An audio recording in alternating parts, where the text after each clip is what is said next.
to the ground. If I didn't have you, I would float away. I would fall into the same old pattern that I've worn so well. On my darkest day,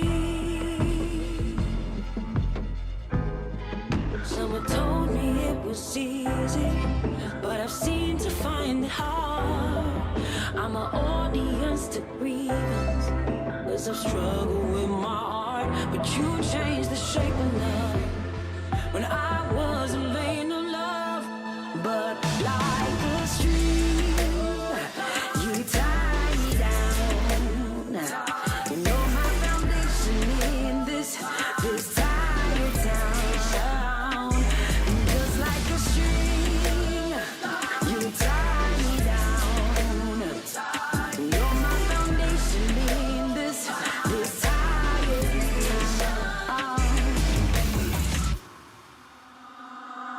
I'm a beat in your algorithm. You're my ism. Now I've something to lose. Oh. Even if the neighbors listen, let them listen. Oh. This is more than spiritual.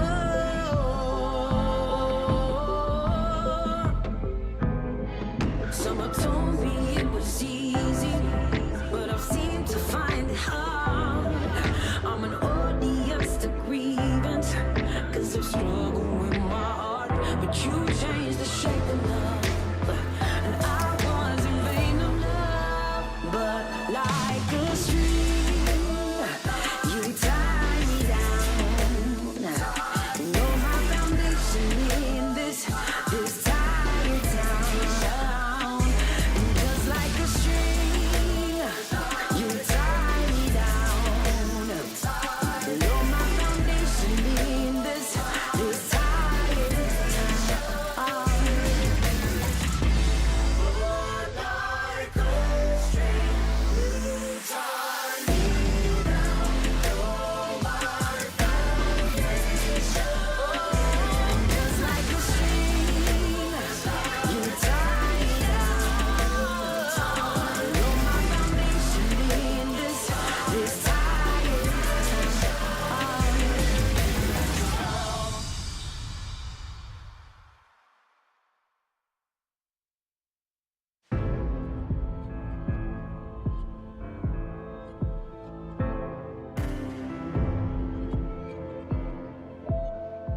hold me to the ground. If I didn't have you, I would float away. I would fall into the same old pattern that I've worn so well. On my darkest day, someone told me it was easy, but I've seemed to find it hard. I'm an audience to grievance, 'cause I've struggled with my heart. But you changed the shape of love when I wasn't vain of love. But like a stream, you tie me down. You know my foundation in this tired town. Just like a stream, you tie me down. You know my foundation in this tired town. I'm a beat in your algorithm. You're my ism. Now I've something to lose. Oh. Even if the neighbors listen, let them listen. No, this is more than spiritual.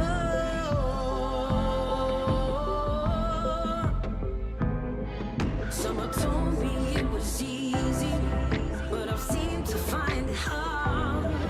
I'm an audience to grievance, 'cause I've struggled with my heart. But you changed the shape of love, and I was in vain of love. But like a stream, you tie me down. You know my foundation in this tired town. Just like a stream, you tie me down. You know my foundation in this tired town.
will hold me to the ground. If I didn't have you, I would float away.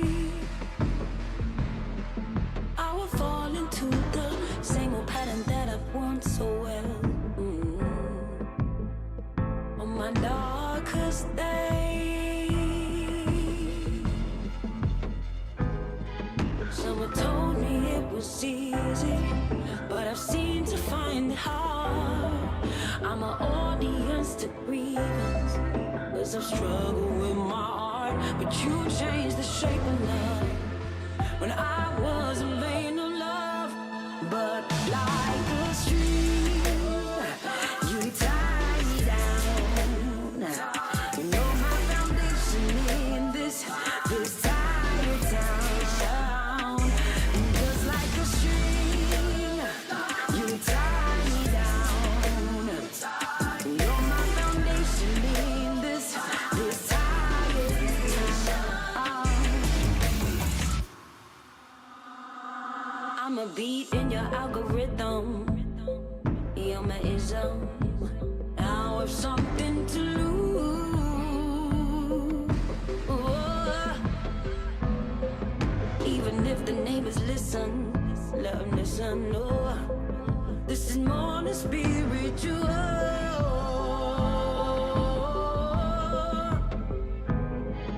Someone told me it was easy, but I've seemed to find it hard.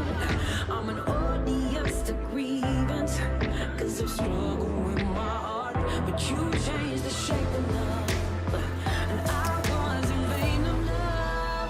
But like a stream, you tie me down. You know my foundation in this tired town. Just like a stream, you tie me down. You know my foundation in this tired town.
Hello everyone, Big J here, and we're at a hotel. This is a beautiful, big hotel in Belgrade, Serbia that we are keeping the players in the player practice rooms. So let's go ahead and ask them about their lives and about Dota 2 and how they practice. Как дела? Хорошо. Zaib. Little Zaib. A bit, yeah. Can somebody give me the tour of the bathroom? Have you used this? No, not even once. Can you fit in this? Bro, I think yes, but I will not try. You know what people say about you? What? They say, no one, he's got these big muscles, he looks like a big scary guy, but he's a really nice guy.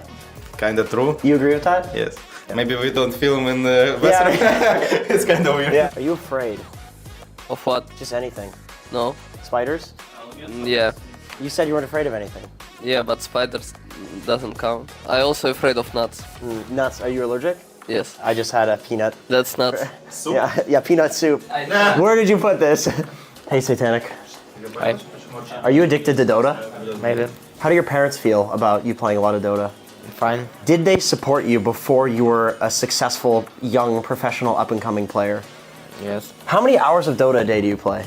Depends. How do you feel about all the attention that you're getting? Cool.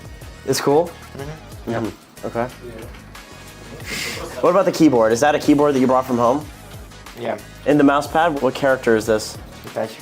Who's your favorite character in Naruto? Sasuke. Sasuke? Yeah. Not Itachi? Thank you for the interview, Satanic. Appreciate it. This has been Team Parivision with a riveting interview with Satanic.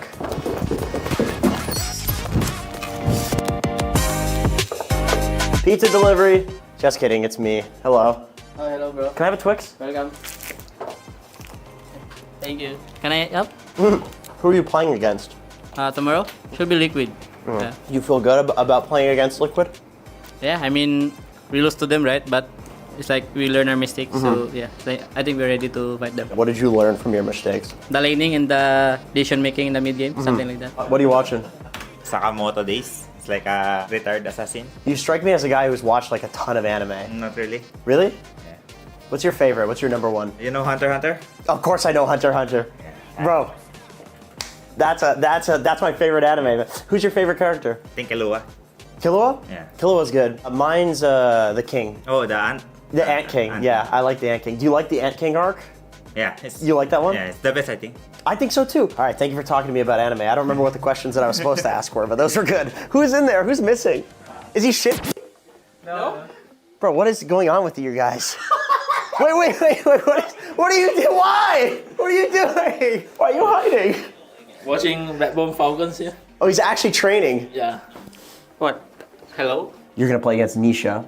Yeah, How do you feel playing against Nisha? I mean for me it's kind of nothing new because like we kind of meet a lot of time and everyone know he's a good player and he also like TR winner. I respect him a lot because like it's kind of fun and interesting to fight against a new good mid laner. Who's the hardest mid laner that you've played against recently? Nisha Really? and then GPK. Good luck in your series, man. Thank Look you. forward to seeing you. We're gonna take a look at the merch with Team Talon. What are you holding? Jacket. This is the official FISSURE merch. Is it comfortable? Yeah. So cozy. T-shirt? Socks? What does that do? They said it's key. Is it like a keychain or something? Yeah. How do you rate the merch out of 10? 8. No, you're supposed to say 10. Great, 8 out of 8. All right, thank you. That's it for this episode of bothering teams in their practice rooms when they're playing for millions of dollars. We'll see if the habits that they've formed in these rooms will get them that big win on the stage at the Sava Center of FISSURE Playground 1 Dota. If you want to see these guys play on the stage, !ticket in the chat, type it in the chat, get those tickets. We want to see you here right now.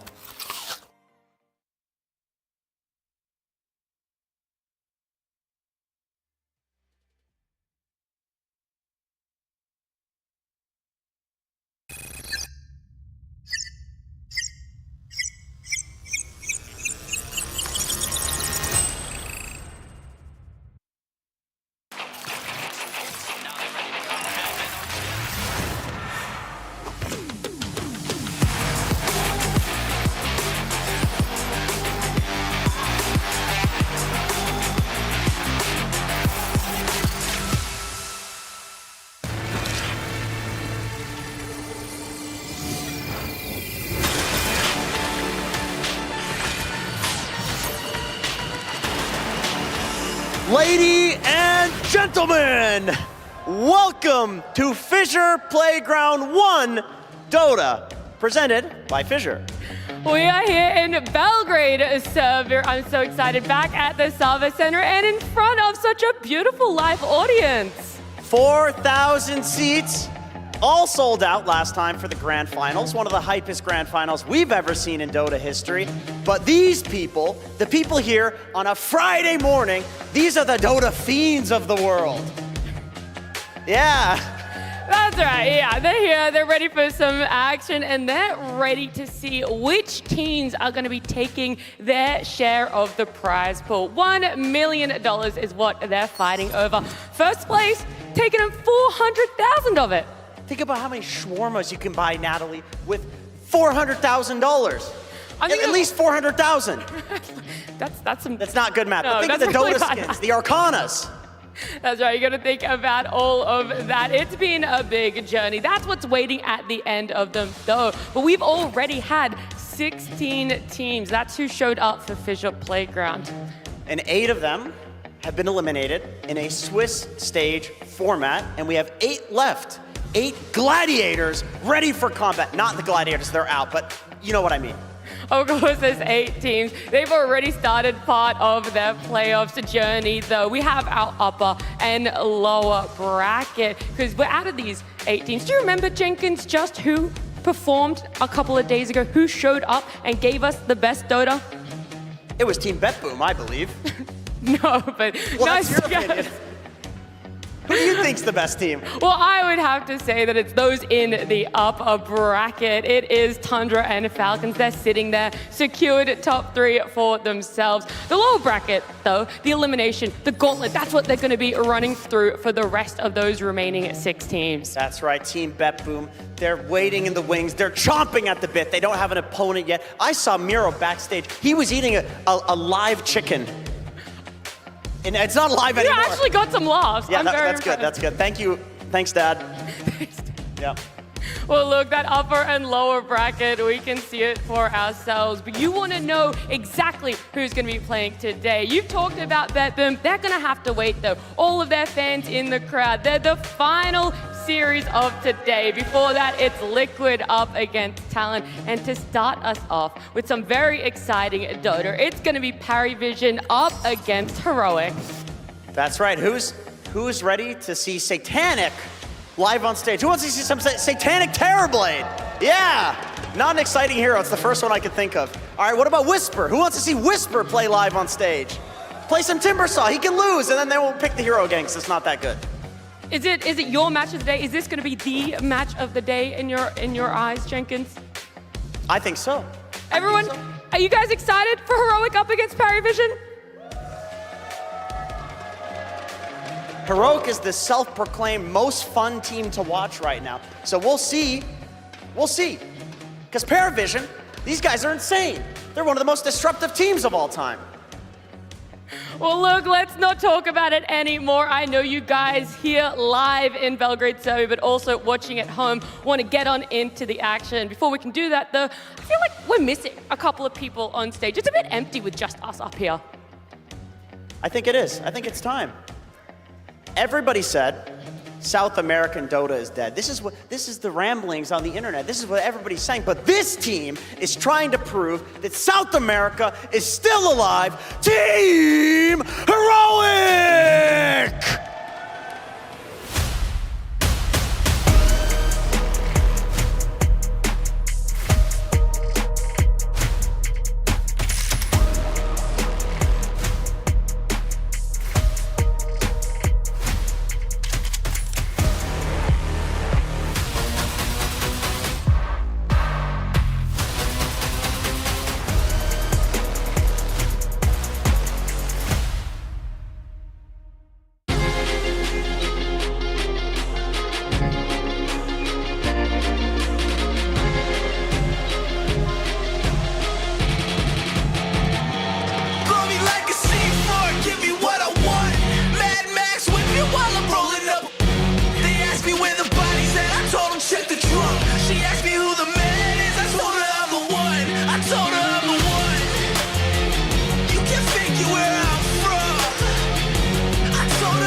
after that walkout, our teams are going to take their seats here. I don't know which side you guys are on. I think you guys are on the apologize. left. No, they're that side. Oh, They're no, definitely that yeah, you're side. there, you're good. They know what they're doing. And look, after that walkout, I might genuinely have a new player here. KJ, he walked out there. A lot of confidence, all right, in the walkout. Hopefully the confidence, though, continues against such a tough opponent for them. Because they're playing against the team that won the previous major event. They're playing against one of the most disruptive teams in Dota history. With Satanic, they're playing against Team Parivision!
Parivision walking out on stage, taking their seats here, and after their recent roster change, they want to prove that they still have what it takes to make it all the way. It's a big one, and I want to hear from you guys in the audience. Are we going for Parivision here? What about the heroic fans in the Sava Center? I think that's Parivision. I think it might be a little bit Parivision, but guys, it's been so much fun to get these players out here. Hear you guys cheer for them, but there is one last thing left to do, and that's to cheer for our casters.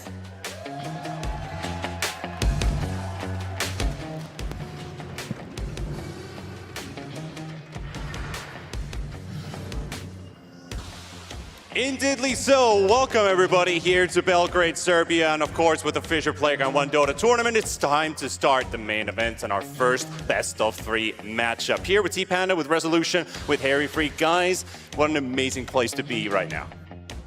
We have been waiting for this ever since the tournament started, to get in front of the live audience, to enjoy ourselves and to enjoy great Dota.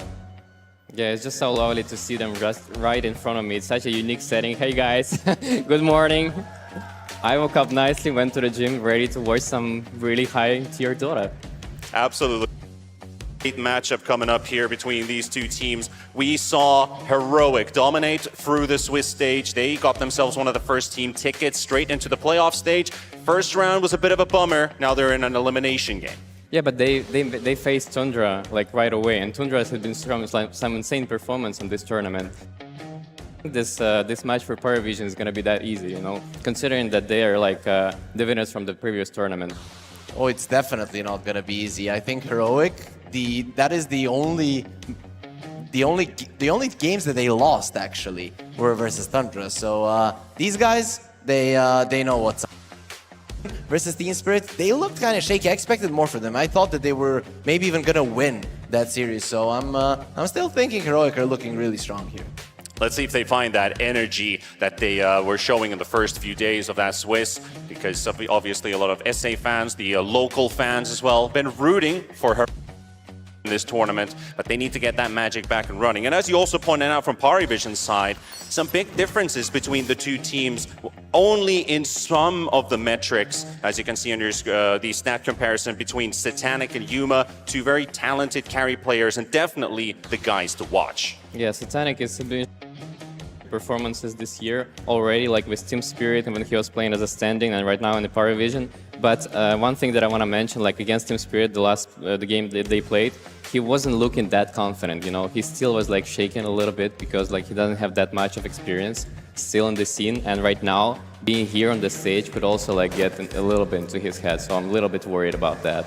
I mean, he was playing versus Yaroro, right? And that was kind of the guy that he looked up to, that everybody was looking at Satanic. Yaroro 2.0, right? Somebody who plays all the same heroes, who is on the same level, has a huge hero pool, can play anything, and then you're playing versus somebody that you always looked up to. It's not easy. That's a good point. I can see that too, because against Yuma, he's not going to have the same pressure, because Yatoro for him is like an idol, right? So exactly. He was looking up to him a lot, for sure. There's a metric I do want to bring up between the two teams as a whole for Heroic and Parivision. Well, I'll get that in just a tiny moment. For all of you folks out here, and obviously the people watching on stream, quick reminder for you to make sure you're following all of Fissure's social medias with !F into chat. And all of you folks here with your mobile phones, make sure you're following on our X, on our Instagram, on our YouTube for some updates and content that we're going to be updating with you with all kinds of player videos. We've seen a ton of good interviews during the course of this tournament, and also from the people behind making this event. Yeah, it's very cool to see that, right? Especially when we talk to the people behind the scenes. You don't get a lot of that in every tournament. So here you see just how much work was put in to make this awesome stage that we're on to today. But specifically about the metric I was going to go on about, between Heroic and Parivision, one number stands out from the rest, and that is hero damage dealt per minute. It's almost triple for Heroic. Why? And how does that show? I think it's because of their general playstyle. They want to apply more pressure to the enemy heroes instead of like being more farmy in that sense. So they're like they're creating their lineups that they're pushing faster, that are like can jump heroes more and you know, have more stuns, for example. But for Parivision, they're like a little bit different in that sense. They just want to like choke up them up and like just get more farm, play on stacks, and play from winning lanes. Don't really care as much as if you are killing heroes. As long as you're farming more, they're happy with it. I think we also discussed this, I mean, three of us before we came here, and I think it also has a lot to do with Parivision, the way that they're drafting, that they always want to make that play. We poke, we force you to use TPs, we go back. I think it makes it a little bit tougher for them to play Dota, but if done right, that could be a play style that can beat everybody. Absolutely. Of course, with our votes during the course of this tournament, you can vote for your team. It is !H for Heroic and !P for Parivision. And if you're edgy, you can, of course, vote for both, if you're feeling like that. I mean, two great teams to root for, absolutely. Yeah, there's another stat that I want to point out too. It's like a Whisper KDA in this team. It's 707 right now, so he's been showing some really cool performances after he came back from OG. Like when you go abroad from your region and then you go and learn something in another region, I think it boosts you a lot as a player. I felt that so many times when I went to America. It's like it's completely different view of the game, and you get that sense, especially when you're playing in the 2 times TI winning, you know, team. You learn from Seb, you learn from Notail. I don't know how much Notail was involved there, but still, like, you learn from Seb, and you get that experience. You come back to the team, and it's like it's just such a good booster for a player. And I'm also glad that you mentioned, like, everybody looks at Europe, like, this is how you should play Dota, Eastern Europe, Western Europe, and then you mentioned that, oh wait, I went abroad, you went abroad from Eastern Europe, that is probably like the strongest region at the moment, and you still learned something. And I think that's a pretty big deal, that even if Dota is undeveloped in some certain areas at the moment, they still have a viewpoint of the game that can be utilized for sure. And that's why I love when we get Heroic to perform this well. I think they bring something different to the table than the other teams. Yeah, at my point, I was like learning how to split push like better. You know, when you're playing in Walker, for example, you put a Forge lane on one lane just to keep pushing it. And I learned that from Bulba. I was like, wow, you can play Dota like this. Like, to me, it was like something new, something different. Before, like, during that time when I was in Pyre, we were just like running after red dots on the map. It was like how we played. There's a hero, right? He needs to die. Exactly. Yeah, something like that. As we're approaching the draft as well, I do want to talk about some specific heroes here. So based on that gameplay style, we talked about Heroic, them being able to play tempo and fast.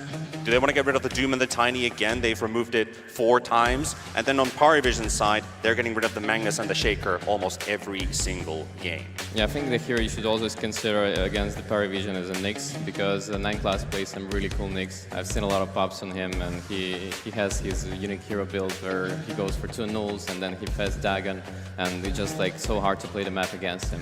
It's just so threatening. Yeah, I think when we look at 9 class, a lot of the things that he plays are different than some other players. One thing that we haven't seen in this tournament so far, but we have seen Parivision pick it, is a Centaur. He is the guy that I think one of the only people who made the 4 Centaur work. And considering that they do pick it for DM, I think under the right circumstances, we could see something like that as well. Yeah, I mean the one hero that DM always loves is Phoenix, and I think he's one of the best at it right now, and it's one of the, I think he's the one actually who's playing it offlane, right? Yeah, pretty much. Other players do it, but the way he plays it is just like constantly really good performance, really high KDA, high damage, and they're always winning lanes with it as well. I think we're not getting to see a Phoenix though. I would be very surprised. Both of these teams are good at Phoenix. Of course, Parivision, I'd say you are a little bit more afraid of it on their side. Maybe if Heroic has first pick, then Parivision can let it through, right? They might feel like they can play versus this hero, or it is something that they're gonna allow to see. Heroic, are you bold enough to pick a Phoenix first phase versus us, or are you maybe bold enough to let it through if we have the second pick? But overall, considering how strong both teams are with the Phoenix, I would be very surprised if we see it in this series. I mean, currently, when you compare these two teams and their first phase openers, it's either Clockwork or Phoenix that goes for one team and the other. Yeah, those are the heroes that are going to be highly contested for this series. But for Heroic, they usually prefer to start opening with some core, like the PA, like a Bristleback, even like Bloodseeker sometimes on the 9th pick. So it's just like, yeah, Clockwork and Phoenix can be highly contested. I don't think you can afford like to ban Clock this game as well. Like there's just so many cores that you have to consider. That is true, but I think because you have to consider that many cores that we might not see the Clockwork in the first phase, at least not for Heroic, because they didn't go for it versus Tundra, and they had opportunities. I mean, you and me, Panda, we were casting this series, and I was constantly saying, like, Clockwork, and it just never came out. They just put their faith in some other heroes. Unfortunately, in that series in particular, it didn't work out. Yeah, you know the one hero I'm looking forward to see this series? Meepo? Meepo. Meepo, yeah, Meepo that'll be great. I hope there's gonna be a good game for it. I love to see some new heroes that are being played on the tournament, and especially like these cheesy ones like Huskar, Meepo. They're just making the game look weird, and it's just so fun to see how teams adapt to this. I mean, it is a best of 3, right? So if you end up winning game number 1, it could be maybe easier to approach game 2 with that, hey, we got a comfortable cheese pick that we can pull off. And maybe in that case, we might see Huskers or Meepos show up, as we have some team comparison here throughout the course of this tournament. I mean, you have 2 ways that a Meepo could come out. First is the one that you mentioned. The second one, let's say Parivision completely dominated game 1, and Heroic maybe feel like they are back to a corner, right? And then they think, what do we do to get out of this situation? How do we surprise them? And a Meepo could come out in that kind of a scenario. But a lot of things have to go right, and you need to lead your enemies into a situation where a Meepo is still going to be a good pick. You cannot just go for that hero. It can bite you in the backside for sure. Definitely a lot of counters to it, at least. But I believe we have been going with a pretty standard plan of like the Clockwork Phoenix and openers in the first phase. Second phase is where I believe Parivision have like double the heroes compared to Heroic. They have played like 1 or maybe max 2 games of the same hero when picked in the second phase. So do you think that Parivision, based on this tournament, would seem like they have a bigger hero pool, or does Heroic still have some aces up their sleeve? I think it's just the difference between that Heroic just want to stick to their strategies and pick their own meta, but for Parivision they tend to counter pick enemies, and they tend to counter pick in terms of laning, and that's why they have like a little slightly better hero pool in that sense. Yeah, I've seen situations where Heroic, it's looking like a certain hero would be a great pick, but they still go with what they're confident on. And I think that's very smart from their side, because how does this team play? They rely on good vision. Their supports are awesome at warding, and they rely on those vision-giving heroes. And then even if you are slightly countered, you can find openings to make things happen. I mean, they've picked a Shaker into a Clockwork multiple times and always were able to find a Clockwork if need be and kill him from 100 to 0, not forcing out a BKB on the Shaker early. So they think, and I think they've proved it, that they can play around counters. On the other hand, Parivision, I think they always try to make sure that they are countering the enemies, that they have the heroes to play versus them. Well, gents, it is time. We have a draft ready for game number 1 of our first best of 3 here. So let's start studying and see if anything that we've said here holds the truth. So Are we going to go with the Clockworks and the Phoenixes or something else potentially? Well, we want to see the draft, so let's get into it. Let's get into the draft.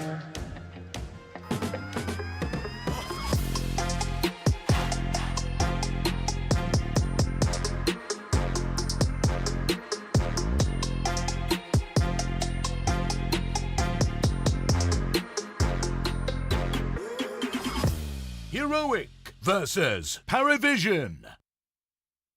Game 1. And off we go towards the draft. Let's see what the answers are going to be from both sides. Is Parivision still going to hold on to that counter-picking style? And how does Heroic respond to it? As we can see our first bans on the screens right now. We've started off with the Magnus as suspected by Parivision, something they always take out. Shaker's still out there, obviously not necessarily your first phase material, but I guess Heroic could be a team to still pull it off despite the Clockwork, as you mentioned. Yeah, the one hero we didn't talk about was Venomancer. That's true. I think 9 class is playing a lot as well, and that's why the Heroic just choose to take it out, because that hero, he gets level 7 the same time that mid player gets level 7, but he already can gank through the whole map with it, and I think it's like one of the fastest junglers right now in the game. Like there's nobody that farms better. It's not even close to how, I mean, me and Panda were looking at how important it is for the supports to get level 6 fast, and Whitemon got it super fast a couple times. We saw it already in this tournament, just how scary it can be if a support is super high level. So I think the reason why we forgot the Veno is because it was banned every single time as a first pick versus Parivision. And yep, we get to see a Phoenix, but unfortunately it might not be an offlane Phoenix, as it's not going to be on Parivision. Yeah, that's really good to take it out from the Parivision for Heroic as well, as their comfort zone is with Phoenix as well. But the Clockwork is still here, so they might choose to go for that, or other, hero to consider is a sniper that Parivision really likes. That is pretty good against Phoenix. You can kill Egg from anywhere. Oh, there you go. That's another one that we didn't see very often as a first pick material. This does force you to ban out the Doom in your only ban, most likely, unless you want to pick it. And DM, I know he can play the Doom, but it's not really something that he has been going for in this tournament. So I guess you're putting yourself in a position where the ban is quite easy to predict, but overall not that many counters to the Morphling anyway, so I feel like this hero should be fine. Heroics turn to ban. Man, I wonder how that PL is as a hero, because it usually used to be like a really good counter pick, but we don't see that hero at all nowadays. I'd love to see it. Whenever I remember the PL, I would want to see it, especially here on the main stage, but I've been going through Dota 2 Pro Tracker for all of the players, and I think I haven't seen a single PL, right? And I don't know if anybody would feel confident, even in like the best PL game, to go for it if they haven't played it in a long time. Yeah, for sure. But the Doom is definitely going to be banned here, I think, from Parivision. You were right. You're probably just waiting for the reserve time to think about the next one, right? So for the bonus time, actually, to think about the next pick for them. 5 seconds. Yeah, the Clockwork is still good because Parivision played both roles, 5 and 4. Tukalis also played it. It wasn't the best performance against Team Spirit, but still, he did some work. Batrider is also there, right? Whenever I see a Phoenix, I'm thinking you want to catch him, kill him, or pull somebody away from where the Phoenix is at. So Batrider is also something that Parivision have been playing. So I wouldn't be surprised if they go that route as well. Yeah, one hero that I like against Morphling is Enigma, just overall because it's really easy to... It's Enigma and Lycan. Oh, never mind. They're gonna get it themselves. They know it as well, so they take it out right away.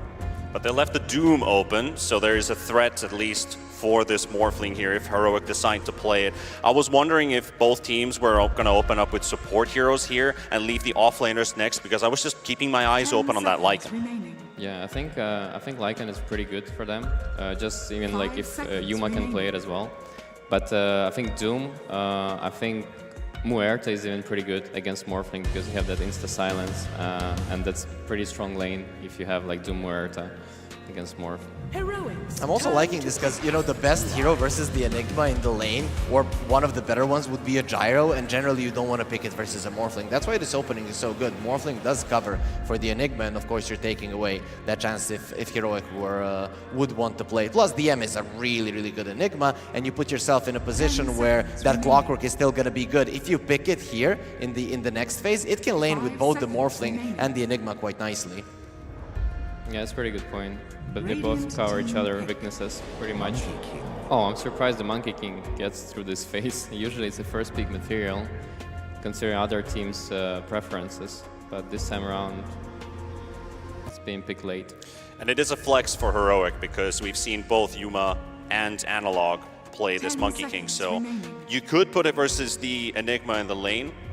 Then again, if Parivision, if they don't want to play the core Enigma, they do have players for the support position. Potentially could still pull that one off. Maybe Pods 5 with the Morphling in the lane. I'm thinking Heroic with these two, with the Lion and the Monkey King, they've kind of destroyed Analog, right? Because if you want to play Shaker, you're going to get smacked by the Monkey King. If you want to play Puck, you're going to lose the lane as well. Plus, there's a Lion that's going to be covering for you.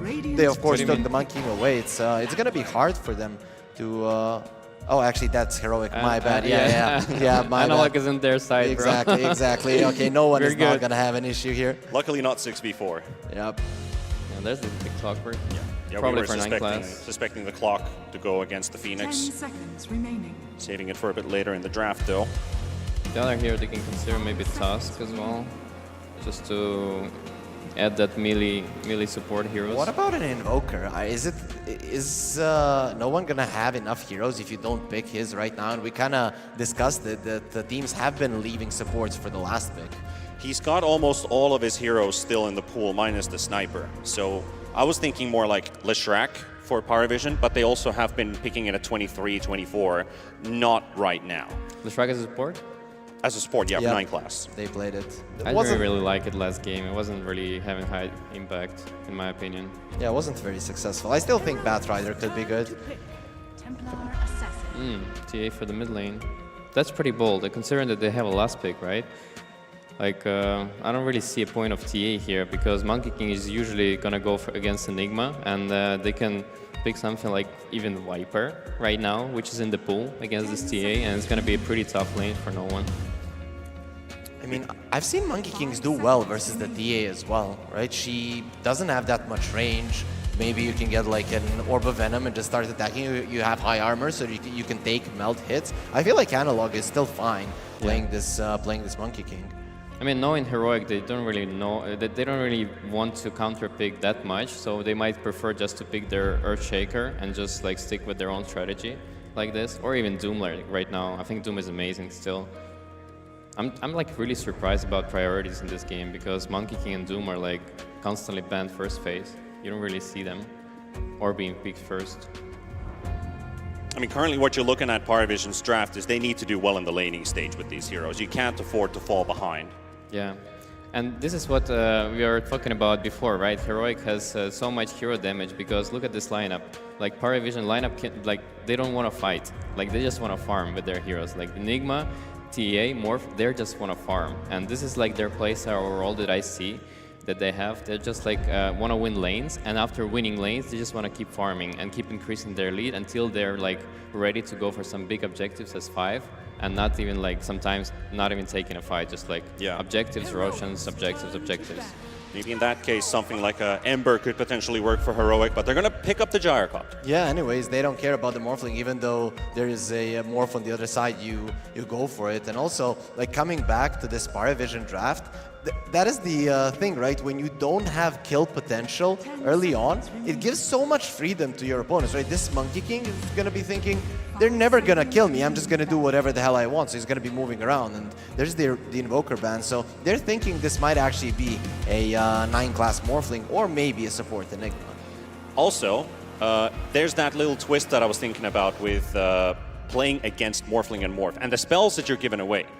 Could there be a world that we have a support Gyrocopter, and Heroic decides to play Pos 3 Phoenix, 0 points in Flak Cannon? But why would they pick Gyrocopter here? what reason? I think they just have the perfect lane for top against Enigma Clock with the Phoenix Gyro, so they don't really care about that. Shoulda, coulda, woulda.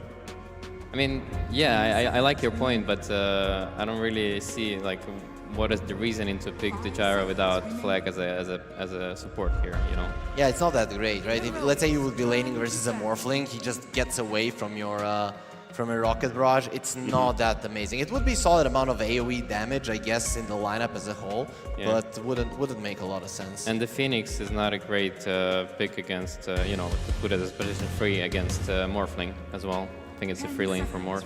So more likely leaning into the 9-class Morphling support then, which could seem likely. 9-class Morphling support. It's possible. He's played it. It's possible. Yep, it is possible. And they won with it, actually. But it's a solid Morphling game if you really look at it, right? Other than the Lion, you are not really in that much trouble. You're good versus the Egg, you're good versus the Gyro. Once you get the BKB, you can even burst down this Lion, and you have a Clockwork that's going to be able to find that Lion and move away that one problem that you have. So I think there's still a chance that this could be a Satanic Morphling. Yeah, that's pretty interesting. I didn't think about it, actually, but Enigma Morphling lane seems so weak. I don't know how they're gonna manage to pull that off, to be honest. What 9-class does when he does play a 4 Morphling, he rotates a lot. It's actually really weird, like level 3 Morphling or a level 2 Morphling going to another side of the map and getting a kill. It's really... I haven't seen anybody else do it, so it would be quite nice to see it here on the main stage. But as you mentioned, the Enigma would suffer because of that. Yeah, but I can see like why they decided to put TA there and pick it in that phase, because they still leave it open as a support or core morph. So they banned out the Viper, and now we have 10 seconds on reserve. Heroic with their final pick. I think the Doom is still amazing. It's just so natural to pick it here. Oh, they go for Mars. Egg protection, that's what it's gonna be. Once again, Heroic, such a huge team fight lineup. Like just so many stuns, so many AoE damage, so many big ultimates, eggs, playing to their strengths. Arenas, cooldown. Yeah, it's just so good. Yeah, their lanes are solid, but not like, okay, we're gonna crush you completely. Lion and the Mars, they have a lot of stuns, but sometimes can lag damage. But what they do have is coming out of that laning stage. Imagine the Mars Arena with the Monkey King, with an Egg, with the Gyro. Everybody dies in that. So even if your lanes don't go well on Heroic, you always have ways to make plays. I always like to watch these kind of lineups, because even when you start falling behind, you've got, in every part of the game, a shot to come back. Yeah. I think it's an amazing Morphling game as a core, to be honest. It's a free lane against Mars. I mean, it might happen, like, you know, this Power Spire Hex from the No Vision. Oh, Queen of Pain on no one. Yeah, so we're not gonna be seeing a core Morphling. We're gonna see a support Morphling, which is actually quite cool. And it's a cool support Morphling game, right? Whoever you turn into, Lion, Gyro, Mars, all three of these are nice. Even the Monkey King, with you jumping through the trees, can be a big deal. So I can't wait to see what he's able to show with this one. Yeah, this is quite interesting lineup from Parivision. I don't really understand it completely, and I think it's pretty weak, like on the top lane. You know, the Morphling Enigma, like how they're gonna manage to win that lane, or like at least to get 50-50. It's a pretty big question mark for me. But for Heroic, it's just like solid, stable, pretty good, and Gyro doesn't get countered by Morphling as well. I think just Heroic has overall like very balanced, very strong lineup here in this game. Balance is always nice, especially under the pressure of the audience as well. But one thing that no one was always able to do on this lineup, if things are going badly for his team, he can pull them out. All right, well, let's head over to the stage with Nat and Coach Astini for an interview. That's right, Astini next to me here. Firstly, how confident are you in that draft? I'm really confident because we have comfort heroes. We decided not to care so much about matchup, just have the heroes we're comfortable with. We could flex everything and have like a gotcha last pick, but we just decided to play comfort. You talk about comfort, but Heroic did take away the Phoenix. So are you guys expecting it to be stolen rather than banned? Yes, because it's impossible to draft against our heroes, so you really need to steal one of them. We've been playing screens against them. They tried to steal Morphling, they tried to steal Monkey, Phoenix, and they keep trying. Well, look, we'll see if it works out. But ultimately, people see, Heroic versus Parivision. But do you realize that it's Brazilian v Brazilian coach here? It's you versus Caps. Does that have more weight to it? For sure. I need to prove I'm the best Brazilian coach every time. Well, look, we'll see it. The game one here. It's a best of 3. Stini, thank you so much for joining me. We'll see exactly how it plays out as we jump into game 1.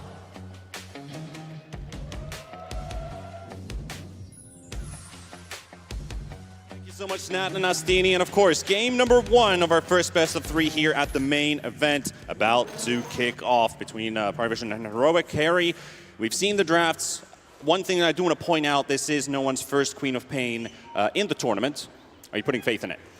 Yeah, it might be his first Queen of Pain in the tournament, but no one, even the old school players, and we're going to have a lot of those in the crowd here in Serbia. There's a lot of old school players. They all know no one, Queen of Pain. Those two go really well together. I have some faith in it, but to be honest, there's so many stuns on the other side that I can see how Heroic can punish this pick. And it is, in my view, maybe the only pick that you need to punish. Make sure that Queen of Pain is not having a good time, and then Parivision don't have good ways to finish heroes off. Yeah, there's definitely the aggressive side of Heroic that we pointed out, that they want to play the tempo, they want to set the initiative, and it's really down to Parivision, how do they respond? And I believe a lot could be on this Queen of Pain, on those rotations and getting good Sonic waves out to try and shut down Heroic aggression. For sure, but also what is an X factor for Parivision as well as this Morphling. We pointed it out, sometimes this guy rotates level 2, level 3, something completely unexpected, and when you look at it, Phoenix, Lion, especially a Lion, you rotate to that lane, you take him out, that could be a way to make the game hard for Heroic. So maybe 9 class can set things up that right out of the laning stage no one can go ham.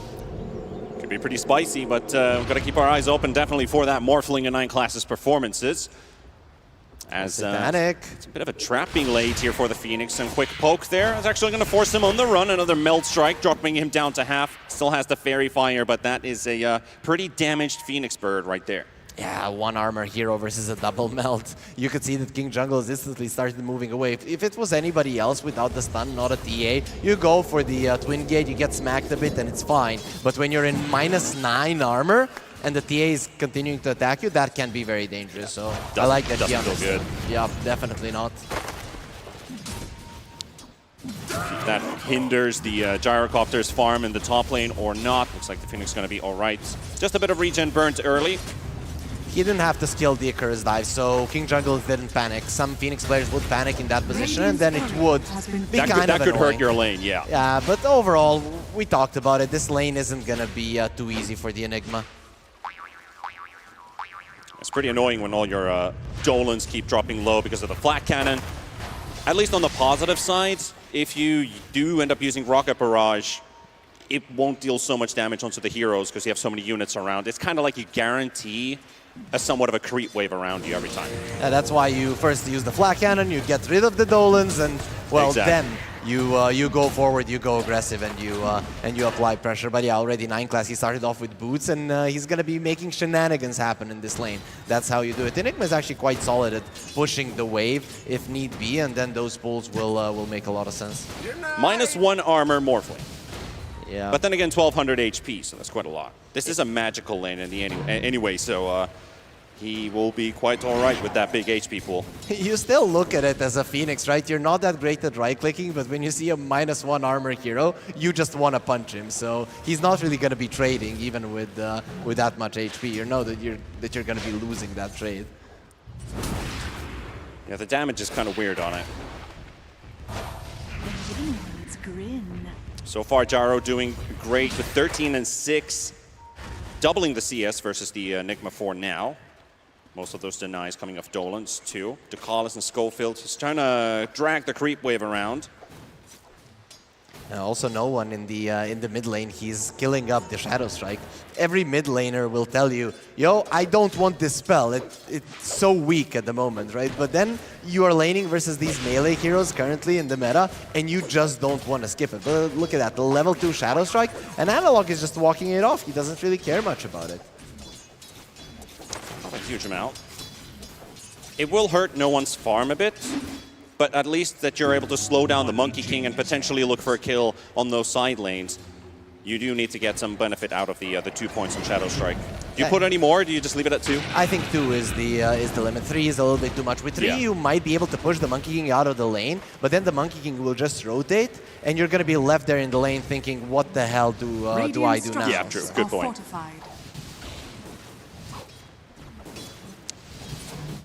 But a pretty calm stage for now. Just a bit of a poke down the bottom lane. Ducalis fighting it out with Schofield. This could just be our first blood right here for Ducalis on the side of Parivision.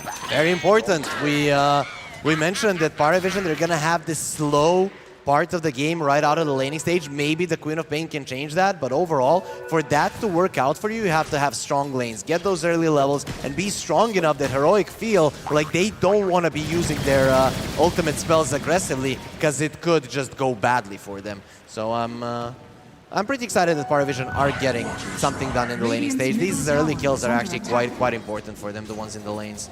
Yeah, it is a pretty strong lane, right? Yeah, not to be underestimated. So much damage between them.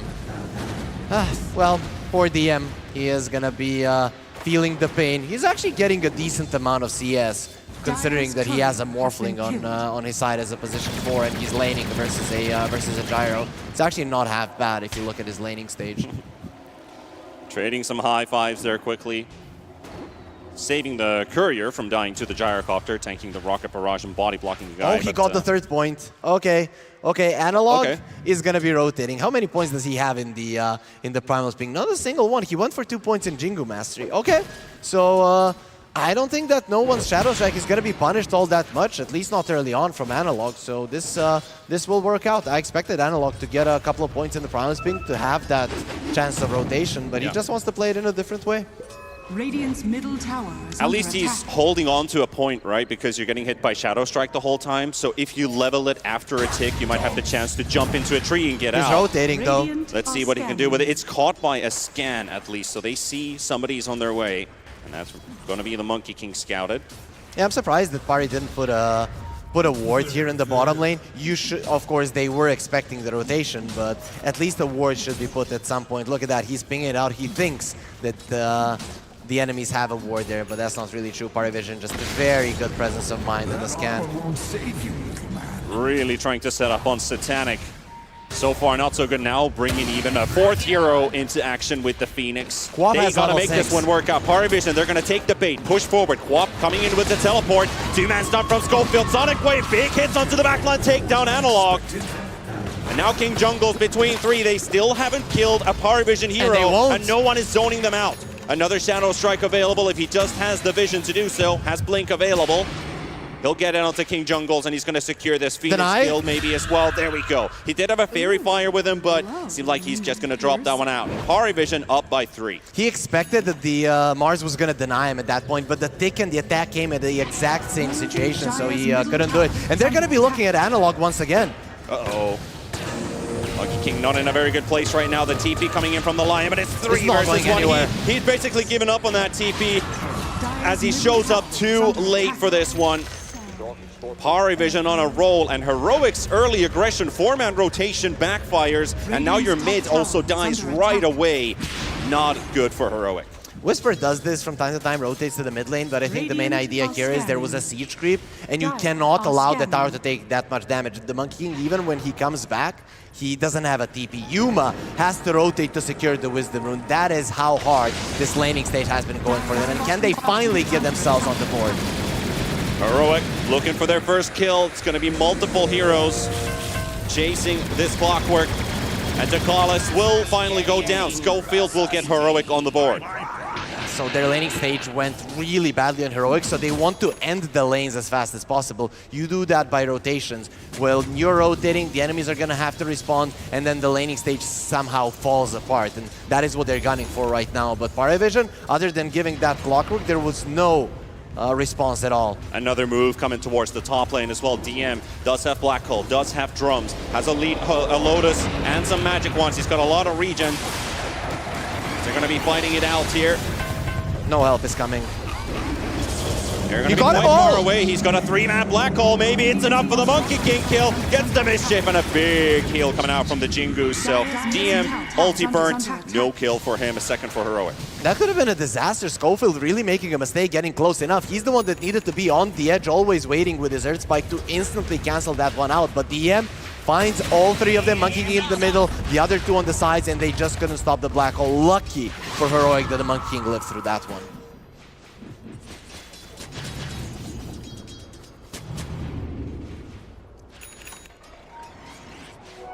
Oh, now they're pressuring the mid lane. That mid lane tower falls. It is going to be a problem for Heroic. They're not going to have the access point to go for these fights. When you have big team fight ultis and you get the Blink Dagger on the Mars, you want to be starting from the mid lane tower. It's just so easy to get at any point to any point of the map from there. Now that is gone.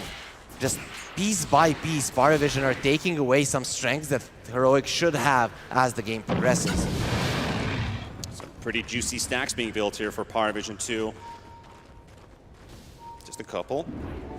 For no one, mostly at least. With these few kills that he's picked up, he left it at 3-point Shadow Strike. He's already got 3 points in Scream of Pain, so that will help him clean this one up. And a Regen Rune, so very happy Queen of Pain there.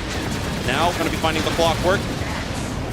Dakal is maybe a bit too deep there. Doesn't really have a ward to place down either. He's under Heroic Vision. It's still fine. You're giving info to your team because Parivision, they've gotten the advantage that they wanted out of the laning stage. So now it's all about not giving your big heroes and farming. If you're stacking farming and maybe losing a support on the enemy side of the map from time to time, that's fine. That is what you want to do. I mean, they had to do good in the laning stage, and everything is showing in that direction for Parivision. Yeah, for sure. It's looking awesome for them at the moment. And this gold lead, even if you're losing a support here and there, it's not going to change. And what the Queen of Pain is doing now reminds me of Ember Spirit gameplay, right? You take down the enemy mid lane tower and you just stand there. You know that the enemies at the moment don't have much to kill you. With the blink, you're kind of safe. And you're just applying pressure, giving space to your team. It's kind of dangerous once the line gets level 6, but I'm assuming that no one will take a step back soon. Yeah, the Dire Scan catching movements in the river. Parivision not really playing aggressive there, just want to get rid of that T1 tower with the help of the drums on the Enigma. He's got Pipe coming up next, so DM's going to have a lot of auras for his team. Pretty good Pipe game. Right now, Heroic, they're waiting for the Blink Dagger on the Mars. He only has 800 gold. This is definitely not looking good. They're gonna have to prepare some good aggressive vision on the side of Heroic once that Blink Dagger does come out, because you cannot just go smoking blindly with this much of a deficit. You have to know where, at least roughly, where your enemies are at. Obviously, having vision over them would be the best thing. Dire's top tower has been denied. They don't have Dire's any bottom tower is under vision attack. on Parivision on the side of Heroic at the moment. Nope. Only a defensive ward in the triangle for Heroic. That's not. Okay, they have some on the top lane actually. That could give them some kills. If you get the Blink Dagger, you could be running towards the top lane to get something done. So we'll see if they can use it. But first, they need to get that Blink Dagger, and it's still quite a ways off. Yeah, it feels like they missing out on those couple kill opportunities, especially the bottom fight. Cost quite a lot for Heroic because it pushed back their timings, and now Parivision, whenever Heroic makes that aggressive move on them, they're going to be ready because they got so much out of those trades. Radiant's bottom tower is Still sitting under up for attack. it here. We've got the finger ready, and DM gonna walk up into the Hex of Schofield, following up with the stun. It's not an easy kill. He is very tanky. There's nobody coming to help though, and Heroic are a bit unsure because they don't see that deep in what is going on near that T1 area. He has the bubble, he has a healing lotus, he had a big wand. It's very hard to go for that one. But on the other side, for Parivision, it's not hard to go for a kill. From miles away. 9 class with his greetings as Whisper will drop. Did you forget your safe word?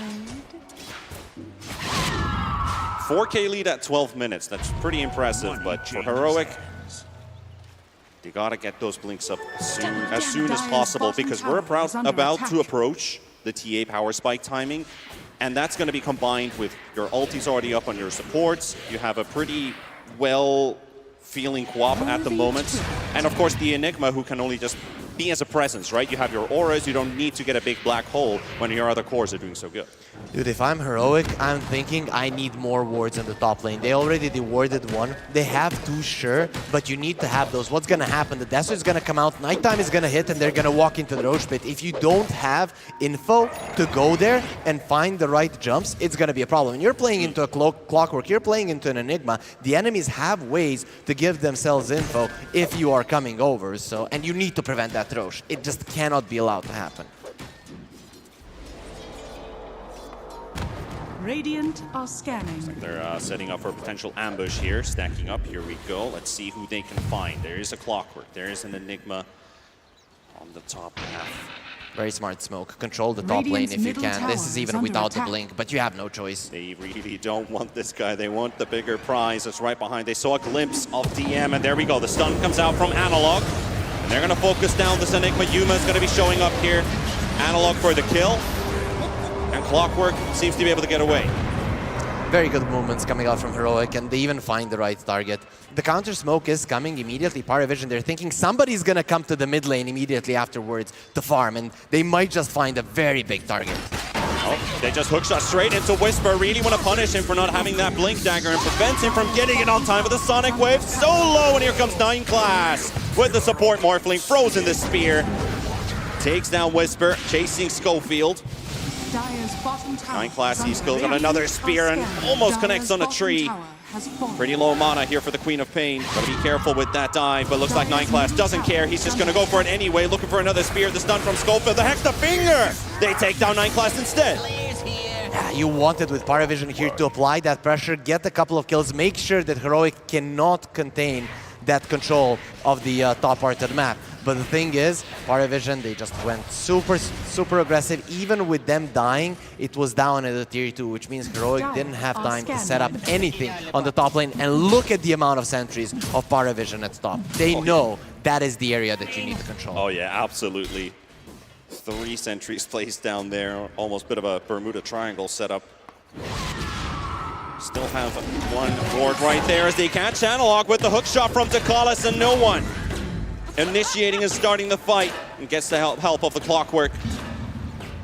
And they're gonna look for more. Invade the triangle, take over the space, and push Heroic away. And as he said, now it is nighttime. Whisper. He's freshly just picked up that Blink Dagger, but that is revealed to Parivision without a play being made with that item. So good info scout there from Parivision again. Heroic feeling a bit cornered at the moment. For sure, and at the moment, with how things are going, Parivision might not even need that Roche on the top lane. It's obviously the next objective that they want, but the amount of lead that they've been able to accumulate, at this point you can get away with a lot more than you would naturally expect with this lineup. So that's why they're just farming every part of the map, and they're not afraid of Heroic at all, and why should they be? Closing up on 10K net worth with this TA already at 50 minutes. This one needs to work out from the side of Heroic. Can they find anybody? There's the I think they planted or left the courier at the triangle for a moment there to see if anybody's potentially moving in there. But of course, Heroic's not taking that route. They're heading straight towards the northwest side of the map. TM's gonna take the portal out.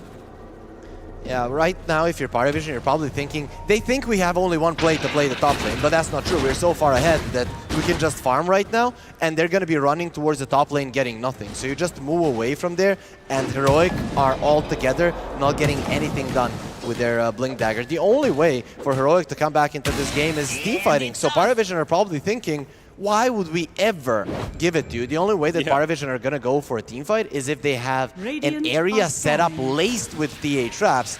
Then you know that you can go for it. And that's only going to be after he finishes his shard, which, I mean, basically he's going to have it in less than a minute. Yeah. He's got it lined up here for Satanic. Big upgrade for him. And they're planning on making a move of their own. Let's see how this one works out. 9class to call us the support duo.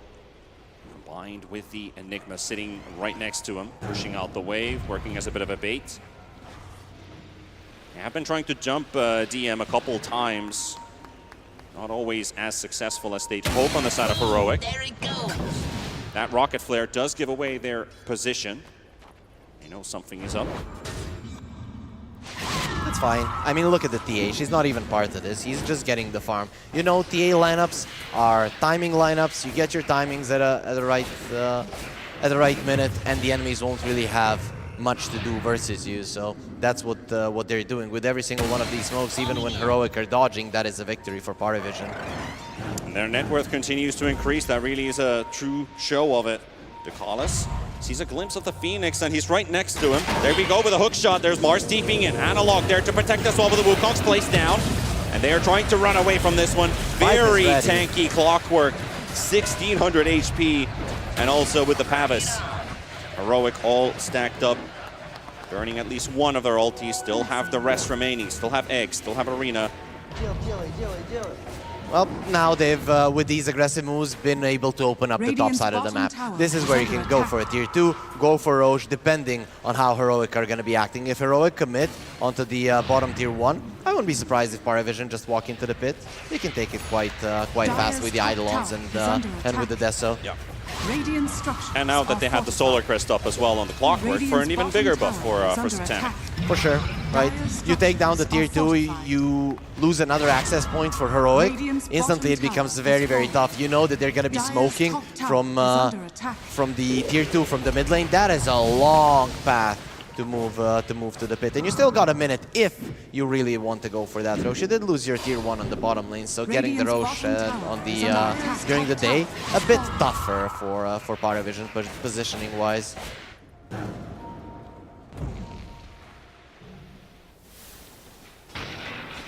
Analog keeping tabs. Mid lane. Parivision just making some very secure moves. Didn't go for the Roshan pit yet. They probably feel like they don't have to. Yeah. Like that's the... In that area, the enemies can come and we can lose a fight and make this game hard on us. So they're probably just trying to increase the lead as much as possible. Yeah, goes to your point of like, we don't have to team fight them if absolutely necessary, so we can just forget about this objective for now. Now they do have a BKB on the Queen of Pain, so the power has shifted once again, especially with the pipe and the BKB, because if you look at Heroic, they're very big on magical damage. What the hell are they gonna do versus a BKB on the Quap and a pipe on the Enigma? Even the supports are gonna be off limits when it comes to killing him. But the Queen of Pain was always somewhat of a target. Use everything on her, take away their damage, and then go. Now that is gonna be a lot tougher. Shard also picked up for the Morphling there off of the Tormentor as we're at the 20-minute mark. I think Heroic's going to be moving on towards theirs too. I mean, I think the big one here is if King Jungles is able to get the Shard for himself. He can definitely help. On Schofield, it's... Oh, actually King Jungles has him, so it's going to be either the Gyro or the Line. You can see 3 shards have been bought on Heroic already, so he's got it, and it goes to Yuma. The Gyrocopter. Yep. Okay. Yeah, increases. That's some RNG right there. Yeah, for sure. But then again, they do have four shards actually up on the team already, so yeah. It was either him or the Lion. Him or the poor Lion. Lion, you know. You've been working hard for this team and you don't even get the shard. Heroic are going for a smoke. They are kind of aware of what's going on, but if you look at the waves in the mid lane and the bottom lane, it's just very easy for Parivision to predict if there's something fishy going on. Yeah, 9 class can just smell the smoke. They already... Schofield's popping. Whisper comes in, drops the Arena. And because it is on the Morphling, that will take some time. They'll get the kill, but in a moment they're going to realize that, well, Aegis has been recovered, taken by Satanic. Bottom tower is under attack. Yeah, nobody he's in a very scary timing. Nobody cares about the Morphling kill. He only has 2 points in attribute shift. That's why they killed him a little bit easier. He had the shard, so as soon as the Spirit did connect, he could morph a little bit more into strength. But overall, you're not gonna live where the full lineup of Heroic is coming towards you, especially if the pipe is not close. If the pipe is close, maybe you get the waveform off, but overall, the main goal for Parivision there was Roche, losing a support or 2, if need be, for them to get the timing for their lineup. It's really not that big of a deal. Shield burn in the river, quickly denied by Schofield. Won't save it for the Queen of Pain. The hookshot comes out. They're going to look to themselves a support kill. Save it up. 9 class will take that one. We only have 14 kills in 22 minutes, but I think this is now the territory where Parivision is also feeling comfortable team fighting versus Heroic, considering their lead. Yeah, and coming back to the point of yours where Heroic deal triple the damage per minute than Parivision, and this game is slow. What does that mean? It means that Parivision have put their way of playing Dota out there, and Heroic weren't able to pull them out of their comfort zone. That is why we see this this result. They've just shut out Heroic and what they want to do completely. Heroic's going to have to find a way out of this one. They still have a pretty strong gyrocopter. The BKB timing is coming up as well, though. Protect the hookshot. Ooh, yeah, good posturing there from King Jungles. It will cost him his life, but at least they get the gyro away. It actually wasn't up, right? But it was very close to being up, and you're not really going to be timing every single cooldown, especially not a hookshot. It's quite low, so you always kind of assume that he has it, but still a nice play. Yeah. See Schofield try to drop him low. Whisper giving a bit of a protective barrier here as well, but no one's going to get the kill on the Lion. And now Mars is going to be in a bit of trouble. Whispers doesn't really have a way out of this one, so a Mars kill goes Parivision's way. And a double for no one on the Queen of Pain. Yeah, 9 class turns into a Lion just before he dies, and he gets the Hex off as the Spear is pushing him away. Without that Hex, maybe the Mars gets away, but it was just very fast reactions and fast thinking coming out from him. Now Satanic can get to work on that tier 3 tower. 30 seconds without the Mars, and if they were lucky, maybe even force out a buyback off of him, considering if Heroic is able to fight back or not. They're going to have to do something about this, otherwise it's just going to be a free lane of frags for Parivision. He spot the Lion, oh, the jump from Satanic, big hits on Schofield, no one to help him out. Lion gone, he just respawned, he's out again.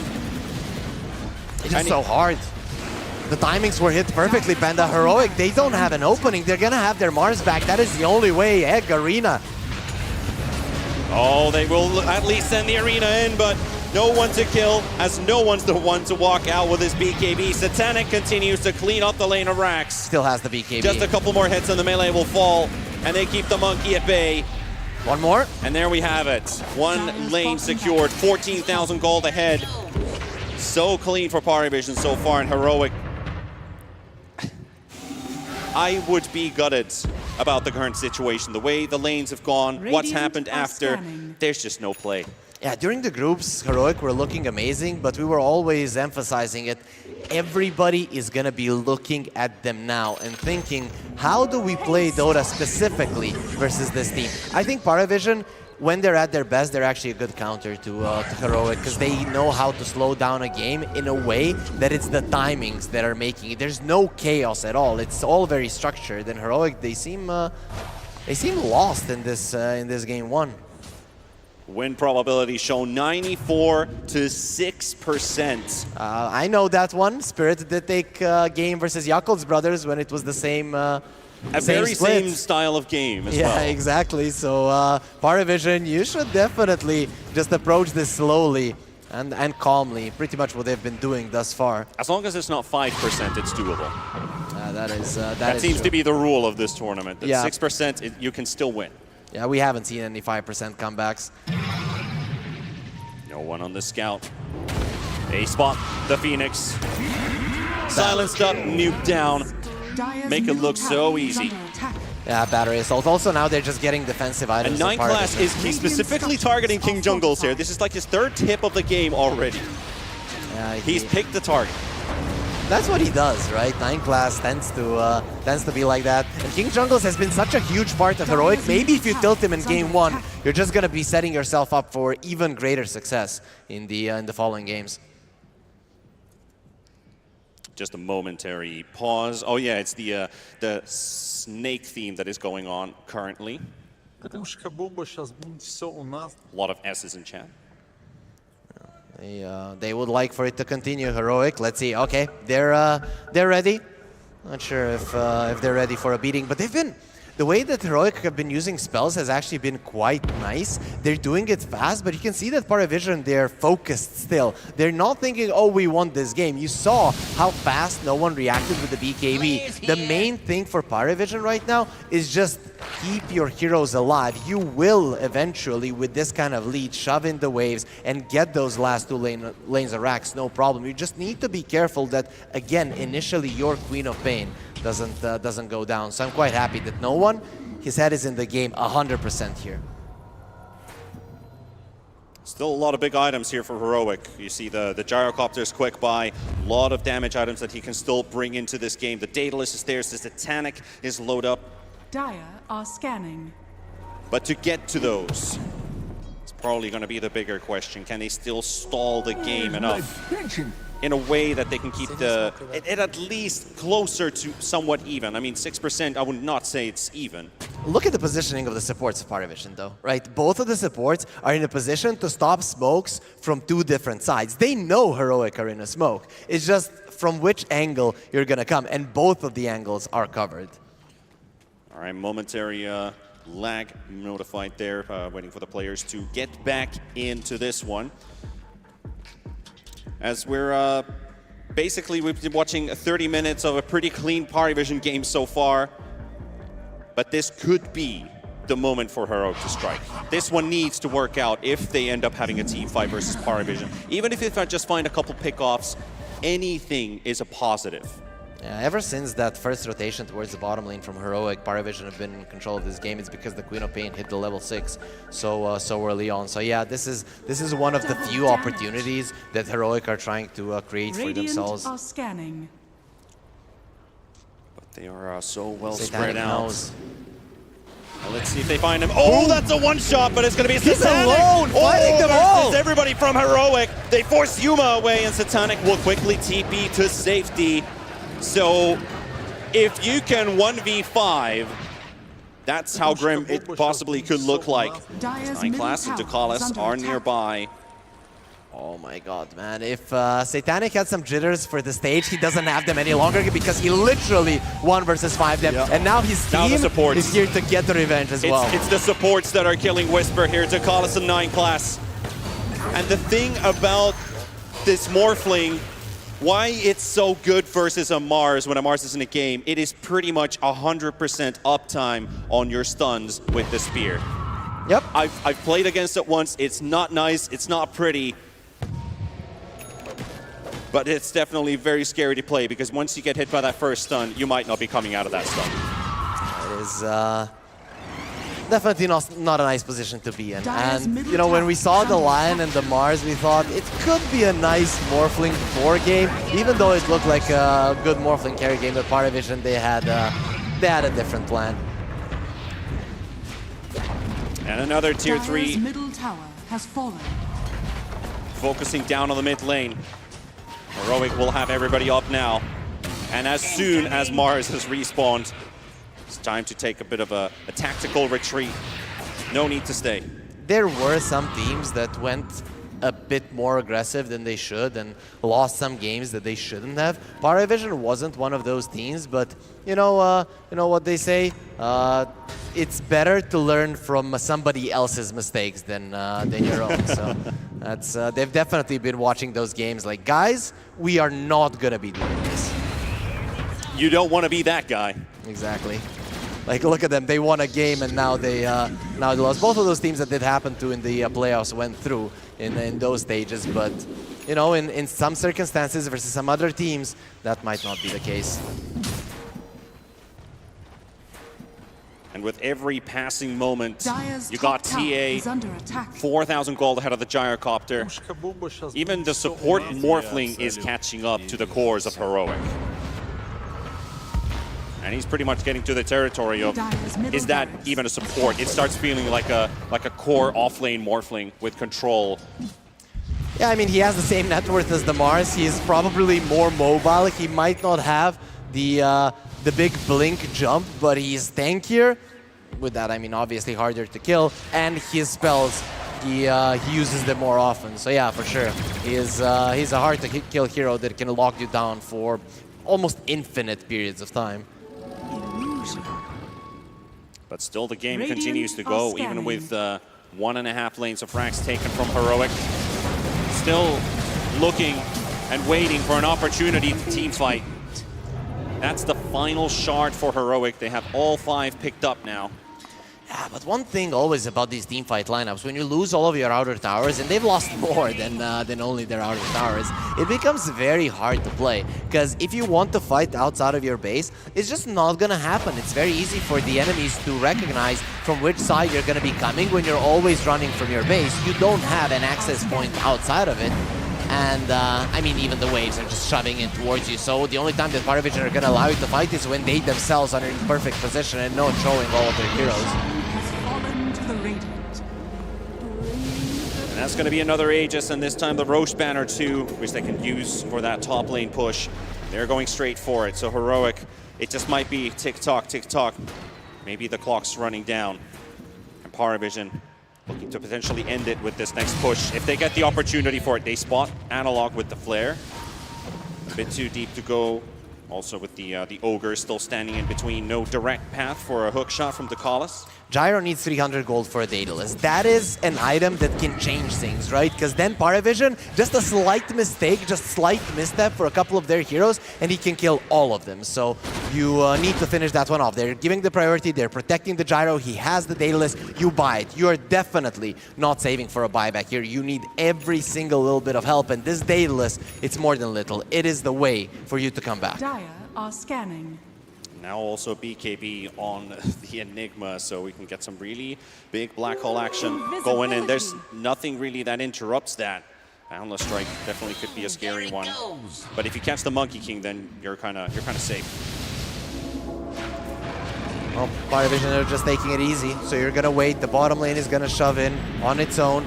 You will shove in the mid lane. You're unsure about the top lane, because Heroic might have vision there, and they do. So you are unsure of what's going on there. You have a gem, but until you see like 3-4 heroes in the enemy base, you don't feel confident taking away that area. And look at that, it's being circled there by Parivision. They know it's scary to go to that area. And actually, I'll take my words back because of that Boundless Strike. I didn't really see proper damage items on the Monkey King for him to even have the chance to one-shot this Enigma while he Black Hole channels. So I don't think even the Monkey King can actually stop him. I think he should get a Deso. He's queuing up a Nullifier, which is an awesome item currently in the meta, but if you go cost-effective, in damage done, the Deso is the thing that makes a difference. And at the moment, he's so far behind that he might not even get a Nullifier. And if he does, how are you committing onto a Nullified target? Just get that AoE.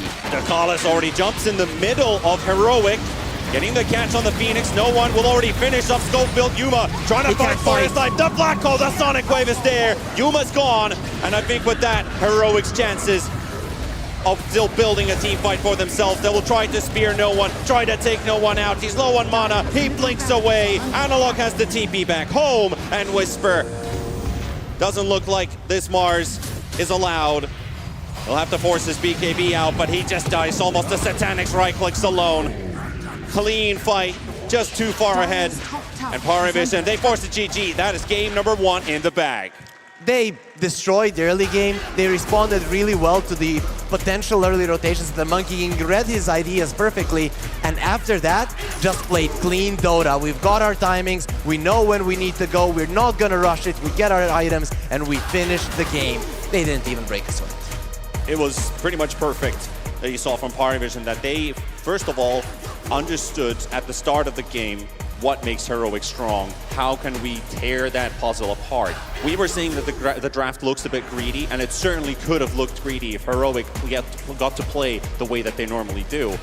They didn't, so Heroic is just crumbling under Parivision's clean game. Yeah, and something definitely unexpected is that you went 3 points for the Shadow Strike, something that we almost never see happen, but no one, he understood, okay, this is when I should do it. And on the other side, Analog, he maxed out his Jingu Mastery, did nothing for him in the laning stage, did nothing for him in the rotations, and he never got to do anything. And this has been the main playmaker for the team.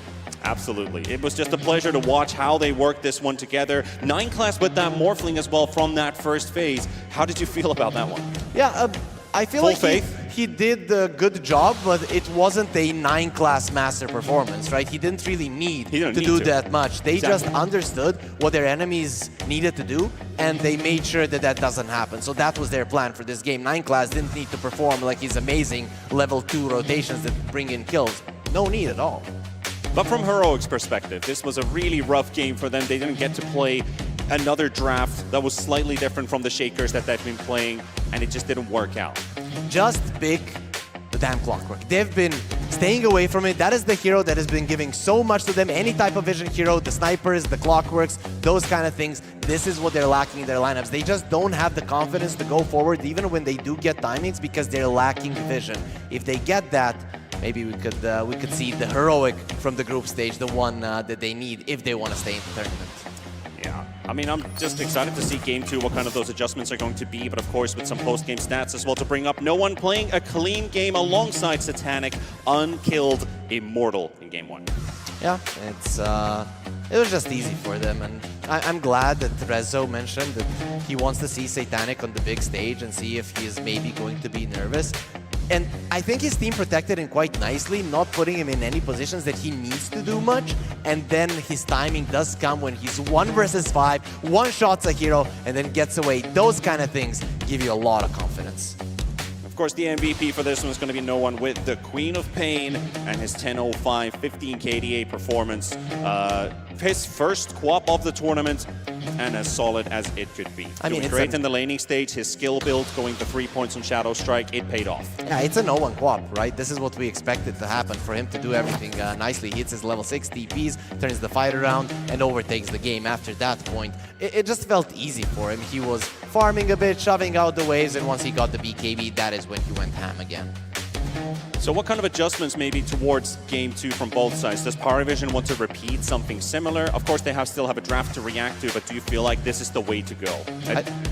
I think I don't have a great grasp of their lineups. I don't understand them 100%. You can see that you have some problems. You can't really make that many plays early on, so you have to react on what your enemies are doing, but it's working for them, so sure. I'd like to see more of the same for Heroic. The only difference is I want to see a Vision Hero. That's the only You're only really difference. begging for that Clockwork. Yeah, it doesn't have to be a Clockwork, any kind of Vision Hero. They've been thriving on Vision. That has been their way. They've been winning in the group stage, undefeated there, and then in the playoffs, they're just not looking good, and they're picking different heroes or not picking the Vision Heroes. So that is the only change that I would like to see for the next draft, to hope that these two teams are going to be close to each other. Well, let's see if Game 2 is going to be any different from Game number 1. Heroic needs to do a bit of face washing potentially, but something needs to change for that as Game number 1. Going the way of Parivision. We'll go for a quick break and be back for Game 2.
hold me to the ground if I didn't have you. I would float away. I would fall into the same old pattern that I've worn so well. On my darkest day,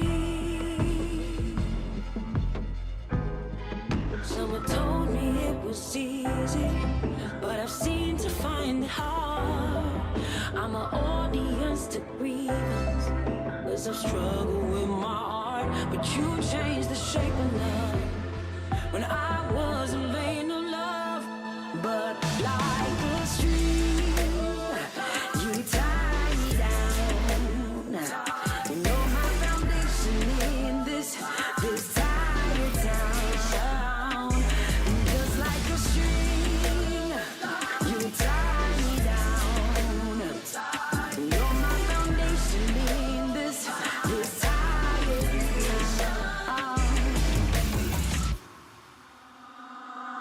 I'm a beat in your algorithm. You're my ism.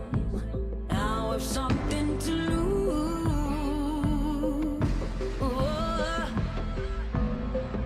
Even if the neighbors listen, let them listen. Oh, this is more than spiritual.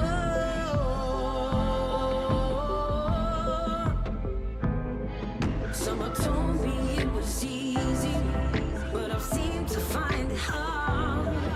I'm an audience to grievance, 'cause I've struggled with my heart. But you changed the shape of love, and I wasn't vain of love. But like a stream, you tie me down. You know my foundation in this tired town. And just like a stream, you tie me down. You know my foundation in this tired town.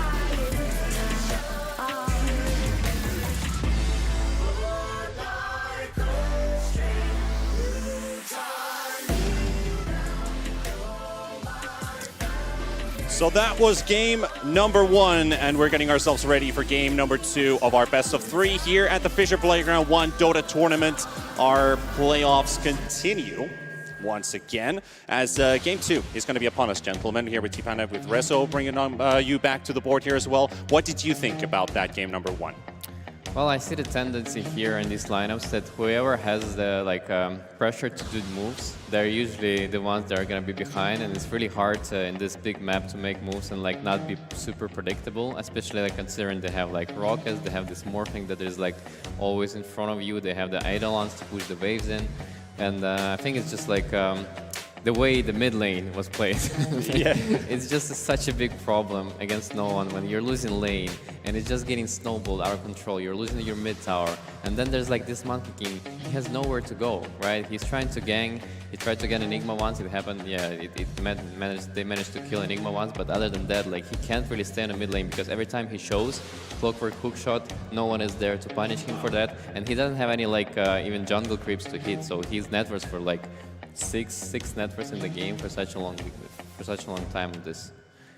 We've seen Monkey Kings rotate sometimes, even level 3-4 from the mid lane, and I think he understood that mid lane is not going to work way too late. He probably thought, he's not going to get the Shadow Strike third point, yeah, he's not going to do it, I'm fine. And then when he saw it, he was like, oh crap, what do I do now, right? He needed to wait for his level 5 to get the Primal Spring, start moving away, and at that point it was too late. No one was way too strong.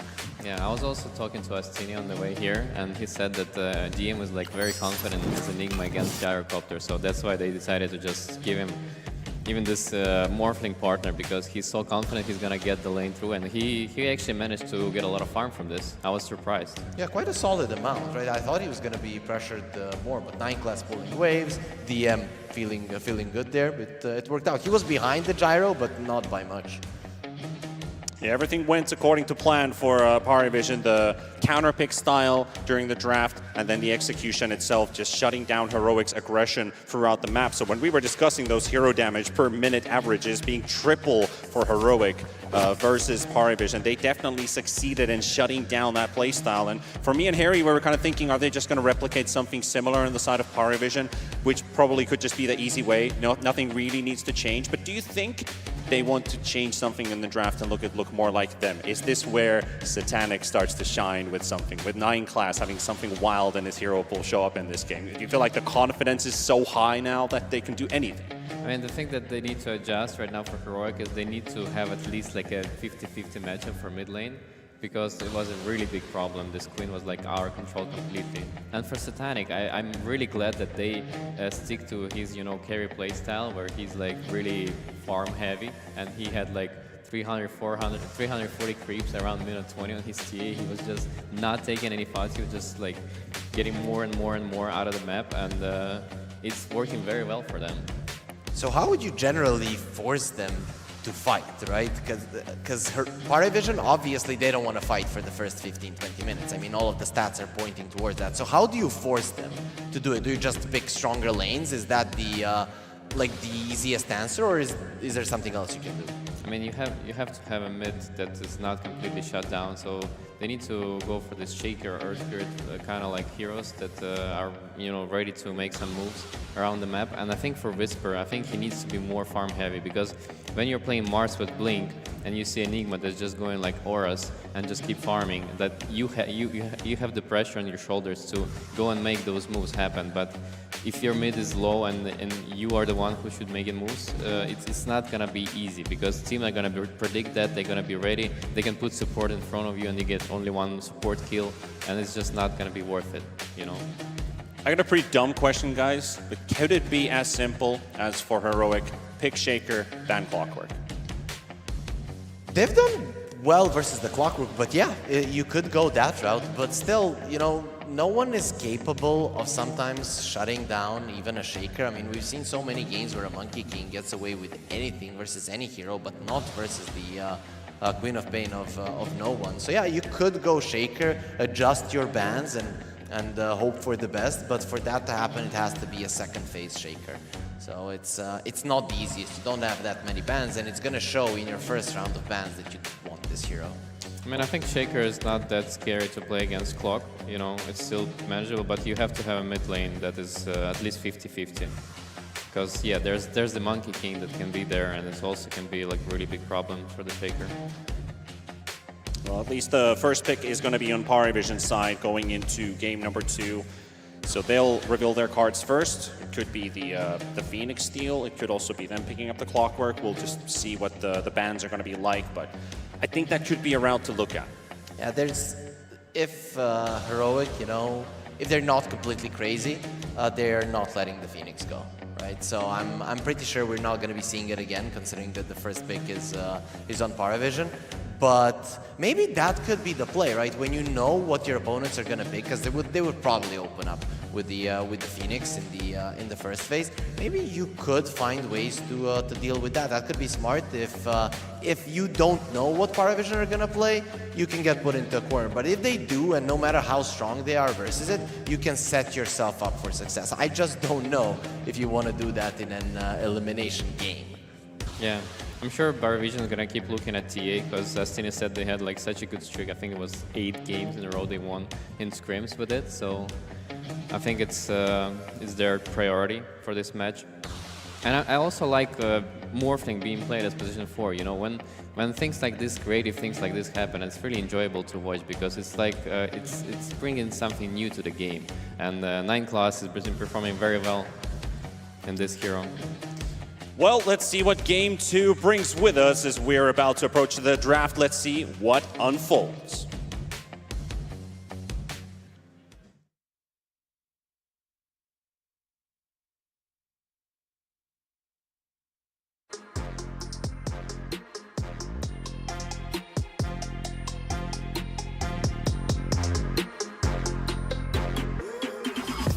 Heroic versus Parivision. Game 2. And it is go time for the draft of game number 2. The panel has given its thoughts about what might happen, what should potentially happen, but let's see what the coaches and the players have in mind, as it is pretty similar to game number 1, except I believe the Phoenix now added for the heroic side will not allow the first pick for Parivision. Yeah, so they're not prepared for it, and I mean, quite deservedly so. None of the teams beat it. If somebody had beaten the Parivision offlane Phoenix, then you might have gotten an idea of the weaknesses that it has, but in an elimination series to just think about and have theory crafting trying to keep you in the tournament would be weird. Not a lot of teams would go that route, so I'm kind of glad that they removed it. So there's Tiny, there's Nick that are still in the pool, and I think one of them is letting through right now. Maybe even both of them. Parivision decides to just ban something else. Did the DK get completely ignored in the yes. previous game? Yep. Yeah, not all the teams have a high priority on it, and I think for the majority of these games we've been seeing it's like very last pick or something like that. Yep, very true. Appearing. Very true.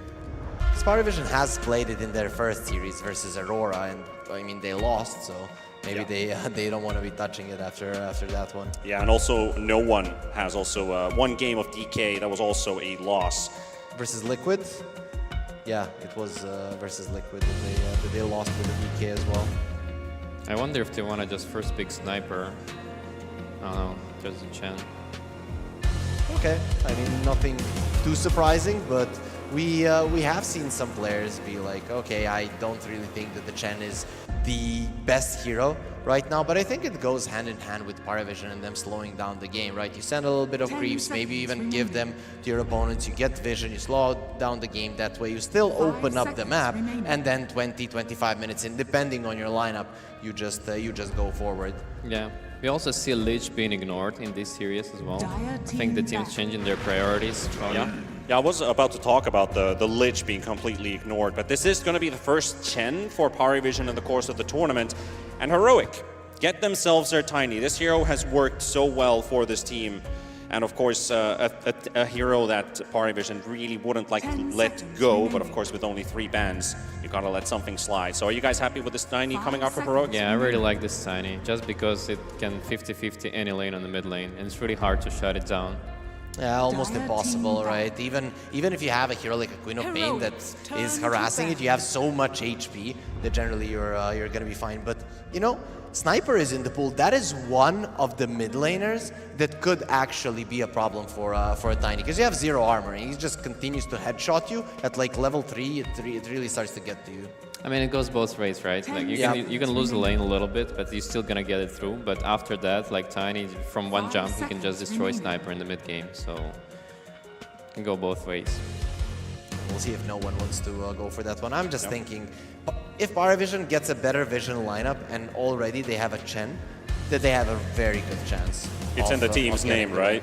Yep, exactly. Their vision, and the Heroic have been relying mostly on it. And when I see a Tiny, especially mid lane, because that's where they played it, and they won that game versus Tundra actually. So I always look at the mid lane Tiny. This guy needs some vision to be able to get the right jump, because if you get a jump and you don't get the hero down from the mid lane as a Tiny, you can put yourself in a very uncomfortable spot.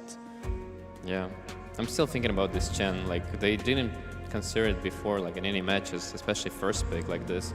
So they must have some strategy prepared with the Chen pushing lineup, which is quite unusual since they like to just tend, you know, freeze the map out and tend to farm more than the enemies. That's a pick versus the Chen. That does look that way, and I'm kind of leaning towards Yuma playing this one, considering that you banned out the Morphling. Everything is just pointing towards that. Yeah, that's the classic Heroic draft right there. Just picking 2 cores, first picks. Just like showing the cards, you're gonna play this strategy already. What do you have? Dire team pick. Yep.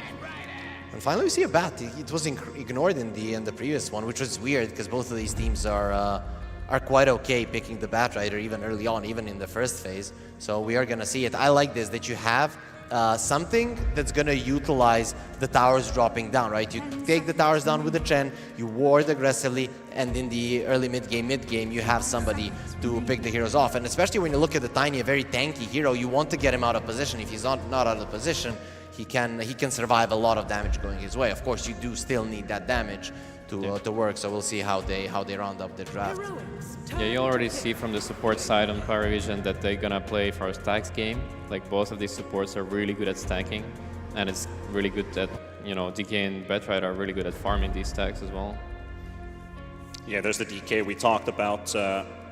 No one or Satanic could be the one to pick it up, so leaving it open as a flex. For sure. Where would you rather put it when you're looking at the Gyrocopter Tiny, potentially being the core duo? I think Satanic is really good at DK. It's this hero fits his playstyle very well. Just tends to farm a lot, so I'll just keep it there. Yeah, on this team, I always want no one to be the playmaker, or at least most of the times, so it's better. But on the other hand, when I see a Tiny and the potential toss back, I'm not sure if I want the super strong DK taking down a tower, because he's gonna get tossed back. But overall, the way that Parivision have been playing, they've been staying safe until the moment where they're certain that the fight is gonna go their way.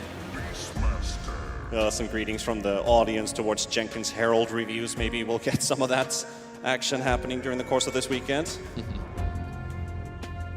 Beastmaster for Whisper. Usually people didn't pick Beastmaster against Chen, but I think since you're playing on Axis anyways, it's fine. And is this gonna be a clockwork finally to lane with the gyro?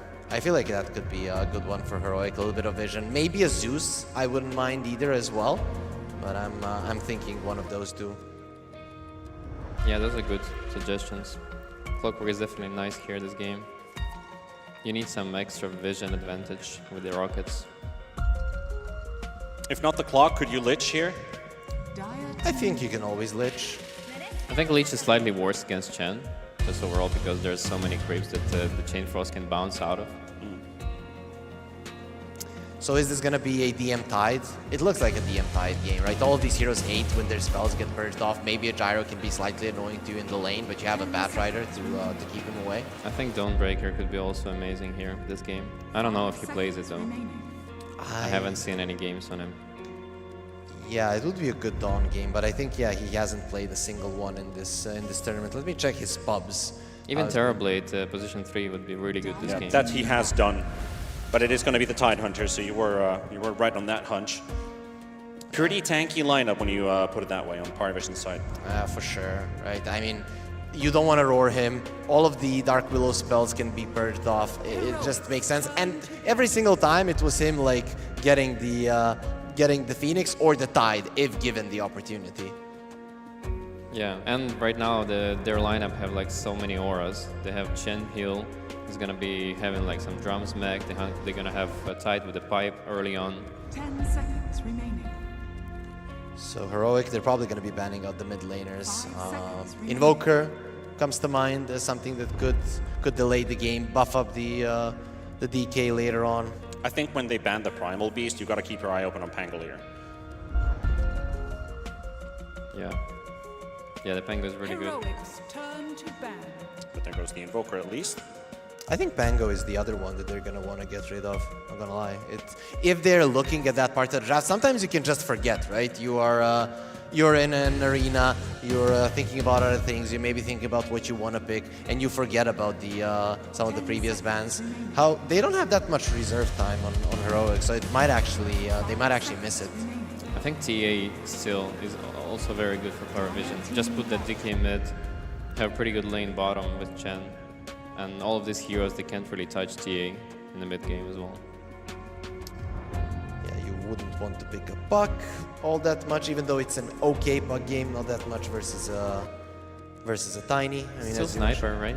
There's still Sniper. For the no one. It's his much preferred hero. 5 seconds. He likes to dominate lane with it. And it's a vision hero, which is going to be nice for the Batrider to get those grabs. Are they worried about maybe a Spectre coming out for Yuma here? Because when you think about it, Tiny Beast, these are heroes that just go at you. Gyro also potentially one. They banned the Slark actually instead. Oh, there's the PA. I like the PA because their lineup as it is for now, they're lacking damage a little bit, especially early on. Like if you calculate their damage between Chen, Pets, DK, and Tide Hunter, it's gonna be like not more than 1,000, 1,500, you know. And this PA just increases their damage output for such a good amount. And it could be a deny pick, right? A shard for PA on the other side would also be good versus both the DK and the Tide Hunters. So it makes sense to take it away for those reasons as well. Yeah, I mean this game is not going to be as one-sided as the first one for sure. Just purely because you have a good like stable lineup in mid lane. Oh boy. So it's a for Huskar. Tiny, or is it the carry Tiny and the support Gyro? Huskar mid against DK. Wow, that's interesting. I'd love to see that actually. You know, when the DK, when the facets came out and everybody was playing the Corrosive Dragon DK, I've seen him even beat the Huskar. I'm not sure that the Fire Dragon is gonna have as much strength, but overall, I'm not 100% certain about this Huskar. You have no safe heroes. You have some counter initiation, but not really any heals, nothing to keep him alive. Once the PA is ready, this Huskar is gonna be in trouble. How do they get the most out of this heroic lineup? They've got their backs against the wall here. They need to win. What's the game plan? They have to snowball really hard out of the mid lane. They need to do the same thing that Parivision did in the last game with no one. Unless, and if they don't do that, then I think it's going to be like 30-minute, pretty easy game for the Parivision. Yeah, their lanes are much stronger this time around, right? Or have the potential to even crush if the enemies make some slight mistakes. So I think that's the main part. Get out of the laning stage strong. You could even be a little bit stronger, not crush all three of them, and then go from there, right? So you don't really have to rely on the Huskar in the late game because you have a Tiny, and we've already seen Tiny versus the PA go towards the Tiny later on.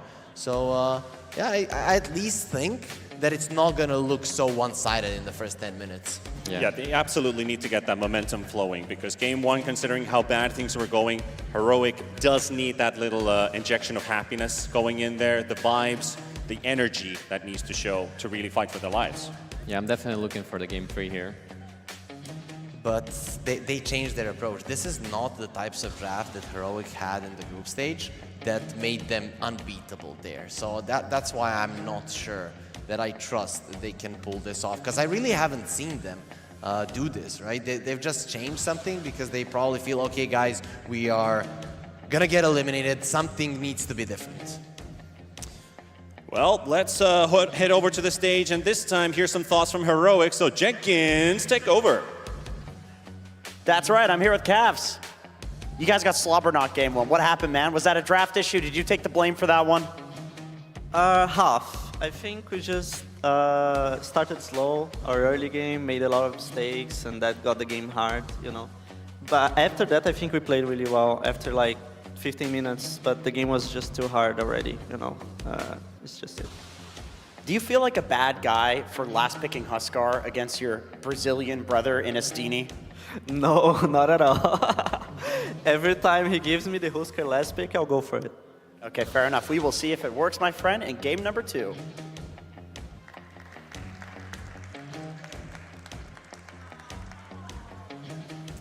And as we can see, game number 2 underway. Let's jump straight into the action and see what unfolds. Can Heroic tie this one up, or is Parivision going to take a 2-0 march and continue on the next round of the lower bracket? And a lot of these, I want to bring up a storyline from the Swiss stage. So when we were going through these player interviews that you can also find on Fissure social media, they did bring up Parivision as a potential top 4, maybe even top 3 team of this tournament. Do you agree with this statement?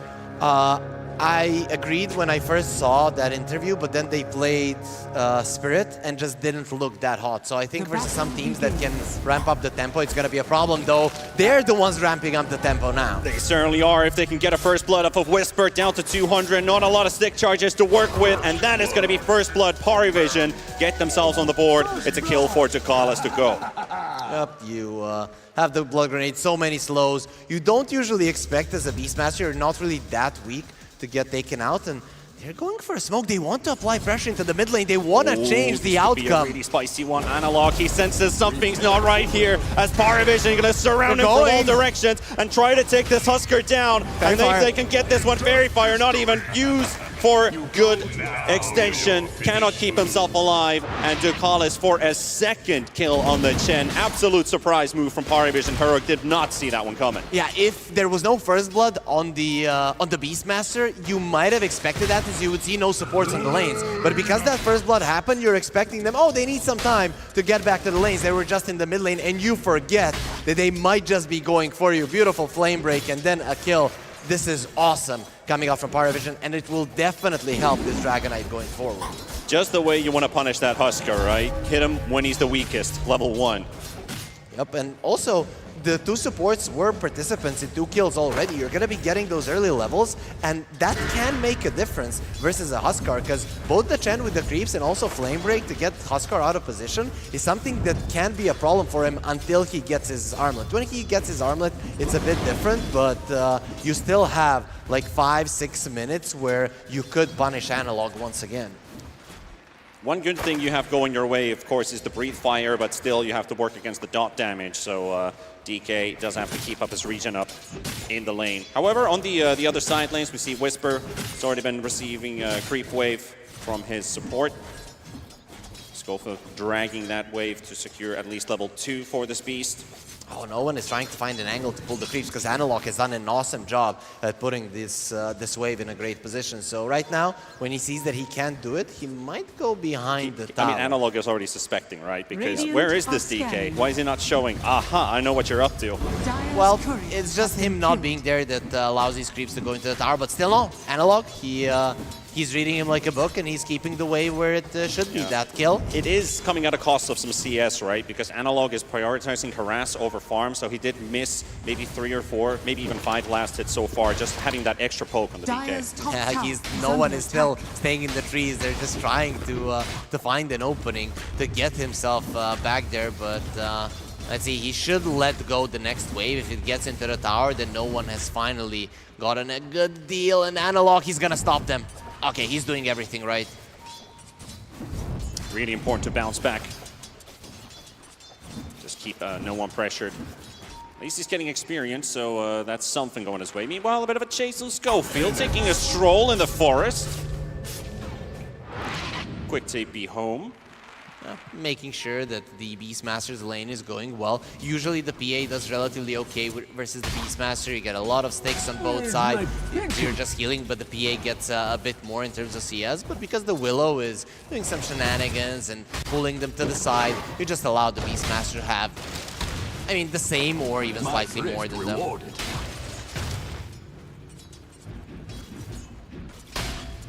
We haven't really discussed this Tidehunter versus the Tiny, not only for the lane, but also Tiny later on, he has a lot of base damage, right? So the Anchor Smash takes a lot of that away. You're gonna have to be thinking, how do you kill this Tide later on? So we might even expect a very early Silver Edge for Yuma, right? So you're gonna get Echo Saber. He's thinking of a Blink. Okay, we haven't seen much of that on carry timings, but I was thinking Echo Saber, SNY, and then just instantly into a Silver Edge would be amazing for this game. All 3 cores of Parivision are weak versus that. I guess the idea is if he spends just time farming around the jungle, not really looking actively for kills, that might hurt the Huskers game, right? So Beastmaster's already kind of focused. It looked like when he has Mana Boots lined up, which is mostly the build on Beastmasters, you get mana for yourself, but it does usually indicate Ags might be the next item he's considering, or at least the first big item for him to build, so then you have nobody to take over that space. So I would love to see if that Blink actually comes to be a reality. Nine Class is there to help out Ducalis and Satanic, but not enough to kill the Beast. Happy keeping straight to his tower. Definitely a downside of the Parivision lineup is that they don't have good ways to cancel out DPs, so that is going to give a lot of opportunities for Heroic to get themselves away. Yeah, this is going to take a while trying to kill a Tidehunter here with the Gyrocopter using almost all of his mana just to try and get this kill happen. But since he's sharing damage with the neutral creeps as well, they're just going to realize, well, I ain't got any resources left, so let this Tide be. And Yuma also lost a couple of CS there while this was happening, so definitely not a great situation for them. Schofield has the Shadow Realm, he should be fine. Also a lot of Maybe even a kill here. They got the boar coming in, so 9 class is being slowed up as Analog is there, throwing in the spears. They throw the penitence on him, trying to at least help out. bringing so many some heroes. extra attack speed, and Analog's the one to fall. And 9 class, even if he dies here, the job's done. The mid laner has fallen. And Satanic even brought in here, try and get early kills here for this PA, or at least some activity going on. But Blood Grenades, nice. The setup there from Schofield. Ducalis is low. Satanic gets the jump to no one. He walks towards, saves his PA. They'll trade the Chen. That's a streak for Whisper as well. So Whisper is very happy to get any early kills. For sure. And if you look at it, Huskar always likes for the mid lane to be very predictable. So you would expect, okay, why are Heroic rotating these heroes? It is because of the playstyle change that I think they want to make in this game in particular. They want to pull Parivision out of their comfort zone, even if it means that their mid laner they won't have the greatest of times. Satanic quite low, but so is Schofield. They want to force out that Shadow Realm. They will, and again, we're just doing constant TPs back to the lane at the cost of some damage dealt to your opponent. But that means that they're kind of locked in these lanes, right? The mid laners are quite free to do what they want down in mid. Schofield has to be careful. You die now, you lose the Wisdom Rune. So, and Parivision are bringing in an army. They are, and DM in the same situation again. The toss, that will do it. You just fell on hard time. It's just very hard to do this versus a Gyro, right? You're running with the wave and he's just running you down with the Rocket Barrage. You're eating the entirety of it. They even give the Wisdom Rune to Whisper. I mean, when we look at it, Gyro, you don't care that much about his level 6. For a Dark Willow, it's nice, but not 100% necessary. Yeah, Whisper with 2 games of Beastmaster in the course of the tournament. 2 wins, has been successful so far with the hero. I think, if I remember correct, that was also one of the games where he was on a net worth level of his own compared to everybody else, just absolutely popping off. And you mentioned the Aghanim Scepter. I'd really want to see it in this game. Until the PA gets her items, you really are lacking damage on the side of Parivision. And then even if you're surviving long time in a fight, you have this Beastmaster that is just going to be standing his ground that you can't kill him. Yeah. But Yuma did actually change towards the Echo Saber and then have the Blink coming after, so the farming item coming first instead of just a straight up Blink Rush. Because if that backfires, then you don't have a farming item on the hero, then it feels really bad to play a carry Tiny. Yeah, you have to get a farming item first, I think, on a carry Tiny. Yes, both the Beastmaster and the Huskar are relatively greedy, especially in the early stages of the game, but Tiny with his tankiness can be fine with that greed, because he can stay in the laning stage for a long time. Even when the Ravage is up, you should generally be okay. So here we go, the first item piece towards that axe for Whisper. Yeah, we might be looking at a 13, maybe 14-minute timing at this current pace with 3k net worth. Yeah, it depends on if he gets a couple of kills. If you make a couple of mistakes, he gets their ores off. It can come out earlier. But if it is just stacking the ancients and then farming them, that should be roughly the timing that they should go for. Yeah, it just could be that for the time being, that Ags might be coming a bit later than the average timing. But if you do get a kill or two, as you mentioned, that could definitely help him out. A bit of, white noise, a bit of shh going around. Yeah, they're in real time giving info. Yeah, I'm really loving this when nighttime does come. That here in the arena it gets darker. Panda, I don't know if you've been noticing that. I have. It's a vibe. Yeah, it really is. Be quiet, it's time to go hunting. But no such luck here for this game. We're probably going to be seeing a little bit of a passive gameplay. You need Battle Fury on the PA. You need Aghanim Scepter on the Beastmaster, some starting items on the Huskar. We're probably going to be fighting a little bit more around the Roche than around the mid lane once the time does come for that, when Huskar and the Beastmaster are ready. Yeah, we could expect maybe 3 to 4 minutes of peace until all hell breaks loose. Ducalis is trying to get his level 6 as fast as possible. He's not as fast as Whitemon, but it should still be a level 6 in a decent timing. You want to have that heals. There's a lot of burst potential on Heroic, and if you can counter that, then the counter initiation with something like a Ravage can be huge. Heroic deciding to scan the dire triangle. get some tabs on where's the Tidehunter moving at the moment. Are they setting up in the lane for this Tiny to even show in the lane? There's still kill potential on the side of Parivision if Tiny is too far away from his tower, even if he is a tanky boy. So no one is getting a Blink Dagger. I was thinking maybe a Mage Slayer could be a way to go if you want to slow things down. If he does get a Blink, we can even expect Satanic before his Battle Fury to be rotating. Well, let's see what comes out of this. Dire's top tower is under attack. Good scan. Could be a bad kill. Yeah, that's a second scan already. So they know this hero is going to be all alone in the lane. It's going to be the Bat Rider, as the Willow is also getting focused on in the top lane. So we're going to get a trade of kills on both sides of the map. 9 class to fall, and just in time the Dragon Tail stun. Roar comes out, but the boards ain't doing enough versus the DK. And he does buy the Blink Dagger for no one. Yeah, he bought a Blink. I'm expecting him to just be running towards the top lane. This Blink is gonna be concentrated onto the Beastmaster and getting him out of that top lane of the map. Bit of an invasion by Heroic down this triangle area. Dire's structures Trying to keep that Tidehunter slowed down as much as possible. It's Analog's focusing on the tower. 9 class is already TP'd back. But that is the armlet on the Husker, so Analog is really difficult to kill. As soon as you get the armlet, everything changes, right? Suddenly, Parivision are gonna have a very hard time killing you. So you have to be careful. But I like what they're doing right now. They're taking the Beastmaster's tower and they don't have a glyph.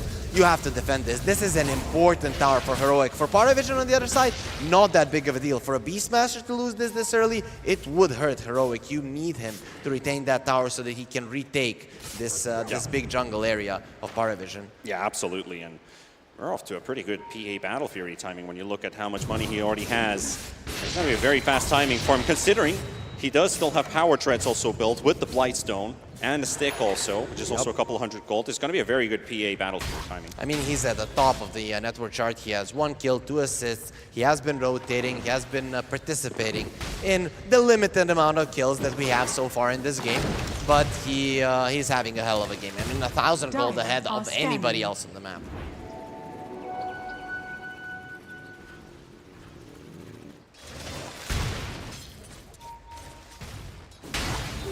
Invisibility.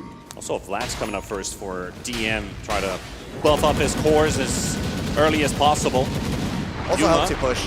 Gonna get the jump. Doesn't quite get the toss out though, but the rocket flying out from King Jungles will keep DM at bay. However, there is a DK also coming here with an Invis rune. See if he can pull this one off. King Jungles doesn't see him coming in.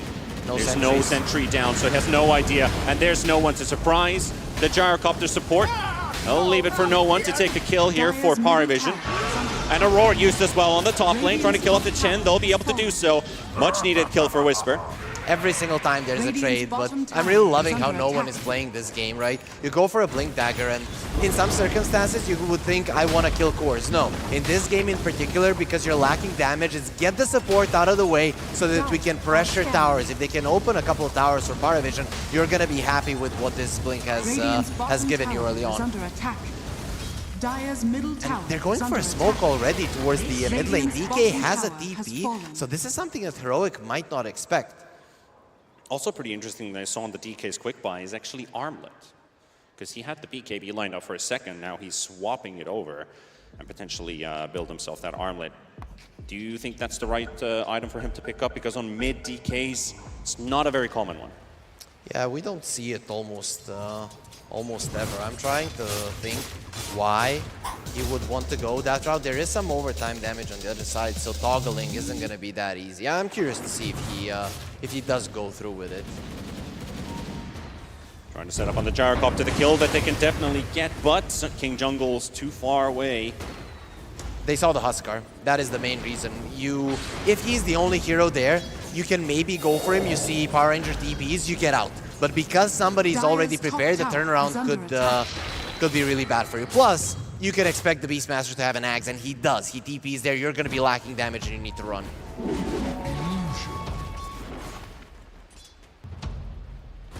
And the Axe up on this beast, so Whisper would like to get rid of that tower as soon as possible. Once he has the blink up, he'll be a true force to be reckoned with. Not too far away from it, 1,000 gold until he'll have his initiation up. Then they should definitely smoke up on the side of Heroic. They are already smoked up. Do they want to go Roche? It does look like they want to go Roche here in the bottom lane. Might just be that they kill this Dragon Form DK. The jump already coming up from Analog. It is onto the Colossus. Chen will have to bite the bullet again. You have to start it now. Like, there's no tower to take here, so the only reasonable explanation for this move would be Roche. Yeah, that's going to be the goal, but it's going to be moving in just 10 seconds. Well, you better do as much damage as possible right now before he starts moving. Can they even kill it? I mean, you've got a lot of spears on him, right? And with the Beastmaster... Should be able to. Yeah, they're going to be able to take it just in time, so... bit over a 10-second Roche shot. Yeah, what a easy cool move from Heroic. I mean, Parivision never would have expected that. Like, what are you going to do in 5 seconds? Kill Roche, huh? And they actually make it happen. They're also very happy that they got the Dragon Knight out of that bad situation. But also, right, we have been reminding our viewers, Panda, and we're going to remind them once again, even people in the arena, if you haven't done so already, you can pull out your phones, !F in the chat, follow us on social media, follow us here on Twitch, on YouTube, wherever you like to watch Dota. We are there waiting to bring you the first LAN of the year. Absolutely, here at Belgrade, Serbia, at the Saba Center. We have a nice pack here already. People showing up as the day courses. We have 3 best of 3s happening today. Same thing for tomorrow. 2 on the Sunday Championship Day. Middle tower is under attack. And we'll see which teams make their way through. Yeah, Heroic now have to apply pressure. You have this Aegis, you didn't give it to the Beastmaster, so the Huskar has to be more aggressive, and you need to slow down this BA. He's so far ahead, and we all know what happens when he gets the shard versus a Huskar. It's just gonna be Huskar going down every single time. It's not gonna be nice for him. So you're probably gonna go SNY, BKB, or vice versa, then get the shard, and the murdering will commence for them. Also, this Tidehunter, it's just impossible to kill him before he gets the Ravage off. You do not have the tools to do it until your Tiny gets the Silver Edge. So you definitely need these timings for Heroic to work out. Yeah, that pipe is really going to be a big one here for DM. Just a lot of regen, keeping up the boys versus Heroic. Even if they have quite a sizable amount of burst, that pipe could just be the difference between life and death. And maybe a well-timed pipe, if you had an armlet on the DK, allows you to actually toggle and get more HP out of it. Okay, Panda, it's time to get pumped because there's a Blink Dagger on the Beastmaster, there's a Blink Dagger on the Tiny. Heroic are going to be looking for Chaos. The main thing to make that Chaos happen, force the Tidehunter to use the Ravage defensively. Even if you lose a hero or 2 during the Aegis, it's fine. Just make sure that the moves are happening. Well, they're definitely trying to force some moves here. Good defensive vision. Parivision is ready for this one. They're bringing in TPs. Everyone seems to be showing for the occasion. Whisper, they got the roar at least on the Bat Rider. They'll be able to get Night Blast out of the way. Delivered. No one jumping straight on top of Whisper. Is right under the call down. They get a lot of damage. The Ravage comes out though. Satanic, and no one will get the kills out of this one. Whisper and King Jungle Schofield to drop an Analog TPing away. And a very close Dragon Tail almost connecting there by no one. But Heroic will lose 3, but they'll keep the Aegis for at least 2 minutes, so you could maybe try to replicate that. However, Parivision, they're building an Ekworth lead out of that. What's with this tournament and the BKBs being delivered at the worst possible moments for the teams going for a smoke? Heroic are running in for that one. They find one. They're looking towards the PA. They're like, we're going to kill him. Courier delivers the BKB. He pops it before the Terrorize and then just goes in. At that point, everybody from Parivision is already set up for a fight. But you forced out the Ravage. You need to go again. You can never stop if you're Heroic. Absolutely. I feel like that's exactly the call. Just keep up the tempo. 9 Class is getting away from them, though he might still get hit by that rocket. However, him with a Blink Dagger is already at a safe distance. And that's something that Heroic not ready to do just quite yet, to go into the enemy triangle like that. So no one, he got away with the armlet. It's a bit greedy, but he's gonna get his BKB at a decent timing, and Parivision now, after that fight, are in complete control of the game. If they even slow it down now, during the downtime of their Ravage, it is gonna be really, really bad for Heroic. I really like Satanic also lining up the shard on this PA versus what you're playing up against the Huskar, most importantly, because that really allows them to just take Analog out really quickly. Yeah, you're gonna help that. Even that extra little bit of magic damage is gonna help if need be, right? If you have to move away with the PA, but it's also burst, right? That's how we should look at it. The 1 round of hits for a crit, and the shard as well could just be enough to bring down a Huskar, because you are going to be playing at like 30-40% HP all the time. Radiant's bottom tower is under attack. Let's see, they bring up another smoke on the side of Heroic. Or where did they make the move? The Ravage is going to be soon coming off cooldown on the Tide. At least they'll be able to get this mid T1 tower out of the way. That will be all T1s and then down from the Parivision side of the map. Towers even 3-3. I'm liking Analog's item choices. Pyke to get himself away from the PA. You don't necessarily want to use the BKB immediately, even though in these fights you kind of have to. But also you can move yourself away from her. But also a plate mail is very much important. You're gonna go for that one. I could see even a halberd coming out, but the extra armor is 100% necessary. Without it, you cannot play. You're just gonna die.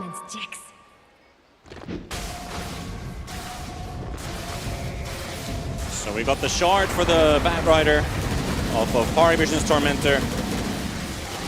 This time around, Heroic, last game they already had 3 shards before they took the Tormentor, and this time around it will go for the supports.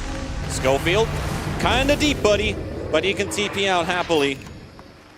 Yeah, what are you gonna do? Ravage for him, right? So that's what they want, right? Yeah, that's kind of what you want with Heroic, but I'm surprised they didn't really utilize the downtime of the Ravage all that much. So Parivision, now they're thinking, we've got every single one of our spells, our BKBs are ready. They're gonna go for a fight, and whoever they find now is going to die. Heroic just cannot win a team fight at this point. Tower is under attack. Let's see what they can build here. Satanic's inventory starting to look pretty scary. We're only 21 minutes in, and he's got nearly 300 last hits on this guy. 272 at the moment. Farm speed is just crazy. He's getting everything he wants, and he's also participating in fights. It's not like they didn't try to pressure him. That's going to be a bit of a surprise, as no one's going to be able to jump on Tiny. Yuma, he's got his teammates coming in, but can they get there in time? Gushing, flame breaking, pushing him away. The toss to the backline, sending the Tidehunter deeper in. The roar from Whisper, right on top of the Batrider, can't quite kill him. There's the Ravage, connecting on 3. They'll take down Yuma, the carry out. Whisper getting focused by Satanic, and he crits him down to death. As now no one's going to be chasing Analog. Ducal is to help him out. The souls are there. There's the last one from 9 class. You're not going anywhere. So Parivision cleaning up Heroic. Yet again, another successful fight, doubling their net worth up to 8K now. And they're not done. And they're definitely not done as they spot Schofield. 9 class is there to help. Another good flame break that might take some big damage from the Bedlam, but it's not going to be enough to kill the Bat. And another kill going for Parivision. They all jump in onto the Cursed Crown just to be able to take that damage from the Bedlam as well. We're all kings, and Parivision really, they are playing like royalty in this game. It is amazing. Look at the damage done difference. It's like Heroic, even if they want to play aggressive, even when the Ravage is down, they barely got anything done there. Oh, King Jungles. I mean, it's not gonna be a wipe if he dies, but it's gonna be the 5th Oh, it's the end to the rescue as well. No one's gonna be there to help him out. More hit. 9 class is living with just 20 HP. Oh, not even that. And they're gonna give him the tips again, just like last game, trying to get under his skin. That's 5 heroes in a row. First you killed 3 cores, you went for an aggressive play. Heroic cannot allow aggressive Ravages to be used, and well, they did. They lost 3 of their cores, and then even their supports got hunted down. Oh, and another one just for Whisper to grab Tugalis and get the Chen out of the way once again. At least for Heroic, they can keep killing the Chen, but it feels like the Chen's the only kill that Punish they've got is coming though, right? So even if you kill him, if you lose your big heroes, it's gonna be a problem. Oh, that's gonna be one, definitely. Satanic is there to slice him down. Mega kill streak now up on the PA. And somebody's taking flowers. I wonder who it is. It's 9 class.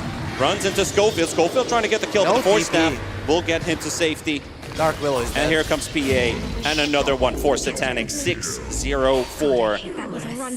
When you think about your 15 max kills, PA being part of 10 of those. Yeah, I'm loving this. Something's gone wrong. No, this is how you want to play the PA, right? If it is allowed, if the game is going well, you want to go for those fights early on. And Satanic, he just found openings. Early on, he went for fights before he has the Battle Fury. Yeah. But of course, when you get it, you want to farm. So he farmed those a couple of minutes, and the BKB comes to him when the enemies are attacking.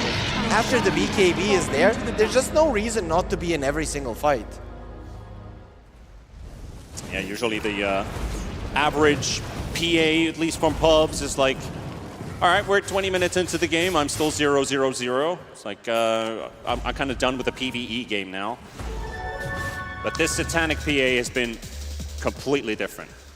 Noob PAs, not sure. Remember the old stories when Satanic was, I think he was 15, but people were saying he's 13 with 13k MMR, right? Not this guy, he knows what's up. He definitely knows. King Jungle spotted again, this Gyrocopter in a pretty hopeless situation. Trying to juke around in the trees, no backup coming, and his tier 2 tower will fall. They also have really good vision in the mid lane, right? So now, let's say you force out rotations here, but you still have a DD, you might even just go all the way. But let's say if you force the rotations, Heroic, of course, after the bottom lane are going to be moving towards the mid lane, where Parivision are already prepared, but it does look like a full lane of Rax. You have Ravage, also a Blink, freshly bought on DM. You just can't get close to Parivision now. The momentum is definitely on their side. Heroic only suffering losses around the map. Schofield, the next one to drop, losing their bottom lane of Rax. And this East European team has definitely, they've had a strong breakfast today. They were ready for this one. Are you, I mean, with you saying that, I'm kind of thinking Heroic haven't eaten because this is not the Heroic that we expected. They didn't lose a single game in the groups, went through as one of the top 2 teams, just completely untouchable, and in the playoffs we haven't seen their power at all, Panda. Just a single map victory, which was also a game that they were quite heavily dropping. Yeah, 2 racks behind and just Tundra. Uncharacteristically for 33 teams, but I guess he couldn't control the young ones, and he just allowed them to go ham. And that Beastmaster should be counting his lucky stars. Yeah, but definitely something is a little bit missing. For Parivision, though, everything has gone clean so far. A Clockwork is missing. Yeah, I really wanted to see that hero. I mean, we're going to get back to that Clockwork a couple of times, but let's see what Satanic. Last time he went 1v5. There's going to be a huge ravage on everyone as Whispers pushed away. They cannot kill Satanic. You cannot touch him. And he's not done with you. Analog's the next one to be grabbed by the lasso. And they will focus themselves a Husker kill. Analog, Schofield down. Heroic pushed all the way back to the fountain from where the game once begun. They're pushed back there again. And that was a beautiful, you gotta say, you got a 5-man Ravage. I mean, hey, it's sad he didn't just crit them all down, but it's in his name. He's Satanic, you're not gonna be able to kill him. It's of course gonna be BKB, Satanic, back to full HP, and he still has the Aegis. They're going and they're for the gonna go jungler. end this game, end this series by the looks of it with the tier 4s. There might be one fight still left in Heroic. They're gonna give it an attempt, but they're gonna be short-handed on this one. There's the attempt, the jump in from Yuma, but they will lose this this tiny. He's dropping so low. He's still pulling in an anchor, but that will take him to the grave. Whisper still going to try and make one more play here. They might be able to get at least a Batrider support, but Satanic is unstoppable. You cannot do anything to him. And they're diving the fountain for good measure. Parivision have come here to play. They'll lose no one with that egregious push there, but the Ancient down to half. And a buyback coming in from the DK to return back in. Satanic focusing on Analog, pushing him all the way back to the fountain once again. Schofield is not buying back, he's giving up.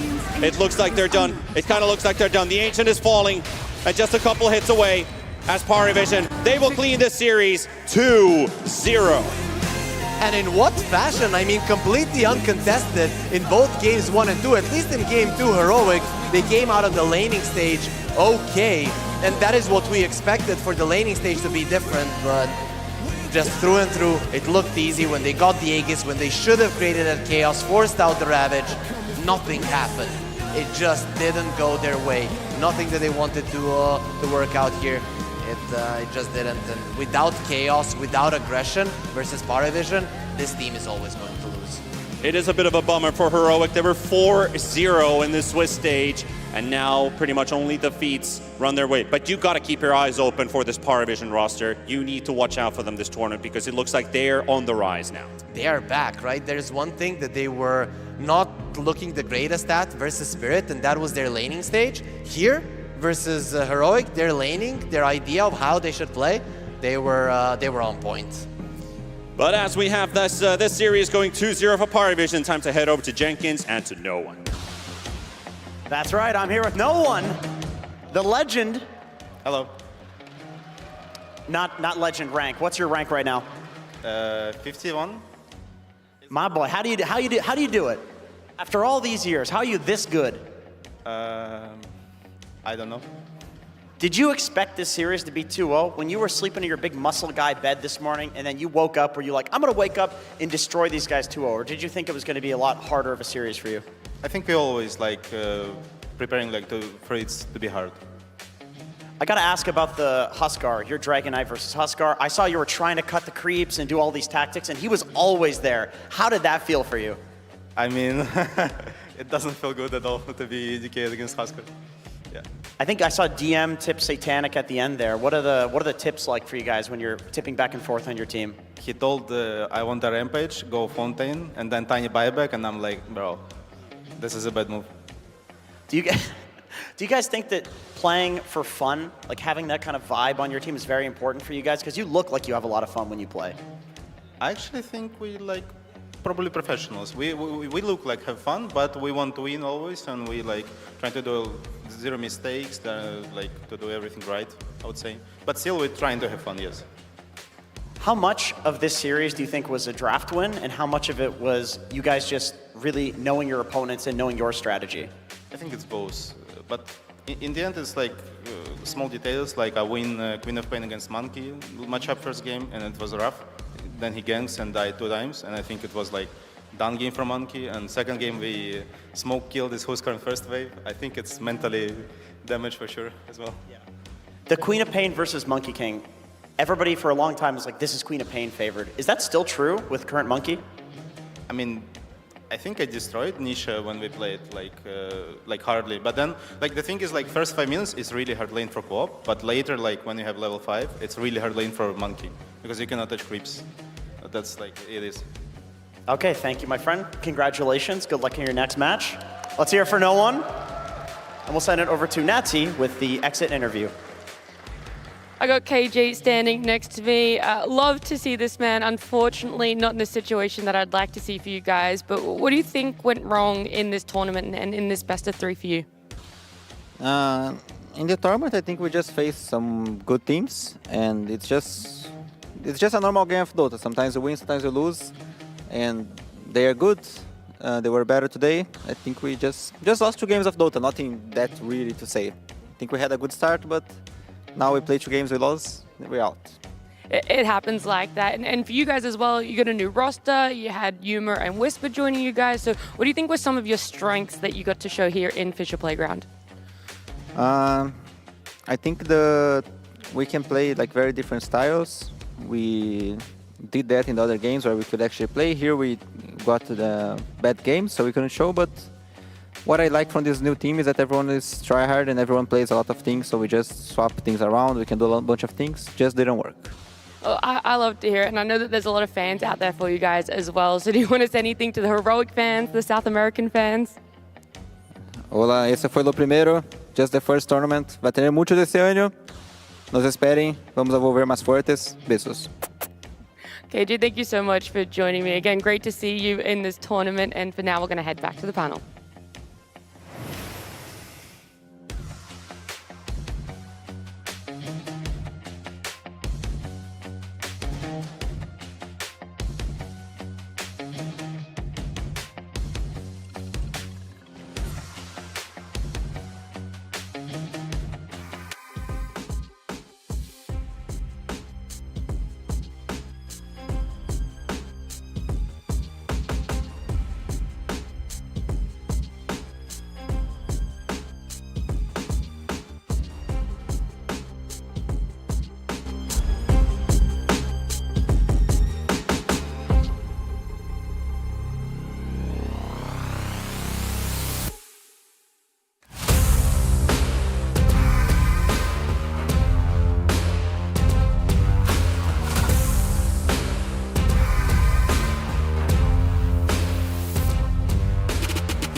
bad girl's life and an unknown road. I'm gonna leash you with the stars in the sky. I'm alright or die. Not that I let it go, nothing like me in my pride. Pain is my pleasure, though I am not right or die. Not that I let it go, nothing like me in my pride. Pain is my pleasure, though I am not right or die. Put my ego in the driver's seat and slip my two-way personality. I take one step forward and backwards three. It's a bad girl's life and a lonely street. I'm gonna leash you with the stars in the sky. I'm alright or die. Not that I let it go, nothing like me in my pride. Pain is my pleasure, though I am not right or die. Not that I let it go, nothing like me in my pride. Pain is my pleasure, though I am not right or die. I'm alright or die.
You hold me to the ground. If I didn't have you, I would float away.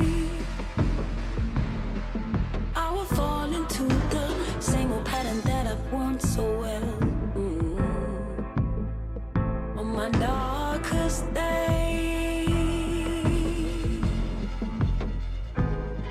someone told me it was easy, but I've seemed to find it hard. I'm an audience to grievance, 'cause I've struggled with my heart. But you changed the shape of love when I wasn't vain of love. But like a stream, you tie me down. You're my foundation in this tired town. Just like a stream, you tie me down. You're my foundation in this tired town. I'm a beat in your algorithm. You're my ism. Now I've something to lose. Oh. Even if the neighbors listen, let them listen. Oh. This is more than spiritual.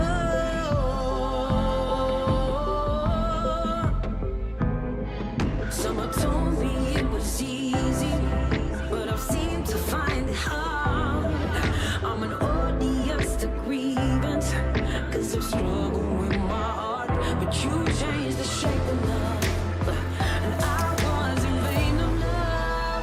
But like a stream, you tie me down. No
bad girl's life and an all-known road. I'm gonna leash you. It's just my sky. I'm alright or die. Not that I let it go, nothing like me in my pride. Pain is my pleasure, though I am not right or die. Not that I let it go, nothing like me in my pride. Pain is my pleasure, though I am not right or die. Put my ego in the driver's seat and slip my two-way personality. I take one step forward and backwards three. It's a bad girl's life and a lonely street. I'm gonna leash you. It's just in the sky. I'm alright or die. Not that I let it go, nothing like me in my pride. Pain is my pleasure, though I am not right or die. Not that I let it go, nothing like me in my pride. Pain is my pleasure, though I am not right or die. I'm right or die.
You hold me to the ground. If I didn't have you, I would float away. I would fall into the same old pattern that I've worn so well.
Hi everyone, Tal here. Communication in Dota 2 is one of the most important things. If you make a wrong call or you get a call wrong, you just send packing home and lose the game. Today, we're going to understand how Talon team understands each other. Hello guys. Hello. So what are we doing here? We are playing a game called Spy. Every one of you will receive a message where the location is set. But one player, he will receive, you are a spy. And the spy will have to guess the location. The other players need to ask each other in turns from right to left questions about the location. Like, is it a big location, a small location, and etc. And in the end of the round, you will vote who is the spy. The spy needs to get the location. Okay? Got it. And let's start. Close your eyes, guys. Okay. And the second player. Third player. The fourth player. And now you. Now you open your eyes. Everyone remembering the location, but the spy doesn't. Okay. Now you ask the questions and you start first. You go there alone or with your friend? With a friend. With a friend, okay. Do you enjoy going there? No. Is it crowded there? No. Will you go there every month? Yes. Is there a massage there? Yes. Okay. So it's a place with a massage where you go with your friend. I think I know what it is. Okay, do you have any thoughts? Not yet. Not yet. Two, yeah. I think 2 or 3. I think 2. 2 or 3. 2 or 3, yeah. We can play another round so you would guess. Okay, we can go one more round. Or maybe the spy will guess the location. Let's start. It's expensive or cheap there? Can be expensive. Do you feel relaxed when you go there? Kinda. Is there a line to go there? Yeah. Someone will serve you there. Yes. Okay. Is this for adults only? No. So you are ready to vote? Yeah. Vote against the third player. We have 1. And voting against the second player, we get 4. And you, sir, are spy. Yeah. Well, I think correctly. The place is the hotel or what? Now it's a barbershop. Oh, barbershop. Do you go there with a friend? Yeah, sometimes. But I don't know. And do you get a massage in the barbershop? Because I don't. In Asia, there's a lot of barbershop that provide the body massage also. Oh. After you got cut, it's like... Okay, and do you guys do that? All the time? Sometimes.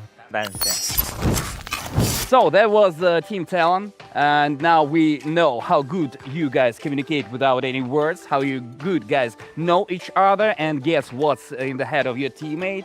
But let's see what it brings to you on the stage, playing against greatest teams of the world, Dota 2, FISSURE Playground. Stay tuned not to miss any Dota 2 great content from FISSURE. Bye. Bye.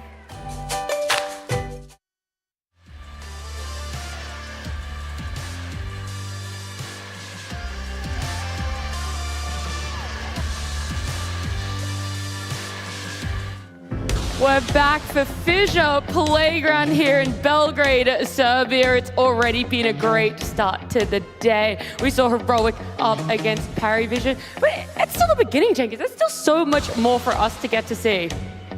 That's right. We have Nisha versus Makoto coming up. Who cares about the teams? We got the most high-skilled mid matchup you can possibly dream of. Are there any mid laners in the crowd? There's like... No, there's no mid lane. All support players. Yeah, we're all support players, yeah. One in the chat for Makoto versus Nisha. There's Okay, there's probably a bunch of ones in there. Yeah, there's ones. Okay, well, you know, we could talk all day, but I know what you guys are really here for. You want to see the Dota. You want to see the players, so let's get the ball rolling. Let's start bringing out our teams. Perhaps the most surprising team to do very well in the group stage, the most dominant team in the group stage that nobody expected, the team that's putting SEA back on the map, Talon Esports!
SEA's last hope. Talon, I'll let you guys go and sit down at your computers. Get ready, because top 8, sure, that's good. These guys want more, and they potentially could, but Jenkins, it's gonna be a tough battle for them. It's definitely not gonna be easy with their opponents we're about to bring out.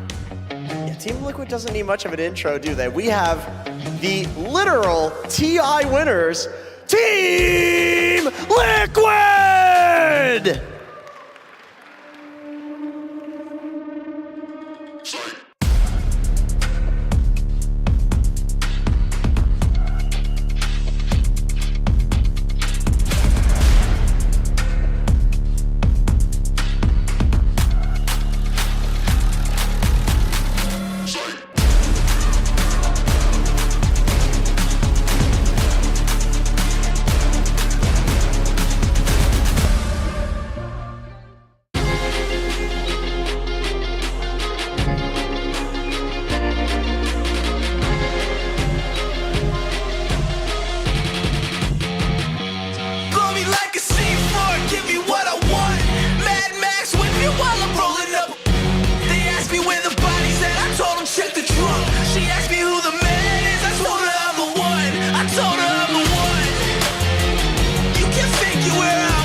This roster, we've known these 5 players for some time. They thrive in the lower bracket. I tell you, an environment that these guys love to be in. And it's nice to have our players out here. They're sitting down at their computers, but one more pair, another team that we have to cheer for, guys.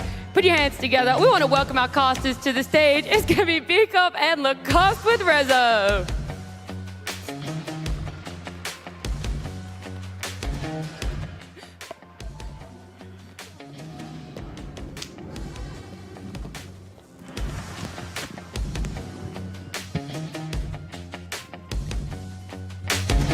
Woo!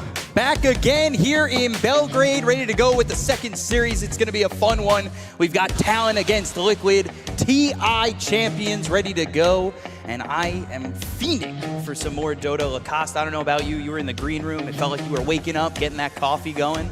You excited for this series? Oh, absolutely. I think this one is going to be much more interesting, much more close than what we've seen in the previous series. Ooh, the previous series obviously being a 2-0 before this, Parivision against Heroic. Rezo, break it down for me. What do you expect to be different in this series compared to the last? I mean, I didn't really notice that Heroic was playing the same way they were playing in groups. They were kind of like shaky, and they were kind of like feeling lost in terms of drafting as well. Right. Like they brought some Huskar that was like pretty like from out of nowhere. They tried to compensate the first game, you know, when no one destroyed the mid lane with with the Queen, and he tried to compensate it with the Husker pick against DK, but it didn't work out. And you know, with Parivision, they just like completely taking the control over these two games, and they know exactly like where to place there in terms of positioning on the map. Right, and if you want to see more Dota like this, you got to follow. It's !F in the chat to follow us on all socials. That's Instagram, that's Twitch, that's Twitter, and it's also YouTube. You're going to be seeing more Dota action as you follow us live.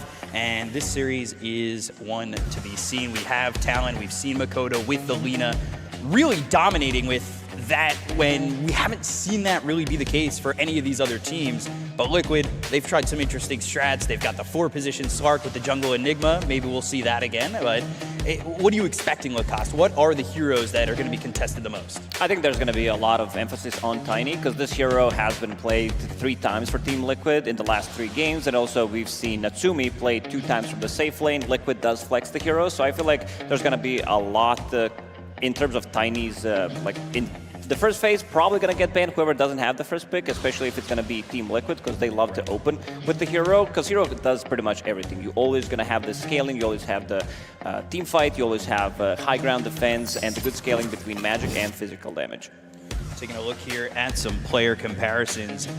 8 heroes for both these players, for Makoto and Nisha. Nisha not leading any of the stats, and it feels as though Liquid themselves, but specifically Nisha, has been struggling throughout the first part of this event. You know, they went through the first BO1s, they took both of those with ease, but it took them 3 tries overall to get to the playoff part of this tournament, as they lost 0-2 the first time to Parivision, and then they continued losing after they lost to BetBoom as well. They finally beat Extreme to get into the playoffs, but it's not exactly convincing from Liquid. Yeah, Nisha has been warming up, you know. Lower bracket starts, that's why, you know, that's when they only start playing. Turn it on then? They turn it on a little bit, yeah. They told me that, you know, this tournament, it's kind of like a scrims for them. They're like preparing because there's going to be a long season, so they're not like really, you know, going all in like already right now here. So they're kind of like warming up, and I expect them, you know, to get better throughout the tournament. Unless Talon's going to take them down right away. Yeah, it could be a quick exit for the side of Team Liquid. You come from winning TI, all of a sudden, first round exit. It's not really what you're expecting, but Talon has shown their strengths. I mean, they've looked good in plenty of these matchups, but for them, it feels like it's feast or famine. They're either ahead by a lot or down by a lot, and those games are just brutal to watch if you're a Talon fan. Yeah, it really depends what's going to be played from the mid lane. If Makoto, you mentioned that Lina, he did play it 3 times and did win all 3 games. I don't think we're going to be seeing Lina. Nobody wants to face it. He is the player that has the highest average kills per game. This guy is just insane, and we can look at the coin toss to see who's going to win it. And it's going to be Talon Esports taking the Radiant and Team Liquid taking the 2nd pick. It's been Radiant just about every time, right? Yeah. Reza, what do you think is giving everybody going for Radiant? Say it again, sorry. Before I repeat that question, we're actually going into the draft, so I'm going to introduce the draft. It's Talon Esports up against Team Liquid. Game number 1. Let's get excited. I want to hear it all from the crowd and inside the chat. I'm watching Twitch chat right now, so let's get into it.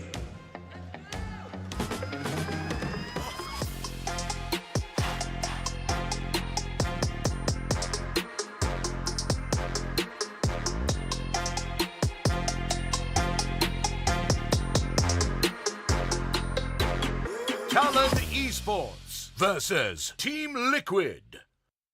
Game 1. Coming into game number 1 here, Reza, I was asking you before we threw it into the draft, why is there such a bias on picking Radiant for the coin toss? You keep asking me that question, but I honestly have no answer here. I think it's mostly because of the stacks, and like you just play, you know, naturally from the Radiant side. I don't really know like what is the like gain. Like purely looking from the map, I don't really see a big advantage playing on the Radiant side. Right, yeah. Early in the tournament, it felt like it was about 70-30 Radiant advantage in terms of games won, but it's fallen significantly. It's 50-50 now. I actually know I just understood it right now. Okay. It's just the Russian positioning that early on the Radiant side that you can take it, and it's like feels more natural because you're kind of like playing to defend your safe lane tower, Right. and by the time you're ready to take it down, it's on your side, it's not on the enemy side. So does that give a hint into maybe wanting a hero that like the Templar Assassin or a Huskar, that's something that you can go for Roche earlier? Yes, exactly. So that's why we are seeing a lot of these heroes popping up right now in the tournament. Interestingly enough, in the draft so far, Liquid, they have not banned the Lina, and we were talking about how teams going up against Talon were going to completely avoid this, but if they're letting it through Lacoste, is there any early prediction on what you think they might want to use to counter it? The way you play against Lina is you want to run at it, any kind of repositioning tool, so Tiny is going to be really good, and this leaves Alchemist in the pool. This hero is the highest contested hero in the tournament. He has highest, also, his win rate is pretty terrible. He's only been picked 3 times, sitting at 33% win rate, which is not that great, but he's been contested in 97% of the games. Yeah, I'm yet to see the good counter picks to the Alchemist. At least like some Timber on the lane against him would be nice. I mean, there's an AA I keep talking about, but people don't really wanna play it because it's so weak on the laning. They go to the Tiny for Team Liquid. We've seen this played by Natsumi on Talon, so it does feel like one of the heroes that's going to be contested the most, but Liquid pick it up with their first pick. How does this match up against an Alchemist? Obviously not in lane, but in the game, what are you looking at in terms of progression and pace? 10 seconds remaining. You can't really burst him, and it's not another damage that Tiny outputs for the Alchemist. So I think it's a good pick for the Talon. And I really like this. Talon are giving a lot of respect to this box he's positioned for Slark. It's not all about him providing vision for the team, his night vision, also removing enemies' vision, but also the fact that in that game, that the second game I believe when he was playing it, when they were playing against Falcons, he was the one buying just enough time for Mickey to come online on Phantom Assassin.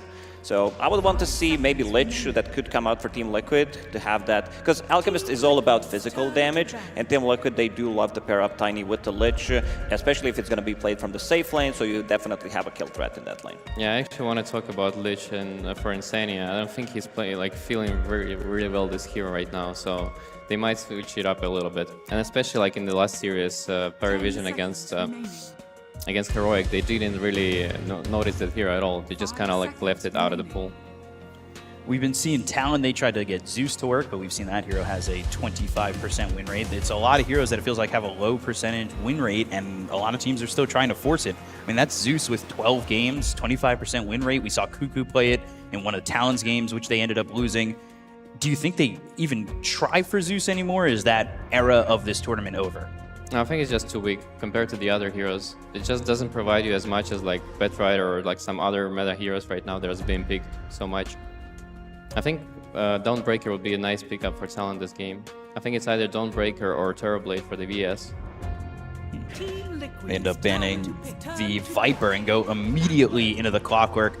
I know you've been enjoying this hero, Lacoste. You mentioned it in the last series that you love Clockwork, but what makes this hero so great? This hero gives you everything. Strong laning stage, very annoying mana burn, BKB piercing tool. Also, a lot of the times you would see these Clockworks, if they're off to a good start, they are zoning out enemy position 4/5, depending where they're playing. We saw some of the solo kill attempts. Also, if you have a little bit of a global presence, you did mention Dawnbreaker. I also think that hero is going to get contested in this series, or Zeus, or Invoker, even Spectre, even though we didn't see too much of Spectre. It does feel like this Clockwork pick gives you pretty much everything. Gives you that setup, gives you another way to initiate, and also if you're staying ahead, it's very easy to execute this type of a draft from Liquid. So you have Tiny, you have Clockwork, and these two heroes can pretty much kill any hero on the map when they are paired up together. Yeah, there's the Terrorblade I was talking about. Yeah. It's a very good pair with Alchemist. You provide this early, either like Orchid or Pipe for him to become even more stronger, because this Alchemist with the Radiance and Blink, it has such a good timing that you can just snowball the game out of it pretty hard. We've seen WS on the Terrorblade. He's talked about even playing the Phoenix. He's loved a lot of these different offlaners for him, but they go to the Pugna. Now you've got Pugna with the Terrorblade. These two heroes, there's definitely push potential there from the Pugna, but it feels very quick from Talon with these three heroes that they picked up so far. It does, and I really love when Cuckoo plays Pugna. You remember the game when they were playing against Tundra, where they were staying so far ahead, he kept blocking those creep camps, that triangle was never dewarded fully, and also the pressure that they do have. So you have Terrorblade, you did mention the pipe potentially coming out with Pugna and Alchemist. So a lot of early tower damage that they can put in. So if this type of a lineup from Talon comes online super quickly, Team Liquid is going to struggle because your carry also needs to be able to fight back. We've seen Alchemist with 12-minute Radiance, then you pick up a Blink Dagger SNY at like 17 minutes if you are snowballing. Continuing on the point that you said about blocking camps, I mean, Boxy's stacking 31 camps a game. So if Cuckoo can stop all that gold from coming out on the map, you're not going to keep up with this Alchemist, even if you pray to God that you want to stay close. It's not looking like a matchup that's going to be fun, and you guys said it wasn't a matchup already that's not going to be great, and if Cuckoo goes to the same game plan, I could see them just hoping that they can get I could see some Huerta coming out for Team Liquid, but okay. Just still keeping this flex open, because we've seen 9-class playing position 4 Morphling. This is something that Boxy did pioneer. We got to give him the credit. Before coming into TI, he was the one who kind of started this new trend, and it was relatively popular. I think it was actually at the Riyadh Masters that was this pioneered. So you have a flex open with Tiny being played from the mid, from the safe lane, Primal Beast as well, because they do flex this hero, and now you also have Morphling open. Yeah, I really like what Liquid is doing in the draft. They take the Clockwork out of the pool because Terrorblade with the Clockwork is such a nice pair. Yes. So they have an opportunity to pick this Primal Beast, which is pretty annoying to play against Clockwork, right? And after that, they pick up the Morph, which is a really good flex, so they leave it open still for the very last pick to, choose whatever they want. You want to put the Morph in carry? Sure, fine. But they can still flex it to the Boxy side. Looking at this last pick here for Talon Esports in this part of the draft, but they need some stuns, dude. They need stuns. I would be down with some Lion or Shaman. I know they love to play position 4 Shadow Shaman. They also flex it to 5 if necessary, but yeah, seems like they lack a little bit of control. It's not that easy of a Shaman game. You're going to be playing into Clockwork, into Tiny, so you can get bursted. You don't have any ways of escaping once Clockwork initiates on you, and you're also giving Morphling potentially really good spells to steal, but I think you need to take an L in the draft because you are going to be lacking some of the control. So they do go back for the Lina that stayed away for many drafts against Talon, but now it's here. They didn't ban it. They're not afraid of it. At least that's what it feels like they're saying, but now you got to prove it because it does feel like it's that copy pasta that goes into chat. You're playing Talon. You don't ban Lina. You think you can beat it. They pick Lina. You lose. Exactly. And looking at the draft right now, like Talon, they are setting themselves for a really nice farming material. They have 3 cores. They're very farm heavy. But in this meta that Parivision showed us, you can manage to play like this, and it's pretty powerful. Unless Liquid really put a lot of pressure and get a lot of kills during this time, it's looking like Talon is just gonna completely outfarm them in that sense. One thing they don't have is the control. They don't have this initiator because you have offlane Terrorblade, you have Pugna 5. Alchemist can fulfill that role when you pick up a Blink Dagger, but you would also want to have something that can potentially start the fight, so the fights are not going to be as easier. A lot of the times you would see them having Clockwork, having Batrider, even Nyx Assassin, Magnus position 4. This is how they've been playing so far. But yeah, there's that Lion that I mentioned. I think Shaman also has to go. I think one hero that they can consider is Shadow Demon, just purely because it's pretty good against Primal Beast, and it also stack a lot of camps for them. It's pretty good save as well if you're just gonna keep pushing and just have this Pugna and Shadow Demon support just protecting your cores from initiation. Maybe you don't even need someone to start a fight. Lina can insta-give one hero, delete it from the game once she gets to her items with the Aghanim Scepter, Boots of Travel. And I think this Morphling, what do you think? Is it going to be Morphling carry, or if they want to shift it to position 4 and pick a different carry now? I think it's a pretty good Morphling carry game already. Would you consider Grimstroke for Talon? Grimstroke. We've seen it only a few times in the tournament. Not that powerful, because for the Grimstroke, you usually want to have something like Centaur or Mars who can initiate and go first. But with this lineup, you should really wait for a long time until Alchemist is online, and then you can start playing with Grim, and it's gonna be a very long period of time without doing nothing. Final ban for Talon. Lacoste, what are your thoughts? What are you thinking? Something for Boxy. I think this Morphling is going to be played from the carry role as well, so maybe Snapfire. I think it could be an okay ban. Maybe even his techies, because you want to have something with the Primal Beast that's going to pressure early Alchemist. It's not that easy, because Alchemist is such a strong laner, also paired up with Pugna, so there's going to be a lot of pressure if they want to push out the wave. Acid Spray, blast it, and your lane is going to be near your tower. But yeah, I think both of the teams are looking for a position 4. You have something. You know what hero I'd love to see from the Boxy this game? Bounty Hunter. I think it's amazing against Pugna, and I think it fits their playstyle in this lineup very well, because you get a lot of, you know, aggressive potential, and with the track kills, you can actually snowball this game out of control. And you also gonna win the Vision game. So I think it's an amazing pick for Liquid. Team Liquid's turn to pick. They go Tusk. Final pick Tusk. A little bit of an initiator with the snowball to go in. Yeah, some stuns to prevent Primal Beast taking over the game completely. Is it enough though? It's something. I mean, I think so far it's pretty good Primal Beast game, so I'm gonna expect Saberlight to have a really high impact in this game. I guess that's why they wanted to pick up Tusk, because it's that good of a Primal Beast game, so they wanted to have some kind of a save, block with the shards as well, and a little bit of a playmaking coming out from that position 4. And also the tankiness. You see 3 cores on Liquid. This Morphling, Primal Beast, Tiny. If you bring in numbers with the tag team, you're always going to have damage to kill them. And that's all going along with the pace, right? You have tag team early, you can have that extra bit of oomph. You know this team can kind of get off to the races and shut down Team Liquid, but they've got one pick to try and turn it around. I'm down for Shadow Demon for Boxy as well, if they want to remove this Pugna, who can be very annoying. And there he goes. You did call for it. I did call for it, which is surprising. They've never picked it before, right? That's Bounty pretty cool. Hunter to round it out. They do end up going to the safe lane, Morphling. Are you confident in this last pick, Bounty? I know you were calling it, but does that give you the draft that you think that Team Liquid wins the game? I think it's amazing for them, yeah. I think it's a lot of pressure on the Talon lineup. I mean, it turns out to execution, right? Can they Liquid pressure them this much to like completely take over the map? But I think in this game they can.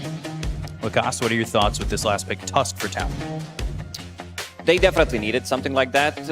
I'm still feeling that Team Liquid got the better overall draft. This is a very snowbally draft from Talon, where they can easily kill Roche, they can go for these pickoffs. So if the lane goes well for Talon, I do feel like the things are going to go well for them, but favoring Liquid in this one. Well, we do have a chance to talk to the Liquid coach. We've got Nat T up there with Blitz. Let's send it their way. I am so lucky to have Blitz next to me because I got a couple of questions. Letting the Alk through and letting Talon pick up Lina here feels like arguably 2 of the best heroes in the game, let alone in Talon's hands. Yeah, I don't know. Me and March are good friends, so I've known him for a really long time. You know, in Korean culture, you have a lot of respect for your elders, so it's like, okay, I'll do him a favor, let him have his heroes. It's just one of those things. It's just one of those things, you got to do it. The other thing I've noticed between coaches is this difference in how long you sort of hang around with the team afterwards. And for you, it feels like you don't linger too long with the team after draft is done. Yeah, once I'm done with my pick, I feel like my job's done. What am I going to tell the team once they see a last pick? Oh, guys, we're going to lane this differently. Like, they'll figure it out. They're really smart. They're way smarter than I am. So I feel like my draft, if it's good, it's good. And then if it's bad, you know, it's up to them to figure out anyways. They're really good. They bailed me out before. I like it. They could do it with this one, but for you guys, I'm sure there's confidence. You pick up that morph, you kind of bait them. Is it a 4? Is it a carry? And then you end up with the bounty hunter. So overall, why did that morph stay as a carry, and how confident are you with that lineup? I don't know. I don't think we picked this lineup before, so a little bit. Okay. I don't know. I'm not sure the last time we picked Boxy Bounty Hunter was, so it's been a bit, but yeah, I don't know. I'm also curious to see what happens. Just as a mystery to Blitz as it is for us, either way, it excites me a lot. We're going to head on into game number 1 of this elimination between Liquid and Talon.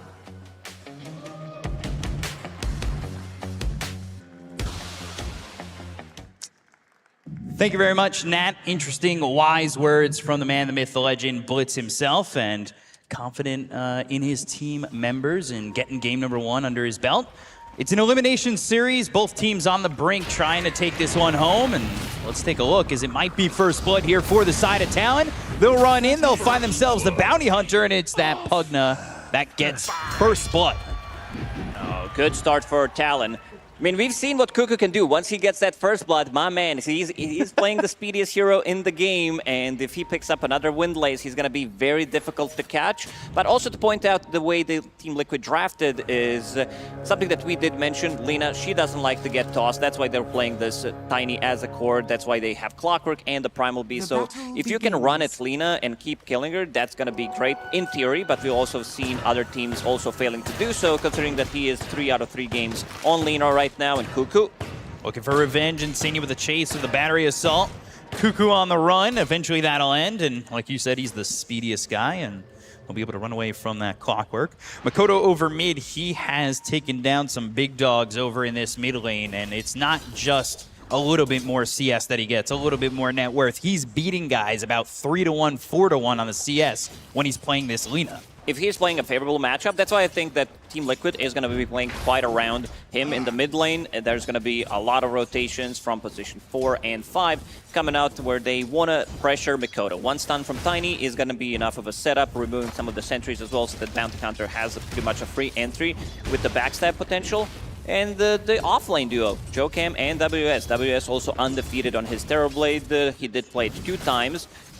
This guy is onto something. It's been a very popular pick in the Shadowfiend and Luna meta. Nowadays, not as much, but he still feels that he can do it. And one thing I really like about this is they have multiple saves. You have Pugna, let's say he gets Sunder plus Pipe on his Alchemist, Snowball save. So there's gonna be a lot of emphasis on Natsumi having a great of a game. And every single time this guy's having a blast in the laning stage, they also tend to win the games. But if he's the one getting pressured, then Talon tends to lose the games. Yeah, it's, like we said in the draft, been a bit of a feast or famine, but it feels like you can only excel with an Alchemist, as you can get a lot of net worth real quick. Obviously built in, he's got that seed money, that extra 250, feeling strong for the Alch.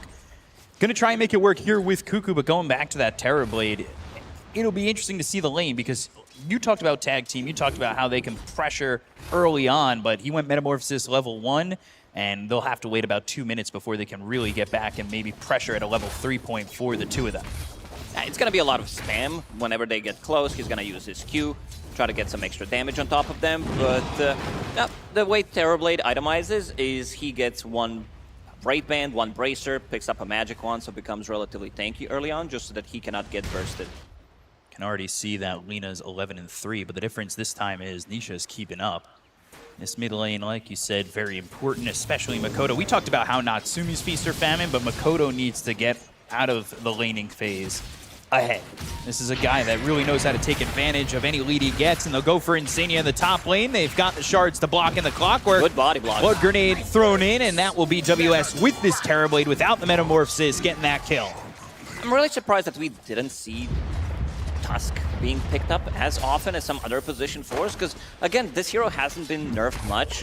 You're still going to be playing in for the tag team compared to the drinking buddies, but it does give you everything. It gives you Roshan, gives you good lane, gives you snowball save, and the BKB piercing tool. Sometimes we see lineups that don't have anything, so a lot of the times they're going to pull off Nightfall, but not if you're playing against Tusk.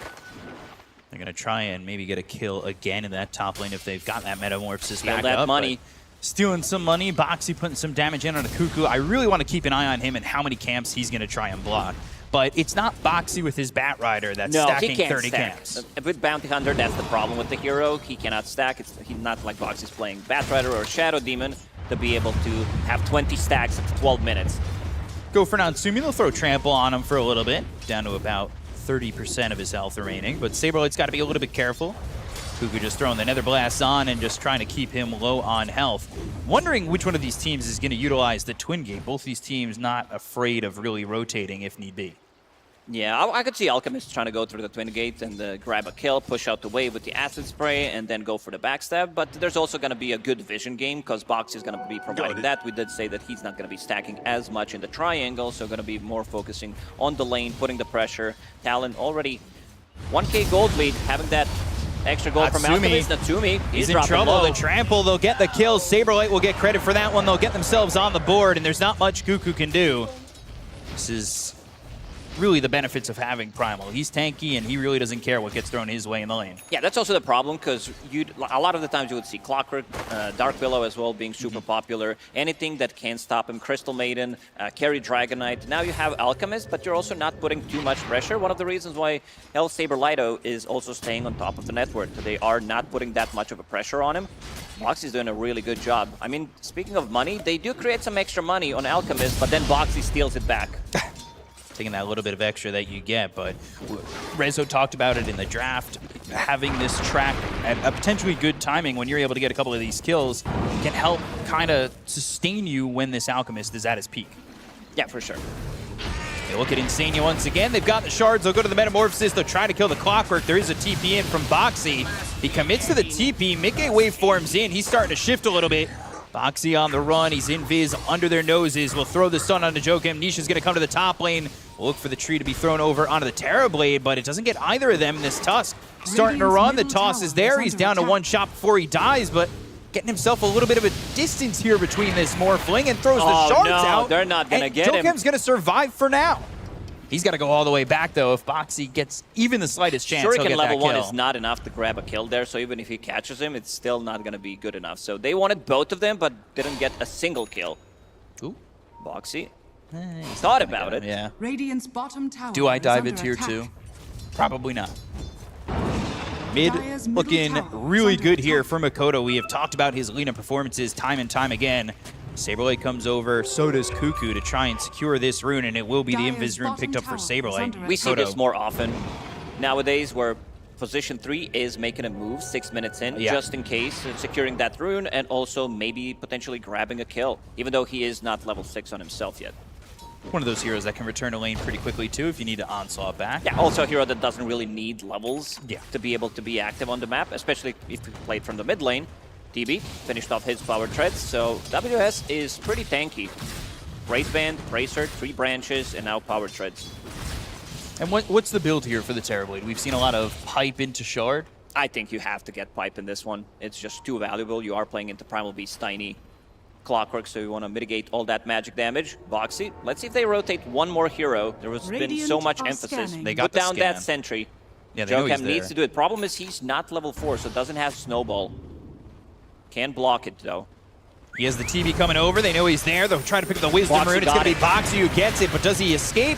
He's not going to make it out. WS That was gets the close. kill. Still very valuable. A lot of emphasis on those runes. As well, we've seen carries also TP to the side, making sure that they're going to be able to get the XP rune for the supports, knowing how important it is. Because if your supports rely on getting level 6 and they're not getting it, then you're in a lot of trouble. El Saber Lido blocking that creep wave just so they can pull the lane back in the bottom lane. Bottom lane, they got that kill on a Cuckoo, and they are trying to get that level 6. They still have their own Wisdom Rune to grab. So they'll have the effects of both Wisdom Runes. They'll try to get to 6 quickly enough. That's your initiation with Hookshot. That's your way back to really culling this difference in net worth and getting yourself track online. It's also a great vision tool to stay on top of these heroes. So we'll see how Liquid can go as they pick up that second Wisdom Rune. And we haven't really seen much yet from Makoto. Now, he's been, like, even when he was playing Lina, he's been playing it relatively slow until he gets his boots of travel. Then he starts to be much more active.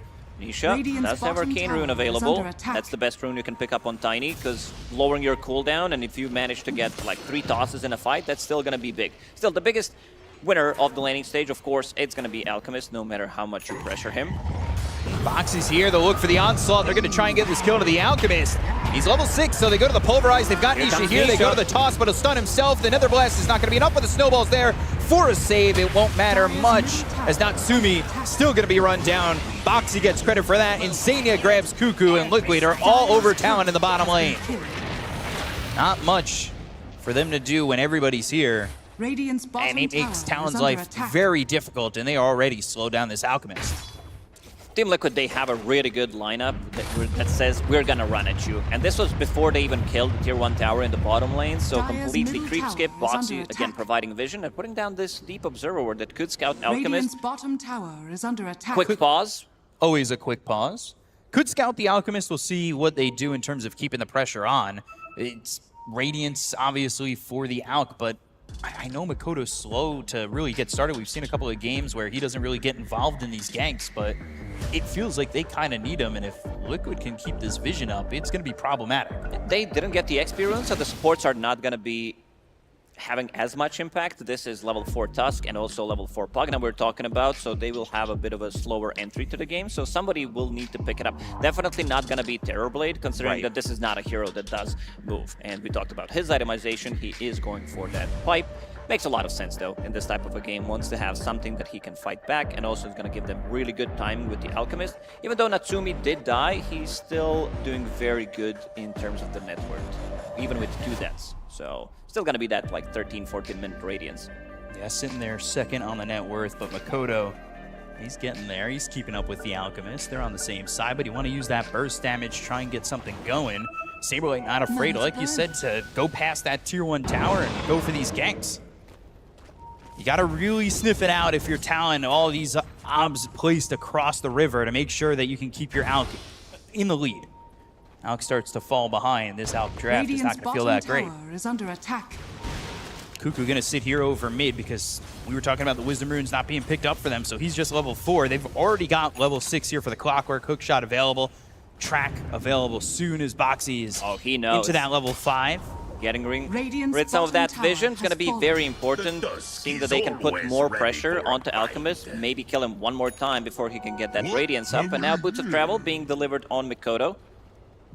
Maybe they'll be able to get a fight going in these side lanes, but it all starts with a little bit of initiation, which they don't exactly have at the moment, but same concept for Liquid. They'll go in with a hook shot. Cogs around 2. Nether Blast, Snowball pulling everybody in. They go to the Laguna Blade. Insania, he's going to be the one who drops first. They go for Nisha. They've got the Nether Blast. Onslaught from Saberlight, trying to get the attention on Makoto. The toss over. Now they've got the Pulverize. It's onto the Lina. They get the kill on Anisha. They'll take out the Tiny. They'll look over at Boxy. But despite the good initiation from Liquid, it's Talon who succeed. It does feel like Liquid needed that extra bit of a damage once they were trapped inside of the cogs. Tiny's combo is still not maxed out. He has 2 points in Avalanche, 4 points in Toss.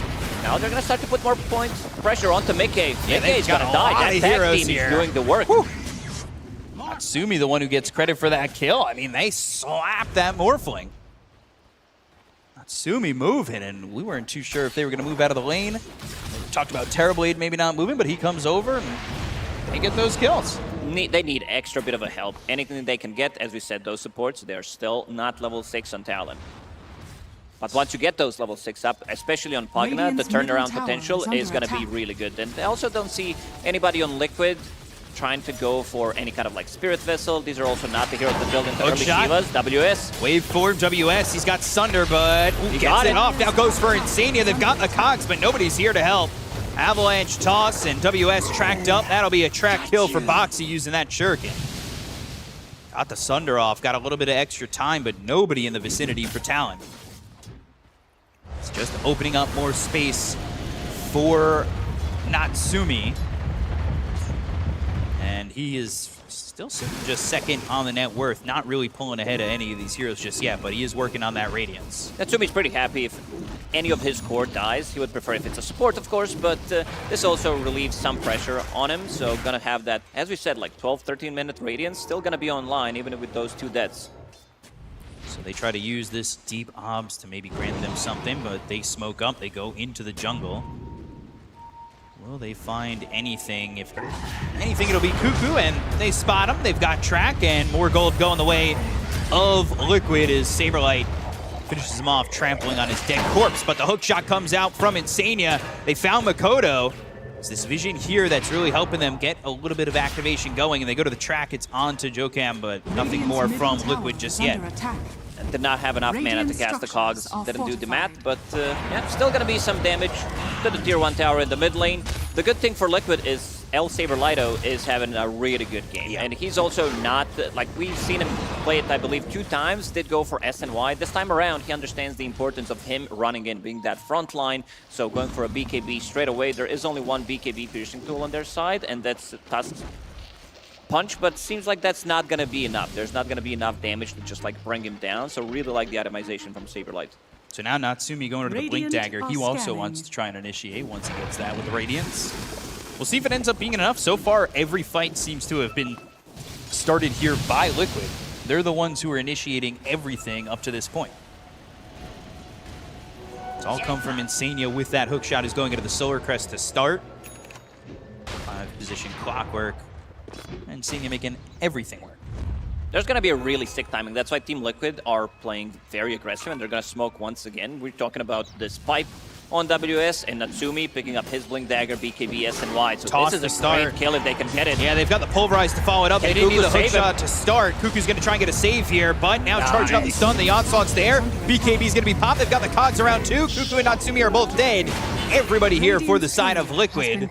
Hook shot into an ally, so they won't get a +1 on that. El Saberlito finding the right angle with the onslaught, stunning both of them, not allowing them to pick up that extra bit of a heal from Pugna, and again, they're going to steal enemy XP rune. This is not good for your supports of Talon, and don't really need a blink initiator if you just toss them into initiate with the primal getting tossed on top of the Alk and then going into the Pulverize. Not really much you can do in that situation when a dinosaur falls on your head. And the next fight is going to be much easier for Liquid. Tiny just picked up his Blink Dagger, so now you have Clockwork, Primal Beast, and Tiny who can start a fight for you while having that vision from Boxy's Bounty Hunter. Still not feeling much from Makoto just yet. But definitely needs that Aghanim Scepter. Feels like the burst damage is lacking on their side. Shard Snowball pulled all the way to the river. They'll be fine. They'll deny the tower. Has been denied. At least they'll stop the Tiny from taking that. Natsumi back to farming the triangle, but they've got this obs here. After they won that fight, they placed it in the lane. They see where this Alchemist is going, and they can continue to just put the pressure on him, knowing every move he's made. Think about playing aggressively, and when you can see him, you know every move they make. They see every breath he takes. They're watching him, and they'll look over at Insania. But do you have enough to stop him? You've got WS here. Boxy's off in the vicinity. They don't chase for this Clockwork. It's a position 5 that feels tanky enough to just walk away. It's hard for them to commit. They really don't have the stunts. No Blink Dagger on Alchemist right now, so it needs to be a lot of Jokam where he needs to be in a good position. Double damage.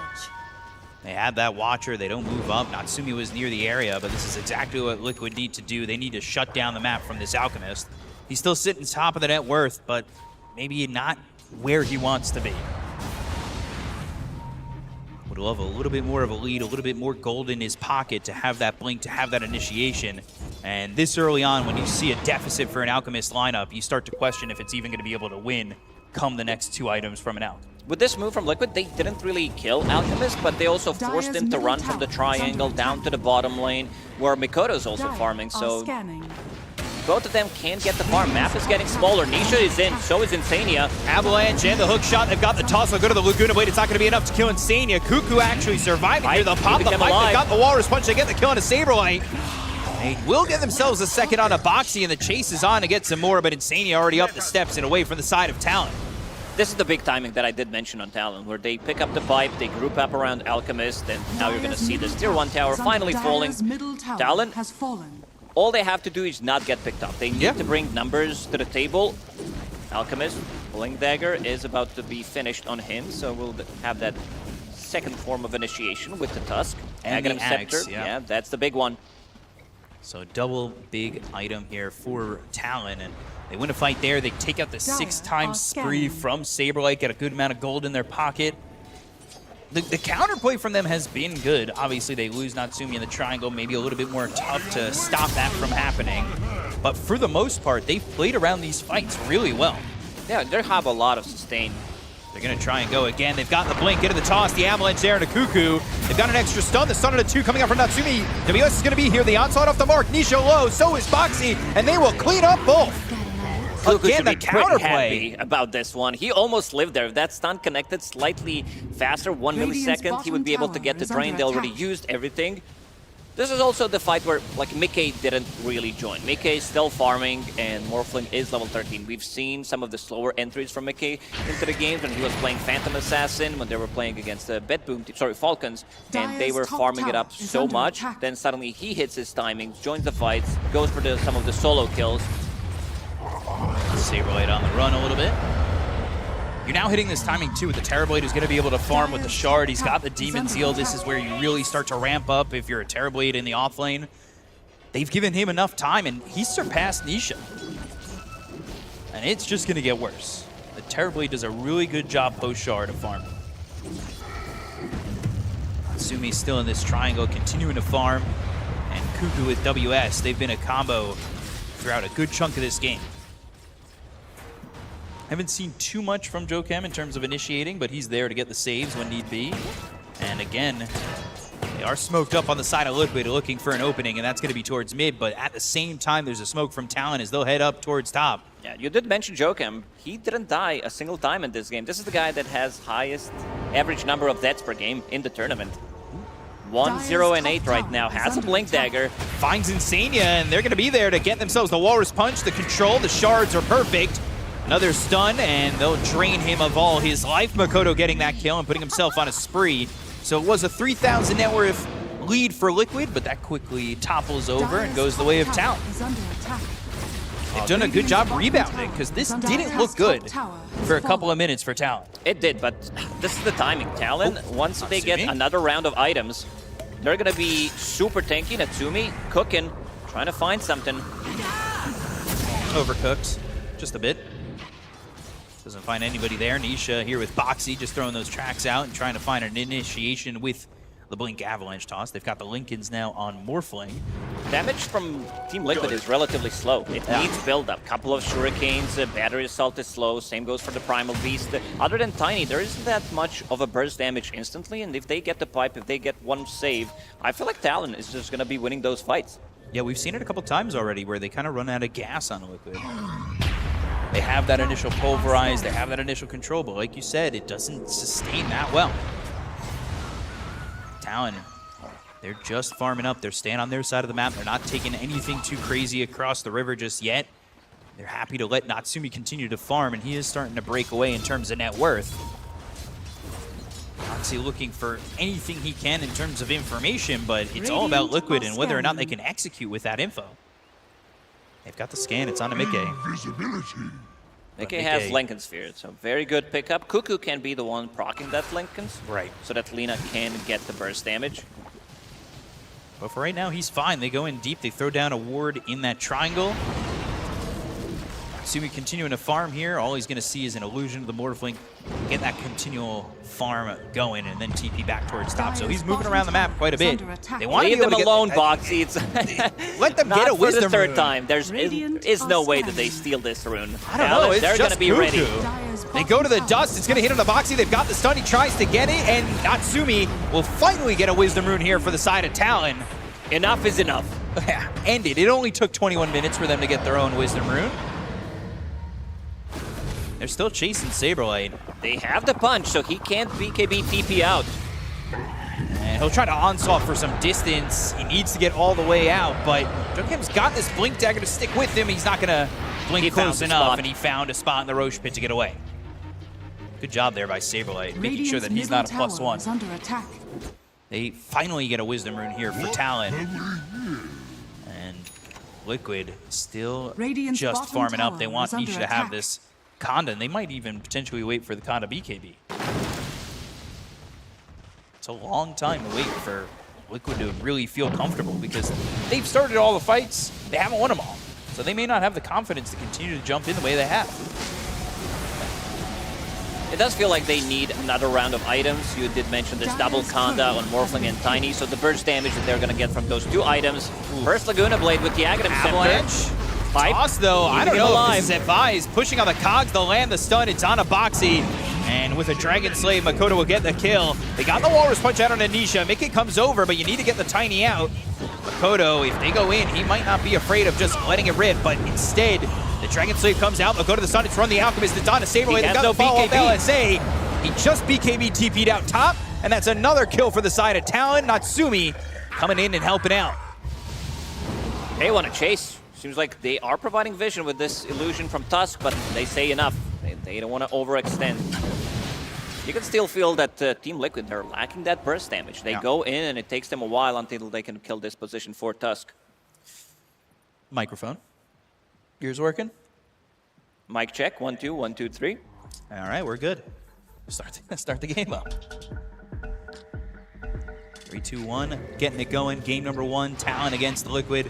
Natsumi, despite the slower start for an Alchemist, looking good, and the win probability does not agree. Favoring Liquid a little bit. Expecting maybe this Gaben is a big lineup to fall fan off. of Tiny, double Kanda as well. That burst damage. Morphling, one of the better carries in the meta right now when it comes down to the super late game. McKay dropping low, has Vampire Fangs, will heal up to fully. Rocket Flare comes out. It's going to spot this happening for the side of Talon. They'll go to get the Roche. Liquid are starting to come that direction. They'll even TP in. Saberlight looks like they want to contest this, but how quick are they going to make it here? It's not the fastest Roche. Rocket Flare again spotting and giving them information.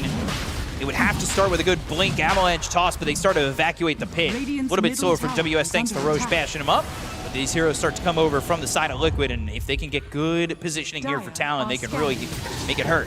They go in, they've got the toss, the onslaught's gonna be a whiff, but they get the kill on Kuku, they'll take it the puck to start. They look over at Natsumi, the right clicks are on Anisha. They go to the Pulverize, but the Walrus Punch stops it immediately. They've got the Snowball, the focus is onto the Tiny. They'll use the Laguna Blade to get the kill. Cogs, it's around 3 heroes on the side of Talon, and this will be Makoto in trouble as he tries to run away from Mickey. Adaptive strike, he's got the track, the onslaught's gonna try and follow, but the sun comes out from Natsumi. The chase is onto the Primal Beast. They've got the Walrus Punch once again, the Dragon Slave is there, and Saberlight's dead, 3 heroes gone, Mickey just TP's out. And that's going to be a Roche for Talon. They are way too tanky right now. We talked about the importance of having got burst damage. You see Mikoto immediately almost deleting the hero with that Aghanim Scepter, and the slow build-up from Liquid. Mickey tries to go for Mikoto, can't really chase him there because of the flying thing from Lina. It's just very difficult hero to catch, and they're going to give Aegis to Natsumi. We've seen a lot of the times if Roshan is killed early on that maybe some other roles are getting priority, but yeah, I think in the last 5 to 10 minutes, it's been a very solid game for Natsumi, and you can see his net worth skyrocketing, going into a BKB after finishing off that SNY.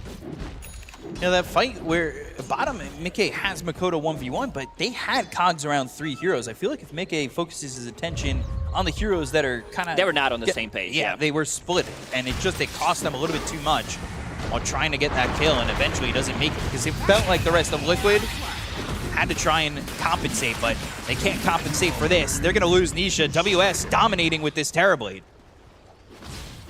Now Talon are the aggressors. They're finally feeling confident enough to be the ones starting fights. Liquid is in a lot of trouble right now. They are going to be putting so much pressure. Your Tier 1 tower in the bottom lane, Tier 2 tower, it is going to die. Good thing for them is that they killed Tormentor, so that cannot be stolen. But they could also try to go and maybe poke the high ground a little bit, see what happens. If they can stay no mana here, for 40 though. If they can stay here for 2 minutes though, they can finally maybe steal a Wisdom Rune. Yeah, and look at what Boxy's doing immediately. This is something that he has been doing in that game where he was playing Slark. Problem is he can't kill the creep wave as a bounty hunter as fast, and Jokam plus Mikoto gonna punish him immediately. Mid Tier 2 tower next on the menu for Talon. They're just gonna go one to the other to the other. They might even just go towards top afterwards. Maybe send somebody back, push the creep wave, go for that tower, get themselves all out of towers. But again, somebody tries to cut the creep wave and somebody finds himself in a whole bunch of trouble. Onslaught away, that gets into the river. Saberlight here with Insania, and there is some speed from the Lina, but not enough to keep up. This is really troublesome for the side of Liquid, like you said, and they're not even willing to fight WS by himself. They've got this BKB on the Alchemist. This gives them more time to really execute their fights for Talon. Liquid, they're the ones sitting back now in the edges of the map. Double Kanda is ready, so they can definitely burst a hero. You want to kill those 2 supports immediately because I think the cores are way too difficult to kill. Snowball to avoid the onslaught, but Insania, a hook shot comes in. Mickey is here, and they'll trample down this Tusk. So playing deep, just trying to play some vision, and they were able to get the control and an easy kill. Not a full fight. I'm gonna guess microphone. Didn't say anything. There we are. Wow. Nostradamus right here, huh? I try my hardest. Try to guess. I felt a trend happening. 2 pauses, 2 microphones. 3rd pause, 3rd microphone. Still 2 minutes with this. Aegis, Lacoste the advantage is there right now for Talon. But what do Liquid need to do to finally turn this around? I mean, in terms of scaling, Alchemist, he can give away Aghanim Scepters, he can, like, Lina can sell hers if necessary. Terrorblade's gonna scale, Tusk Aghanim Scepter is also great, but Team Liquid's lineup also scales really well. Primal Beast damage, the more items that you get, it means you're dealing more. This is like never-ending type of a scaling from Primal Beast. You also have Morphling, you have Tiny, so I think they're gonna be relatively evenly matched if we're talking about like super late game, 50, 60 minutes into the game. Mikoto. Avalanche, BKB, Makoto trying to maybe turn it, but thinks wisely about doing so and just TPs out in front of Boxy. Saberlight spotted, though, by Natsumi on the other side of the map.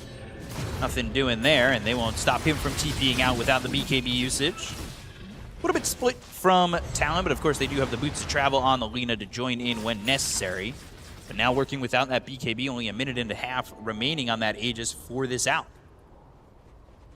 65 seconds without this BKB for Lina. Map is pretty dark for Talon. There is one observer ward near the enemy triangle has been killed.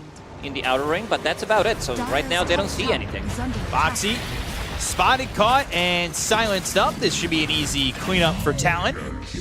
Just the way they did it, Jokam, a moment ago. He'll do to Boxy. Get a little bit of revenge there while Natsumi and Kuku push the top tier 2. The Nether Blast and the right clicks coming out from Alchemist. With nobody coming over, is enough to secure it. Good job, Kuku. Definitely was not intentional.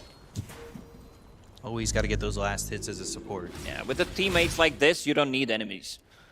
You want to guess this one? Mikoto this time around, it's keyboard, I think. You're going to go keyboard. I'm going to still say microphone. I think Mikoto was the one who had some keyboard issues. He did. I don't really know what the keyboard issue could be, other than maybe using a wireless keyboard and it disconnects. Sticking with the serpent theme, Thari, go. Sorry. Yeah. Why'd you look at Slitherine? Yeah. Back to the game we go. You don't know how to type like a snake? It's disappointing. Blink looking for the stun. Anisha will outpace and outrun. Natsumi will stun himself. The rest of Talon, they're on their way maybe to keep up. If I want to see Snaking typing like this in the next match. Yeah? Yeah. You'll have to wait for tomorrow, but I think the trend is there. The whole playoffs. Liquid, creep skipping. They did not want to fight into this Aegis. It is gonna expire just about now. But everybody's getting super tanky on Talon. This Alchemist, 3,000 HP with status resistance, 2,000 on Terrorblade, plus he also has Defiant Shell, has Pipes, so very difficult to burst, has insane amount of armor. And I'm seeing something very interesting on Natsumi. He wants to itemize, he wants to have some kind of magic damage as well, something that's Morphling gonna be afraid of, considering that all of these heroes have pretty high armor, so wants to have a bit of a mixed damage. Boxy just deep inside the Talon jungle and watching as Makoto takes another camp. Do it. There we go.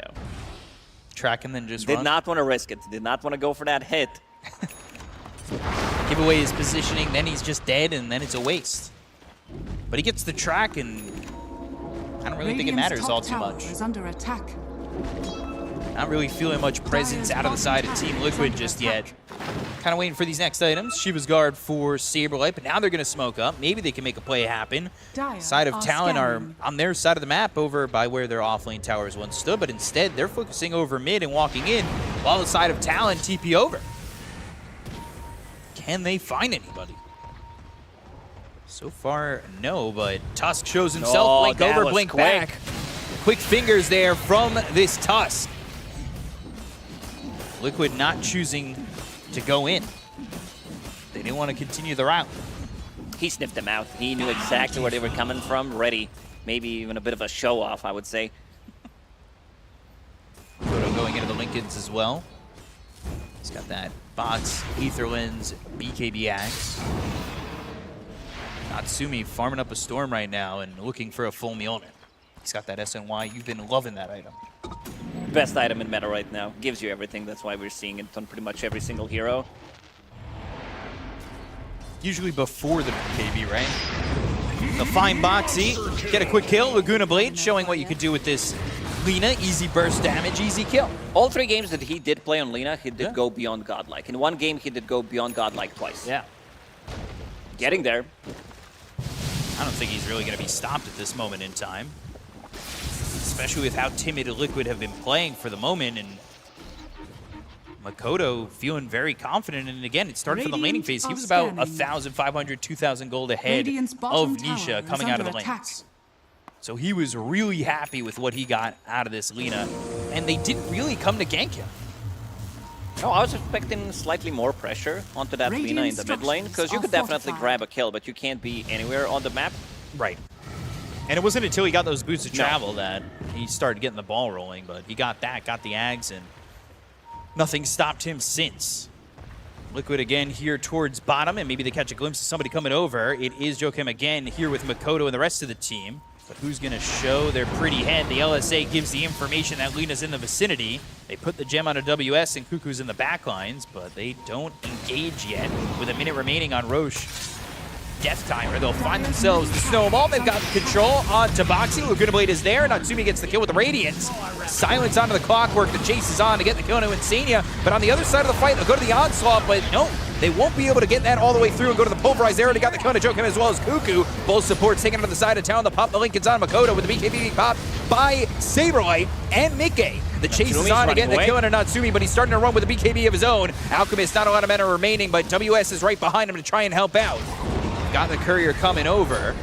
Give something over to Natsumi to maybe make him a little bit tougher in this fight. Ready. But they've got the Laguna Blade ready to go. They'll go for Saberlight. They've got the hook shot coming in from Insania. The cogs are around. No BKB. Natsumi's dead. He's gone. Alchemist now out of the fight. A lot of their damage gone here too with Makoto on the edge. He's fallen. And it's going to be a full team wipe if they can just get WS. And they will.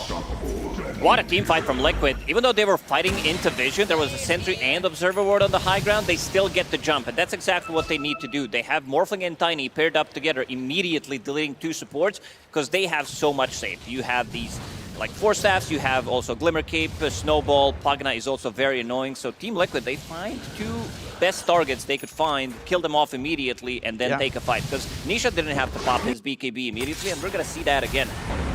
The fight does get a little split here when they start to go for Insania, and you can see Natsumi and WS focus their attention there, but on the other side, Liquid's ready to go to take out both supports.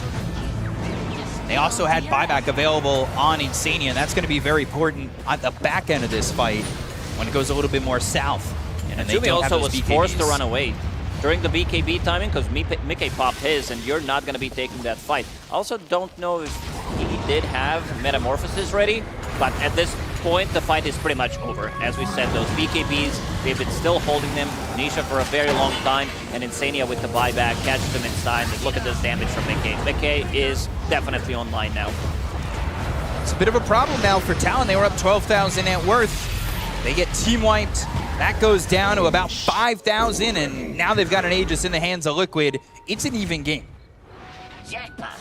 They lost, what, 12, 13,000 net worth lead in the last minute and a half. Gotta be careful. That was pretty close. Has that shard, has that Berserk potion. WS, he's farming up a Bloodthorn. Also wants a Scotty, but we'll see what he finishes off first. What he'll look to get, and Sania picking up that Wisdom Rune. We take a look at the levels, and you can see the supports on the side of Liquid ahead of the supports of Talon by a couple. Top, though, is Mickey at level 23, and they'll pick up the shard from their Tormentor. That goes onto the Bounty Hunter, who now has that friendly Shadow. Now you can get Shadow Walk and keep some of these guys out of vision, especially because you team wiped them. And you took away their gem. Yeah, that's the big one. It'll be Scotty soon for the Morphling, but now that Liquid have this lead, what's the game plan for Talon? Wait out the Aegis? Yeah, I definitely think that they need to wait it out. They definitely feel timid fighting into Liquid right now because they got some really big items. They have Shiva's Guard, Mickey's about to finish off his Silver Edge, and Tiny about to finish off AC. And so I believe we do also have a community drop. Let's see who it is. 2 Cranes. Almost as good as 2 Crows, but they win the Blood Feather Finery. Looking fancy as Queen of Pain. Yeah, congrats to him. I wish I won. I was in chat before. I tried You're to be always jealous when somebody gets something for free. You're like, man, I wish that was me. You can't get it every single time. I'll buy you something. Okay. All right, cool. Radiant's top tower is under Give me attack. something special. Radiant's top tower has For a fallen. special young man, I'll get something special. Yeah. Please. Okay, forming the Radiant's triangle top here tower of is Talon, under and attack. this lead now under 1,000. Everything even. Still 2.5 minutes with this Aegis. And I don't know, Talon after that fight, they're still willing to put Natsumi on the other side of the map, but let's see if they're willing to be the initiators. They get a pipe now on Bounty Hunter. He's the one taking over the utility offlaner item build, as it allows Saberlight to go for other items and find himself happy with Blink, Shiva's, Sanjin Yasha Radiant's instead of, say, middle tower is under pipe attack. for himself. Radiant's middle tower He's has happy with fallen. what he's gotten so far. I would want to see a bigger item. Oh, they'll find WS, hookshot. Done. That's there with Hookshot. the onslaught. BKB, but the pulverize through it. They'll get the kill. Natsumi goes in. The LSA's going to land on the 2. They've got the Laguna Blade. They should be able to get the kill on the Saberlight, but he's Pipe, alive keeping thanks him to alive. the pipe. That pipe just picked up on Bounty Hunter. It keeps everybody alive on Liquid. They were on the edge. They were able to control Dire's WS. bottom tower is under That attack. pulverized post BKB made it easy. But just that pipe. 2 Still got to seconds ago, respect burst damage from all Talon. worth it. Yep. Now with Lina, the E-Blade. Yeah, now E-Blade is finished as well. I would want to see some bigger item on Jokem. He has Glimmer Cape queued up. I think either he gets a BKB or he gets Aghanim Scepter, but if you're building into BKB, that also means that your Alchemist will need to find some gold and give you Axe, because this is the game-winning Radiant's Axe, top not just in tower is terms of under defending the attack. high ground, but also when they go in with their BKBs, you kick them out. So want to see some more sustainability for him. I think Glimmer is fine, but you also have Pagna that does have Glimmer Cape and the Force Staff, so they need to protect each other. Saberlight. He'll be okay. Jokem more the one who I'm worried about, but he's not going to have that axe. But maybe he gets it from the Owl. If they're given enough time, they've got an amplified damage ready to be popped on Nisha. And they'll look at the high ground. There's the blink in. They go to the toss. They've got the avalanche. They'll look at Makoto, and they'll clean up this Lina. 90 seconds, no buyback. Oh, dear. This is what Lina is always going to be afraid of. These instant initiations, toss back as well, anything that can reposition her. And they should be able to take at least 2 sides. 70 seconds. They still have the Aegis. Without Lina, they don't really have that burst damage. So Mike should be feeling pretty fine. See, still got to respect it. They don't know if Lina has buyback. They've got damage dealers for the towers. They'll use that glyph. This is an issue, though, for Talon. They are going to lose not just the top set, but maybe the mid set. They'll find Cuckoo, but he's able to force staff away. They go to the onslaught. They're right on top of him, but Natsumi trying to go in and throw the stun with the BKB being popped by Saberlight. He's fine for the moment. Walrus Punch is there. The BKB runs out, but the center axe over mid is gone. 40 seconds without Lina still. They are going to So go much time. and try to make something up in the bottom lane as well. Nisha, full HP. Damage definitely going to be there. One shot's the creep wave. This is a problem. They'll go in, they'll use the Walrus Punch, they'll try to get the kill. Nisha on the Friendly edge. shadow. He'll finally die, but they're going to go in with the overloading blink from Saberlight to kill off Natsumi. He's got buyback, but Jokem falls behind him. 4 heroes dead, they'll buyback on 2. This is WS dead, but has buyback as well. So maybe they can hold one more time. They'll go in with a hook shot. It's on to 2. The snowball save is there, but is it going to be enough? They get the Kono Insanity. They're going to overwhelming blink in. WS is in trouble. There's the kill. Onto the Terrorblade. Ultra kill for Nikkei. Looking for the Rampage, but there's the E-Blade with the Laguna. He's trying to run. The stun is charged. Natsumi finally gets him with a 4-step from Boxy. Gets him a little bit of space. The waveform back to the racks. They'll find their attention onto the Bounty Hunter. They'll get the kill there. Cuckoo looking for something, but now Liquid, with 3 heroes dead, will finally pull the ejection cord and leave.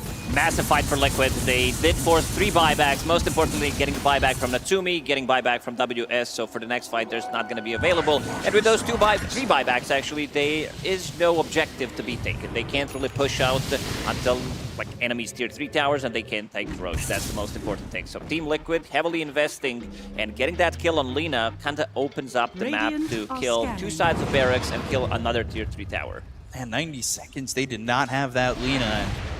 Trying to go Kayasha, but you're going to want to have buyback, but I feel like now maybe you don't even hold it because you're without 3 heroes, your 3 heroes having buyback anyway. He might invest the gold and be like, screw it, we need the damage. as much as we can in a fight. Take back their outpost. 30 seconds till everybody is alive on Liquid. We'll finally have everybody on Talon there too, but this is a tough spot to be in for Talon. They need to hold, and it's not easy. With 2 set of racks gone and the areas to farm not really vast for them, they need to be very careful about where they position themselves, and yeah, Lina buying out on the Kaya. So it doesn't look like Makoto's going to be holding the buyback, at least for now. They have to risk it. They have one more fight, that's about it. If they lose the fight, game is over. And also Saberlight has the most fun item build that you can always have in Dota. Overwhelming Blink plus Shiva's Guard. You blink in, they are not moving, you're canceling the Blink daggers as well. He has 5,000 HP, and also looking at the neutral item, did found Havoc Hammer, so he can pull them in, push them back as well. Shiva's Guard, Overwhelming Blink.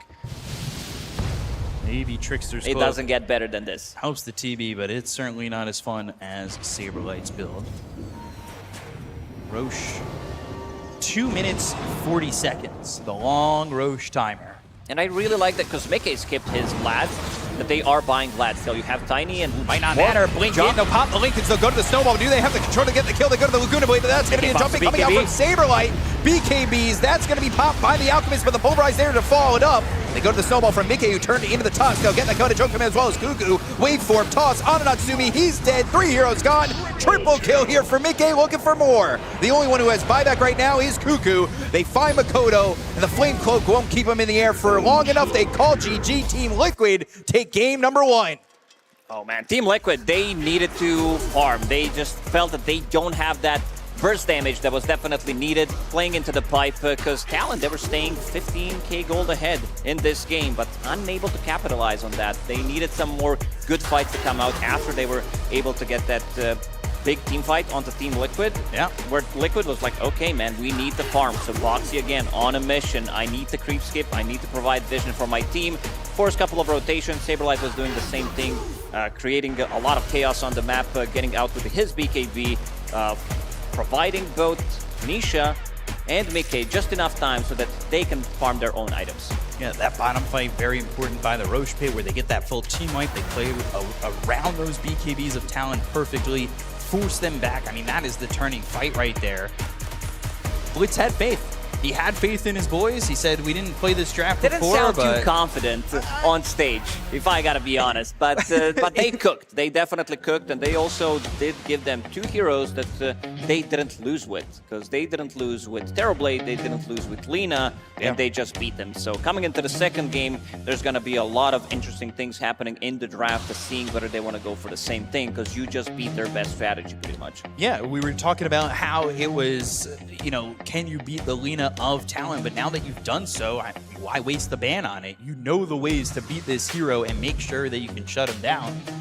I think it changes the draft strategy for the side of Talon pretty heavily. It definitely does, but they were so prepared for this. Like, something that Lina doesn't like to play into is getting run at. We've seen it that other teams also tried to do so in an interview, in an exit interview, where they were talking about how, like, they tried something, it just didn't work out. This time around for Team Liquid, it didn't work out as much in the laning stage, but throughout the game, they catch him off guard. No buyback available on him. He just bought that E-Blade, and it opens up the game, and Team Liquid pretty much after that is ready to finish the game.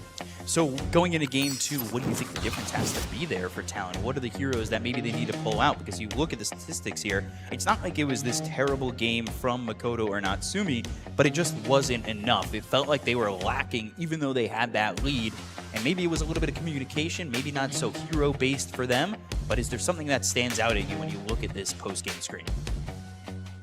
I'm not looking at Mickey, man. This guy, yeah, he's just on another level. His score, like, he died in the laning stage once, but that was about it. He understands really well when he needs to farm, how to get the most out of the map, and he's gonna be the MVP, dealing 30,000 damage. This is the number that you can do the math right now, peek up. It's 1-to-1. Yeah. You hit me with the easy math. Even an NA education could get that one right.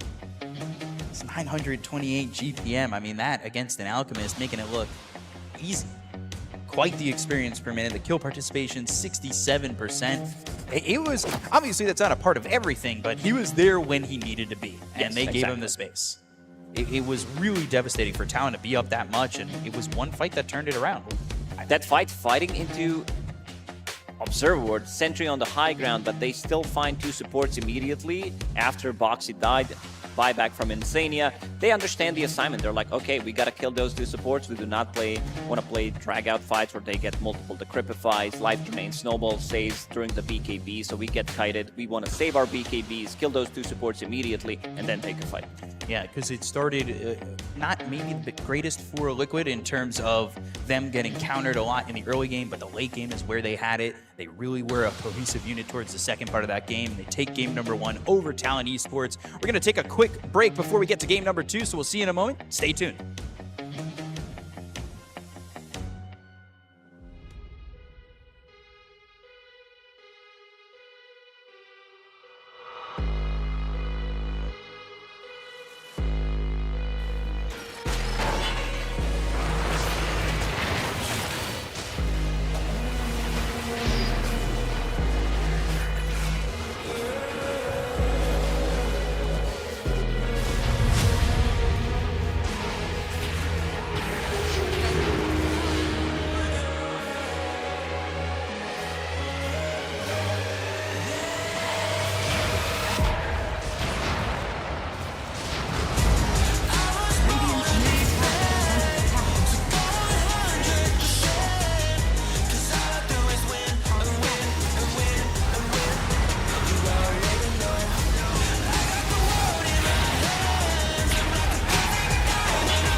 touching on me arm, it was so good. Go write that check, cause I'm feeling too much confidence on that heavyweight flex. I've been earning and working, everybody want this. I'm untouchable, stacked up, we got. I got that thunder and lightning, energy rush.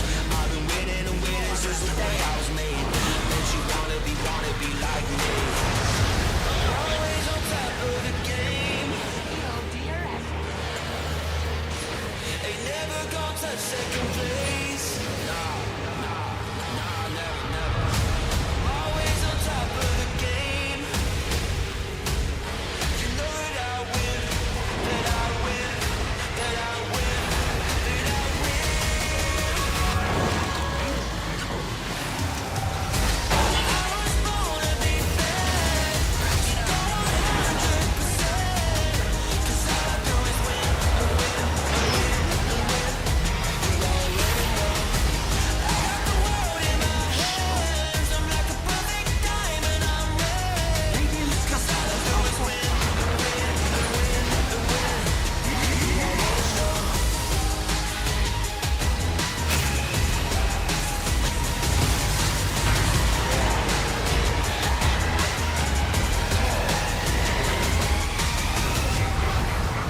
Radiant's bottom tower is under attack.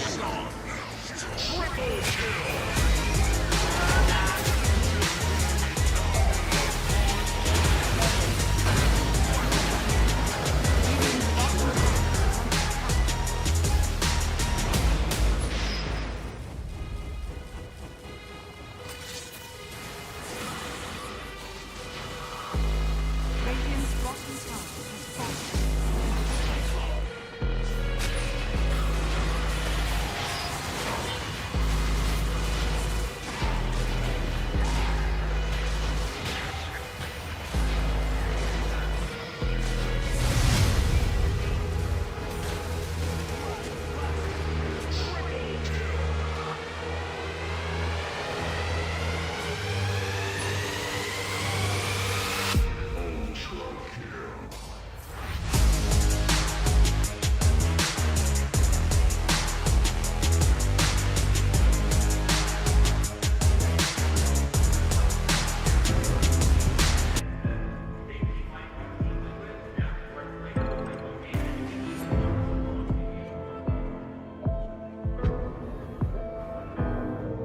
You hold me to the ground.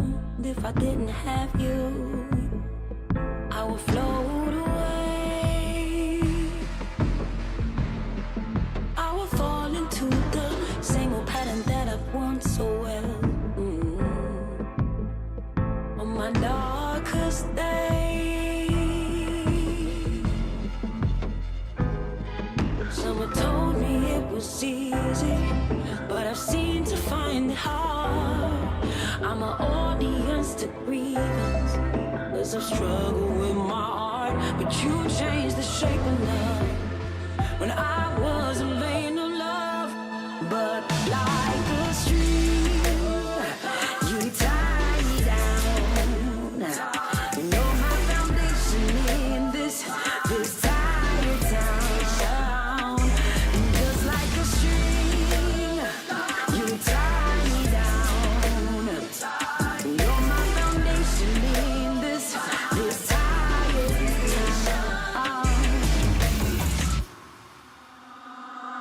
I'm a beat in your algorithm. You're my ism. Now I've something to lose.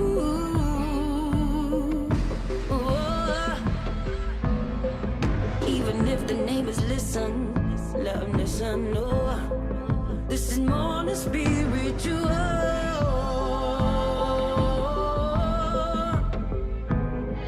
Someone told me it was easy, but I've seemed to find it hard. I'm an audience to grievance, 'cause I've struggled with my heart. But you changed the shape of love, and I wasn't vain of love. But like a string, you tie me down. You're my foundation in this tired town. Just like a string, you tie me down. You're my foundation in this tired town.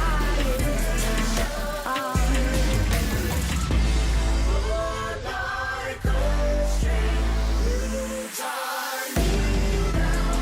You're my foundation. Just like a string, you tie me down. You're my foundation in this tired town. We're here out at FISSURE Playground, out here looking at all of our fans here. So, would you like to introduce yourself? Hello, my name is Anatoly. And is this your first Dota event? No, it is short, I think. Good, okay, okay. Yeah, I was in Dota tournament and CS tournaments before. Yeah. Okay. Do you have a favorite team by any chance? Yeah, I think my favorite team is Team Spirit. Yeah, I like this team and also BetBoom. Okay. It's my favorite teams. And do you have a favorite player out of all of them? Yeah, I like Yatora and also Callout because it's a Magnus player. It's the best Magnus player in the world. I like it. And Pure of course, because Pure morphing is, oh my god, what fuck. All three very good picks. Do you have a favorite hero as well, perhaps? My favorite hero? Yeah. Oh, I think it's morphing. I like playing morphing in my publics, and I like watch how guys play in morphing, like Mickey right now on the Liquid playing. I think it's great. Welcome back, everybody, here in the beautiful Belgrade, Serbia. We are back with game number 2 between Liquid and Talon Esports. I'm joined again by Resolution and Lacoste, I guess. You know, you've never left my side. You're here to join me and stick with me forever, right? Yeah, we're a duo now. Oh, why'd you wink? What was the wink? I didn't. Yeah. I winked to this side so you can't see it on camera. Oh, okay, yeah. Well, we're a duo forever and ever. Rezo, you're part of the trio now. All right, well. Or they were like so tall, I feel insecure between them. But with you, I feel equal. I feel bad. I see it. They're just They're this nice. tall. Does it make you feel better? Yeah, we can get small for you. Yeah, that's cool. Just stay here Keep the doing entire that. time. I like to feel power. Just from the height? Yes. All right, well, I could stay here for the rest of... You don't have to do it. Okay. I could do it. I'm locked in. I know you can, but... My knees are locked. I actually can't move anymore. Game number 2, it's going to be Talon Esports against Liquid. Liquid coming back after being down 12,000 net worth. We didn't really get to hear your words after the game, but you join us again for game 2. What did you think game 1? Where did it go wrong for Talon? I mean, I think it's that fight around the bottom area for the second or third Roshan, where they had a massive lead, like 12k lead, but they couldn't just like focus the right targets, and Liquid were just like playing this fight way better. And I think it was like a very turning point for them to like just lose completely the flow of the game. And Morphling at that point was like so farmed they couldn't really stop him at all. Yeah, and we were watching the highlights. We saw that it was actually Talon who had all the vision there, but Liquid, they executed perfectly. They knew where they wanted to be. A little bit different than the fight we saw by Roche, where you saw Mickey focusing Makoto. He gets dragged out of that fight, and then they come back and have a little bit of a win there for Talon after what looked to be like control. So there were some fights maybe earlier on that weren't exactly perfect from Liquid, but when push came to shove, they shut it down, and we could see the comparison to the offlaners here, Saberlight against WS, and it's not a bad game from either of them. Yeah. Both offlaners playing really well. I wasn't really sure about WS build-up. He had 1 point in meta, and he was not using it in fights. I was like kind of like curious, like why is he playing it this way? Because in fights, like Terribly with meta is like he's doing massive damage, but instead, like I think that fight that we were looking at, he didn't really do anything in that sense. Right. And Lacoste, what do you want to see maybe different from anybody else? Because I feel like WS, that performance once again you'd be happy with, but who needs to pick up the slack on the side of Talon? I think they had a great game up until that fight. It's like everything was going so well for them. Joe Cam was popping off. He was all over the place, setting up the ganks.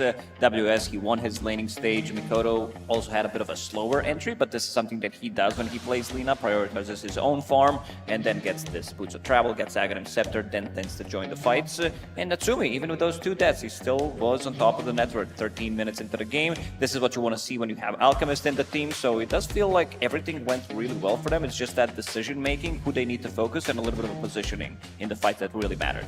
Game 2 here, we've got the coin toss. It's going to be Liquid who have second pick and priority, and that will be Radiant for Talon. So teams continuing to pick Radiant, but Liquid, they go with the second pick. Lacoste, what about second pick entices Liquid? Some teams do prioritize overall, like, pick 23 because they feel like the draft is already done by that point, where they're like, okay, we protected our mid lane, there's not going to be that gacha pick, but we've seen some gacha picks coming out on 24 as well, and it does allow you to have that flex potential, something that Team Liquid did have. They did camouflage pretty much 3 of the cores where they're going to go, and ended up going for Boxy on 24 with the Bounty Hunter, not your usual 24 pick, but he did a lot of work, gave them that extra gold, most importantly scouted, and bought just enough time for Nisha and Mika to come online. Yeah, you can also see why teams are picking Radiant, because those 2 key fights that Talon were taking, they were around their Russian area at the bottom, and they had this outpost that they can TP into, like with the buyback, so that's why teams are just preferring to pick Radiant in these series. Well, speaking of picking things, we do have ourselves a draft. It's going to be Talon Esports up against Team Liquid for Game 2. Let's get into the draft.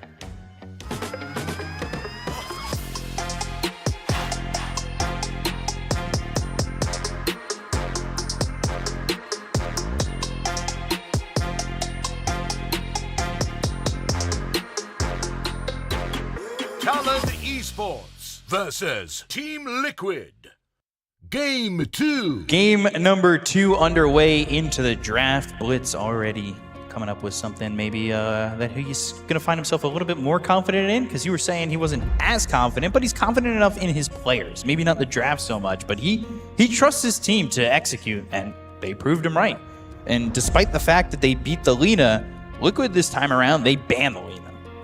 Yeah, I felt that in the last game when they were losing for the majority of it on the Liquid side, I thought that to execute this strategy with the Bounty Hunter and like being aggressive and, you know, play from the pickoffs like this, I thought they were pretty rusty to do that still, but they still managed to come back even to this game. So I'm really curious to see what they're gonna come up with.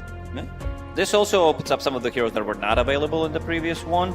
We're talking about maybe Doom, but do you want to pick it into Terrorblade? I would prefer maybe if they open up, because Tiny's banned, and they also banned Lina. Phoenix is still available. This hero seems to be one of the more broken ones. What he brings to the table, we also saw Insania play it completely differently with the other facet, the hotspot facet, which does allow you to give you more damage, more heal on top of that instead of going for the Dying Light. And we already see also Talon preparing, seeing that this Primal Beast was also very crucial for the victory that Team Liquid did get in game number 1. Yeah, I think that Face is way better on the support role. Yes. I think you choose the other one only when you play 3 Phoenix or mid Phoenix. I'm also surprised that there's not a lot of mid Phoenixes on this tournament, because in my pubs, there are a lot of them. A lot of people are playing that mid Phoenix. My friend Rojo Fireflew, big NA pub star, big NA pro looking for a team. I'm going to shout him out right now. He's my Phoenix idol, other than everybody else, you know? Just a friend, streams on Discord. Might see him for the next tournament. Maybe we'll see him next time. He'll come in. That's such a good promotion. I wish somebody promoted me like that on streams. I got this other friend, Resolution, comes in, plays the off lane. He's super good. Still available. Still in a available. good shape. Teams, are you looking? Still good. Ultimate stand-in. I watch this guy stream. He kills it. Thank you. You appreciate my position 3 invoker? Ooh, I do. Nice. I don't know if that was a test. I feel like I might have been tested there. No. Should I have said yes? I have like 80% win rate on it. Oh, I'm killing it with it. Anyway, Slark was banned for the Liquid. Still Vision War. I think Bounty Hunter and Slark are the best at giving you vision and really deep wards. Yeah, they took the Slark out. We talked about the comparisons of Slark and Zeus, but I just don't think Zeus is really the pick anymore. That hero, 25% win rate, we've shut the door on that. And I know I've brought it up a second game in a row, but it's similar to what Slark kind of wants to accomplish too. Keep the map dark. For Talon, they need supports. I would love to see maybe something that has a bit of a stun, some kind of a extra control, because Jokem had a pretty good game, so I would be leaning towards Shadow Shaman, because I really love this hero in meta right now, especially against Phoenix, because it does allow you to, with the Cluster Clock, to have a dispel mechanic, mostly using it as a save rather than being aggressive with it. They go to the Pangolier, so Pangolier Phoenix for your first 2 picks. Yeah, I don't think it's a good flex for Liquid. I don't think Saberlight plays it, right? Yeah. So it's only mostly Nisha. But Nisha also did go for that interesting build that Amar does go from the off lane, going for Echo Saber double jump build, and this time around they will pick up Bounty Hunter for themselves. Yeah, they felt the power of it. Like, it's just so annoying. It does so much pressure on you. Like, you're constantly being scouted, you're constantly being tracked. You can't really make a smoke plays when you're scouted like this. He takes your bounty runes, he takes your XP runes. It's just so much pressure. That was something that was really important in the last game, right? Stealing both those Wisdom Runes at the 7 and 14 minute mark. It kept the supports pretty far ahead. It allowed them to have that 6 on clockwork at minute 9. So, you know, you are putting yourself in a position to have supports that if they have important 6s to execute, they're going to be there, especially if you can get that first Wisdom Rune. Exactly. We'll see if they can do that and what this second pick in the phase is going to be. But right now, Terrorblade, Bounty, are you looking the way that Liquid played it, where they had it in the 4, or now you putting this Batrider 4 and putting the Bounty 5? They still have the flex option, most likely. I mean, I'm not the biggest fan of Bat 5. It can do well, but I do prefer it on a position 4 where you're getting that extra farm. They do complement each other nicely, where if you're playing this Bounty as a 4, which also gives a little bit more gold with the track kills to the Batrider, so he can actually scale. It can still be Natsumi Terrorblade, right? So they can put a Terrorblade Bounty Hunter bottom and create another lane for top. Something like Dawnbreaker with a Batrider would be nice. How many carry Terrorblades have we seen this far? It's only been a handful, right? Yeah. It's been like 2 or 3. I think Satanic played it once, and Yatora played it 2 times. Yeah. What does Boxy want? I think they might need to prep some Lion. They didn't play Shaman yet, but I want to see some kind of a control as well. And I would also love to see maybe even a Dawnbreaker to be able to counter what Batrider wants to do in the game. You would have insane amount of healing with the Sunray. Pangolier goes in, so have that, like, Dawnbreaker as a hero right now, it feels like one of the better offlaners, gives you that extra kill threat in the lane, super strong laner, and also enemies need to bring 1 extra hero to the fight because you know that Dawnbreaker ulti is coming. Yeah, yeah, I think Vengeful Spirit would be nice for Boxy as well. It's like one of his, you know... It's the old school counter. It's the old school counter, yes, and I think he's the guy who could, you know, just propose that to... Oh, the Nation's Prophet for Mickey. We haven't seen that for a long time. Gives you that global presence, and now they go and get themselves the Muerta. If you're talking about global presence, like, go Dawnbreaker, would you want to take that out of the mix if you're the side of Talon? Potentially, yeah. This hero, at least in my book, feels really good to play right now, and I don't see too many heroes that are good against the Dawnbreaker, but they also picked up Muerta, so they're going to have something against the Terrorblade, gives them another circle that they can fight around, plus also this is Mickey's Nature's Prophet. The build that he does go for against these high armor heroes, this is the most damage in the game that you can get with the Witchblade, Parasma later on, and then you also pick up Mjolnir, of course, that's going to be your core item. Terrorblade just melts, like there's nothing you can itemize to be able to sustain, even though you're still going to go for pipe most likely, it's not enough of the sustain. Yeah, one hero they can consider here on Talon is Bloodseeker as well. Bloodseeker, really good yeah, against Pango. Bloodseeker and also Puck Pretty good is against available Phoenix. for them. There isn't that much control coming out from Liquid right now. You are going to be playing into Pango, Phoenix as well, so need something, like if you have Bounty Hunter who can provide you vision, you can easily get the jump. Yeah, maybe even Spectre would be nice here on this pick, to be honest. It's just like this Prophet, Nature's Prophet, he can't... Oh, they still go for the Alchemist. Gonna trust the Alchemist, but I don't know if it really plays that well until it's got Radiant's Blink BKB. Yeah, I'm not a big fan of these Alchemists anymore, to be honest. Maybe it's because of the builds they're going, but I don't really see a big impact of it. Like, it's not... Like last game, Morphling was keeping up with the net versus an Alchemist. Like, it's, how is it possible, right? It's not used to be like that. It felt very close for a while, and even the gaps that Alchemists were getting was 2,000 ahead of the Morph. Yeah, it's not that big of a deal. Only one game I've seen Alchemist was really ahead when when Tundra was playing and the Roger was on the Alch. We did talk about Puck. Ice Shaker, I think, is also going to be really good pickup for Talon Esports if they can get the hands on it. It's a good matchup against Pango. There isn't that much of a control, and once you get your like big 2-3 big items, it feels like a really good Shaker game. Yeah, I think it should be banned though, like 100% here. I think it's a good matchup against Pango as well, and so overall a pretty decent pick. And Mikoto likes it a lot. So they have to be thinking about something next. In a game like this, are you taking Thunderbolt or Double Jump for Depends Pango? on the matchup, but I also really like this ban because they don't have that much control. Like you can easily blink away, you can jump the back lines, and you don't have that early control against Queen of Pain. So leaves Shaker open in the pool, which I think they're gonna be looking towards that most likely on Talon. 10 seconds remaining. And for Saberlight, we did mention Dawnbreaker. It feels that good of a game still. Good in the lane, something that can pressure Alchemist.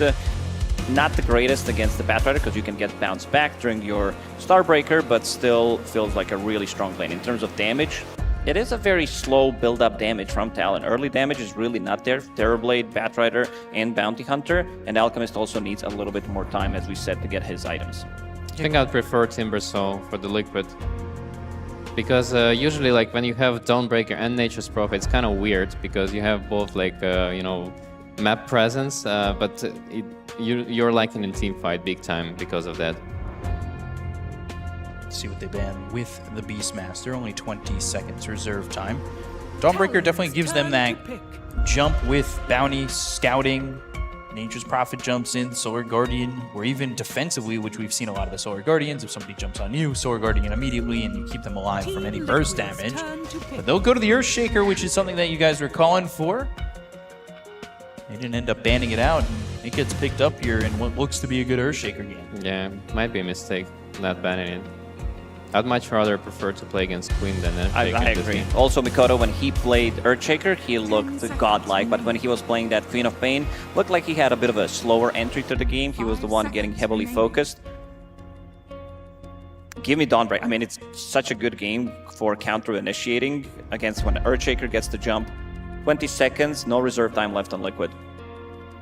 Well, what are the alternatives to a Dawnbreaker even?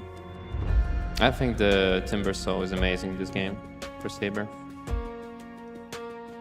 Muerta, Nature's Prophet, Pango, and Phoenix joined by random pick. An Invoker. Invoker. Oh, so it's Saberlight Pango. What if it's off-lane Invoker? They've been watching your stream, Rezo. Please, show me. I heard this guy's good. He plays a good off-lane Invoker. 80% win rate. But they will go with the mid-Invoker for Nisha, and they do give that Pangolier over to Saberlight. I mean, it's more global presence, right? You do have Sunstrike at some point during the game, and you can use that to blow up some heroes. You asked me about the 24 pick. This is why. Having the last pick, having this flex option, and now you're going to be playing Earthshaker into Invoker. You have that global presence that comes from Invoker, comes out from Nature's Prophet as well, and you're putting Pangolier, which was always considered to be like not the strongest offlaner, but now with the double jump again being viable, makes your lane much easier to play. I don't know, guys. I like Talon lineup way better this game. I think they have a better scaling. I think they have better lanes. And I really believe this Alchemist to win at least one game here in the playoffs. It's tough. It's only got a 25% win rate, 1 for 4, not the biggest stat pool for him, but it would be 20% if he loses. Not the greatest there either. We've talked about how Liquid as a team, their cohesiveness is what makes it so even if they're draft deficient, they're better than the other side. So we'll have to see if that's the case, but we do have a coach's interview with the most handsome boy, Jenkins, so let's send it his way. That's right, B-Cop. I'm with the most handsome boy, March. I gotta ask about game 1, man. You guys were dominating, and then it went south. What happened? Got outplayed by Liquid in the team fight. They're really good team fight teams. Yeah. Does it worry you at all to see the Nature's Prophet come out? This is the hero that they won TI with. Yeah, I know, like I watched a lot of games, but I don't think that hero is that much in the meta right now. Maybe it's flex for mid, but yeah. And you guys took the BH this time. Do you think that was a big reason why they came back in that first game? I think the biggest reason they came back is the team fight. What happened before the Rosh run, right? And then I think we should just watch out for team fight. Yeah. Fair enough. We'll see if you guys can make the adjustments. Good luck, my friend, and we'll see you in game number 2. That's right, game number 2. Can Talon Esports bring it back, force us to our first game 3 of the day, or will we go into another game 2? Lacoste, do you have faith in the draft? Do you think Talon's got everything rolling? They had a really good draft in game number 1 as well, but I think they also upgraded the draft. I do love this Earthshaker more compared to Lina, what you bring to the table. Lina gives you that like insta-game, so does Earthshaker, but he also gives you a lot more team fight, a lot more control, and something that's going to be joining slightly earlier to the fight. Like you're not going to be farming for Boots of Travel, Aghanim Scepter, you're going to pick up that Blink Dagger, and you're going to be ready to go. Last time he played Earthshaker, he got the 9-minute Blink Dagger. Whew. So watch out for that one. Mickey on his Siggy, Nature's Prophet, Natsumi. It's going to be a little bit of a pressure. You want to steal those bounty runes from them, but speaking of stealing them, Talon is going to pick up 3. They start with 3 bounty runes. They don't get first blood. We saw the statistic on our screen for Mickey on the Nature's Prophet. 12 games, 11 wins, 92% win rate with this hero. You said Talon will need a good luck in this one, playing against Nature's Prophet, but we did mention the itemization. You're going to be playing against Terrorblade. That Witchblade, Maelstrom / Mjolnir is going to come in very handy because of the high armor, and also both of these items do have a true strike. Witchblade can't miss, and then you also have 25% on Maelstrom to be able to proc the evasion. Could be very dangerous to go up against. Great against Alchemist Radiance. Yeah, and speaking of this Alchemist down here with Cuckoo on the Batrider, it's not Cuckoo on the Pugna this time around. Which one of these lanes is looking killer lane? Because bottom, I feel like Flame Break and a stun, as we see here, could just turn into a kill, and that's going to be a stun now onto the Muerta. They look for Boxy, the damage is on, and the chase is there, but it's just one shot to get the kill, and it will be for Cuckoo again. Who gets first blood. Oh man, he loves to get that first blood money. Hey, he's gotten, I want to say, like 6 or 7 first bloods this event. Really enjoying his time, but can they sustain that throughout the game? And that's really the question, because they've gone back to the Alchemist. They showed and proved that they can get to about 35 minutes, have themselves a 12,000 net worth lead, but it's about maintaining that and keeping that all the way through and forcing this game 3. So what's different this time around for Talon? Radiant's top tower is under They're going to be having that guy that scouts things out. Jokam on Bounty Hunter, we talked about how important it is to have vision game entered from position 4/5, with Zeus being super popular, position 4 Slark, something that Liquid does have, and they already banged out this Bounty Hunter, something that was also played by Falcons, and I believe they won every single game with Bounty that they picked. Ooh, it's a good stat. See Natsumi down bottom. Maybe they go again with Cuckoo here. But Saberlight, let's see what he can get out of the lane, currently sitting at 7 and 3. This is what we've seen from Batriders time and time again, just the annoying Saberlight, he doesn't have Swashbuckle. No, he doesn't have a way out, but there's another right click in the burn with the sticky napalm. Needs one more, but the dead shot saves him, and he gets under the tower, even though he's got 6 stacks of sticky napalm on him. He'll just survive. Very close from Saberlight, willing to even step forward again with a little bit That's an interesting one that he opted to go for, like, maybe in a lane where you're playing against Anti-Mage, because you don't have mana. But this time around, you're going to have free stick, which means that you will have more than enough mana to always cast your 2 spells. And it's very important, not just for securing the range creep as well with the Swashbuckle, but also running away, having the double shield crash, so you become tanky, they chase you, and then you Swashbuckle away. I think Talon got both Lotus Petals there. Using this double jump just to be tanky so he can put some aggression onto these heroes of the side of Talon. Makoto sitting 18-2. He's top of the CS chart up against Nisha on this Invoker. What are we expecting here from Invoker in the early parts of the game? He might pick up the Witchblade because of all the reasons that I mentioned, that it's going to be really good at Nature's Prophet. Has a stun available and in some trouble, but Boxy just continuing to right-click away onto this Alchemist, but won't get that kill. Cuckoo stays in the face of the Muerta, and they won't get that either just yet, but maybe Saberlight can go in with the creeps. Alchemist would really love to get those. Ooh, good dead shot, and that's going to send him back into the hands of Saberlight, so Liquid finally get on the board, and Natsumi now forced to salve and keep himself safe, but Saberlight pressuring the creep wave, so Natsumi can't get back into the lane just yet. A little rough for this Alchemist as they put the force on him. But now they'll bring Cuckoo back, they'll charge up the stun, he'll go to the double jump. WS forced to TP out, burning down, quite low. TP to the tier 1 tower. Yeah, much different lane for WS. He was able to put pressure in the previous game. This time around, playing into Nature's Prophet, which is not that good of a matchup for him. Even though he does have high armor, they don't have the heroes to kill the Treant. You can literally not touch it, so Mickey, every single time they get close, he's getting scouted by that Treant. Nisha, burning mana onto Earthshaker, very annoying. Definitely annoying to have 0 mana.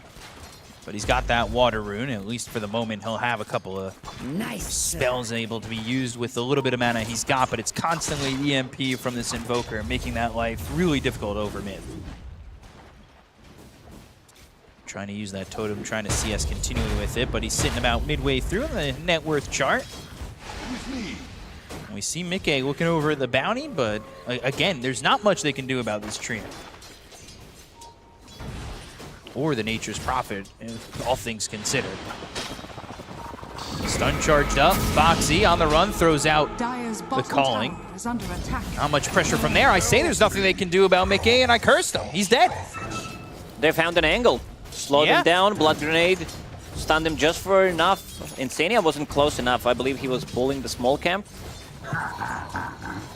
Not really in the lane with him. We've seen him stacking and pulling constantly. Been leaving Mickey alone by himself, and he eventually gets caught and will need to come back to lane. Saberlight and Boxy, we saw them putting aggression on earlier, but Cuckoo, he's also not staying too close to the lane, leaving the Alchemist to get everything out of that bottom part of the map.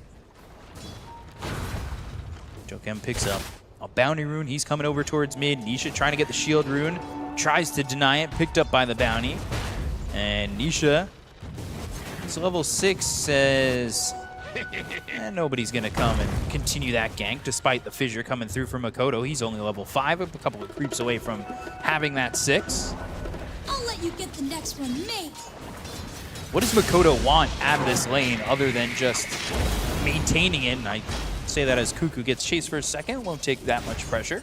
Yeah, I'm looking at the triangle. They also don't have anything to stack the triangle with, so Makoto will not be able to get in, maybe get, like, if the lane is not going that well for him, something that you can always rely on is clearing the stacks with the first Echo Slam if things are not going well for you. Boxy, he knows the importance of stealing that XP rune. He did it multiple times in the previous game.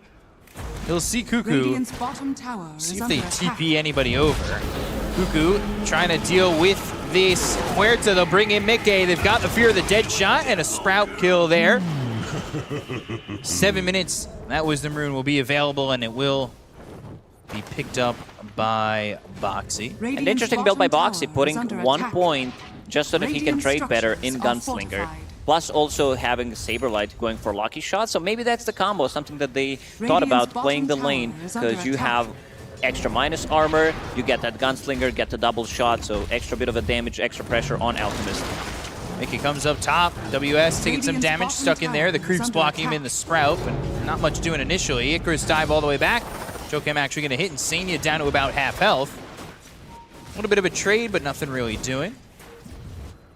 We'll definitely have to be careful once this Nature's Prophet is level 6 and has that Wrath of Nature. Deadshot missing from Boxy. Radiant's bottom tower has fallen. Makoto pushed away from the lane for the moment, and Nisha, he's sitting top of the net worth, up about 500 on this Earthshaker.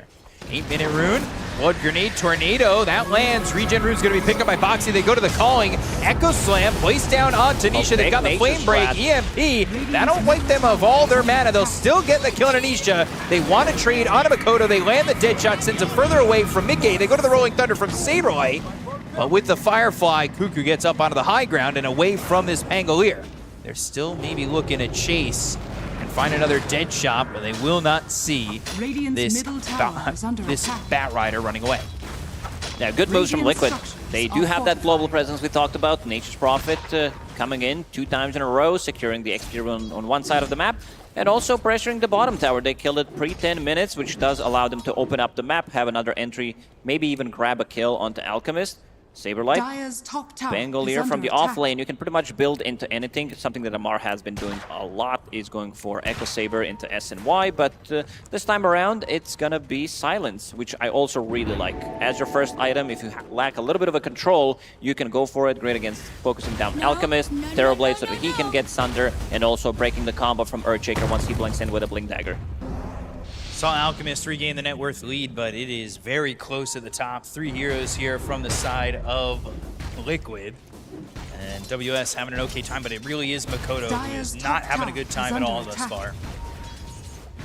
Net worth-wise, he's about 1,000 gold behind these They know. cores. They just saw Slugger being used, so let's see how they're going to approach this one. They saw the creeps flying, one of the best looking abilities in the game. Saberlight is in. And Senia here on the high ground goes to the Flame Break, but the Wrath of Nature comes out from Mickey to get the kill there onto the Bat Rider. So Global Presence was the name of the game with both the Invoker and the Nature's Prophet. Radiant's middle So right now, tower is under Talon, they attack. cannot fight. They need Echo Slam. Bounty Hunter doesn't provide you with that much damage. WS, they will need to counter-react to what Liquid has been doing. Something similar that did happen around 10-minute mark in the game number 1 was where he TP'd in, but they don't have anything to set it up right now. So it's going to be another tower. And let's see if Makoto's going to be able to clear some of these camps. And there's that Echo Slam that I talked about. Just use it, try to get some extra gold, get closer to the Blink Dagger. Does, of course, leave you without a team fight for 2 minutes, but when you're in a situation like this, you're not looking to be team fighting for another 2 minutes. Yes, they want to slow it down, maybe get that pipe on Terrorblade, and also get Alchemist extra bit of a gold, who is staying on top of the network. He's on the cusp right now, and it's similar to what we saw in the Alchemist in game number 1. Not really breaking that far away from the rest of the pack, and that might be a little cause for concern. Radiant are You don't really have the advantage of the Alchemist feeling all too felt, but they will go through the twin gate. Boxy and Saberlight trying to find this Alchemist. They see Acid Backs Spray. away, He knows something and is he'll up. start to farm another camp, but Saberlight, Boxy, Smoke will break. They'll think about the Rolling Thunder. They've got the double jump, and they'll look Chemical to maybe Rage land a running out. shot. And that Chemical Rage runs out. They'll use that Wrath of Nature. The Flame Break hits on a Boxy, but the Calling's in a good spot, stopping Can the he get the Sunder. Sunder? And he can't. cannot. What a the play from Tornado came Boxy. out from Nisha, and that stopped him from getting the Sunder, but there was also the Calling. Cuckoo on the run. They'll look over at Nisha. This might just be a dead Invoker. They go and find the lasso off screen. But track on 2 heroes. Nisha on the run. Shuriken tossed all the way over. Mickey comes back in. Cuckoo's dead. They've got the Sprout They around need another WS. They're Shuriken. still trying to get the kill onto the Invoker. They finally land the Fissure. But Saberlight up in the face of WS as well as Makoto. Joke him off to the side. Can he stop these heroes from Liquid from going in? They'll double jump in one more time. They've got the Calling down, but it's not enough to get the kill on the Terrorblade. He's still holding on to Sunder and still holding on to a little bit of life. But Boxy now tracked up. All these heroes on Liquid. They're tracked up. They've got the stun coming out from Natsumi, who's back in. They will get a kill onto the Muerta and look over at Insania. He does have Supernova, but the Icarus dive back towards Saberlight to try and escape. It was a nice play from Liquid, controlling so that there's no Sunder gonna come out. So they kill Alchemist, but this fight has been going on for so long that Alchemist comes back into a fight. He grabs a kill, so still almost at the top of the network. Is gonna have that Radiance at 13 minutes, 12 and a half, which is still a very good timing. Joe Camp. Dust Fuse and Tornado. Dust, with the but they Ice want Wall. Makoto. Yeah, they want this Earthshaker. Doesn't have a lot of mana, but can he survive? They've got the Sunder. That's going to be used as well as the Echo Slam, but not enough damage to get the kill on to Saberlight. Wrath of Nature comes in. One more right click needed to get the kill to Saberlight. He goes into the Rolling Thunder. They'll get the kill on a WS. They won't be able to find the Pango here. And Liquid, they come out unscathed. Saberlight really pushing the limits of the hero. That's why double jump is such a good facet on Pango. I mean, he has two really good facets. So Malrine owning with the other one, playing it from the mid lane. But also all of these small items that he did buy makes him live there. He had Raindrop, Magic Wand charges, Bracer, and Trek on strength. But also seeing the number of stacks, maybe we can pull up the stats to see who's been stacking more in this game, because Team Liquid, they are always a team that stacks the most, pretty much. Yeah, the Batrider was stacking quite a bit, had more than the side of Liquid at one point. It was only 5 stacks earlier, but you talked about it. They're a big stacking team. Jokem, he's here to try and just take Stealing some of the XP, away. yeah. But you've got the full Mjolnir available on If you're mid-game. paying attention, you can. If you're a professional e-gamer, you can definitely tell that some of the XP is being shared. Ooh, can you bait him? 3 curves flying over, and he doesn't want to go for him. Stays quiet, and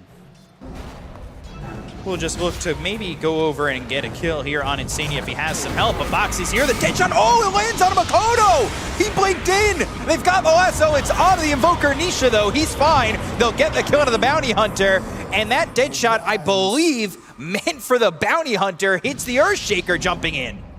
Radiant's top tower. You will never know. Maybe this guy's that good. I mean, there was a play previously, I think it was around 8 minutes, when he dropped a blood grenade onto Bounty Hunter and they had no vision whatsoever. And then he places down Sentry, uses the dead shot as well, and they grab a kill. There's more than meets the eye. Radiant's top tower is under attack. They'll invade the triangle, though. They'll take away from Talon, and it's already a net worth lead for Liquid. This Alchemist not breaking from the pack yet. Radiant are It's scanning. very concerning, and on top of that, Makoto just not having a good game as this Earthshaker up to this point. What? There's so much more farm on these cores for the side of Team Liquid. There was a big Echo Slam in the triangle, but only on creeps. And now triangle. Natsumi is there. Saberlight is going in. Double jump. They've got the silence.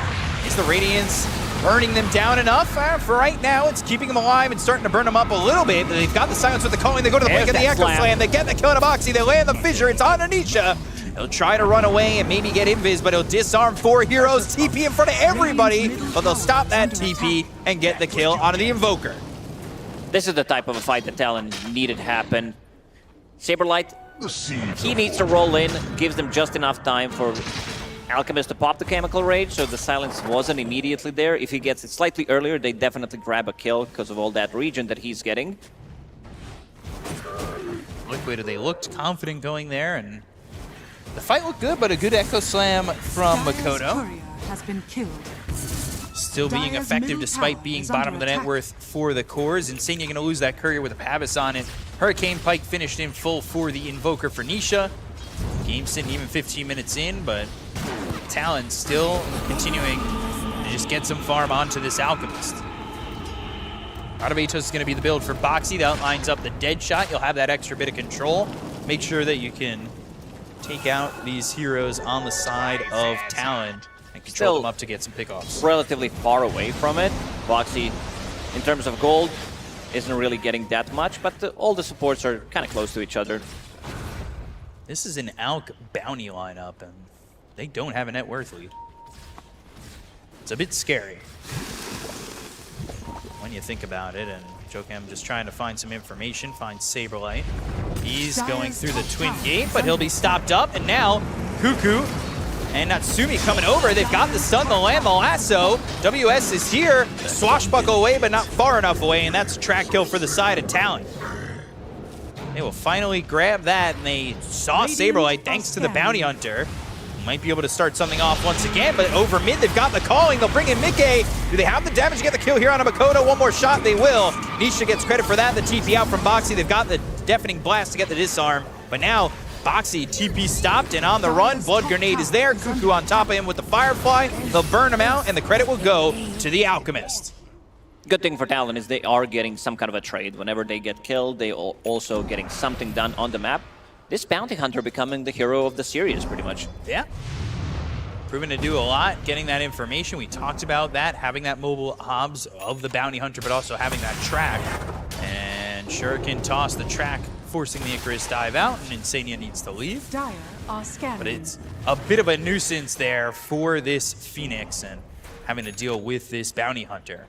Remember, if you are watching at home, maybe put !F into the chat. You can follow us on all socials. That's Instagram, YouTube, Twitch, and Twitter. And you can find the behind-the-scenes action of the Fissure Playground. Anyway, Nisha over here mid. Hurricane Pike going Manta style next. Well, let's see if they set up and get this kill. Fissure lands, and they might jump in for more. They'll blink in with the Echo Slam. They get the Kono Insania. They'll pierce the Veil on Boxy. They've got the silence with the calling out of the Alchemist. Nisha running away, but doesn't have much help at the moment until Saberlight's here with the Rolling Thunder trying to get the control on Natsumi. Nisha still, though, dead. Mickey TP's in between 4 heroes. A bit of a mistake here from Liquid, and this could cost them dearly. Fissure comes out from Makoto. They get the control. They'll end up losing Cuckoo. Mickey nowhere to go. They've got the totem. They'll get the kill, and they'll take out 4 heroes. Talon, they make the jump, and they make Liquid pay, especially Mickey, who TP's into the fight late. Makoto was kind of deciding whether he wants to jump in or not, then realizes, I have Arcane Rune, I'm just going to pop that Echo Slam, get 1 kill, get another stun available. So that ult is going to be up again in another 50 seconds, and they are getting quite a lot of items. Natsumi also opting to go for a bit of a different build this time around in terms of item prioritization, getting SNY, then going for the Blink Dagger. So he wanted to be slightly more tanky, have that slow resistance and also status resistance. That fight gives them a lot of track gold, gives them a lot of Alchemist gold. He's going into the Blink Dagger. I mean, this is a big break for them. And finally, the Alchemist looking like an Alchemist on the net worth list. Up there at about 15,000. And WS, he's got this pipe. He's going Sanjin Yasha. Has the shard that'll help him continue to farm with the Demon Zeal.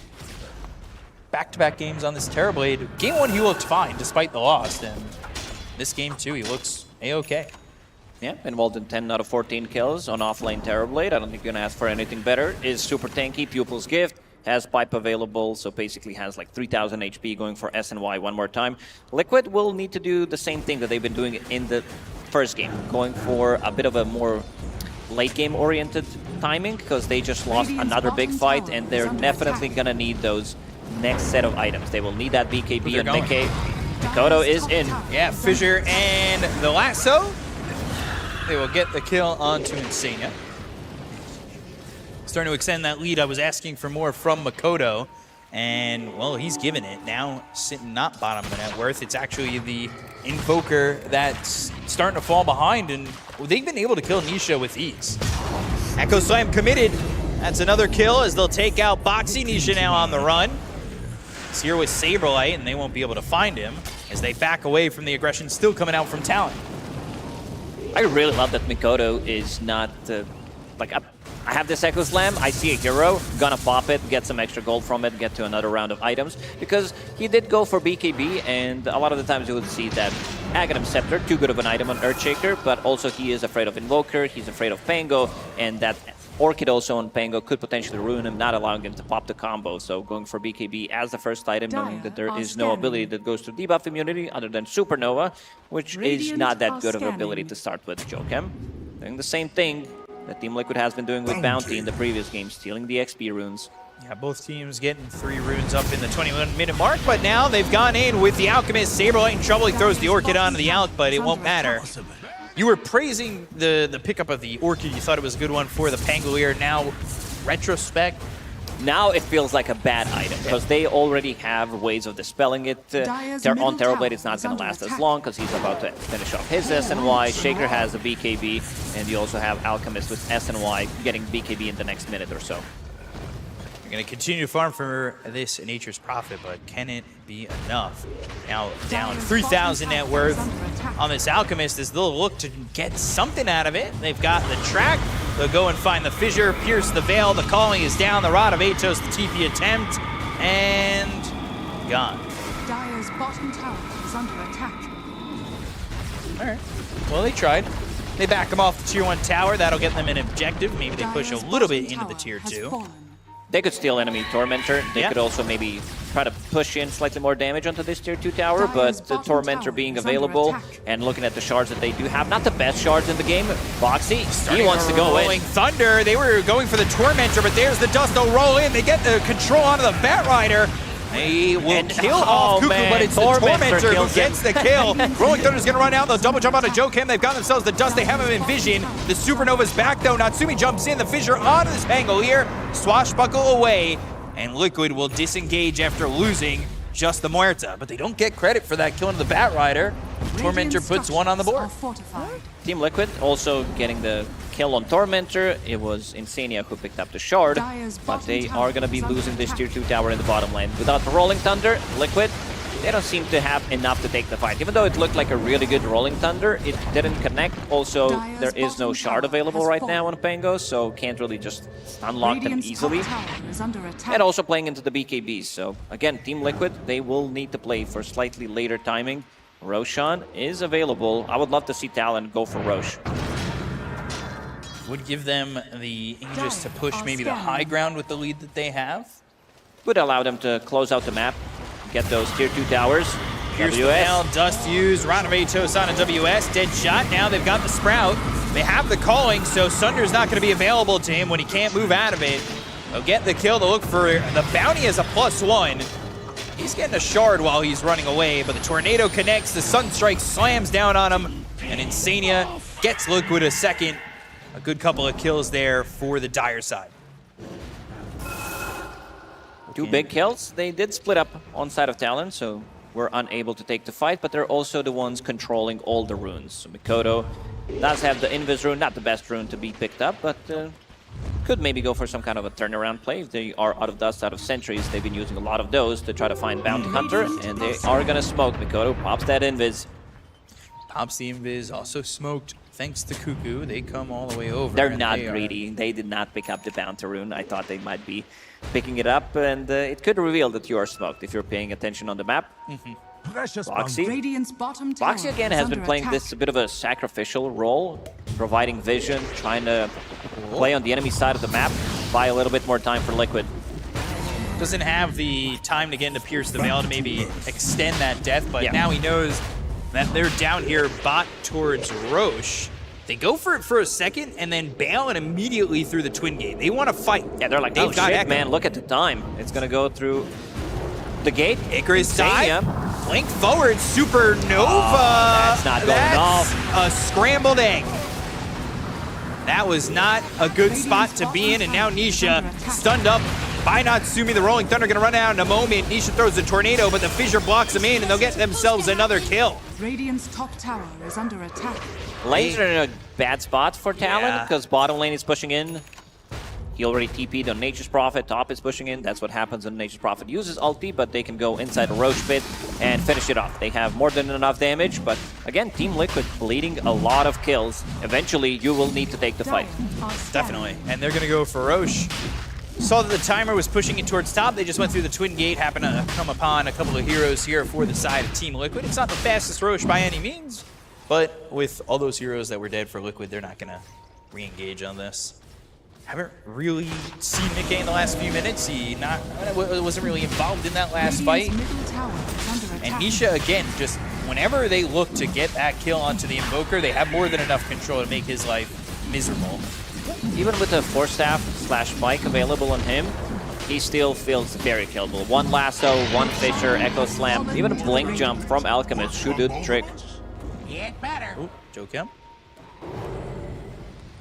Just trying to find the Phoenix and the Blink. They've got more than enough damage to get a kill here onto Insania. It's just the information that they're getting from the bounty that leads to Natsumi jumping over.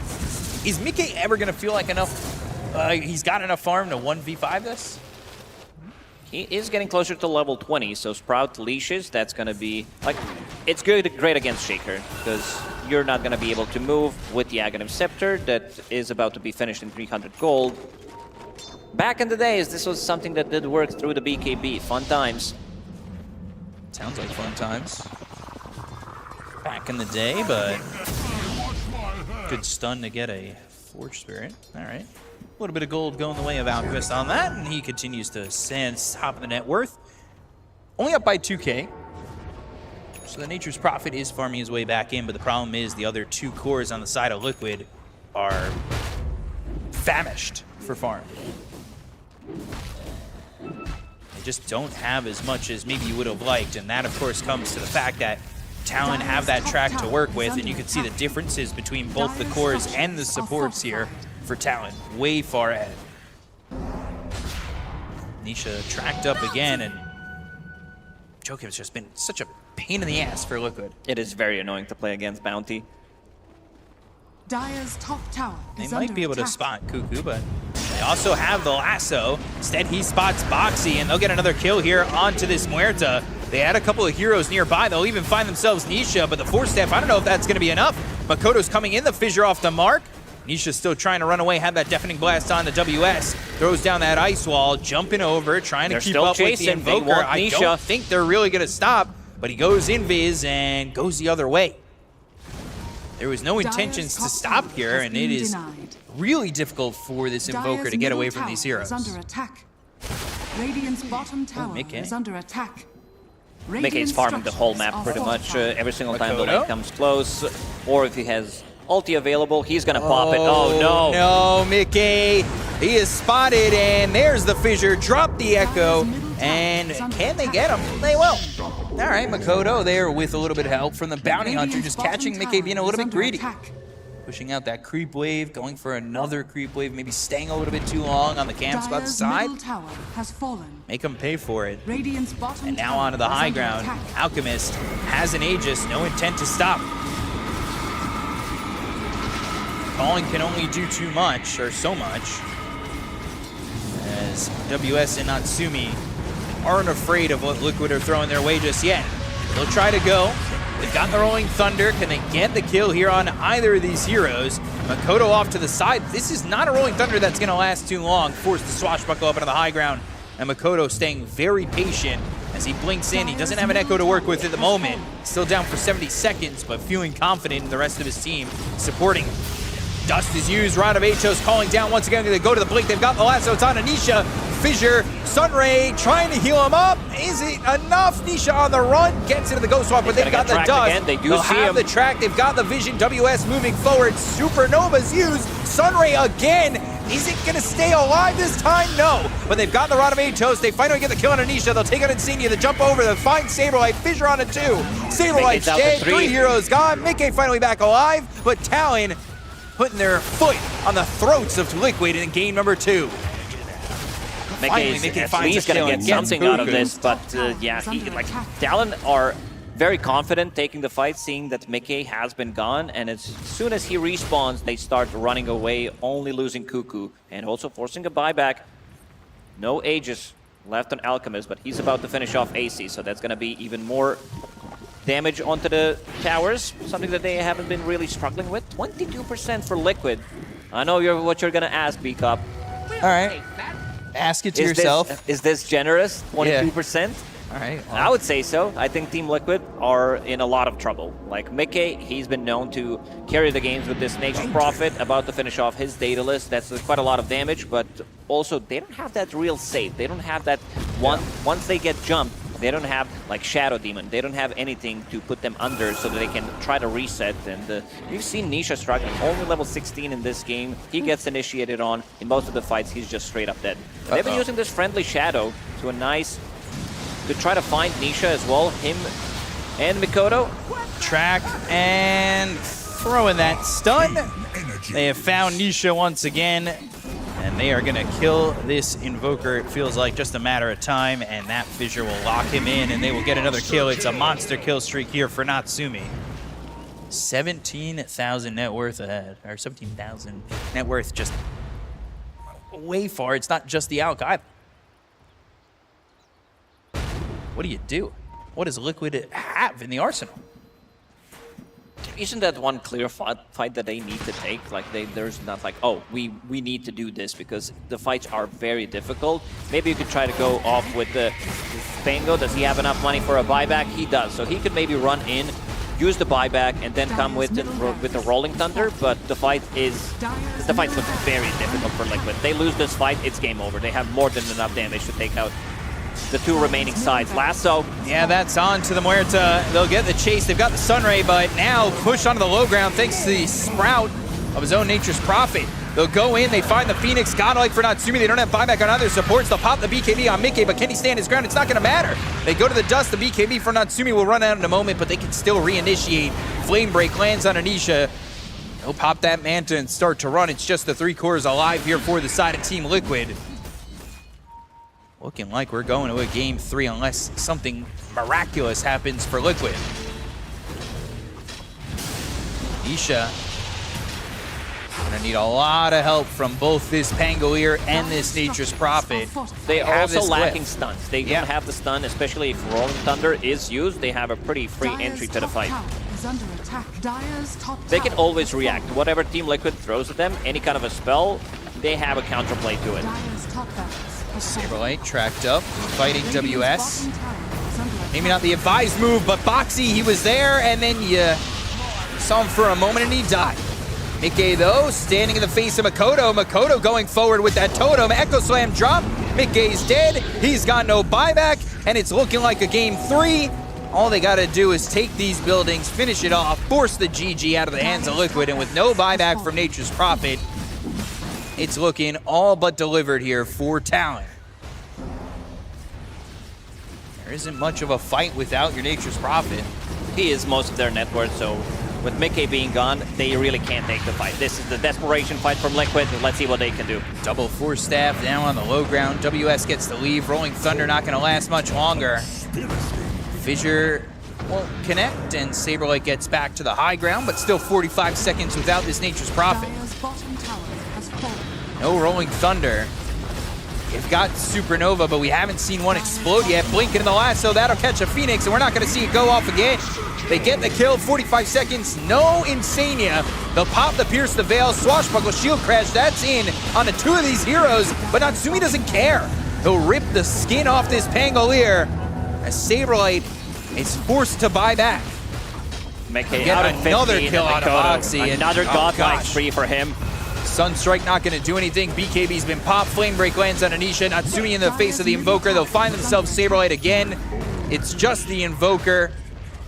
And they'll have Mickey in 3 seconds, but they'll call GG instead. Talon take game number 2, and we're going to a game 3. In a very convincing fashion. I mean, they were 15K ahead in game number 1, but unable to close that game because of that Roche fight. This time around, a much cleaner game from them. And I think I gotta give credit to Cuckoo, because what this man did throughout the whole game is, I see a hero, I lasso a hero. I'm not gonna go for the cores. Whatever I see on the map, I'm gonna kill it, especially when I'm paired up with the Bounty Hunter, getting that extra gold. So we talked about during the draft that this is gonna be like another core Batrider, and coming into the 3rd game, I think whoever has the first pick might have an option to pick Bounty Hunter for themselves because of what this hero is doing in the game, allowing you to get the pick cost when paired up with any kind of a stun.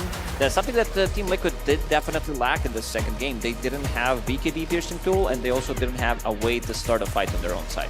And just like you said about Cuckoo, he sees a hero, lassos a hero. It felt like Makoto was kind of under the same line of thought, right? You see a hero, you echo a hero.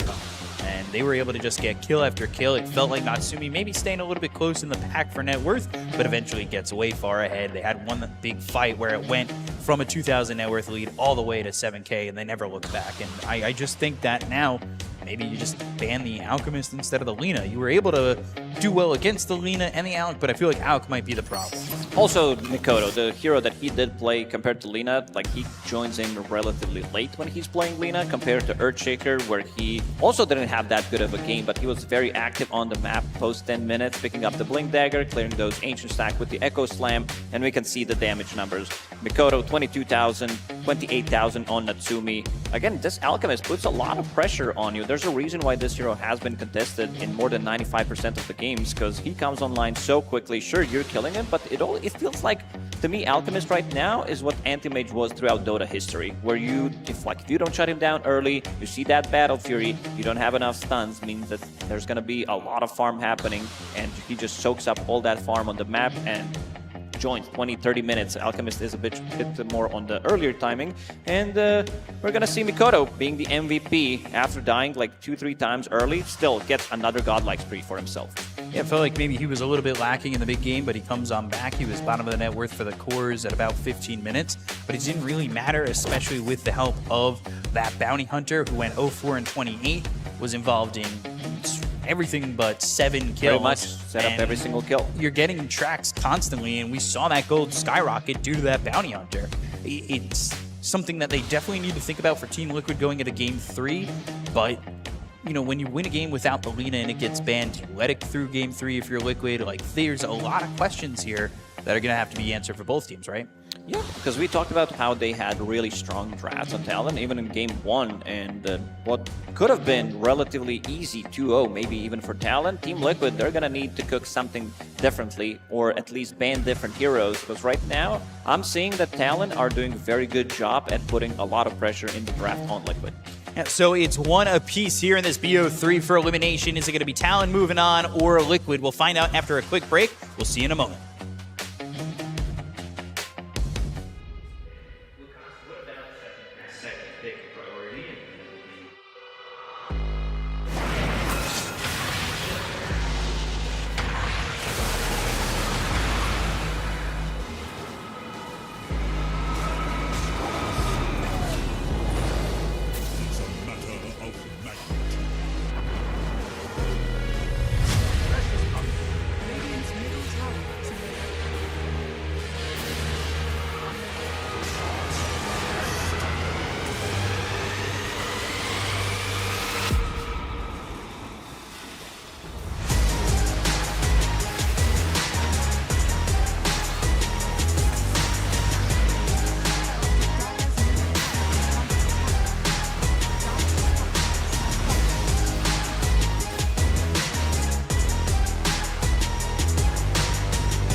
And we all know that communication is one of the most important things in Dota. And today we are going to get how much Team Liquid understanding each other. I will describe you the rules of the game. The game is called Spy. And we will have one location that all of you will see, but one man who will be a spy. He wouldn't know the location. And all the players will ask each other a question one by one to find out who is a spy. Now you all guys close your eyes. And starting with Mickey, open your eyes. Nisha? Okay. Insania? Now you, Sabilat? Closing your eyes. And Boxy? Yep. We are all ready. Open your eyes, guys. Okay, let's do it. Boxy. So, what do you think of the smell in this place? I don't know. Well, I don't know. I didn't go there very often, but I imagine it does not smell great. But at the same time, I think it smells like fine, you know, like sterile, kinda. Okay, what's? Let me think. It's hard. For this one, it's hard. So I think I'll go with the classic. Aiden, name 3 things associated with this place. Maybe. But okay, sure. Recently, I associated with like a video game. I'm very happy that I don't work in this place. Okay, that's enough. Now I know. All right. Well, let's see if they set up and get this kid. Would you want to play the game that I'm thinking of that is related to this word? No. Okay. When is the last time we were here? We were there. Well, I don't think maybe never actually. I don't think I've ever been in that place. My question to Box is, do you think we can survive working there for like a year? Depends where it's located. I think. In Sweden, like, maybe. Sweden, maybe, yeah. So, okay, do you guys have any thoughts? I think we need another round. I feel like Nisha is acting hella sus. Me? The moment anyone answers, he's like thinking real hard. Yeah. I mean, it's probably niche. But we can do one more round. Okay, I'm starting again. How many niches can you fit in this building? Like 70,000.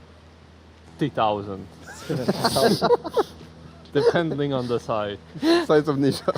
Yes, the size of the building. You know, if it's like a big one, you can do a 70k. Aiden, if there was a Dota item, you know, that comes to mind when you think of that place, what item would that be? That's a hard question. What? Okay, so, I don't know. Or it can be a spell, actually. Okay, Manta style.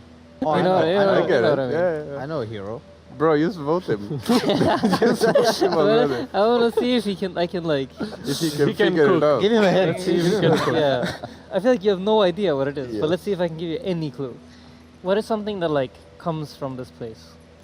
Perfumes. I was thinking, What name of the place? Maybe Tinker from Dota was like working there, you know. Maybe. Factory? I don't know. What? Say it again louder. Like a factory. I don't know. Good job. Good job. Thank you. Good job. So, you were a spy? No, I wasn't. It was Saber. I thought I messed it up. no, Nisha's a spy. yeah, I think we all knew after the first Like, round. we know the I mean- spy after the 2 questions. I think we're just good at the game. Maybe we're just good.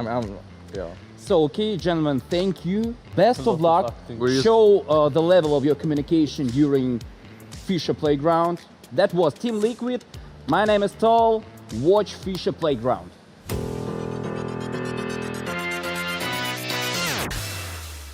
Welcome back, everybody, to the beautiful Belgrade, Serbia, here for the FISSURE Playground. We're back with game number 3 between Talon Esports and Team Liquid. I am once again, fortunately, joined here by Resolution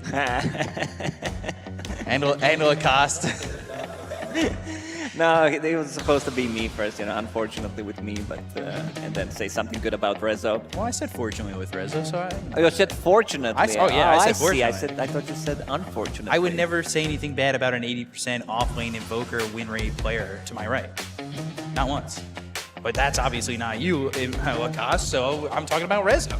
And what I want to talk about with my best friend over here is the fact that we've got Talon Esports against Team Liquid in game number 3. Yeah, it's just the two of us. We'll stay away from me. Let's talk about this game, buddy.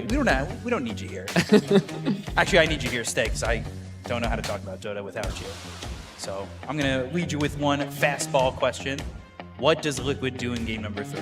Is that fastball? Is that a loft?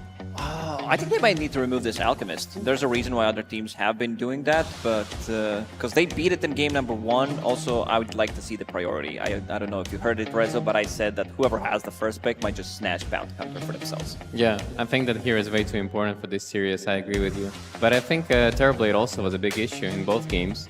He was laning well, he was winning lane, and then he's just a big presence. He has built a pipe early on, and I think he's doing a lot of job on WS. Yeah, WS with the Terrorblade feeling pretty good, but we'll see if he gets it again. I want to say you ban that hero first phase if you're Liquid, right? You've seen it 2 games in a row, despite the fact that it's a 1-1, do really well, but I just don't know if you can give it up one more time. Yeah, I think it's just like really strong comfort zone for the Talon. But on the side of Liquid, the last draft was like kind of like out of nowhere. Like most of their drafts are like really strange to me, but this one specifically, like they didn't really have a big lockdown. Their lanes were weak and no team fight material as well, only like Phoenix for the team fight. And also like Invoker for Nisha, it's not, it doesn't really suit this type of lineup. Like, they needed something more aggressive. It didn't seem like Saberlight was going to be the call for the Pangolier. I know we said it when it was picked up that it probably wasn't going to be him, but it ended up being in that off lane. And then at the time, we kind of liked the Orchid pickup, but then as time went on, that was all he was a silence. Yeah, because there was one fight in the triangle of Talon where they didn't silence him immediately, so he gets the ulti off, which means that they're not going to be able to burst him down 10 minutes into the game. There's just way too much regeneration. But overall, I would say a good pickup, good for the game to break the Earthshaker's combo, which we really haven't seen happen because he itemized very well on Mikoto going for that BKB. And speaking of BKB, we can check the player comparisons for both carries getting that those BKBs. And I really like that Natsumi also did go for SNY before picking up a Blink Dagger, just so that he can join the fights. He was like, okay, my Earthshaker has a Blink Dagger, my Bat has a Blink Dagger, so I don't necessarily need to get it as my second item, and allow them to jump in, and I'm gonna be the damage. I'm gonna be someone who also soaks up the damage for the team. Yeah, I really love the build-up on the Alchemist this game, especially with the Kyros. I think he just, I don't know, just way too good for the Terrorblade and for the Earthshaker to just increase their damage output as well. So if you're coming into game 3, are you just banning Terrorblade, Alchemist, and a +1 for Liquid? Well, then if there's gonna go to game 4, game 5, game 6, then we'll be explaining why didn't they ban these heroes, because there's gonna be Magnus, there's gonna be Nyx Assassin available, even Sniper, Monkey King. These are also some of the stronger heroes that you need to address in the first banning phase. Yeah, there's so many things that you really want to get rid of, but sometimes you only have 3 or 4 choices, and it's tough to make those decisions, but based on the series, it does feel, at least to me, Terrorblade, it's got to fit into there somewhere. Yeah, I think the key heroes are the Terrorblade and the Bounty Hunter for Talon for sure. Like, those are going to be high contested. We see the coin toss, Talon winning the coin toss, taking that second pick away from Liquid, and then Liquid will go to the Radiant side. So this time around, they'll be ending the draft, and let's see what Talon can do with it. It'll be interesting to see what they go for in terms of that first pick, because I agree with you guys. That bounty first pick, if it makes it through, seems to be doing the most. For sure, Team Liquid has been opening up with either 2 heroes in the last 6 games. That was 4 times Tiny, 2 times Phoenix, so they are prioritizing these heroes. And I don't know if they're going to get their hands on Tiny one more time, because again, it is a flex pick for them. They play from the safe lane, they play from the off lane, and if they have the opportunity to pick it, they will definitely first phase that hero, considering the Talon, they also play that from the safe lane. And Natsumi did win 2 out of 2 games. He was super active on the hero. Allows you to, like, I kind of like this meta where we're playing semi-carry heroes from the safe lane. It's just like carries. We've seen Skeeter going for Blade Mail, Pipe as a Dawnbreaker in the safe lane, and then picking up Aghanim Scepter, allowing other cores to shine. This is the type of meta that I really like, even though we didn't have patch for a really long time. Let's say 2-3 months back, nobody would do this. Yeah, and I think for Talon, it's very important to leave the last pick not for Mikoto. I think they have to get his hero early on. I think they have to get a Sniper, they have to get a Lina, they have to get an Earthshaker for him early on. Because for him, like, this Spin of Plane or like Viper last pick, they didn't really, like, They didn't work out. Yeah, they didn't work out as well. They've shown a couple of bans on the Viper. We've talked about that, but we also saw Phantom Assassin in the previous series. Do you think either of these teams might prioritize going for that as their final pick? Is there something that we might see there, or a Huskar coming through for either team? We might see some more late-game oriented carries, even though I just talked about how these semi-carries work really well for certain teams. Right. You did say Phantom Assassin. I could definitely see that teams are going to prioritize something like that. We'll have to see when we do, in fact, get into the draft, but we're still waiting a little bit and seeing what these teams are kind of cooking up. Because this is the time, right? The coach is talking, trying to figure out where we're going game number 3. Because game 1, game 2, it seems so simple. It seems like when you win that first game, it should be a 2-0, but now you're forced with, especially in elimination series, you're It's on your never a list. 2-0 when Talon is playing a best of 3. Not in this tournament, because this is their 4th BO3, and it's going to the distance one more time. Take a look at the player comparison, WS against Saberlight. And it's this Terrorblade again against this Pango. This didn't really Pango feel looks that great. naked, I gotta be honest. Looking at his itemization, not talking about the cosmetic that Pango does have in the game sometimes when it gets bugged, where he loses his clothes, but Orchid, Blink Dagger, and SNY compared to what WS has on his Terrorblade, all of these like smaller items, drums as well, pipe, providing the team with a lot of sustain and also providing his other cores. I mean, he is a core after all, but Terrorblade from the offlane doesn't feel like I'm dealing the damage straight away. When he gets to that third, fourth item, this is when you start to see the damage. Yeah, you guys were talking about that Orchid pickup. I didn't really like it in the game because I think for Pango it's really tough to like initiate on somebody with an Orchid and then like keep rolling on him. I think it's like you just go for the normal Echo Saber, SNY, and like Satanic build right now, or you just prefer to go like the Fugal Aghanims, and I think those two are like way better options for this game. Because I really see the targets for the Orchid as well, like who do you Orchid, like Earthshaker, like they don't really care that much, and they also like build very early BKBs for that.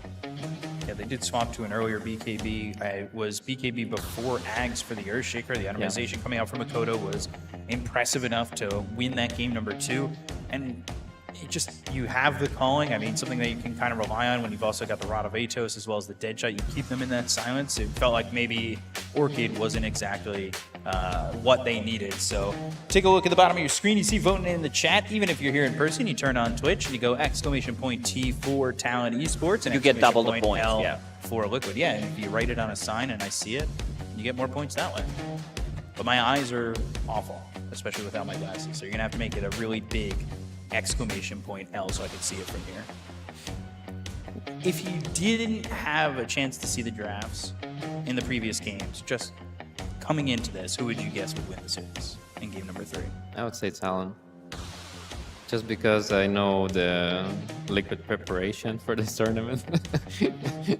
That's why I think Talon is gonna have this. Talon surprises me every single time they're like winning the game, how well they're playing, how well they're choking out the enemy out of the map, and it doesn't take them as long. Being the Southeast Asian team, this is, I would say, one of the faster ones out there when it comes down to closing out the game. They understand their timings really well. They start to play super aggressive, they get Roche, and they do a lot with that Aegis. In a losing games, this is the team that also doesn't look too good. I think they're one of the worst teams in the losing game. Well, what happens to them where they fall like apart relatively early on, but when they are ahead, this team looks godlike.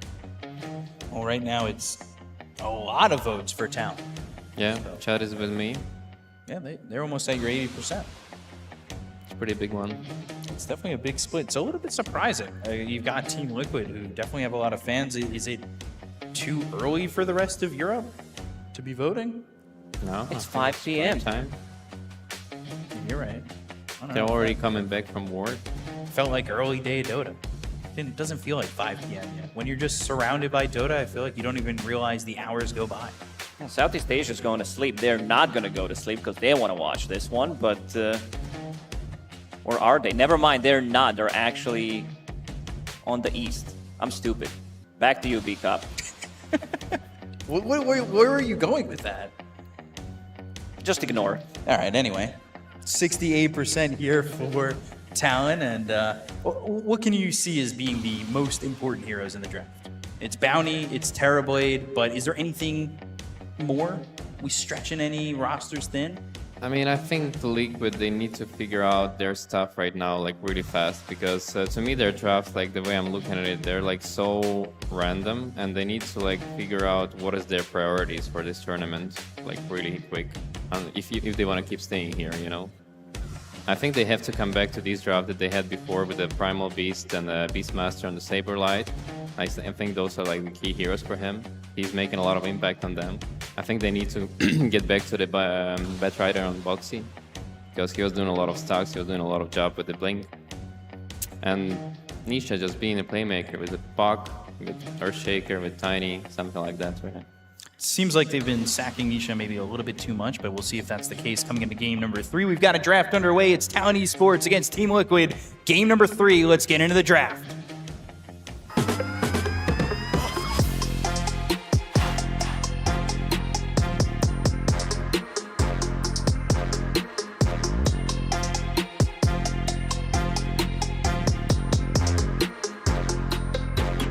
Talon Esports versus Team Liquid. Game 3. Game number 3, it's do or die, and if you lose this one, well, we're saying goodbye, and we'll see what happens when both these teams get into the draft. It has been a tight series so far, but definitely a more one-sided game, I would say, in game number 2. And maybe Talon can use that momentum as now we take a look at the draft on your screen. Beastmaster and Primal, both the heroes that you were calling for Saberlight, already out of the draft. Yeah, the March knows. The March is smart. The Tiny as well, like all the key heroes that I pointed out for Liquid, they're gone, so they have to come up with something new here. Nyx Assassin, Terrorblade for Liquid, and they do have that first pick, so maybe they do go back to that Bounty Hunter. Bounty, but it also leaves Monkey King in the pool. I'm a big fan of Monkey King first pick because this hero gives you the flex potential and also gives you insane amount of team fight rotation as well with the Simian Stride facet. It allows you to be pretty much anywhere on the map, so probably Liquid deciding whether they want to go for that one. I did mention Bounty Hunter, but there's also possibility for them to say, we want Phoenix one more time, but I would prefer if this is a Monkey King first pick for them. Yeah, the question is, who do we have a replacement for, like, Bounty Hunter? Or, like, do we have a replacement for Monkey King? Oh, there's a Batrider, actually. So maybe prioritizing stacking a little bit more because, of course, we talked about with Boxy on the Bounty Hunter, he's not really in that position to stack as much for his team. We talked about how Liquid is a big stack team. We see them 35, 40 stacks a game. Batrider's a hero that can get that done. Yeah. And I think it's a very comfort zone for them. Because Boxy is the guy who likes to be active in the game, who talks a lot in the game. So he's the one who's like kind of leading in that sense. And when he has a hero to lead, it's way more comfortable for Liquid. First pick for Talon. What do you respond with Lacoste with this Batrider picked up by Liquid? They're going to open up with the Terrorblade, which is removed, unfortunately for them, but they could also pick up Monkey. Problem is you're going to be playing Monkey into Batrider, so that's not the greatest matchup, but they also have other options, and it's just going to be Bounty. Yeah. I'm definitely fine with that, because Bounty Hunter 3 times in a row, whoever had Bounty so far did win a game, and Talon, they're making a statement here. Yeah, definitely making a statement. And this switches up from Liquid. They ban out the Terrorblade and the Alchemist. That means that leaves the Lina in the pool. Maybe we see it banned here. Are they afraid of it after beating it game 1? It may feel like a better game, especially with the way that they've been playing Bounty, having more of that information for Lina to kind of go in, especially once you have that Ags to make the jump, and Flame Cloak in, LSA stun, and just Laguna, you blow up most heroes. Yeah, and it's being removed right now, just purely because of that. I mean, Bounty Hunter is just too hard to play against. Just so much scouting, so much pickoffs happening. What else is in Talon's arsenal that's been so key to their victories that you want to get rid of? Because you've gotten rid of 3 of the big names. Yeah, I think Monkey King is still one of their best heroes that they have to consider, but they already have Batrider, so it's not as scary. Would you consider getting rid of the Earthshaker now? Yes. I think it's also the key hero for Mikado. He doesn't really have the same replacement. It seems like his 1-2, but they end up going to the Sniper ban, and now it's one singular ban for Talon. It leaves the Earthshaker open. I kind of agree with you. It feels like it's Lina or Earthshaker that's been the best for Makoto, and anything else is a significant drop-off. Natsumi, too. Now you've removed the Alk and the Tiny, and I'm kind of curious about what he's going to want to go for in that safe lane. Yeah, they also have to consider about Phoenix still. For either team, it's pretty good still. Batrider Phoenix is a very nice combination because you lasso a hero, you bring it to the egg that's already, being used. Yeah, there's a Monkey King. So despite the fact that they have that Batrider that maybe would deter them, they still pick up the Monkey King, and yeah, they definitely watched the first series. What happened? The Queen of Pain against Monkey matchup. Queen of Pain did put 3 points in Shadow Strike, and this also kind of remove some of these usual suspects from the mid lane as well, what they want to play, especially the melee ones. We talked about the Earthshaker, so I think Nisha is going to be looking for a bit of a different hero. A lot of fire, a lot of team fight with these 2 heroes. Phoenix is always going to be good against Monkey King because you can drop that egg inside of Wukong's or try to counter it when he drops his Wukongs on the side. Plus, right now, they don't have the heroes that kill the egg really well. So I want to see what the Boxy wants to play from position 4. Oh, sorry, it's probably going to be something for position 5. I swapped the teams. it's going to be Phoenix Batrider supports for Liquid, and I want to see what Cuckoo's going to be playing. I think for the Monkey, when you're playing against Batrider, who can pull you out of the arena, you go for the other face it. Like Yes. people usually go for the tree jump face it, but for Batrider specifically, or like when you're playing against Venge, you go the other one because you can like still have the arena and jump back after they get you out. They end up pairing up the Mars, so they want the big circles, the Supernova Arena combo for the side of Liquid. Keeping it all orange so far, too. I think it's pretty cool, but it leaves the Lifestealer opening for the Talon here on these two picks. I think it would be amazing to have it. 10 seconds remaining. What would you want to pair the Lifestealer up in terms of having an Infest jump in? Could you just rely on Monkey King having that shard that's been a significant pickup for these Monkey Kings, just jump in with Balance Strike, get in the center and go, or do you want another hero to be your Infest driver? Maybe something like Clockwork would be nice, but it's not really good against these two supports. I'm that fine Liquid with already have. Lich or Shaman. Okay, it's going to be Pugna. This man just loves Pugna. Every single time he plays it so well. It's going to be a bit of a anti-synergy if they're going to be laning together, because Pugna with Monkey King doesn't sound the best. Yeah, I'm not really sure about this Pugna pick here. I mean, usually you have Pugna against when you want to add your lineup the tower damage, and which is quite nice for them because they already have Monkey. I mean, it's such a good Dawnbreaker game because you can see inside of the arena as well. Once you go in with Dawn ulti, you also have that innate ability, so feels really nice. And I also think that you want to pick up WS0 right now to keep this Monkey King flex open because you have overall the last pick. Yeah, I kind of agree. It's always nice when you have the jump that you know they're committing so heavily onto, and then you just Aghanims Dawnbreaker just prevent all of that happening. Definitely could be a choice, and they end up going to the Lycan, which can be dangerous. Lacoste, you didn't like that pick. Not as much. It's also going to be most likely offlane Lycan. We still don't know. They could put Monkey in the mid lane, Lycan safe lane, play with the Alpha Wolves fasted, get that Hand of Midas, get level 11 fast enough so that the supports are going to suffer. They have dive. Batrider also not the easiest hero to be killed because he can run off the cliffs. So most likely going to be hero for WS, but I don't like it as much against Mars because against the arena you also don't build into early BKB. Again, there's a lot of anti-synergy with Pugna as well. Sure thing, there's going to be a lot of scouting, something that has been very effective in this series with the Bounty Hunter and Lycan Wolves, but I like what Liquid has so far. They go Ursa early on. Ursa picked up for Liquid. One more thing to talk to you about the scouting. You also have Monkey in the trees, and that's also another way to kind of scout and maybe leading Monkey King into a good fight if you've got both the Bounty and the Wolves going in. Yeah, I think Ursa is amazing this game. The only counter they have a little bit is the Pugna, but overall, when you get to the Nullifier, it's such a free game for him. You can easily like even burst Monkey King in his arena as a Ursa. One of the few heroes who can sit inside of the Wukong's command and fight back. Yes.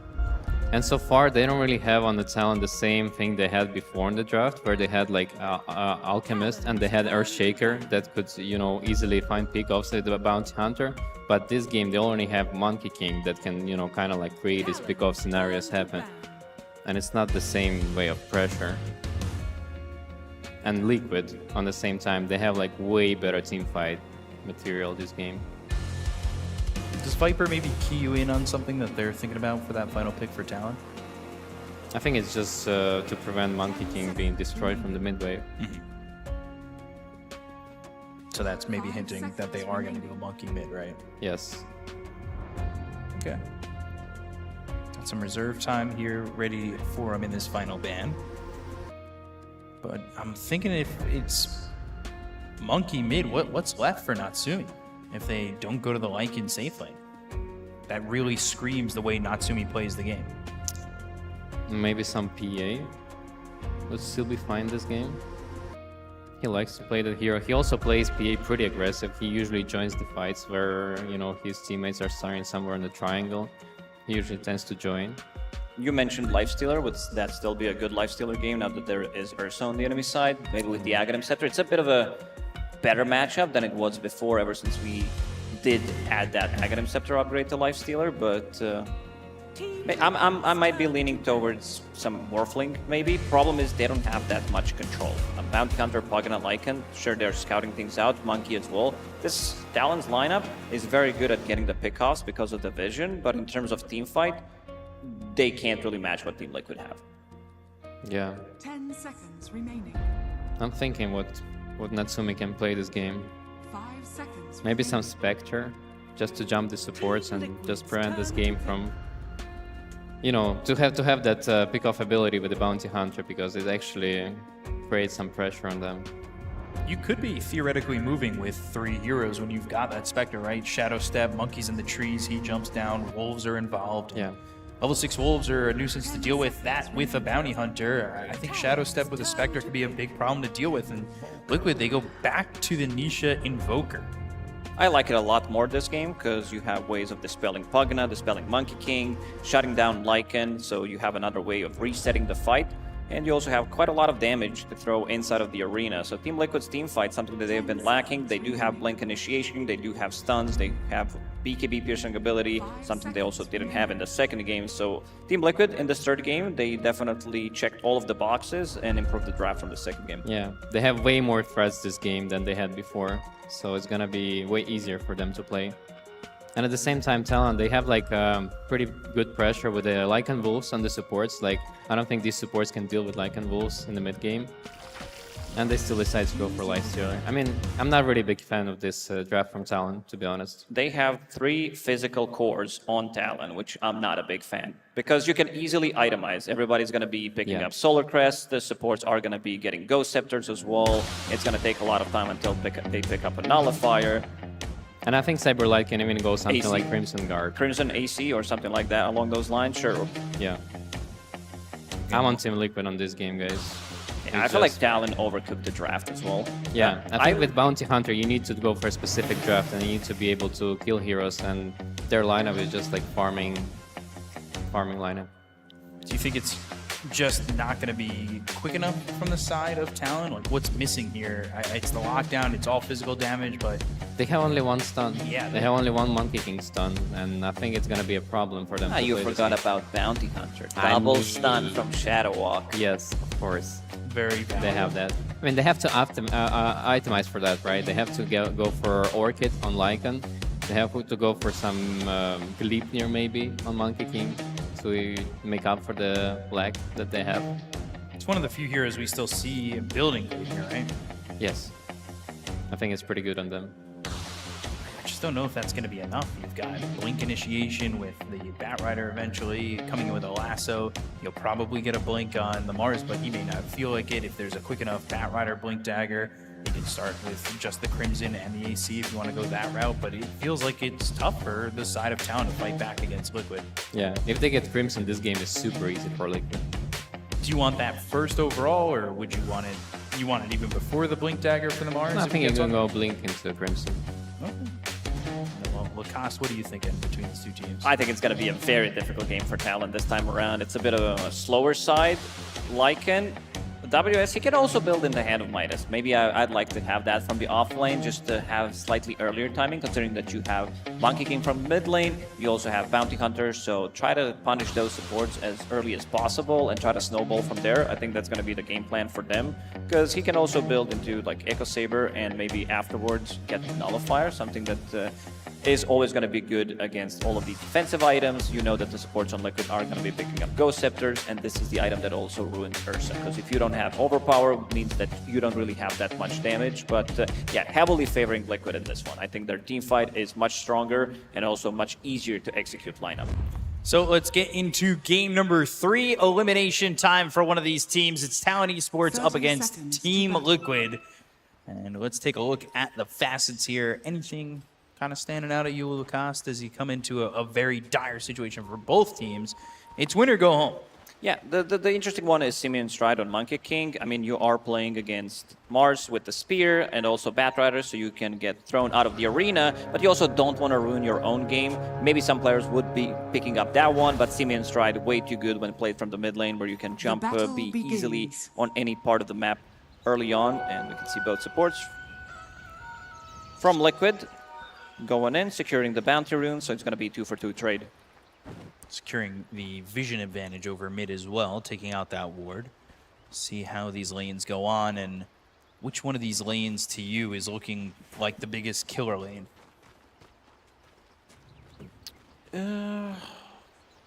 Like bottom lane, it's going to be Ursa playing into 2 melee heroes paired up with Phoenix. So Blood Grenade, I think they're going to be purchased more from Insania. I could see them getting the trade kills. And speaking of Blood Grenade, Insania shows up, gets a 2-man Blood Grenade immediately. So they want to play as aggressive as possible.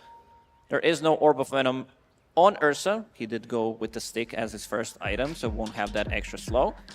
Liquid disconnecting, gonna be a quick reconnect. Everybody disconnecting and then reconnecting.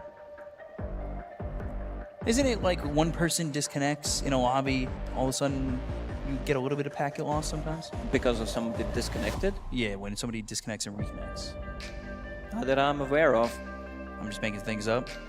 Maybe it works that way, I don't know. Never noticed. I did have some packet loss in the last couple of weeks before coming here. Reconnect does help a lot with helping with that, so they're gonna reconnect. There's only Insania missing, so let's see who they decide to focus out, because Bounty Hunter, he does have Shadow Walk. Didn't show it yet, so most likely we'll start to put more pressure onto Lycan. See if they go for WS or Jokem. They say ready. Both teams ready to go. We might be seeing first blood here. Liquid, they'll focus their attention onto WS, but the Wolves body blocking. This is an easy escape for this Lycan. Bottom lane definitely feels like it can be aggressive. We've seen it so many times from Phoenix lanes where they get to level 2 and they really want to play as far forward as they can. And then we see the same from Batriders, and Batriders now paired up with a Mars.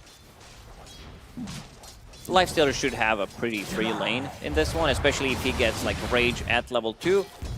There's not going to be a kill threat. Might need to pick it up because he is playing into Batrider. Batrider, one of the stronger position 4 laners, puts way too much pressure onto the enemy carry.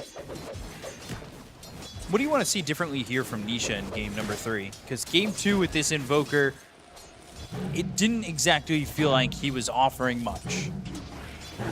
Yeah, I also feel they didn't play too much around him. There weren't too many rotations. Boxy also tried to play a bit of a game to make a comeback for both of the cores again. He just didn't have the hero to do so. Uh-oh, he might have killed himself. Okay. Okay. Yeah, Bull hits him with his own voice line. Sup diff, what can you do? He made it way easier throwing that blood grenade. Immediately turned around after he threw it, realizing that might have been a mistake. Oh, definitely a mistake there. Could have walked away easily. Instead gives up his life. Comes back to the lane though, full health, full mana. Not sure it would have been the case otherwise, but now Insania again. Blood grenade one more time. And this time around, they've got some help from the Wolves, but Insania will survive. Nothing that Get him, dive the tower, kill yourself one more time. Ruin the game for the team. That was a bit of a mistake, but let's see if he can maybe make something up by killing the couriers. Missed one, places a ward deep, but not going to be able to catch up to this Phoenix one before it delivers items, and then turns back around. He should be able to get that, but stops getting it. Now goes for Mikkei's courier. Takes the one out that has boots on it. The better choice. Kind of annoying, and also pulling the creep wave all the way over. So not too bad from him. This is going to be a Lotus picked up for the side of Talon. That will be on Natsumi. He's feeling pretty confident in this lane. 18-3, sitting top of the CS chart for the moment.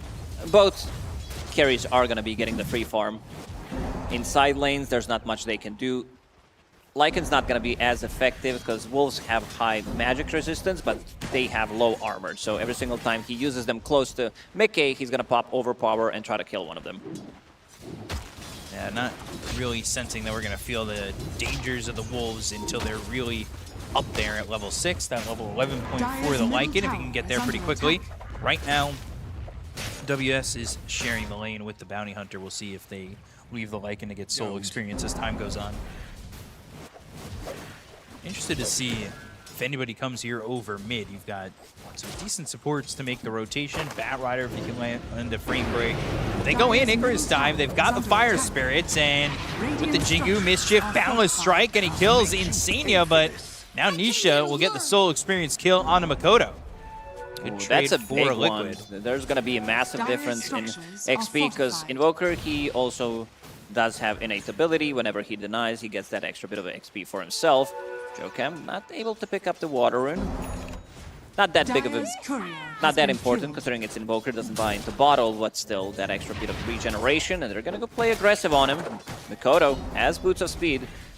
Yeah, he's more than fine. They've kept the Bounty Hunter over here for a while, give away the fact that they've got a sentry down by hitting him a couple of more times after he goes invisible.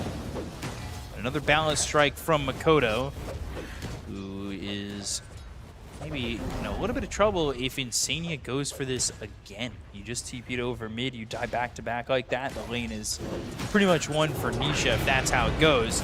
Cold Snap, Icarus Dive, Makoto running away. They've also got Boxy coming into the mix. Flame Break pushing him back, and that's going to be another dead Monkey King.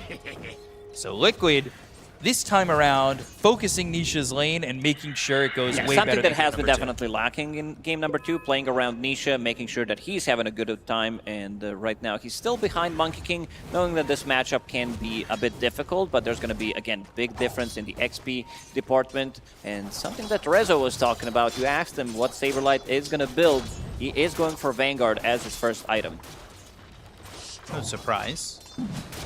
I'm interested to see if they just leave him here alone and just continue to harass over mid, because the Batrider and the Phoenix combo with the Invoker can be very dangerous for Makoto, and if they kill him even another time, I mean, they just open it up for Nisha constantly, and that's what you want to do, throw that Flame Break like we saw, but instead Cuckoo comes over this time, moves down that Nether Ward, and Makoto looking to maybe get into the trees and smash down onto this Batrider. Will be Illusion Rune up towards top. It'll be Talon who controls the first Power Rune. Mickey down here, bottom 1v1 against WS, who's only level 4. I'll take that. Not an easy lane for him, not until he gets level 6. He has TP, will need to use it immediately, knowing that they have no TP's canceling abilities if there's no Invoker or Mars. But still, gonna be a very difficult lane and difficult game for him. We'll need that Hand of Midas. Right now, he's almost the same net worth as Phoenix, who already made quite a lot of rotations to the mid lane. Interested to see how many times they're gonna stack here, and then also interested to see the Wisdom Rune situation, again with the Bounty Hunter. And they're gonna go for Saberlight. They've got 3 heroes. Saberlight, though, still alive, throws the spear, but the rage is on point. Cuckoo now under the tower. He's gonna get stolen. Yeah, it's while they're getting pinked out by Mars. Uh-oh. Icarus Dive, they're not even gonna get Cuckoo. And then they're not even gonna get their Wisdom Rune. However, they won't get the other one either. They bring in Makoto to defend their own, and WS and Jokem are the ones who get the benefits of a 7-minute Wisdom Rune.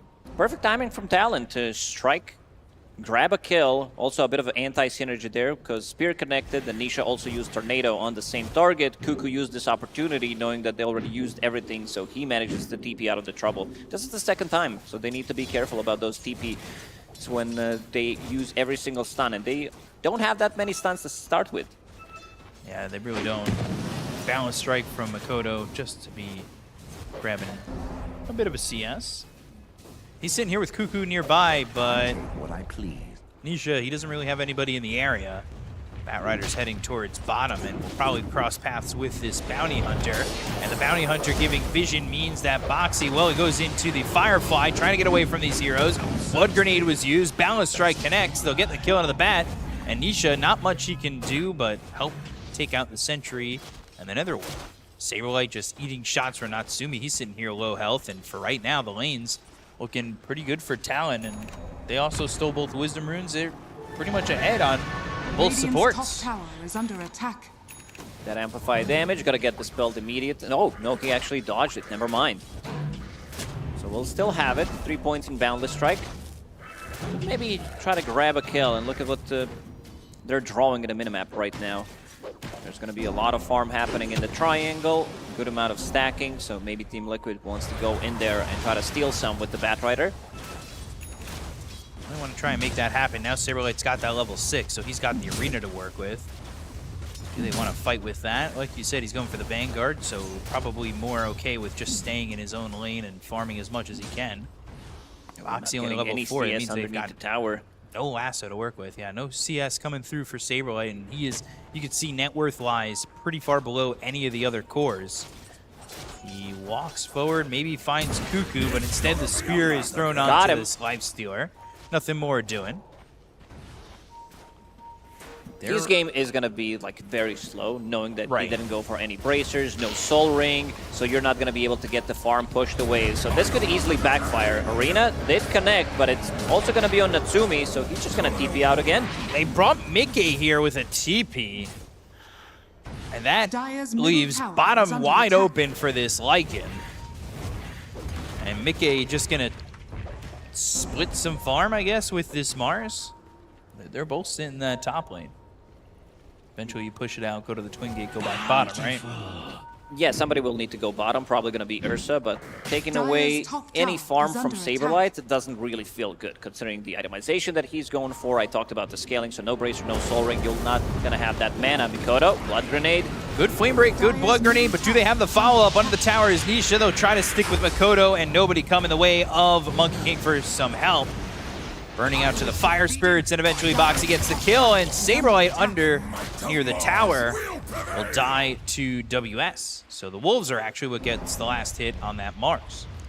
I don't know if it's really worth it now that I'm seeing what Saberlight has been up to.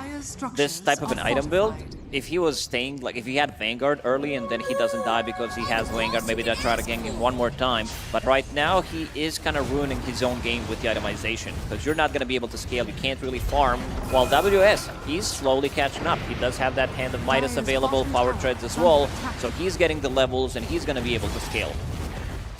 Trying to get the tier 1 tower, Nisha putting the attention on there. He's going into the Witchblade. WS now sitting at level 8, 3 more levels till he's got those max wolves. Saberlight's sitting here over bottom, and you can see the little bit of difference in the support experience, which can be a big deal, especially Cuckoo. He's here at level 6. They've got that save potential of both the Decrepify and the Life Drain as these early rotations go on. They'll go and find themselves the Bounty Hunter, not around the 14-minute mark, but it's a kill nonetheless, and Nisha will come over and get that. Natsumi focusing on putting some damage onto the tower while the Invoker now needs to press him back. And you can tell that Natsumi feels very comfortable playing the lane, pushing it deep, knowing that Batrider is still not level 6. Insania is level 4 and 12 minutes. Those XP runes are way too valuable. You cannot let those get stolen. Yeah, 7 and 14 proven to be very valuable, and it almost looks as though the 14-minute Wisdom Rune is going to be what's not needed going to get him to level 6. Yeah. Like, that's how much of a deficit you're at when you let these Wisdom Runes kind of get stolen. And not only did they do that, but the fight that happened by the other Wisdom Rune led to a kill, and it pushes them even further ahead. It really does start to spiral out of control if unchecked. Battle Fury soon for the Ursa. I'll try to defend this tower, and Nisha backing away, picking up a shield rune, but the Ghost Walk and Jokam will be throwing down a sentry to get the vision onto Nisha using that track. Tornado just to push them away and secure the tower. Saberlight even committing the arena on this. Sunstrike will connect. They'll get the kill on a Jokam and use that arena to get them something out of it. WS and Mikoto are down here. Bottom, Mickey on the run. Here comes Nisha. The Wolves doing some decent damage onto this Ursa, but they won't be able to get a kill, even with the Monkey King down here as well. It's a Battle Fury that comes out about 1.5 minutes faster than average, and we'll see what Mickey can do with this. He is top of the net worth, so needs to start working on the next few items to get things to start going his way. Yeah, we saw when Mickey was playing Phantom Assassin, he had a great timing on that Battle Fury, so I think Mickey needs to rotate and go to the triangle because Boxy has been stacking a lot, and he's still level 5 on that Batrider, so somebody needs to clear those stacks. And I'm really glad that Saberlight's also going for a bit of a different itemization. He also wants to get that Soul Ring, have that mana, and now he has Vanguard queued up. So WS getting some of the CS stolen by Mikoto, it seems. I'm helping, okay? That's what I always say. I take a kill, I take a CS, it's help. It's always the go-to support excuse. Mickey here with the Battle Fury, he'll clear up those stacks and get him to level 11. Radiant Now they've got that level 6 on the Batrider and the Phoenix. Maybe they can team fight, smoke up, and go for something. It's all about getting that Batrider to the Blink Dagger as well, and he's got 1,300 gold under his belt, so that is not going to be that slow of a Blink Dagger. Still going to be a good timing, yeah, especially if they can get something else done, because Boxy has been mostly stacking on the Batrider, one of the reasons why they prioritized it so early in the draft. They got the Wisdom Rune, at least this time not getting it stolen. I hear the sound, man. I'm getting PTSD immediately from it. Just hearing the sounds of wolves. Wolves and Spectre ulti in this patch has been very annoying. You say in this patch, but we've talked about how long this patch has existed. There's a lot of noises that have just been in our brains for this one. Currently it is the wolves from WS. But he's level 11. You've got those level 6 wolves. It's time. Time to be a hero globally with just 2 wolves. We'll have to see how they use them, and right now it's to spot Insania. He does have an Icarus dive, so he's not in too much trouble, and also picks up this early Pavis, yeah. Knowing that most of the damage is physical on Talon, Nisha is cutting things out, but so is Joachim. Yeah, knows that Nisha's right there with him. Could pick up a smoke on Talon, so let's see how they start to move down towards bottom, because I think they want to go for Nisha, but there's the lasso. It's onto the Bounty Hunter. They'll find themselves Joachim and get a kill. Saberlight getting credit for that one. But that is the lasso already doing work, and that's that important level 6 there for the Bat and the Phoenix showing its head already. If you don't achieve much with those Lycan Wolves early on, it does feel like they fall off. If you let them get to their items, we saw the Pavis, Batrider also, once he picks up his Blink Dagger, it's probably going to be a Ghost Scepter just so that he has that extra bit of a protection. But Insania right now, he shouldn't be careful too much about it, because he has Fire Spirit, if he has Dive, he's not going to die. Yeah, not really too scared of these wolves at the moment. Yeah. I would love to see a smoke from Team Liquid to play top part of the map. First of all, they need to kill the tower, because Roshan is on Dire's side right now. So try to grab a kill and grab Roche from it. There is Blink Dagger already on Ursa. Man, he's way too farmed. 178 CS. The second highest one is Lifestealer with 123. Going Blink, going Basher next. You said it. Mickey showed us how well he could farm with that Phantom Assassin earlier in the tournament. Now he's with this Ursa and is not getting stopped at all. These wolves are getting vision on Nisha, but these not wolves as effective. Are not that effective this time around. They aren't able to get the kill out of the Phoenix with the Pavis.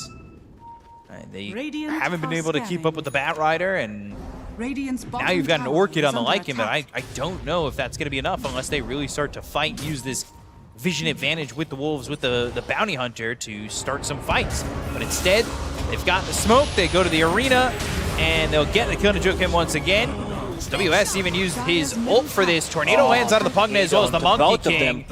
They'll try to slow down Nisha with the wolves, but it's not going to matter. They've given up chase. Walking back in is Batrider, but it doesn't really matter. That Orchid doesn't do anything, and the wolves can't get the kill into boxing. Kind of a missed opportunity, because these wolves haven't really done much. Natsumi has been pretty silent, good Lifestealer game, because he hasn't been joining, he's been farming, staying on the second, on the network chart. Gonna finish off the tower. Radiant's bottom tower has fallen. Not looking good for Talon. I know it's only a 1,000 net worth lead, but you're not feeling much from the Lycan. They use that shapeshift, they don't get anything out of it. Joachim's gonna be here at the tier 1 tower, and he gets the stun. But you need to be careful. Insania's here. He'll help out. Nisha also comes over with a Batrider. They go to the Supernova, so now you can't fight into this if you're Talon. But Natsumi, he TP's in. Balance Strike. Boxy on the run from these wolves. The Fire Spirits are enough to keep Boxy alive with a Pavis there too.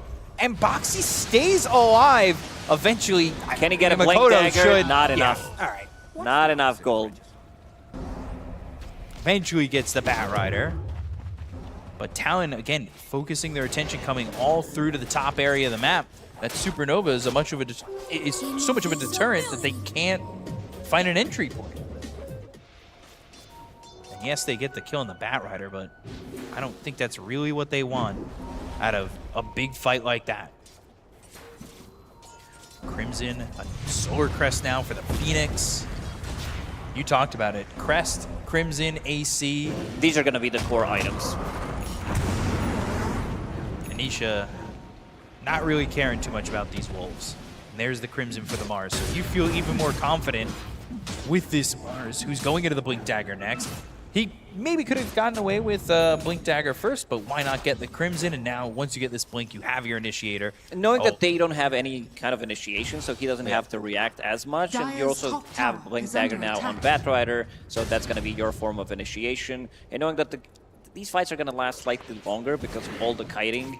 You can't really just burst Lifestealer immediately. So I'm fine with this. It's just that he's not going to be able to scale as much, but sometimes sacrificing your own farm does feel good for the rest of the team. Saberlight, let's see that Crimson in action. In some trouble, but not really. He's got that Crimson, and they can't really do any damage to him. Flame Break, jump in, lasso before the Boundless Strike. They've got the arena. It's around on a 2. They land the spear onto the Monkey King. Infest, trying to get the kill, but the Infest, like you said, keeps him alive. WS running with the Shapeshift. They've got the Disarm thanks to the Deafening Blast, but Saberlight's still dead. Crimson or not, Supernova's used. Boxy's gone. 2 heroes out on the side of Liquid. Them a little bit and the Supernova explodes, stuns up this Lifestealer as well as Cuckoo on this Pugna. But Wukong's command sending Mickey back. He'll jump away. The Shuriken Toss doing some damage. They finally get the kill on a Cuckoo, but they'll end up losing Insania. 3 heroes on the side of Liquid. They'll take out Jokam, but now Nisha, like you said, he's tracked, and they need to start getting out of harm's way as Talon. They do retreat a little bit. Talon are fine with this type of a trade. They got 3 track kills, lost both of the supports as well. Good amount of XP going their way, but also showing the turnaround potential.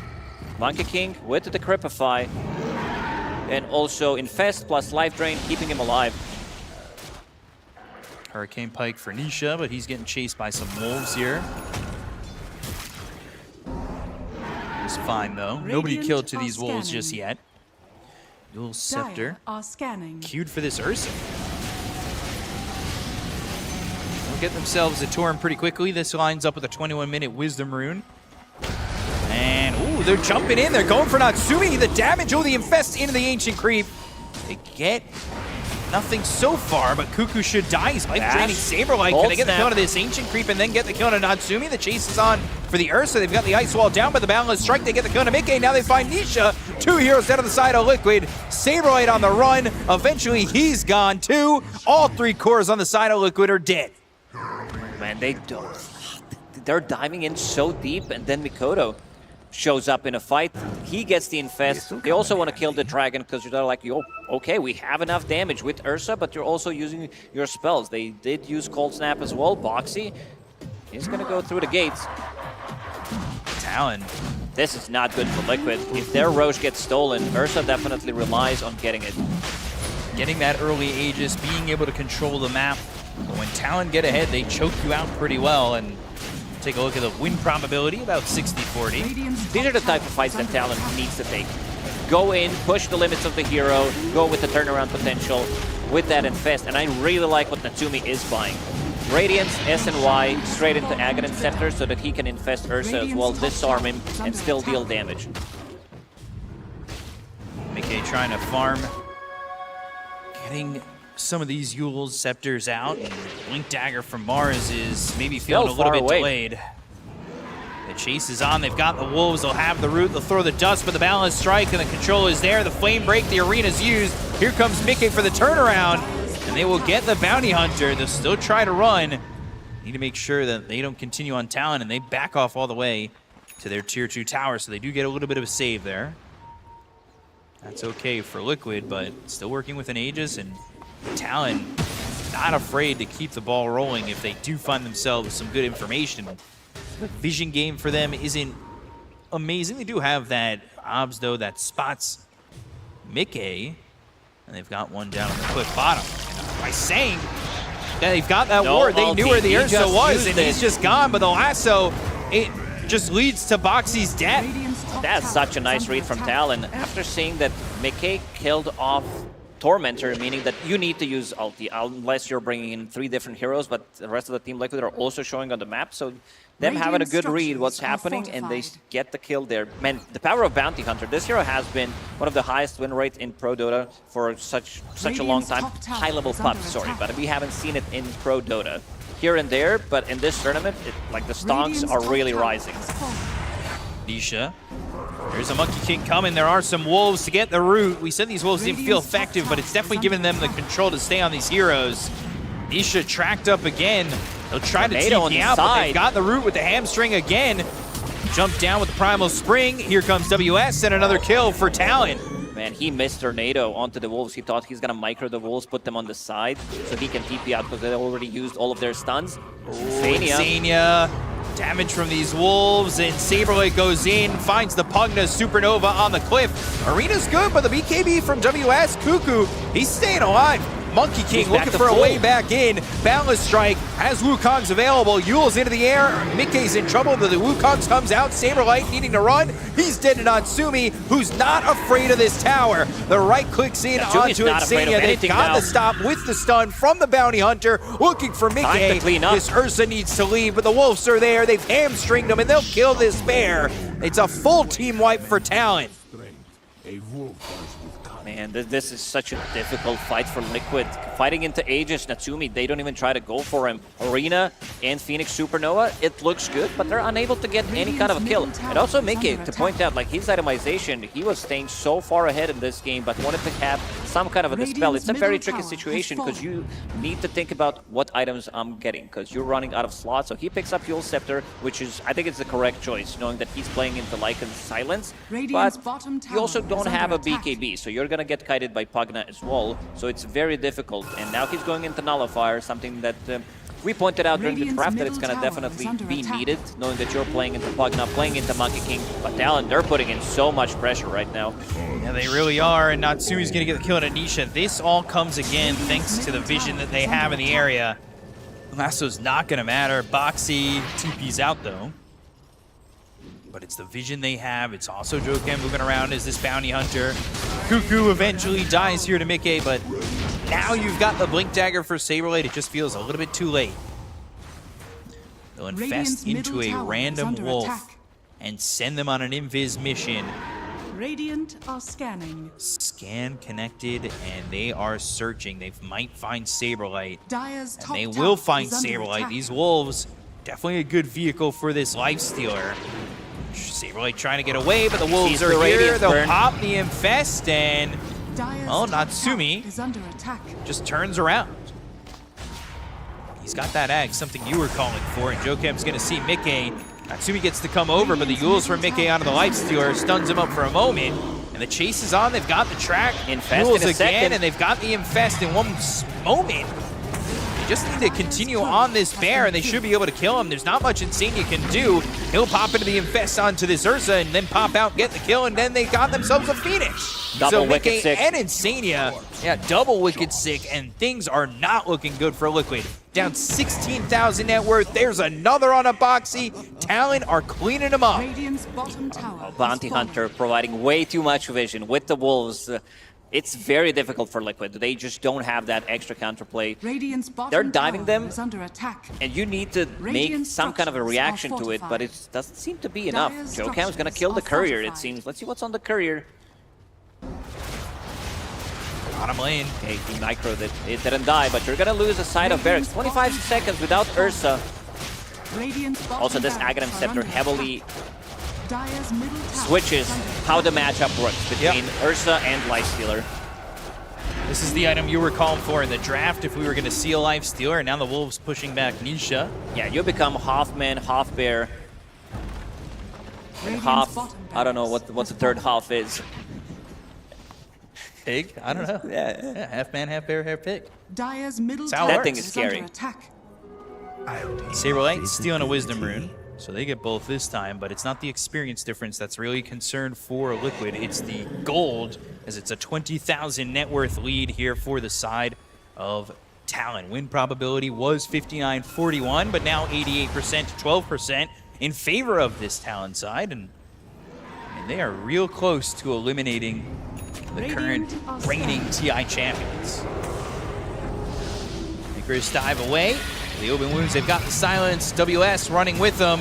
Phoenix needs to get away. They go to the arena on the other side of the fight. They'll find themselves the bounty hunter. Wukong's not that much of a deterrent.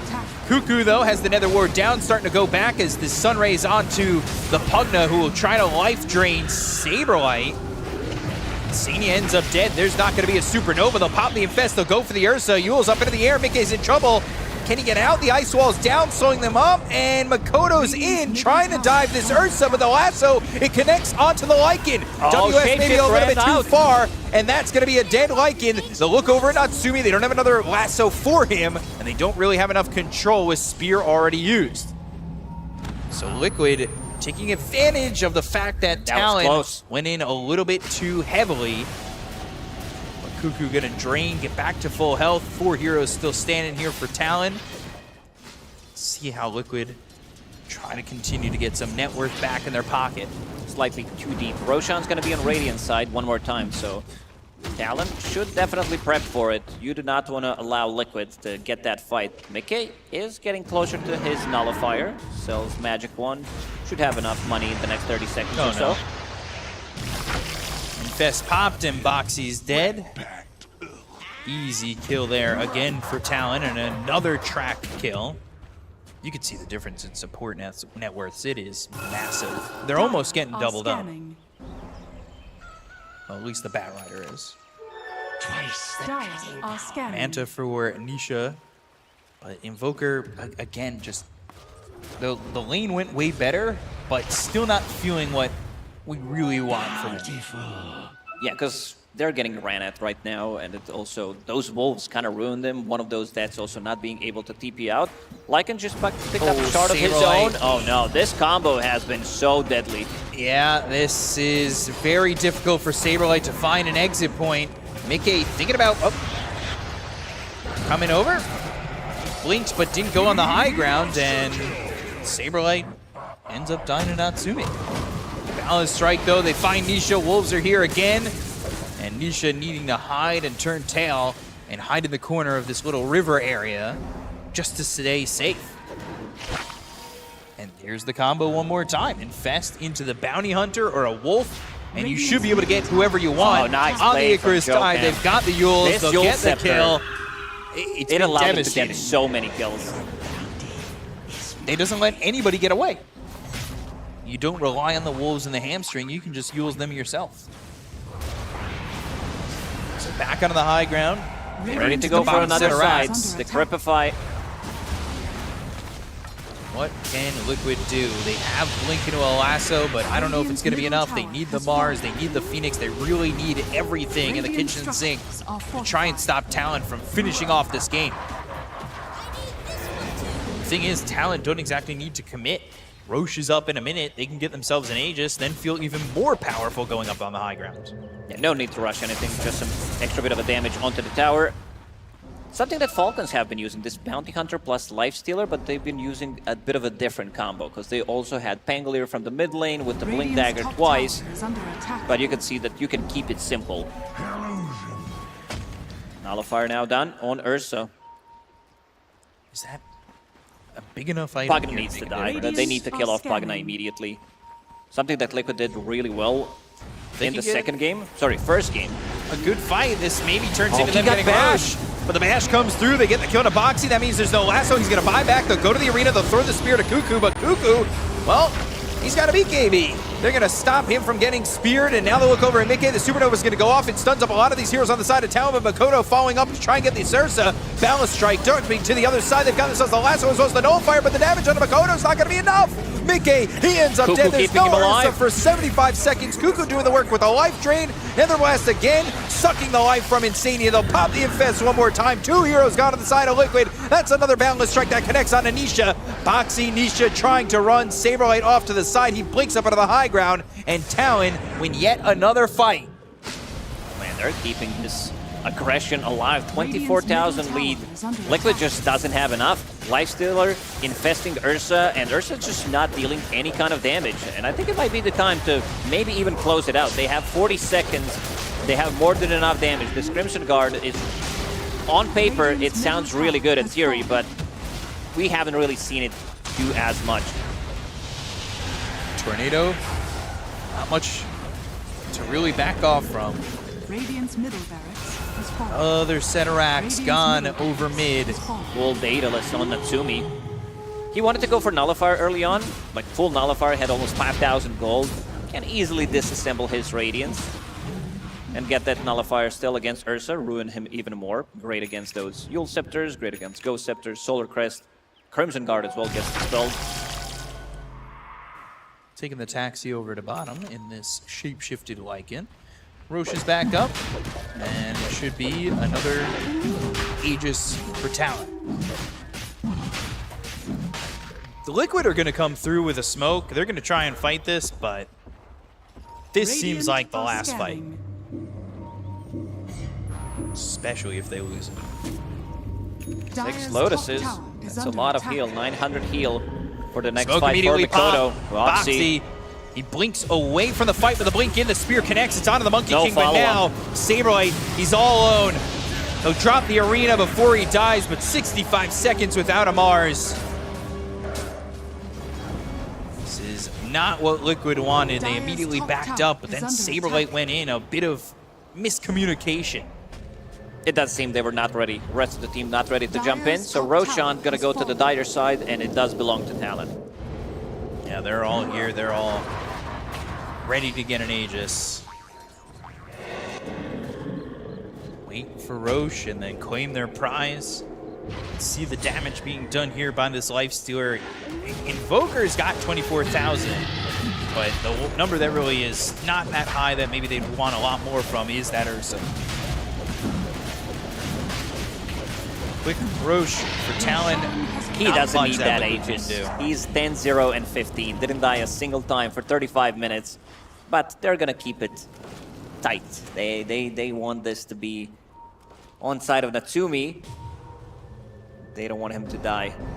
Finish the game with 0 deaths. Have that perfect score. Yeah, God forbid he gets lassoed into the fountain. He'll be able to survive a second time.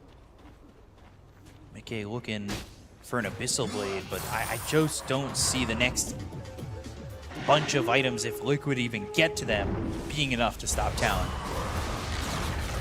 They've got one Ceterax left, and it's going to be Mega Creeps. You're going to need a perfect fight, and I still don't think that a perfect fight is even enough. But the spear connects. That's one. Maybe I spoke too soon. Lasso on a Cuckoo, Icarus dive, and then they're going to go. They've got themselves the arena. Here's the Wukong's command. The meatball is dropped down, but it's not going to matter with Boxy and Insania dead. Joe Cam, he's the only one gone on the side of Talon. Mickey, though, he's up into the air, dead again, buys back. Nothing really happening here for Liquid. As Talon, they get the Mega Creeps. They secure everything they want and more. And they will go for the tier 4s. Buyback comes out from Saberlight, but he doesn't have an arena to work with. And I don't know how they defend this. This time, he's fast enough. He gets silence. Yeah. WS was so ready with that one. Got the Orchid. They've got everything needed. They should be able to get this and finish it off, especially with the kill onto Saberlight. Cuckoo's gone, but he buys back. So does the Bounty Hunter. And everybody's alive here for Talon. They'll go up against Mickey and Nisha, but there really isn't much standing in their way. One tier 4 is all that's between them and the throne. They're looking for their entry point, but it's a small slot to go through. Natsumi jumps in. They've got the Sunray. Do they have the damage? They look over at Mickey. They hit them with the Yules. They kill off this Ursa. Dead for 2 minutes. Talon are cleaning up, and they are taking the reigning TI champions out of the Fissure Playground. They have bullied them enough, and even with this lasso, it's just not going to be good enough for the side of Liquid. They are evaporated by Talon, and they take the series 2-1. What a clean game after having not that good of a laning stage. The top lane was pretty much perfect in terms of CS coming out from them, but WS, he was the one who was struggling the most. He was unable to lane level 4, but then again, he comes in, buys that Hand of Midas, and also gets the Orchid, which kind of ruins Ursa. He was staying on top of the network throughout the whole game, but usually what you do with Ursa, between 15 and 20, you do kill off those, kill that first Roche and try to snowball from there. Didn't happen. Talon was kind of reading the map really well. Some of these moves that they did make felt really, really good because they were able to stop them from getting that Roche, getting Roshan for themselves, and also Bounty Hunter becoming the hero of the series. 3 out of 3 victories for Bounty. Coming into the next one, I feel like there's going to be a lot of emphasis on this position for Slark and mostly Bounty Hunter because the vision that this hero provides and allows you to set up the kills in a relatively easy fashion, I think his stonks are definitely rising. Yeah, Bounty Hunter winning all 3 games, showing that vision is a big part of executing right now. And when it's not just the wards, it's your mobile vision from this Bounty Hunter it showed with the Lycan as well, having that vision, or even the Monkey King. I mean, there were so many points that can just be, accounted to just vision, but they execute so well. Talon takes the series 2-1, and it was a really good game 3 from Talon. And to talk about it more, we've got an interview with Cuckoo, so we're going to send it over to Nat on the stage and hear what he has to say. It brings me so much joy to be standing next to Cuckoo here. SEA, back in the top 6, Cuckoo. How good does that feel? Feeling good. Did you guys come into this one being like, into FISSURE Playground, expecting SEA? You're going to be back up here, being able to win in front of a live audience like this? Not really. Really? What about the Alchemist, the Natsumi Alchemist? How long have you guys been sitting on that one for?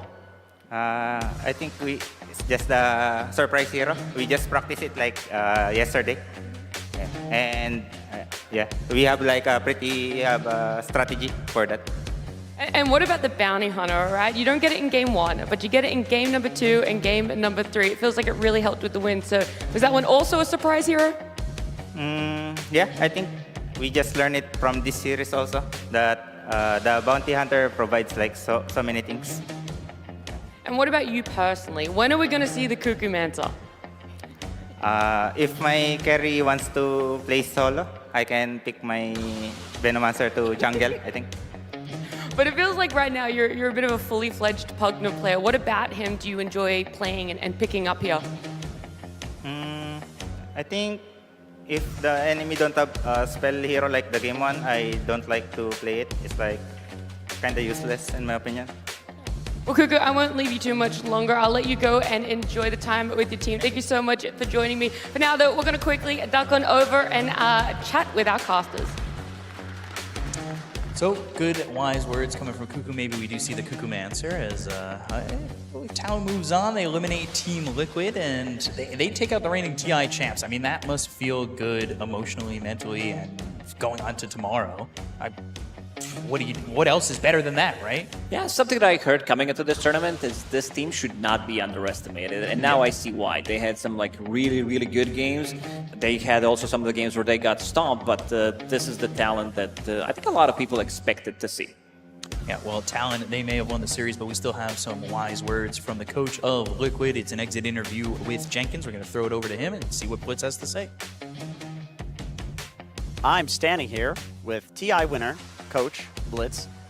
Unfortunate circumstances. It was a tough series for you guys. I know you don't really have that much time to break it down, but what did you tell your team between the games this series? I'm not sure. There's not a whole lot. I think we just talked draft-wise. Thought that we maybe had to play a bit of a slower game just because they played on their side a lot, but obviously it wasn't good advice and had to retool a bit. So between now and Blast, which you're playing in just a few days, what are your plans for coming back into that tournament and doing a little bit better? Obviously, I think we should probably play a little bit more. We had a long break, which is no excuse.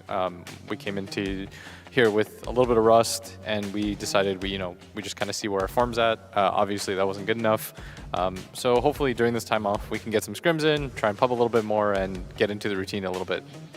Okay. Do you want to shout out the many Team Liquid fans that are in the chat and in the crowd?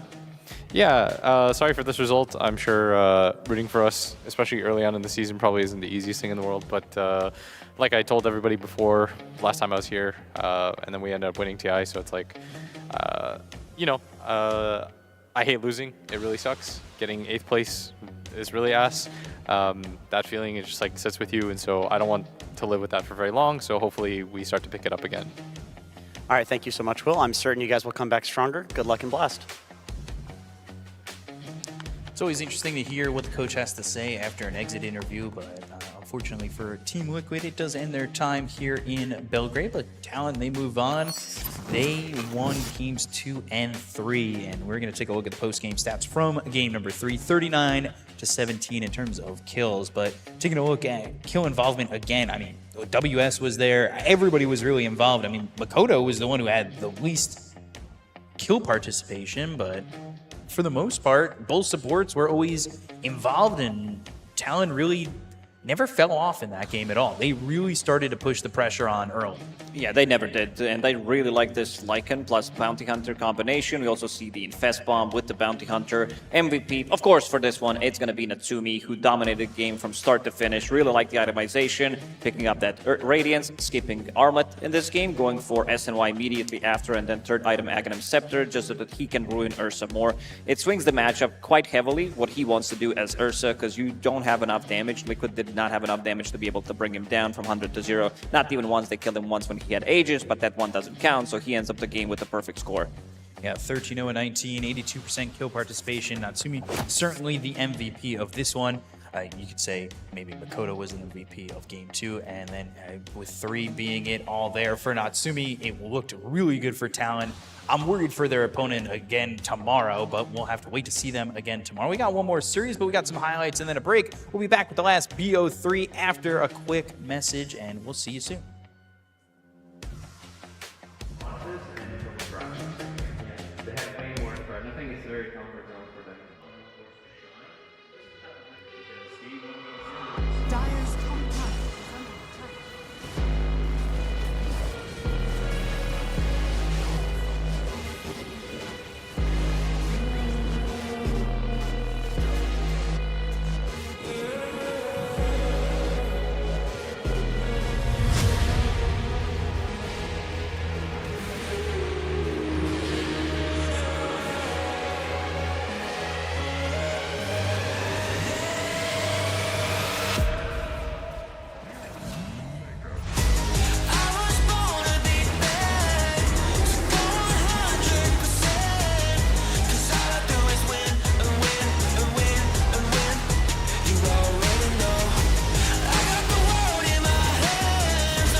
touching on me, I'm getting so good. Go write that check, cause I'm feeling too much confidence on that heavyweight flex. I've been earning and working, everybody want this. I'm untouchable, stacked up, Greek God. I got the thunder and lightning, energy rush.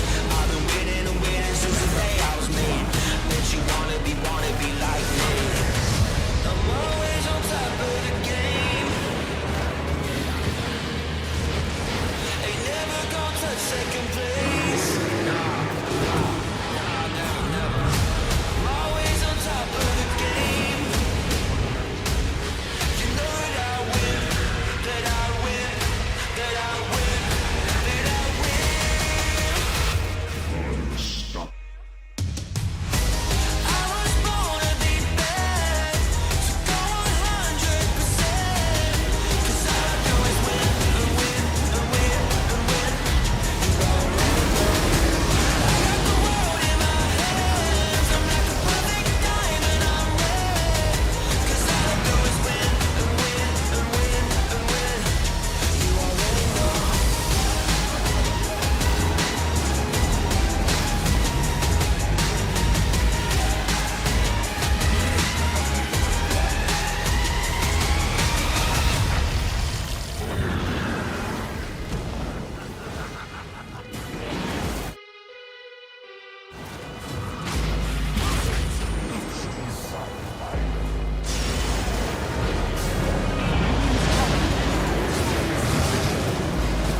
hold me to the ground.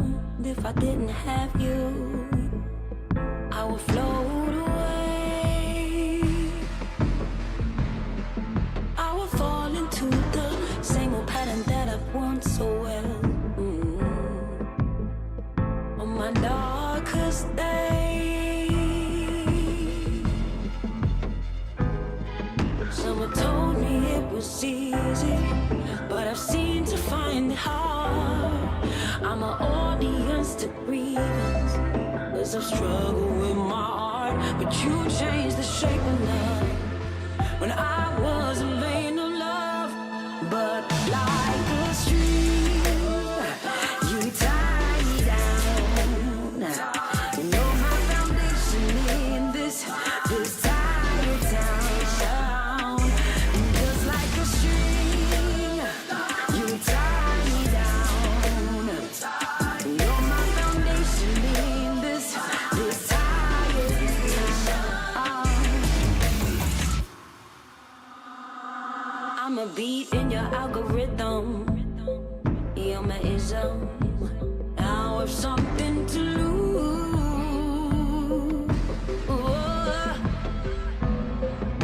Even if the neighbors listen, let them listen. No, this is more than spiritual.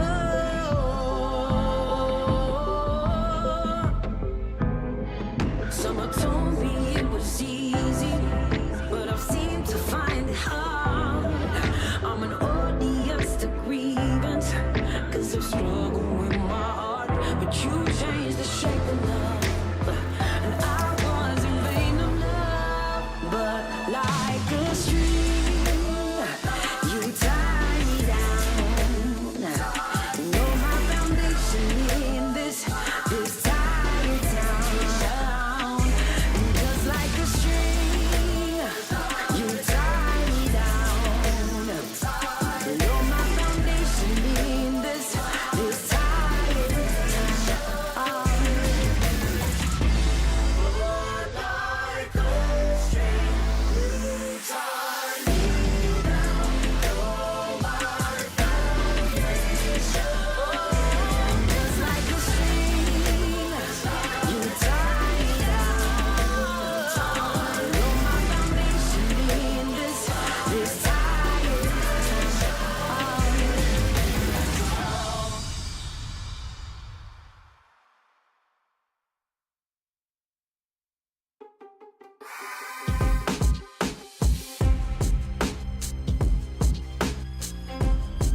I'm on ride or die.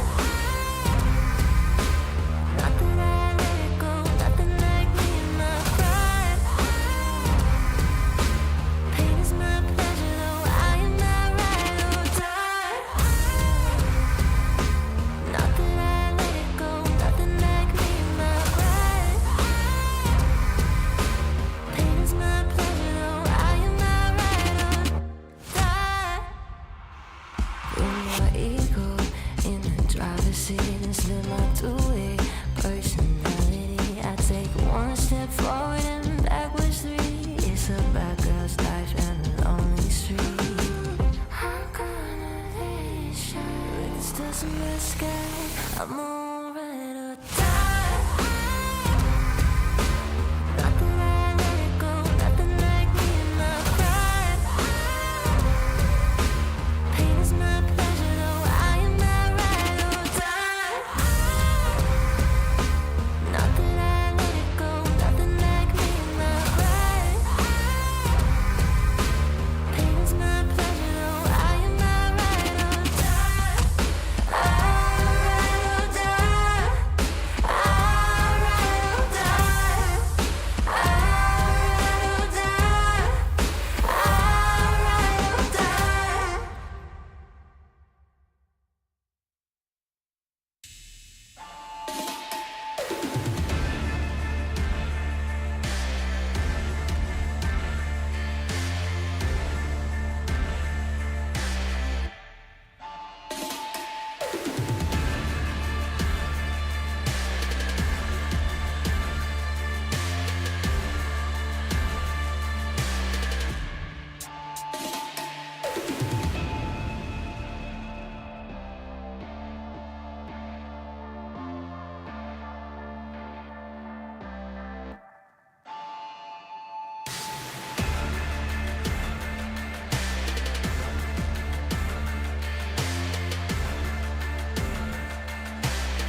me to the ground. If I didn't have you, I would float away. I would fall into the same old pattern that I've worn so well. On my darkest day, someone told me it was easy, but I've seemed to find it hard.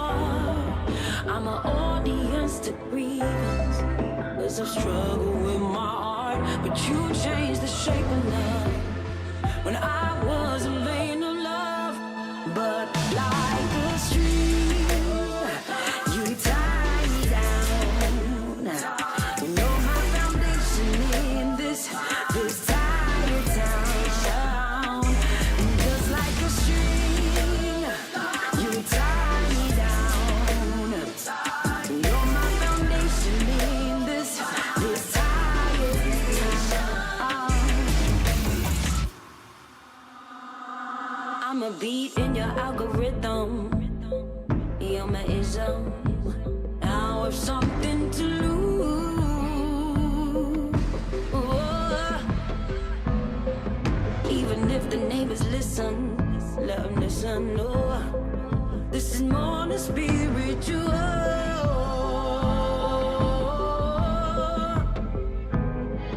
Someone told me it was easy, but I've seemed to find it hard. I'm an audience to grievance, 'cause I've struggled with my heart. But you changed the shape of love, and I was in vain of love. But like a stream, you tie me down.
It's a bad girl's life and an all-alone road. I'm gonna leash you. It's just a mistake. I'm alright or die. Not that I let it go, nothing like me in my pride. Pain is my pleasure, though I am not right or die. Not that I let it go, nothing like me in my pride. Pain is my pleasure, though I am not right or die. Put my ego in the driver's seat and slip my two-way personality. I take one step forward and backwards three. It's a bad girl's life and a lonely street. I'm gonna leash you. It's just a mistake. I'm alright or die. Not that I let it go, nothing like me in my pride. Pain is my pleasure, though I am not right or die. Not that I let it go, nothing like me in my pride. Pain is my pleasure, though I am not right or die. I'm right or die.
Parivision.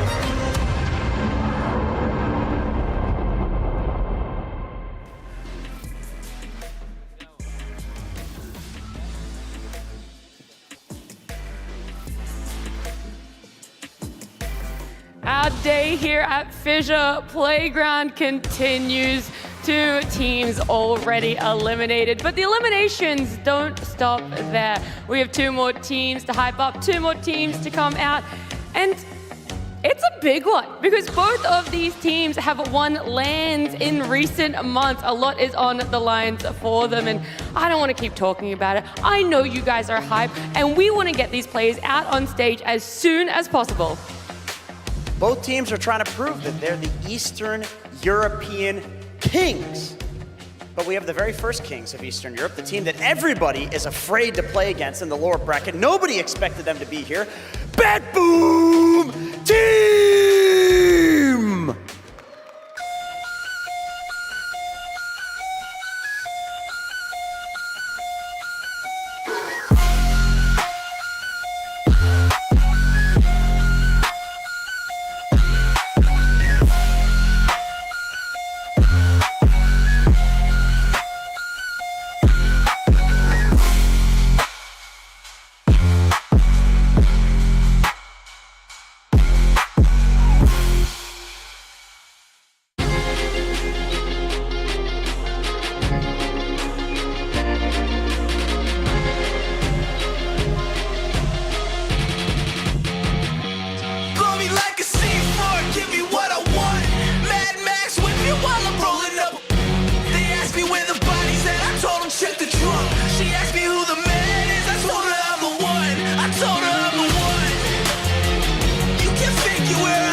Small roster change for this team. GBK joining them in the mid lane there. Go ahead, go take a seat. Do you want to say something, Pure?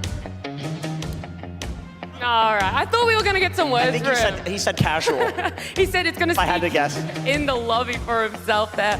It's a big one. BetBoom team already on the stage. Should we go ahead and bring out their opponent? Okay, then Apparently not. We'll bring out the opponent. Their opponents, they won the last major. These guys, they're not screwing around. They sent Heroic to an early grave, 2-0 in a complete stomp. Team Parivision!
Two of the most high-skill teams that have ever existed in Dota.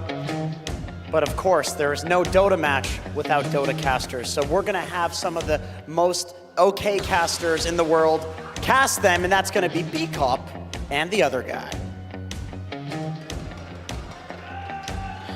The other two guys. How are you guys doing, other guys? Pretty Doing good. well? Pretty All right. good. That's how I'm really gonna talk to excited you for this guys. series, actually. I was looking forward the whole day after Parivision won this against Heroic. I was looking forward for this match because in CIS, there's not just like, you know, money on the line, it's just pride. It's pride of being #1 here. And I'm looking forward to this match, definitely. Yeah, it's old friends reuniting. And if it's all pride on the line, you want to beat your old friends, and this is an elimination match, so it's definitely the time to do it. Early predictions, what are you thinking, Lacoste?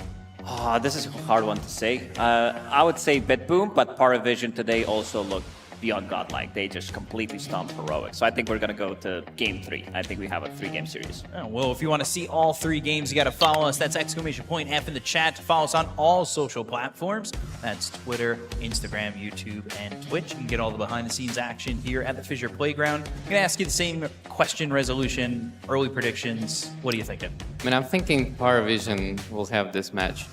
They're just looking more understandable of the meta heroes right now, and just definitely looking more solid, especially like after BetBoom performance in the upper bracket. All right, is there any heroes that really stand out to you early on before we get into anything for both sides that really need to be in their drafts? I mean, I think both teams are gonna be looking forward to getting Morphling, especially Parivision, since they have this huge flags between position 4 and carry.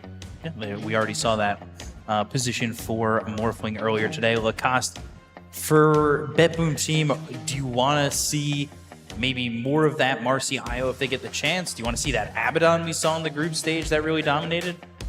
I believe they're going to ban Io. Even though their strategy has been beaten earlier, that Io Marso that they ran, they looked super strong. But I also want to go back to the heroes, something that Snaking talked about certain heroes, about what once they beat BetBoom team, about certain position 4 heroes that Save does play, how his hero pool doesn't really transition well into some of the summons. He doesn't really deal well with the summons. And on the other side, you have Ducalis, who's playing a lot of Chen. You have also DM, who's a specialist with Enigma, with the Beastmaster as well. So that's going to be maybe something that they want to exploit. Chen's not something we've been seeing a whole bunch of, but it already made an appearance today. What has to be the scenario for Chen to really feel good enough to pick? Because I've heard some other players in interviews say Chen's not really viable at the moment. I mean, for Parivision, it's just like first pick material. They just enjoy this hero, and I think that break that they had the one day, they played some scrims and they reevaluate their priorities. So right now it's like quite different. So I'm gonna expect something new to see from them in this series as well. And when you're playing interregionally, you know these guys from front to back, right? So you kind of take out their best heroes early on in the draft, but what's the maybe least thought of heroes in these drafts that maybe they might have to, you know, the back pocket pick that they have to bring out for both these teams? I mean, I think looking at the previous series, they should consider Bounty Hunter, since it has such a success, like even from the Falcons games. I think everybody's looking at the Bounty Hunter nowadays. Oh, that's for sure. Like, Vision game is just way too good. And when we talk about new heroes that could come into the play, I think 9 Class is one of the guys that is like a specialist. He's the guy that plays pretty much anything, but he's also going to be playing some of the newer stuff. You did mention that Morphling position 4. He also plays Lashtrack. He plays Dark Willow. I don't think you want to give this guy Nyx Assassin, because every single time I watch him play, he completely owns the game. But we also saw some of the interesting stats on the screen between 2 mid laners, and judging by the stats that I checked, GPK is the best mid laner at this tournament, because he has the highest KDA, least deaths. This guy's positioning has been really, really good, and glad to see GPK back in action, back in his own team, where he's feeling comfortable and delivering the performance. Because every single time I watch this guy play, he's just getting better and better. Yeah, I'm really looking forward to see this mid matchup, because no one against GPK. For me, it's like El Clasico, because those two guys have been here for like such a long time already, and they know each other so well. They played against each other so many games. Taking a look at the coin toss on the screen, you've got Parivision, who won the coin toss. They chose the first pick. A little bit different than what we were seeing in the last series between Talon and Liquid.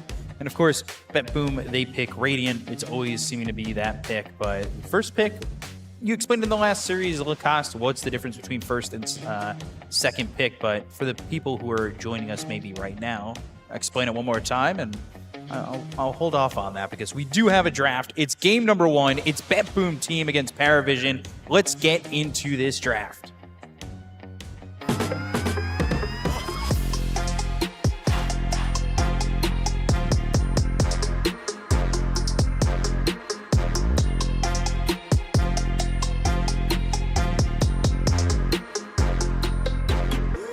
BetBoom team versus Parivision. Game 1.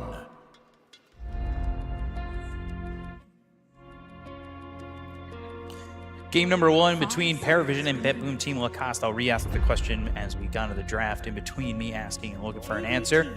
But what's the biggest differences you're looking for between picking up first pick or second pick in a coin toss? I think currently we're in the meta where first pick isn't that strong. Sometimes against certain teams you want to get that first pick because you might want to exploit it, but a lot of the times you are getting some kind of a good trade because we see a lot of these position 4s being very viable, even from position 5s. Like the meta did shift between like Phoenix and Lich being super popular. Batrider stonks are definitely on the rise, and now we're seeing this Bounty Hunter being extremely popular. And very interesting ban, because this is something that I talked about the 9 class hero pool. He plays Venomancer, and this is basically Venomancer jungle with the facet where he leaves DM alone, especially if he can play some self-sustainable offlaner like maybe Enigma, maybe a Timbersaw, and he gets 5-6 minute mech, and then he tends to join the fight where he's like level 6, level 7, farming in the triangle. Very difficult to play against this type of a strategy.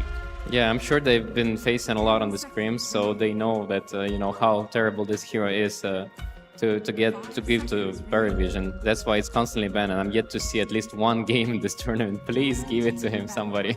It's really interesting to see that in action. Muerta, that first pick for BetBoom Team. I was going to talk about the bans because you've got Veno, Chen, and Io kind of sliding in for Tiny, Alchemist, and maybe a +1 there.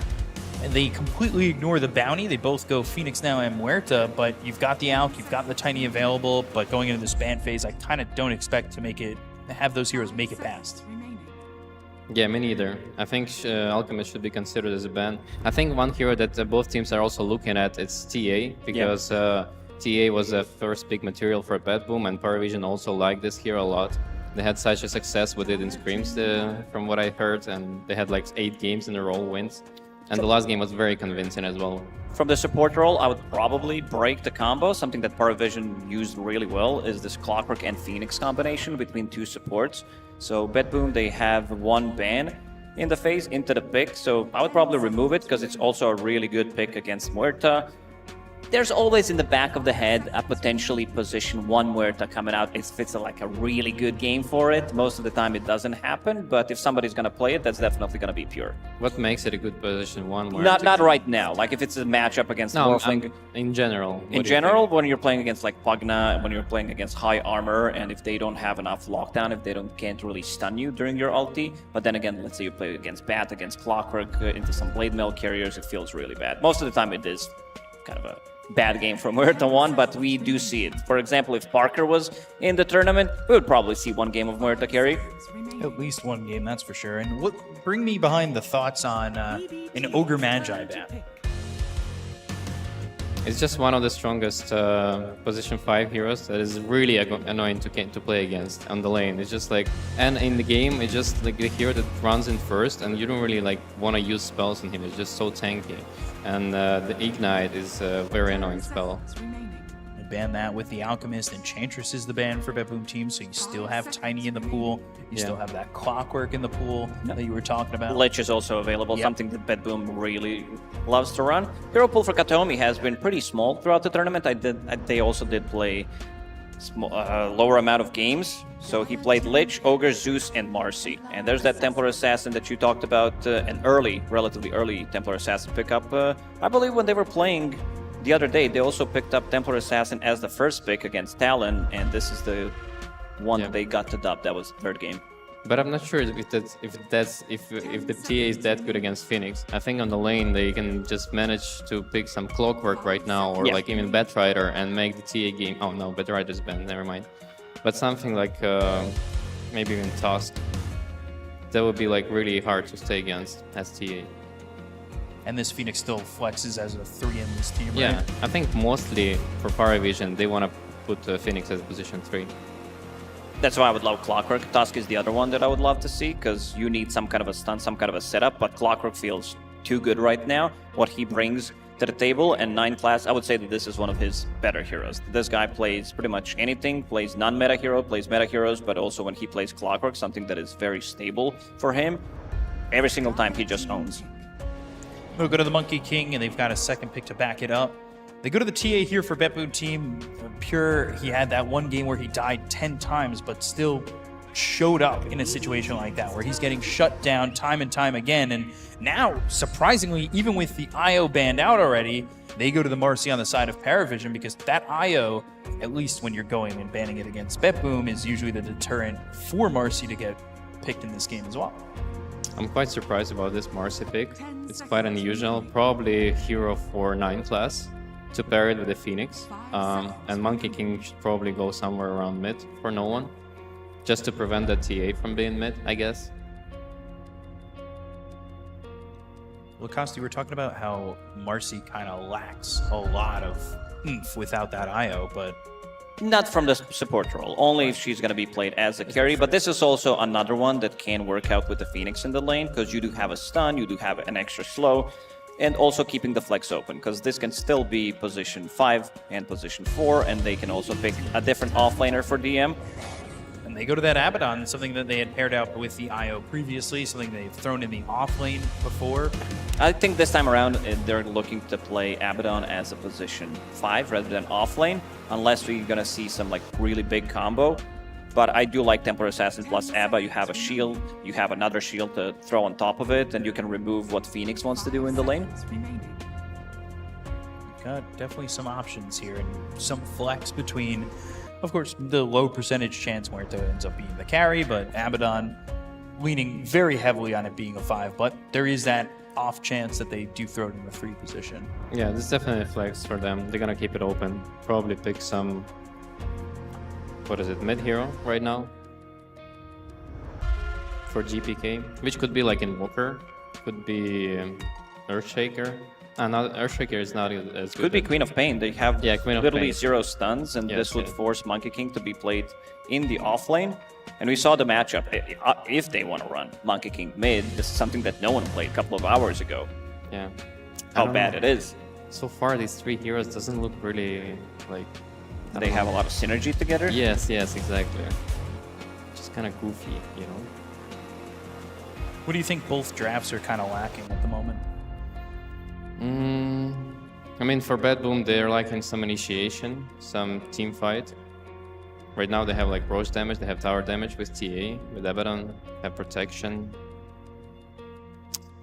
And for the Parivision, they're lacking some carry. So they show Carry that potential. Mars takes away any thought of the Abaddon being that offlaner. We'll push it down to most likely the 5. Muerta can still flex 1, most likely in the 4 position. It's gonna be 4 Muerta, because you want to have. They wanted to pick 2 heroes. A lot of the times you would see that when there is Monkey King on one side, because it's a very difficult lane for melee matchups. So you have Spear, and you also have Deadshot to push him away so that he's not getting those Jingu stacks. Gives you a lot of team fight, 2 circles, a lot of survivability. So this is gonna be last pick for BetBoom team for the mid lane, and they do have overall last pick. So they will have to see. They will see the whole draft of Parivision and decide what's the best for GPK. And we already praised GPK that he has the best stats at the tournament for a good reason, because they're also prioritizing his last pick in the draft. To me, BetBoom lineup just looks like, you know, we're gonna play Honest Dota. We're not gonna pick any like bounty hunters. We're not gonna pick some Lycan to, yeah.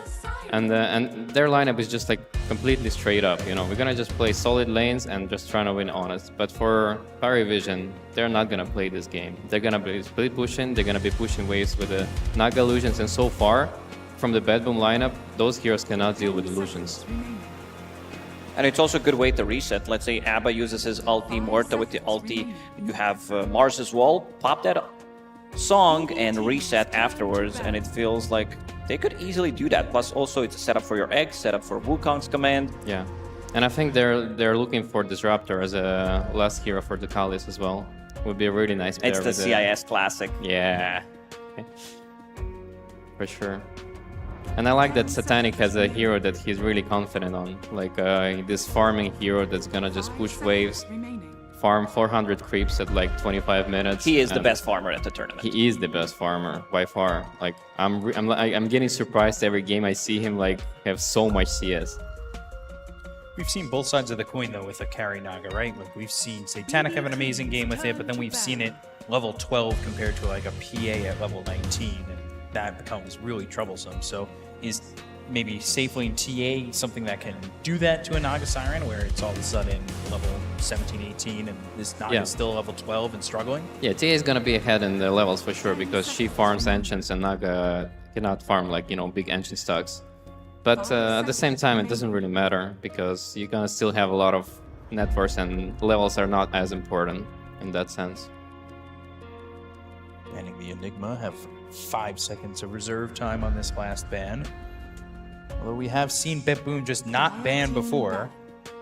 They will go to the Pugna ban to finish off this phase of bans, and we'll even Parivision probably looking to ban another mid, right? Yeah, it's 100% mid. Should be for something BetBoom. like Invoker, maybe Viper. 10 seconds remaining. Do you think they need more AoE to deal with the illusions? Some Earthshaker that could come out, but then they're gonna play Monkey King in the mid. I think Ember is also pretty good, but then you're laning against Monkey King, right? So it's not the That's best. a no-no. It's tough.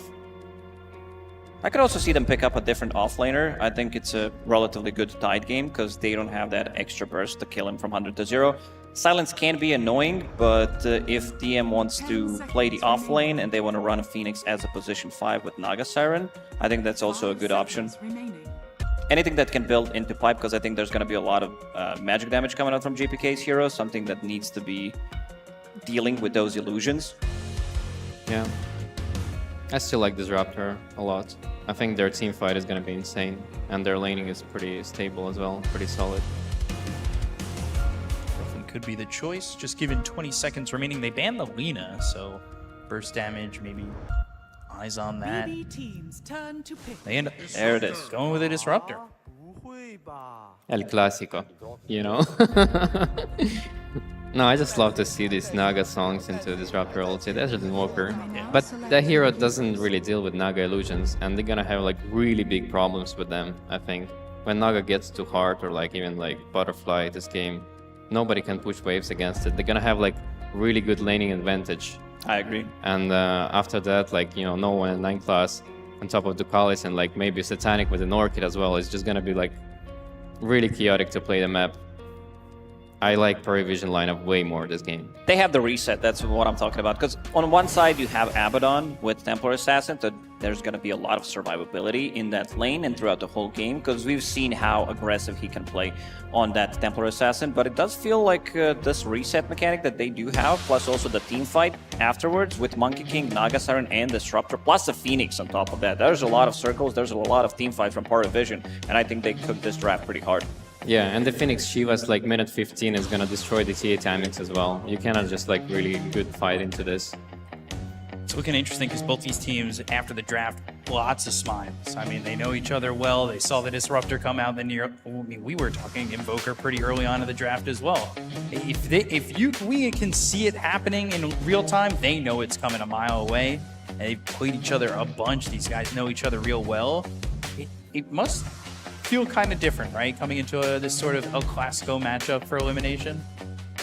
I will see. I don't know. With Parivision having a really good lineup, and I'm sure they're smiling because they know something. BetBoom just smiling maybe because they're just too confident sometimes. That's true. I feel like they come into every game just 100% confidence, and it only stays there and maybe sometimes goes down, but they've really played with confidence. They play pretty aggressively. They play pretty fast and loose, so we'll have to see what happens in game number 1. But Lacoste, what are your last thoughts coming into this first game? They will need to win these lanes pretty hard. The lane that I'm looking at the most is going to be this Phoenix, who's going to be playing with Marcy against Abatia. Yeah, so we've got an interview on the stage with Book. Let's take a listen to what Jenkins has to ask him. I'm here with Coach Book of BetBoom and translator Karina. I got a few questions for you. First one, these guys don't lose with the Phoenix, and you let it through. Why? Как так получилось, что вы отдали им Феникса, они с ним не проигрывают? Так интереснее играть. It's much more interesting to play like that. Okay, I respect that.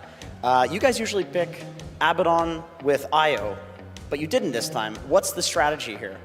Обычно вы берете Абаддона в паре с Виспом, но сейчас этого не произошло. Почему? Какая стратегия за этим? Но это не Кор Абаддон, поэтому мы Because it's not a core hero, Abaddon, so that's why we choose it this way. Okay. Last pick Invoker. How do you feel about that as a last pick? Last pick. I'm very happy with that. Okay. Good luck.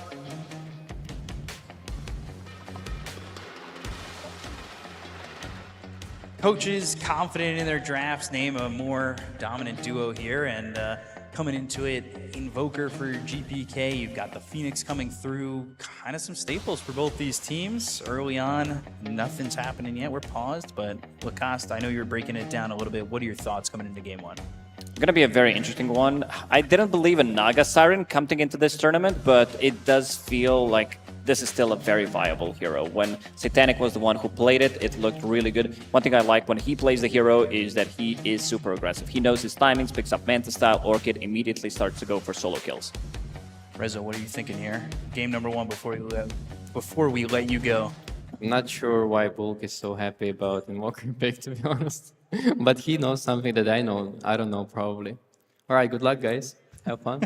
Well, we'll see you back for game number two. We'll get into game number one between BetBoom Team and Parivision. It's the final BO3 of the day. It is for elimination. Let's take a look as they go for their bounty runes with his first smoke, if we'll see any first blood come out. But I expect both these teams to kind of know each other's movements to try and really break it down early. But who are you expecting pressure from early enough in this one? Oh, definitely off lane from Parivision. This Phoenix plus Marcy, definitely a killer lane. But again, you're going to be playing into Abaddon, and he did go for the quickening facet this time around. So that's going to be units dying nearby, will lower the cooldowns for his abilities. So once they have that on a lower cooldown, Monkey King did go for Simian Stride, and we can see all of them on screen right now. Nothing too crazy. Speaking in Snake. Sorry, the headset issue. You ever get headset issues? I don't know, I guess, because I don't know. Probably there's sometimes an issue where I unplug it with my foot. I don't know what you're doing with your foot over there, but I don't know if you should be unplugging your microphone. We are looking, though, at all these lanes, I would say, measuring up. What are you thinking is the biggest killer lane for us? Disruptor gonna be playing with Naga Siren. That's a lane that it changed. Like, it's been a while since we saw this lane. It's one of those Eastern European classics back in the days. Gonna be playing against Mars and Muerta. I think there's gonna be a good amount of trade kills coming out from this lane. And again, mid lane, Invoker against Monkey King. We saw that matchup earlier today, I believe. If my memory is still good, I'm an old guy, so might be wrong about that one. Yeah, but you're young at heart. Yeah, that's what matters. Definitely is what matters. 9 class not on the clockwork. He's going out of the Marcy this time around. He plays hyper aggressive in lane. And Marcy, kind of a hero that can do that. Rebound, dispose. If you set him up, you know, you can knock him down with your offlaner. Do you expect to see him kind of play the same style as he does with the clockwork? Obviously, he doesn't have that long range initiation, but rebound from afar can open up a bunch early on. Definitely can. I mean, this is the Phoenix offlane, something that they played already, and every single game it looked extremely good. We were talking about 12-13 minute Shiva's Guard from the Phoenix, which could make a lot, like, they don't really have a good hero to hit the egg with. Sure, you have a bit of a Dispel coming out from Muerta, coming out from Abaddon, Templar Assassin, maybe use it on her Alacrity, but this is not like, wow, that we're going to be able to kill the egg, especially because it's a core Phoenix, and you also have relatively good protection with the Boundless Strike, Wukong's command around it, and most importantly, Sleep. You know, we've seen this Phoenix in the offlane dominate from time to time, and it plays pretty aggressive as well. I mean, the chase is good with Glimpse. You can use the rebound to get yourself maybe some vision to go into the Glimpse or something like that, but I'm interested to see how both these teams kind of get started and how these lanes go. Mid, obviously, being one of the most important matchups. How do you see that kind of panning out?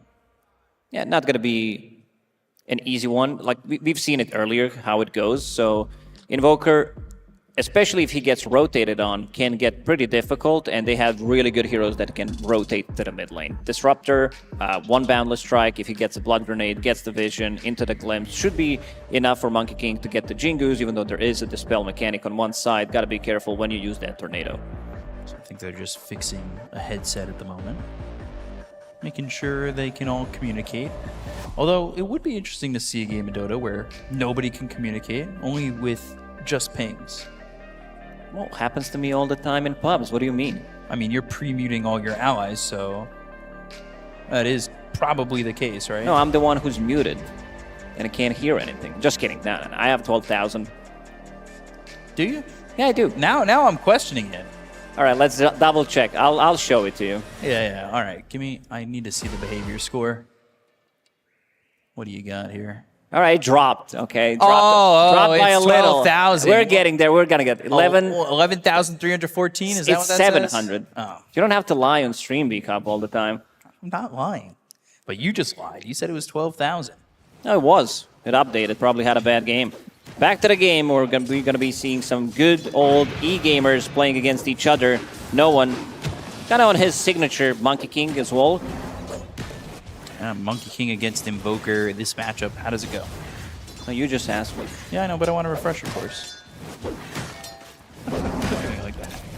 GPK. I'm here all as the Monkey King sitting 2-1, but we've seen GPK with this Invoker just be dominant from time to time. Taking a look over towards top, Satanic and Ducalis on this Disruptor Naga Siren combo.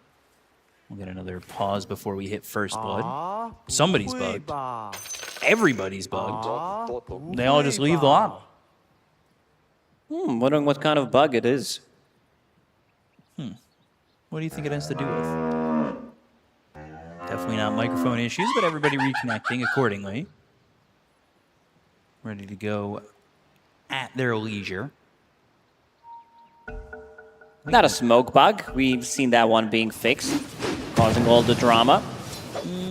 I hope not. Although I'm pretty sure the Reddit detectives have said that bug is fixed. So I'm going to believe them there.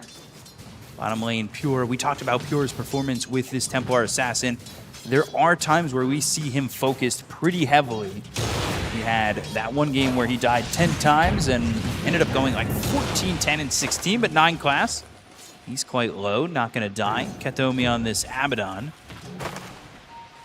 And we'll see. Maybe they play aggressive, but we've talked about rebound as well as the dispose with any aggression that comes out from the Phoenix. You need to be careful here on both this Abaddon and the Templar Assassin. So far, though, the Monkey King dominating over mid, 9-5 to the 5-2 of this Invoker. Yeah, as kind of expected, this matchup can get pretty difficult. And there's going to be a first blood. Yeah, expecting it at level 2. They go to the rebound. They have the dispose. They kill off Pure and get that first blood, shutting down the Templar Assassin. Makes you start to think they need to start stacking. Kataomi used most of his mana already as Magic Stick, so he has enough mana to use one more spell, but getting the first blood in this lane, and it also did go to 9 class. This guy tends to be super active when he is giving some extra gold. He's going to go for the Boots of Speed as his first item for now. Going to drag the creep wave behind the enemy tower, behind his own tower. Dragging some of it at least, because I believe he lost 2 creeps there to the camp. But dragging it all the way over, 9 class. If he gets some help, they might just play aggressive. They want to go. 9 class is here. Kataomi disposed, and they're looking to get a second kill with the Aphotic Shields, keeping him alive a little bit longer. 9 class going to be traded out as Pure. He'll be the one who gets that kill, and Kataomi is going to survive despite the Fire Spirits burning him low. He's even fine if they get to trade there, because Abaddon doesn't have much mana. Would definitely love to go back to the lane with some extra mana, bring some items maybe as well for Pure. But yeah, Pure getting the kill there. Don't want. Not able to initially get that balance strike off, but the EMP drop down, pops the Jingu, and puts the pressure on the GPK. CS-wise, it's still just Monkey King leading the way by a little bit, and then in top lane, interested to see how the Mars Muerta combo goes. Spear with a dead shot, maybe enough control, but I don't exactly see it getting a lot of kills up here. Maybe they can grab a kill on Ducalis, but if Satanic is going to be healthy, they're not bringing me down from 100 to 0. Already off to a really great start. 19 CS, 1 deny. And this is such a good Naga Siren game. They have no real way of dealing with Naga Siren illusions. I remember one of the games where Mickey was actually playing Templar Assassin, and he needed to have something to deal with the illusions, did go for the Maelstrom / Mjolnir as his items. Kataomi getting initiated on. Yeah, burning low again. Okay, didn't want to use it on himself, thought he was dead already. Threw the Aphotic Shield on a Pure, and if this lane keeps dominating, I wouldn't be surprised to maybe see 9 class try to get to the Twin Gate and go top. Because they've got Glimpse to work with, maybe they get a rebound into a Dispose up there, and if you can boost up Satanic's lane. I don't know if they want to leave him alone. They can't really kill Phoenix, as long as he has dives ready. But, yeah, they could definitely grab some extra kills here. Yeah, they'll look for Kataomi once again. He'll pop that Aphotic Shield, but it's not going to be enough. Another kill here for 9 class and Parivision. They're looking good in this bottom lane, making sure that they're able to dominate both the Templar Assassin and the Abaddon. GPK not having the most fun, but leading the net worth in this mid matchup. CS-wise, it was no one in the lead, but overall, just a little bit more fortunate here for GPK. Dead shot lands on a Satanic. Spear going to follow that up. Naga Siren is fine for the moment, but running further away from this Disruptor. They won't have the ability to keep up chase with him, so they'll just get Satanic low and he'll continue to farm. He's top of the net worth currently and picks up those treads. It's been the most aggression we've seen from that top lane. But you can see Parivision always looking to make something happen here over bottom and looking to just shut down Pure the way that other teams have in the past. DM just level 4 for the moment. What are we expecting to see from a off-lane Phoenix? What's the build? In terms of item build, always the Shiva's card. Like, you need extra bit of regeneration. If you're having the bad of a lane, I think going for the second Bracer is fine, but he's also having a good time in the lane, so did have that helm picked up already for himself. Needed that extra regen, extra armor against Templar Assassin. Ducalis. Haste. It's gonna be bottom. He did secure. Oh, he's a bit low on mana. Doesn't have enough for Boundless Strike. They are starting to go on a Pure again. He'll dispose, he'll TP, but the damage, Pure. Ooh. Wisely TPing all the way back. We've seen a couple of mistakes where they TP back to the tier 1 tower and just die and they have to walk back, but not that time. Still though, taking the long walk, and quite honestly, it's not really the most expensive combo to try and get a kill on a Pure. They could do it again, and if he dies after walking all the way back, he's not going to have a TP and he'll be dead again. He's going to jungle for now, it seems. He does not want to play this lane. Has Power Treads, has Falcon Blade available, so we'll be farming the jungle. Meld maxed out. Going into Dragonlance as his first item. Pretty standard stuff on Templar Assassin. 7-minute Wisdom Rune, not seeing the aggression we saw from those teams that were playing with the Bounty Hunter. We won't see any Wisdom Runes stolen. Save will get theirs, and 9 class will get his own. And right now, just sitting even. I expected more aggression maybe coming through, maybe an attempt to add a Wisdom Rune based on what we saw in the last series. But other than that, things are quiet. They've gotten Pure out of the lane. That opens it up for this Phoenix, and you can see it right there. You've got DM and 9 class able to get a kill, but GPK comes over. It's a tanky Phoenix. But yeah, it's a tanky Phoenix, and now they've got the help of the Disruptor. Pure comes in because he wants to get a kill, but they don't quite have the damage. So they've made this rotation, but it doesn't really garner them much. And if no one can maybe find Pure or GPK... That Observer Board, this is the second time that is scouting out GPK, making a rotation. This Observer Board on the left side. In the bottom, Save trying to collect some XP from the mid lane, because GPK just TP'd to the bottom. GPK TP'd over, and he does lead a little bit in the net worth area of this matchup, but overall, both mids staying pretty quiet for the moment. Pure wanting to farm alone, but there's the rebound in. They've got the Dispose, the Icarus dive, and some Fire Spirits. Bit far under the tower to really commit to that one. They've also got Kataomi coming over with the Aphotic Shield, but he's already used that. Back over bottom with the Simeon Stride is going to be no one. Almost springs down, jumps back into the trees, and just as quickly as he showed up Is bottom, this a replay we're showing? leaves. This is the third time that he's making this move, but unable to grab any kind of a kill. And look at 4 Observer Boards, 5 Observer Boards in the bottom part of the map. Twin Gate. A lot of info. This one just got dewarded by Kataomi. Taking one of them out. See if maybe the Monkey King comes back again. Wouldn't be surprised, honestly. Stacks being made here by the Disruptor. See a couple of stacks there on both camps, and they'll be looking to clean those up. Maybe the Phoenix grabs it. Want to get quickly to that Shiva's Guard. Pure here with Kataomi, and things a lot quieter after he got a little bit of farm out in the jungle. See no one maybe setting up for something on to save, but instead GPK, Tornado EMP. They've got the calling, they'll have the silence, they go to the arena. Miero follows that up with a spear, and they'll take out the Monkey King. 3 rotations. Didn't find any opening. Now the lowest net worth core, and first rotation coming up from the offlane. Miero with the arena, shutting him down.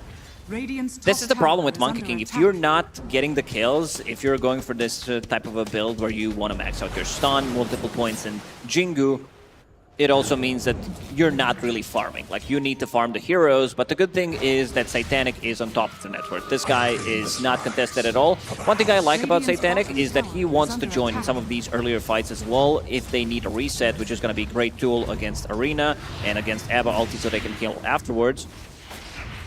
Could also use it aggressively as a setup once we see some of the items come through for Disruptor, Monkey King as well, and also Phoenix. Phoenix does have Supernova available. Not the easiest game for Phoenix in terms of, because he's playing against Abaddon. A lot of the times you will see things getting dispelled, but every single time he played a hero so far, DM kind of owned. Rebound in, the Unleash pop by 9 class.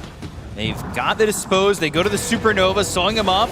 The ulti pop by Kataomi, they go to the dead shot, and they've got some help for Pure to make sure that this Templar Assassin stays alive. So both ults used by the offlaners of Parivision, and they don't get anything from it.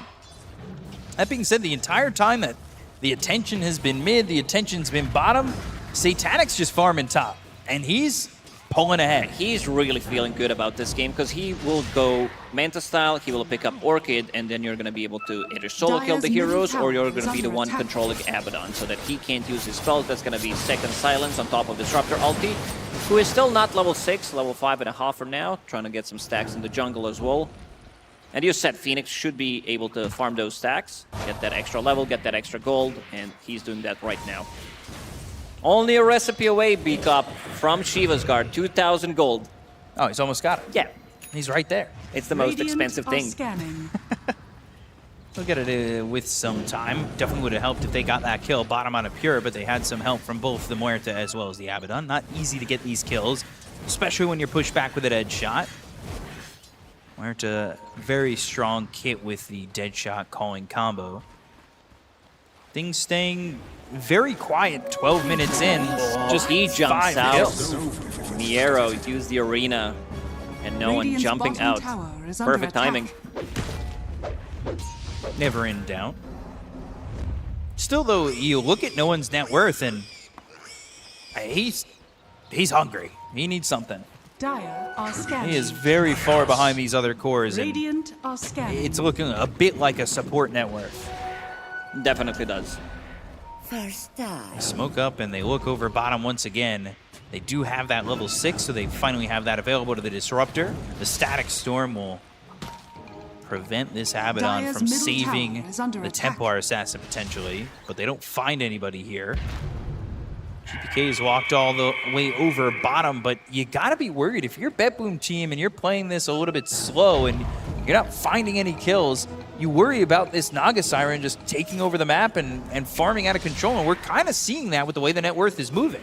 It does feel that both teams are kind of comfortable farming, but BetBoom team will strike as soon as they have Deso on Templar Assassin. This is going to be the timing where Satanic doesn't have Manta Style and Orchid. It's way too much gold on him. But in the next few minutes, this net worth difference is definitely going to be in favor of the Naga Siren. It is so far. They're looking for the Blink Dagger for Miero. He's very close to it, but there is the Manta flying out. Orchid next on the docket for the Naga Siren. GPK, he's going into the Witchblade, but it's another game where we really haven't felt much from an Invoker yet. We saw a couple of those games in the last series. Now, again, it feels like Invoker's not exactly offering a lot. Yeah, it doesn't feel like he favors to have a bit of a slower game because he doesn't farm as fast as some other mid laners. And you can see that Monkey, he is catching up slowly. Yeah, no one getting some farm whenever he can. It'll get easier once he picks up this Maelstrom. Still one of the few heroes that utilizes Gleipnir to get a little bit of extra control, if need be, for the side of Parivision. Their control really is what? Net, Glimpse, I guess. Not the best. Yeah. Rebound, dispose, kind of. Miro has Blink Dagger available, so let's see if he manages to find an opening. 4 heroes from BetBoom team around the mid lane, and they still have tier 1 tower in the bottom lane, something that Pure is pinging out, that they are lurking around, so might need some kind of a protection. Radiant's top tower is under attack. Rebound in immediately. Trap's gonna be popped. TP doesn't even flinch. Already He's coming over bottom.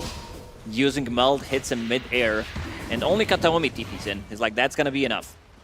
Yeah, once they started to retreat. Again, Disruptor kind of trying to set up for some sort of Static Storm play. 9 class on that trap. They'll find Kataomi. But they need to get on top of Pure to make sure that they get this kill. And there's the Shiva's Guard 15 minutes into the game for the Phoenix. That's a big item. Do you really want to get into a farm fest against a Naga Siren? I would say no, but it seems like BetBoom team favors what's been happening in the game right now. But I also do mean that as soon as he gets that Deso, how far is he? He needs another 700-800 gold to be able to finish off the Deso, and that's when they're gonna try to strike, try to make some kind of a move, maybe get a fight on top part of the map and turn that into Roche. This is one of the few games where we haven't seen tier 1 tower falling for 15 minutes. There's that Shiva's. Shiva's used, Glimpse came through on the GPK, they've got the Static Storm and the kinetic field around this Invoker. They'll get the kill, they'll lose 9 class for it, but it's a trade they're willing to make, and Song doesn't exactly connect on much. Still, a big kill. First time they are using the Shiva's Guard, and also Ducal is using the Static Storm. Satanic also wants to join. He's going to be the reset tool against the arena. Radiant's middle tower has fallen. They get the tower, though. And this felt as if Parivision were kind of making the jump before allowing BetBoom to be the aggressors in the game. So you stop them from being that first jump, for using that blink from the Mars and getting that Deso onto Pure and maybe having that first fight advantage. But it'll send Satanic back to farm, and he's actually sitting by this tier 1 tower, and if he's not too careful, might just get caught. He doesn't have Song to work with, and Pure ready to go. They've got the Tornado coming through from GPK, but the calling is on point, and he'll pop that man to the Meld Strike. They'll get the kill, they'll take out Satanic, and they got this Naga Siren out of the game. That'll help them catch up in the net worth deficit, especially for Pure. That was very greedy from him, staying there for such a long time. There is tier 1 tower that they can TP to, but very nice read from BetBoom that he's going to be there. Let's see if they can steal some of the stacks. They definitely can. Looking at the camp stack, that's 12 on side of BetBoom team, and 10, I believe, on Parivision. Unfortunately for BetBoom team, they have 12, but 6 may have been just taken by the side of Parivision. And Kataomi spotted. Not the easiest target to kill. He'll pop that borrowed time. The Wukong's command comes out. The dispose will keep him in the circle. But a spear once again. The Static Storm is placed onto 2. The Icarus dive coming through, but the silence of the calling, it's on the DM. GPK off to the side. The calling also silencing up no one. The Meld Strike onto this Phoenix. Tornado, nice spear, spear. Sunstrike, the control, and this will be a dead Phoenix. But the Balance Strike comes in with a deafening blast, hitting onto this Monkey King. So he can't hit immediately and save from the high ground. Trying to help out is no one going to be speared up once again. They've got the God's Rebuke that damages him from Pure. He'll get the kill on a no one. 3 heroes out of the side of Parivision as BetBoom team take advantage. As soon as they got that Deso, immediately they are looking for a fight. Pure now does have those 4 Deso stacks, and it's going to be a tower. They're not done yet. Yeah, Ducalis, he's going to die too. Pure's got a triple kill, rebound in, but the Rod of Atos and a calling down. 9 class is just dead. trying to make up ground, and they just give another life away. This is the timing that I talked about, where they get Deso and there is still no Orchid on Naga Siren because it's being delivered right now. So they have this like 1 minute window where they are syncing up real nice because they killed Satanic in the bottom lane, taking away some of his farm, and this is now going to be double damage as well. So what BetBoom is going to be looking into is maybe one more fight like this with the next arena and then turn that into Roche.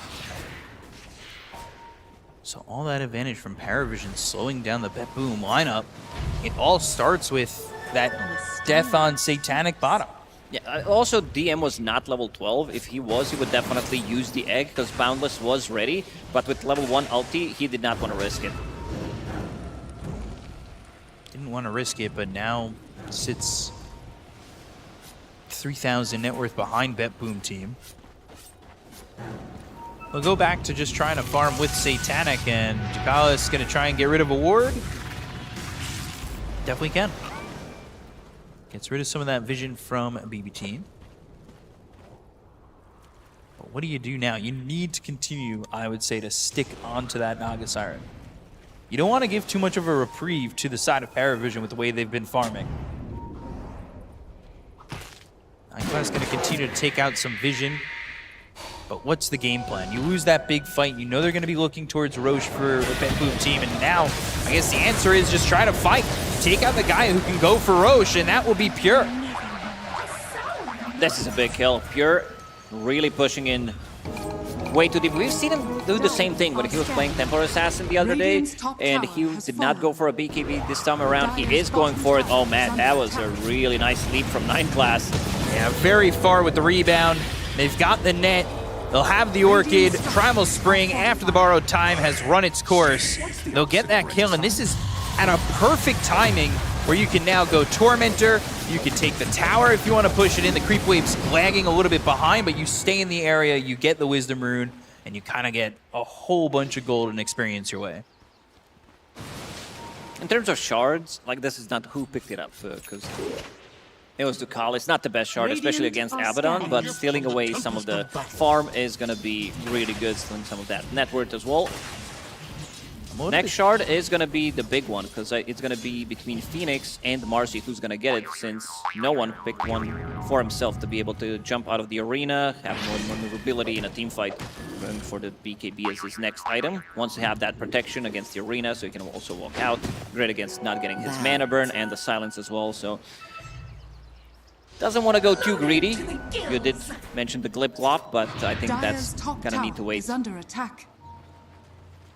Maybe we'll get that a little bit down the line. I'm a little bit surprised that Parivision just backed away. Bottom tower is under attack. They didn't try to pressure the tower. They didn't stay for the Wisdom Rune. They took the Torm, and then that was it. They left.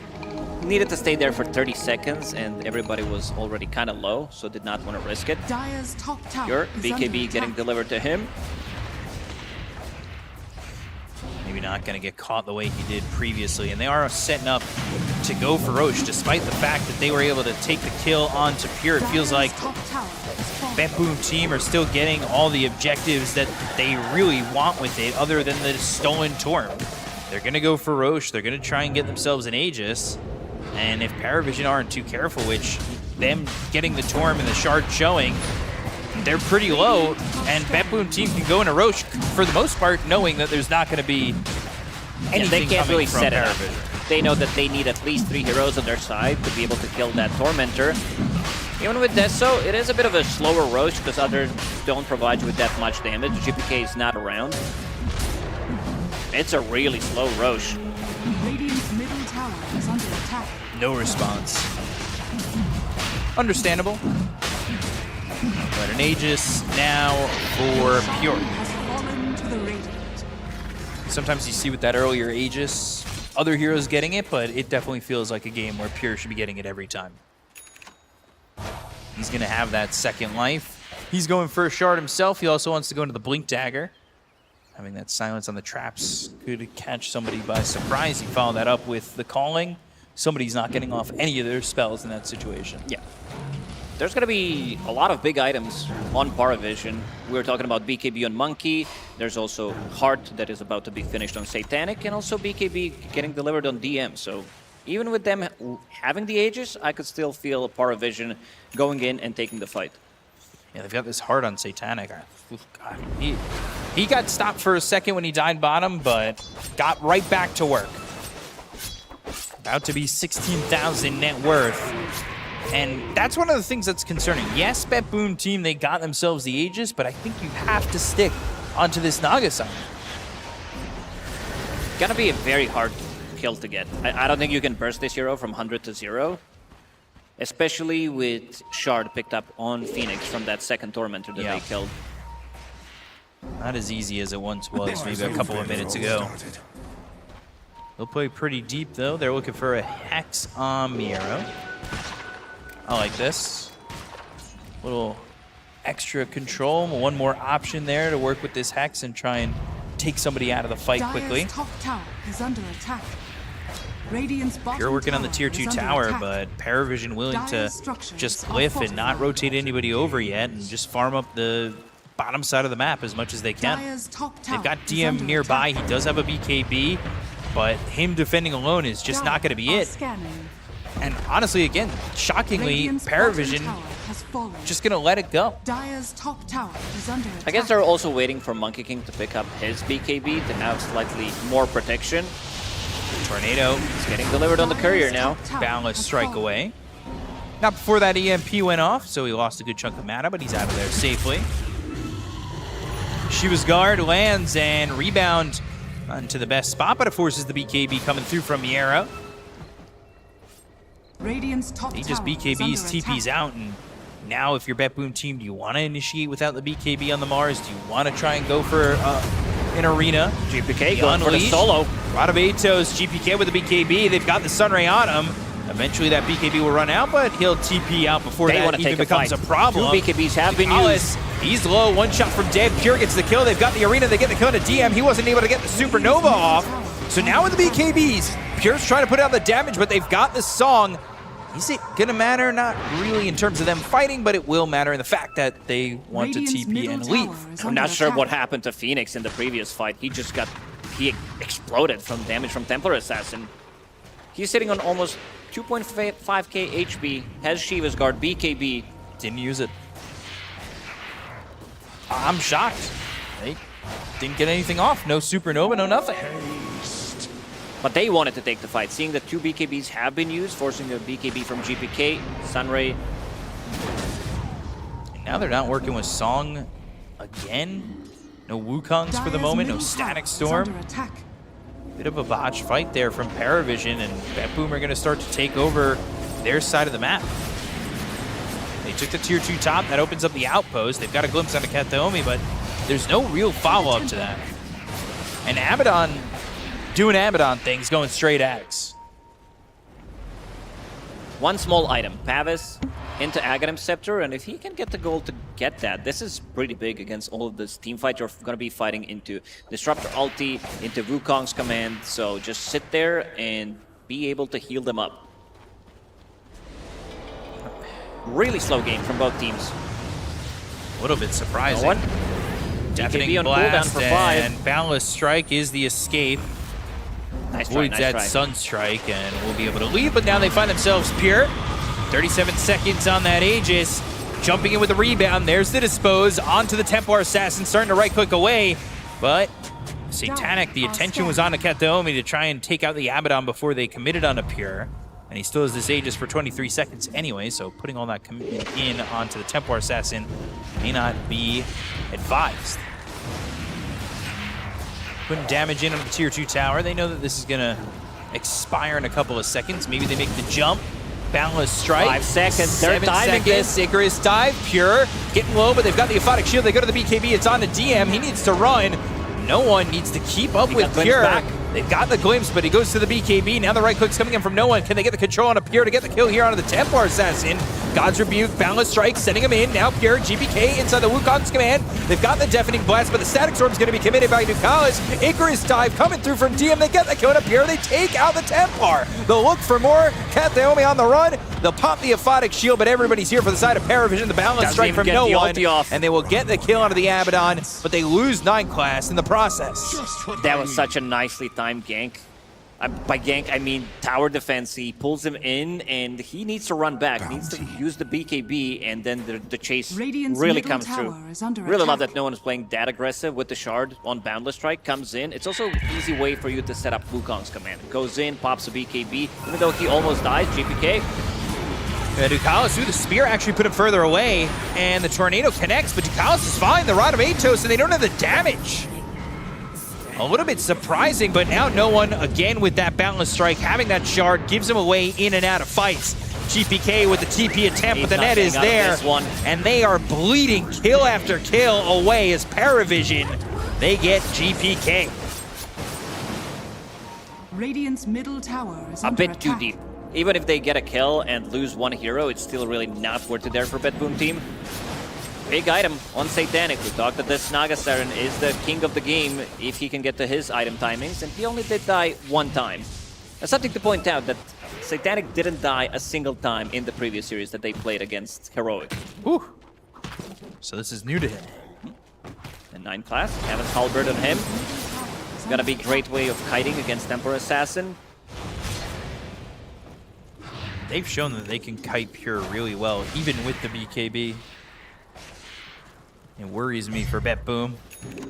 3 Vindicator's axe picked up at the same time. What a great item. That might be an indicator of something. There's another one. Naga got one. How many is that? 4 for now. Guess that might be good. Craggy coat for the Disruptor. Try to stay alive a little bit longer. Get a Static Storm out. Just give it the entire kit before you die at least. This item gives you everything. Gives you attack speed, gives you slow resistance, and also provides you with extra damage when you're silenced. There is, of course, silence from the Static Storm, Orchid, and most importantly, it gives you armor. 20 armor when you're stunned. Pure picked up that MKB. Already prepping for Butterfly on Satanic. Yeah, so the Butterfly got picked up recently, and now he's already got the MKB. Good pickup from Pure. Good understanding of knowing what the Naga wanted. Boundless Strike, rebound, and there's the BKB. They go to the Unleash. They've got the Wukong's command, but the damage, Pure never stood a chance. They'll go in for Kataomi once again. He'll try to TP out. Borrow time. There's the glimpse stopping the TP. They'll wait for the sands of time to run their course. And Roshan is available. Yeah. It is on Radiant's side. Let's see if they immediately rush in. There is also a hero in the bottom lane, but they don't care too much about it. And DM, he wants a little bit extra protection for himself. He wants that A on this, just so that he can't get bursted immediately. Ducalis will set up some vision in the bottom part of the map. Twin gate. Yeah, just having Marcy come through. We didn't talk too much about Miero, but he also just picked up Hex. As that instant initiation, 20 seconds without Pure. BetBoom, they know that Roshan is alive. They see it with third eye, innate ability from Templar Assassin, but it seems like it's not gonna be fast enough. Down to half HP already. They have an outfit to TP2. They're not way going. too slow. Yeah. Not going. They're going to concede the Aegis. That'll be picked up by no one. Now working with 5 minutes and a 7,000 net worth lead. And you talked about how good of a farmer Satanic is. He is now 6,000 gold ahead. It does happen, especially if Templar Assassin dies once or twice, then Naga takes over the full map. He's out of control, though. Almost has this BKB, and they're going to go for another Tormentor. They need to be able to stop this Naga Siren, and maybe that Hex is the answer. I believe they also have a Gleipnir being built by the Muerta. Had it picked up that Maelstrom. Definitely needed. It's a full Gleipnir now on save. Okay. Usually you would see him itemize for a Force Staff, get the Bongo Boots as well, upgrade those drums, but he also thinks that he needs a little bit of extra damage. They need some kind of a control, and they need something to deal with Naga Siren Illusion, so can't really blame him that he's opting to go for more damage. We talked about Abaddon going for that Ags, but he hasn't exactly made the most progress. Yeah, Still it's just a has bit of the a point slower booster. one. I mean, we're ABBA position 5 we're talking about in a professional game where he's not getting any kind of farm priority. Most of the time you will see him put in some deep observer wards or put fallow on one of the heroes. Very interactive gameplay from ABBA. Smoke and maybe a move to be made on Miero. If they can find him, they've got the illusion. Shiva's Icarus dive, but there. Good tornado. They've got the EMP. They go to the BKB. They look over and save. He's trying to run away. They want to stay in the Wukong's command. They want to stay on the high ground too. They don't want to chase too far. They get the kill on to save with the glimpse. And no one getting credit for that. With all this team fight, Parivision, they don't have to rush anything. They can like dive in, see what's happening, maybe get a glimpse, and then commit for a fight. They're wrapping around, but they don't have the Muerta. This is a big silence that look at positioning. Is not for going to be 9 class. available. They're also sitting on the high ground. They do have Observer Board and Sentry available. They just saw them. The glimpse. Hex on a DM Sunstrike song used. 4 euros. Hearing the Song of the Siren, the Static Storm, the Supernova. It's a beauty. It's set up perfectly, but can they keep up? BKB TP's out from Pure and GPK. They escape, but the Abaddon won't be so fortunate. It was all set up. They just didn't have anything extra after the BKB TPs. But you could see the intention there from Parivision. We did talk about position 5 ABBA getting Aghanim Scepter. It's one of the more impactful ones. But if you have Naga Siren in your team, Ducalis is also going for Aghanim Scepter. Then your BKBs are not going to be as powerful. So even if it goes to the late game, this combo is going to be unbeatable. This is something that there's literally nothing you can do about it. Unless you have someone in your team who's filling into a Wind Waker to try to save you for a little bit of a time. And they planted down the banner. 9 class, he's running in. They wanted the Mars to jump forward for this, and now they go to the Wukongs, but a right click there from Satanic finishes off Miero from about 15% health. No one, he's got this Aegis for a minute 42. He doesn't really exactly care if he dies at the moment. He'll jump out of his own circle. They'll still continue to take this set of racks. Within the trees, Gleipnir going to be used on no one. Tornado to follow it up with an EMP. Again, not really too deterred, and they will take the bottom set of racks. They don't have the team fight. The only team fight they do have is Mars ulti, and they either need to commit with their BKBs to try to grab some kills, or they're gonna get slept, and there's gonna be a reset from Parivision. Right. Well, there's still tier 2 towers standing for BetBoom team. They had taken the first tier 2 tower over in the top lane, but since then, Parivision, it's been all their game, and you could see Satanic about to break the 30K net worth marker. They've got the glimpse, they have the net. Icarus dive onto the Muerta, and an easy kill for the side of Parivision. DM gets credit for the kill and a save. They'll look over now at the Abaddon. Kathomi's borrowed time, it's just not enough.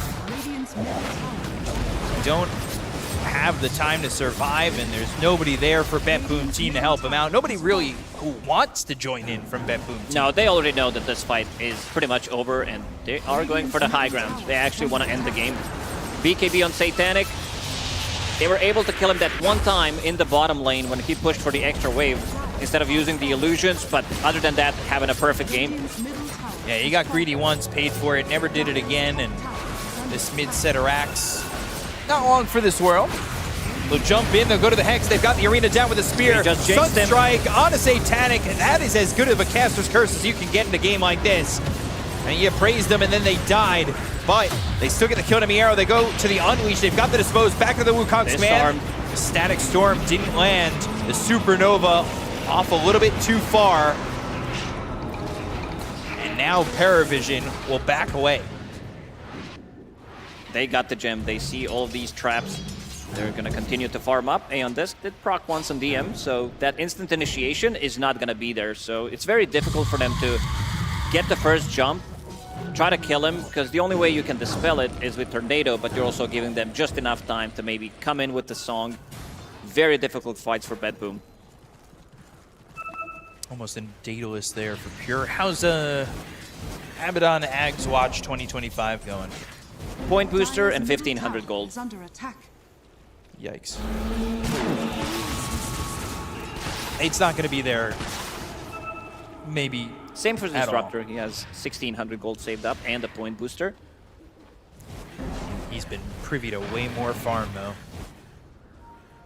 Pure trying to get into that Daedalus, get the Swift Blink under his belt, but he is being out-farmed heavily by a Naga Siren. They will get this Tormentor. Kathomi is going to get that Shard. Love to get more gold, that's for sure. And you can see Satanic looking to build that Bloodthorn and Axe. He actually wants the Axe Blessing, and probably see Parivision wait for next Roche. Only a minute away minimum, but could be another 3 minutes if it's the full timer. Hex for Invoker next. And again, it's another Invoker game where I just don't feel the impact. I was about to say the same thing. It just doesn't feel as impactful as some other carry heroes, sorry, mid heroes, because sure, you did good in the lane, you were very annoying for Monkey King, he did make rotations where he had no mana for a Boundless Strike, they TP out, but overall, I'm just not feeling the impact of it in the mid fights. Wonder if this is going to be one of the... I mean, it's definitely not, because Invoker feels like everybody is playing in mid, but if it's starting to feel like one of those heroes that maybe you want to pass up for something else mid. Maybe Rezo's right. Maybe he's on to something playing this Invoker from the off lane. He's got an 80% win rate. You know, when it cooks, it cooks. See what this timer ends up being, this extra timer for Roche. Scotty for the Monkey King, 230. So pretty long on that. Icarus died, they got the Hex, but they go to the Unleash, they'll pop the Borrowed Time. Katomi on the run, the Arena blocking Satanic on the high ground. Ballast Strike thrown out, but now 9 class with the Unleash running isn't going to chase up on the high ground. Double Scotty, not something you see every day. It's not so much about reducing the healing, it's more about playing against 2 ranged cores. So they are going to be slowed down so much. You have this Sheep's Guard running in, so the move speed is not going to be there.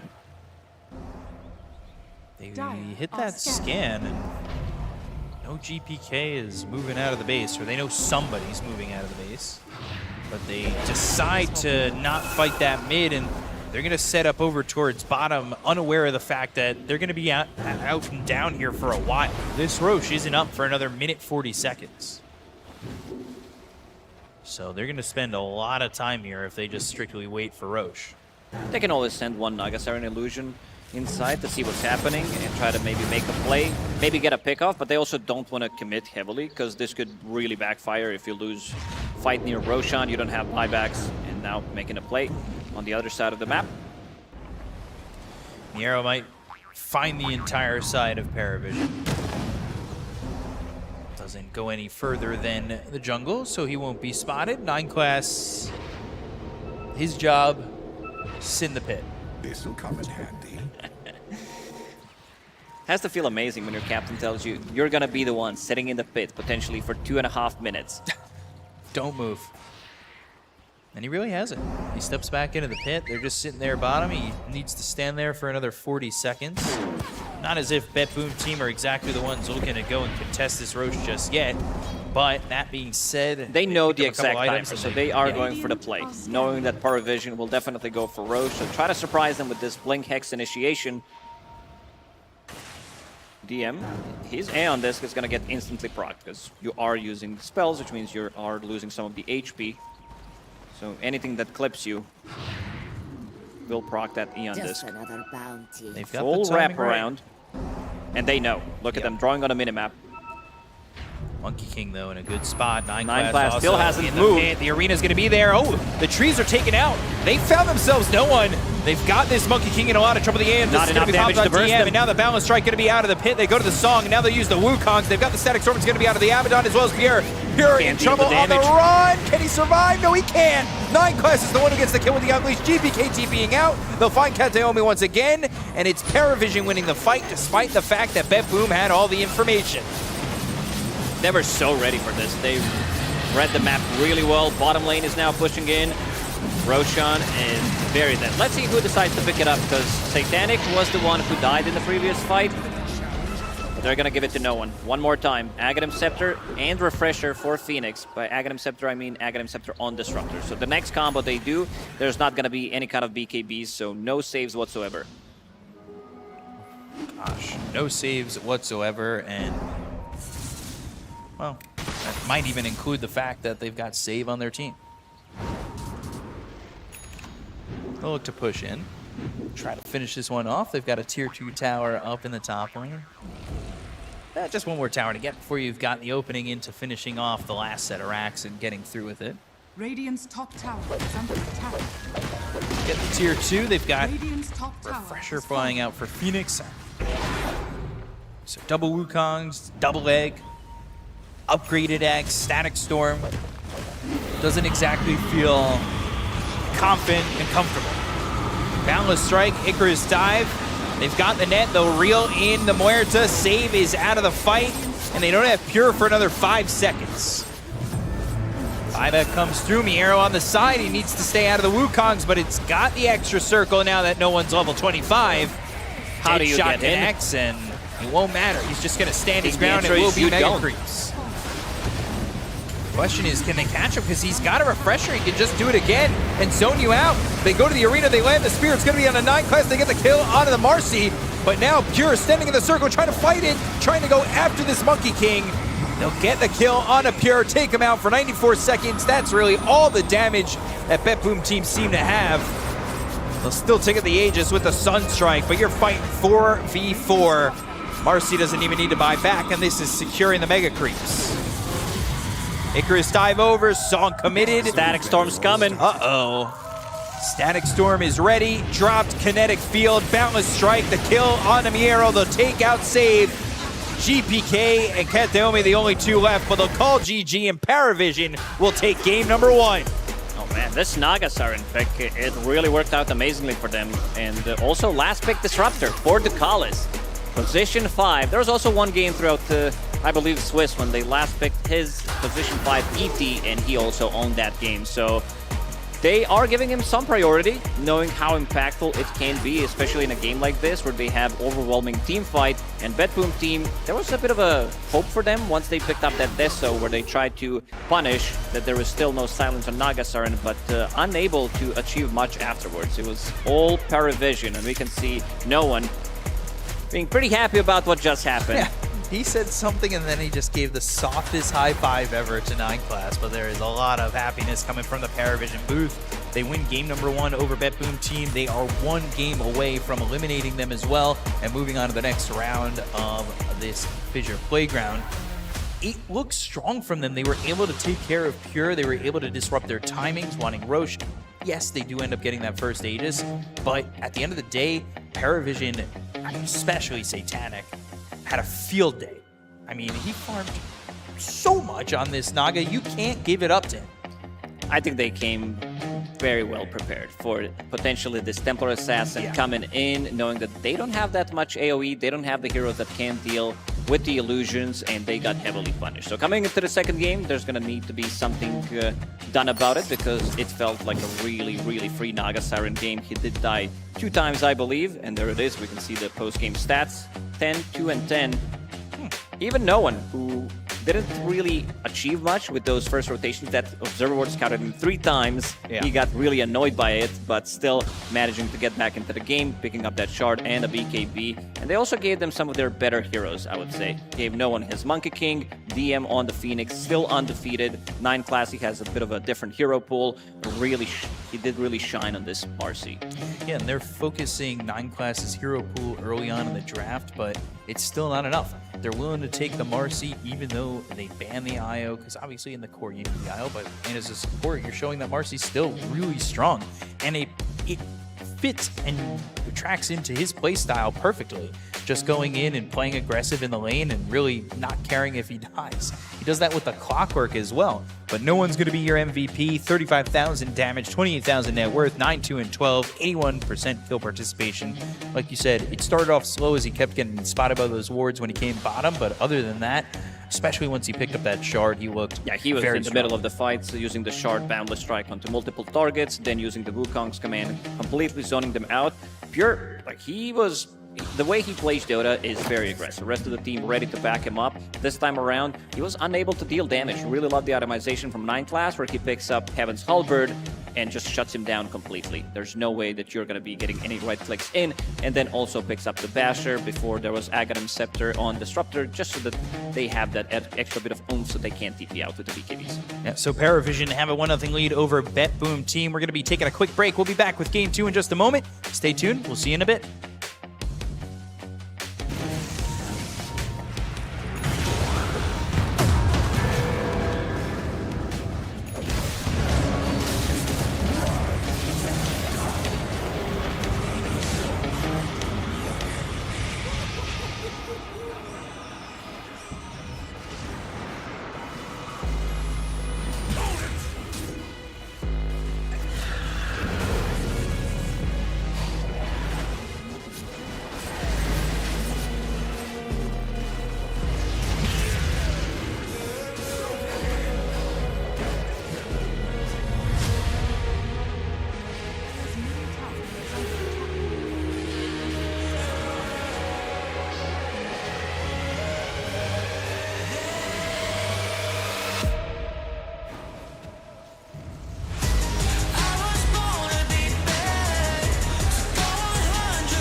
Touching on me, I'm winning so good. Go write that check, cause I'm feeling too much confidence on that heavyweight flex. I've been earning and working, everybody want this. I'm untouchable, stacked up, God. I got that thunder and lightning, energy rush.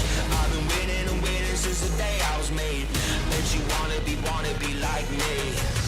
I'm always on top of the game. Ain't never gonna touch second place. Nah, never. I'm always on top of the game. You know that I win, that I win, that I win, that I win. I was born to be bad, so go 100%. Cause all I do is win, and win, and win, and win. You already know. I got the world in my hands. I'm like a perfect diamond, I'm red. Cause all I do is win, and win, and win, and win. You already know.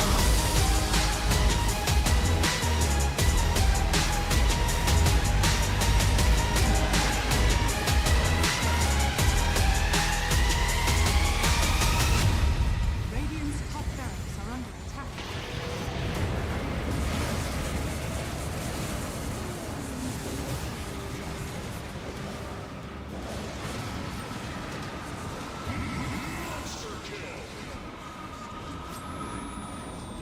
You think you can kill me?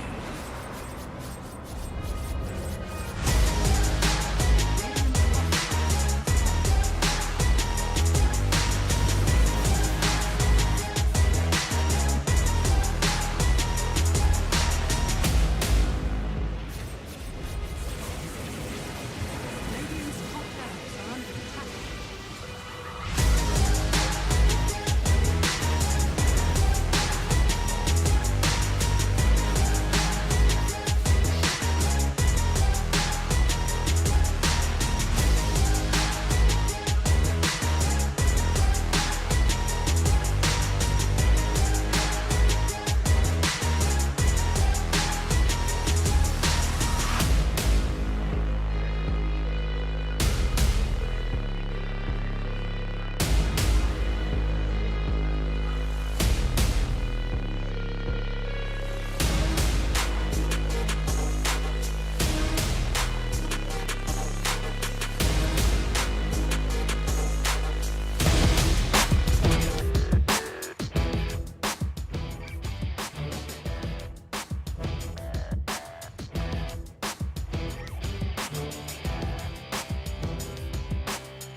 misunderstandings, but never says no. Hello, I'm Jenkins Dota, and I'm here live with Team BetBoom. Before they play, we were lucky enough to get an interview from them, so let's see how they're doing.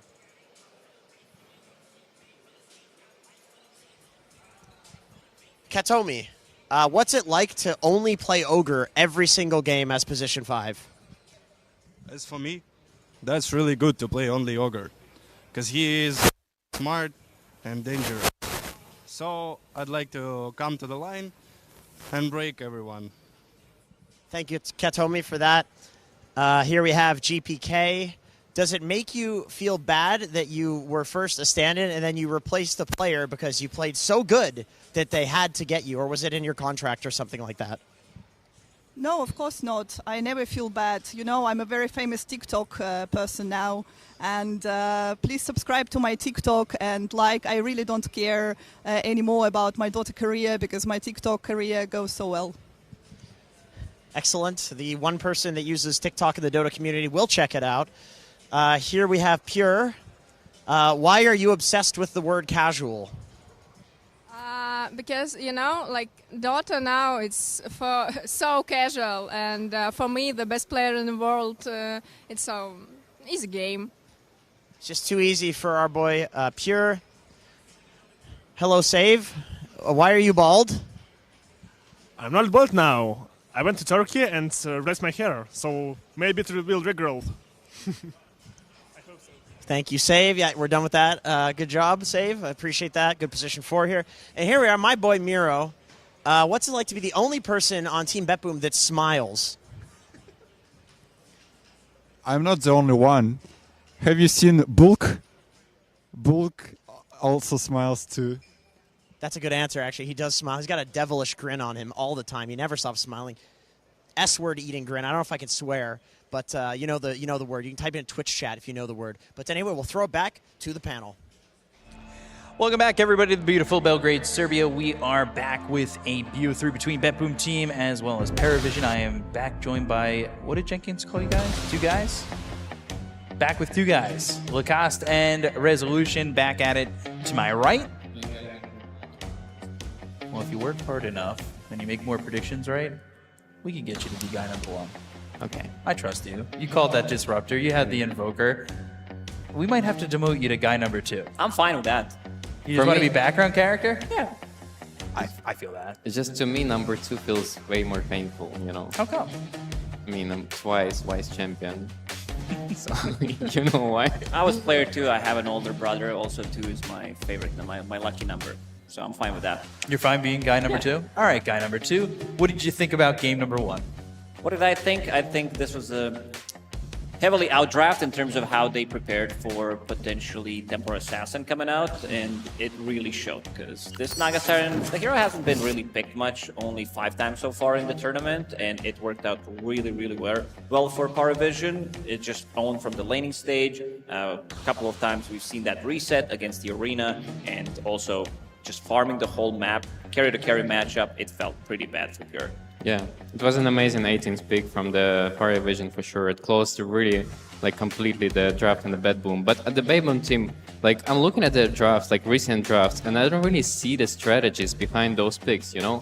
Like, it's just like solid picks. They're just fine, but I don't really see that, you know, they have some broken mechanics or they're like you know, committing to something early on from the course. Like, they're picking kind of like just to have this stable, solid draft, but it's not like something that, you know, is gonna win you the game. I would say they were much more innovative at the start of the tournament, where they were picking up this Io Eva, Io Marcy as well.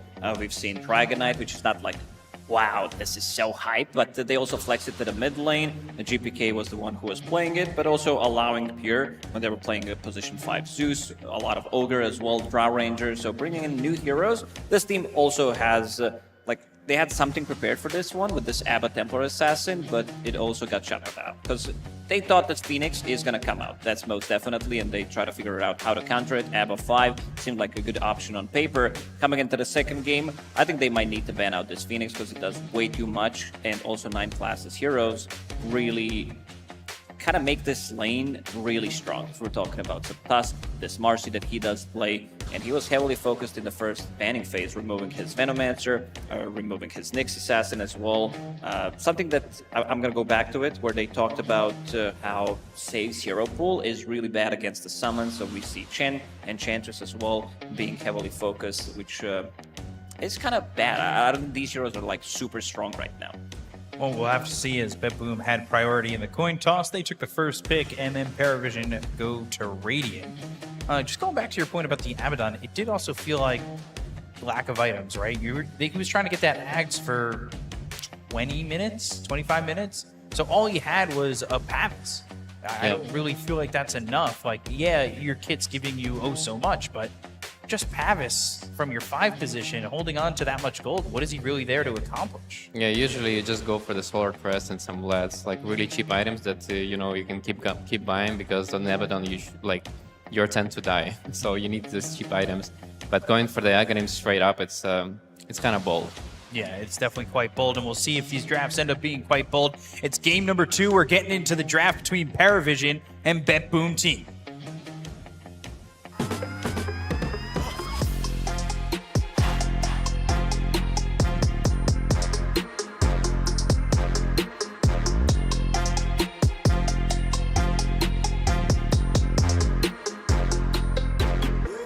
BetBoom Team versus Parivision. Game 2. Game number 2 coming your way, and see what the bans end up being. If they're going to focus 9 class once again, or if it'll be maybe DM getting a little bit more focus. It seems kind of tough with those small amount of bans you have in that first phase. I always thought maybe 4 or 3 would be enough, but it almost feels like you need 5 or 6. Yeah, why not 8? Yeah, seriously. I really would like to see BetBoom go for some really broken mechanics that were appearing in this tournament. Maybe some Bounty Hunter, maybe some Lycan out there, maybe some, you know, Nyx if it's out in the pool. Just like something that is breaking the game and not like having just like straight up own his Dota, you know. Like this Naga pick, for example, 18th from Parivision, completely broke the game. Batrider first pick, we've seen this hero more than enough at this point, but it plays aggressive, it stacks really well, and offers a lot in just that first pick. They did ban the Veno, the Phoenix, and the Nyx Assassin, so taking care of that DM Phoenix, and also taking care of 9 classes Nyx Assassin and Venomancer. We talked about maybe wanting him to go to that Clockwork. He played pretty aggressive with that, but without the Phoenix, what else would you want it to be paired up with? This Batrider? No, the Clockwork if 9 class goes for it. I don't know if you want to take Clockwork against Batrider straight away. I would prefer if it's something else. Mostly they've been opening up with, is Monkey King still available? I'm still fine with that if they want to go, because it is a flex pick, but I also know that they love to pick up some of the like carry heroes as well immediately, because on 9, a lot of the times you would see them pick up Morphling for Satanics. Like, you know what? We're just going to take Morphling. I think you just pick Lycan here. Batrider is he just can't deal with the Lycan Wolves. Level 11. Just way too much pressure on him. Something that gets banned out in that second phase pretty often, but they go to the Bristleback for their first pick. I hope it's not for Satanic. I really hope it's not for Satanic. I think that guy needs to be in a hard carry straight up. Like, you just give him hard carry. Nothing else. Definitely have to see if he goes onto that Bristle, or if we see something else for him. Are they going to go back to go for it? Maybe. He had a point. There's a new tech happening in pubs. It is just not Rocket Bristleback from the offlane. This is the facet where you're shooting Goose instead of Quills, and suddenly you have like minus bazillion armor, and then you use your own Quills, and you're just straight up dead. It is something insane. You're playing it from the offlane, from the carry role. You still want to be playing Seeing Red. He can also be playing Seeing Red, but I'm just throwing it out there that there's a possibility for something different. Yeah, it's kind of good for utility, but I would still prefer to have this, you know, just Aghanim build on the 14-minute Aghanims with a shard. I think it's way scarier to have that as an offlane, or, you know, I mean, you can't play that Face It as a carry, to be honest. No, you can't. It's just only offlane, yeah. What do you think the ban is here for Parivision? They got rid of the Chen, they got rid of the Enchantress. Is it something that maybe they're hinting at? Yeah, there's a Beastmaster. I was about to say that they need to give me either Beastmaster or Dawnbreaker. I think those two heroes are like, they had success with it before. Even though he had a good game on Mars, it still didn't feel as impactful. And one hero I don't want to see in the second game is Invoker from the mid lane. This is the third time today that the hero feels very lackluster, even though he's having a good time, just not really feeling the impact of the hero. Why is that? Why do you feel like we're not... Because Invoker's a showstopper. It's a playmaking kind of hero, but why do you feel like it's just not showing anything? I really can't tell. I would love to lie right now and tell you maybe it's just not that strong of a mid laner, like the impact compared to some of the other mid laners, what you're getting between like 15 and 25, especially in a losing game, the hero doesn't feel as good. Yeah, I think it just feels way too slow and doesn't deal enough damage early on. All the Invokers that I've seen, they're just like being able to play for scale. Like for example, BZM Invoker, that was like the most successful in this tournament. He was just like farming for the majority of the game, like maybe 30 minutes, and then after that he was starting to have an impact. But before that he was just like kind of split pushing the waves and just farming. Pick up the Lich for Parivision. Definitely a hero we've seen when playing against Bristle too, is that Lich. We'll see that maybe a Mars comes in where you spear him against the arena, try to take care of the Bristleback, but getting rid of that Lich and taking it yourself is a good way to get ahead of it. You mentioned Dawnbreaker. I'd be really fine if they pick it up here, paired up with the Batrider, because I've seen this 2 or 3 times, this lane Lich +1 against Dawnbreaker Batrider, and Lich just straight up feeds against it. Yeah, I'd love to see the Shadow Demon from the BetBoom here. I think if you get to the Axe and Shadow Demon, both of these heroes are not gonna do anything like in terms of impact. Like Bristle just being broken and Leech armor just straight up dispelled. What do you want to pair up with this Monkey King Lacoste in this pick? Okay, I would not set Crystal Maiden.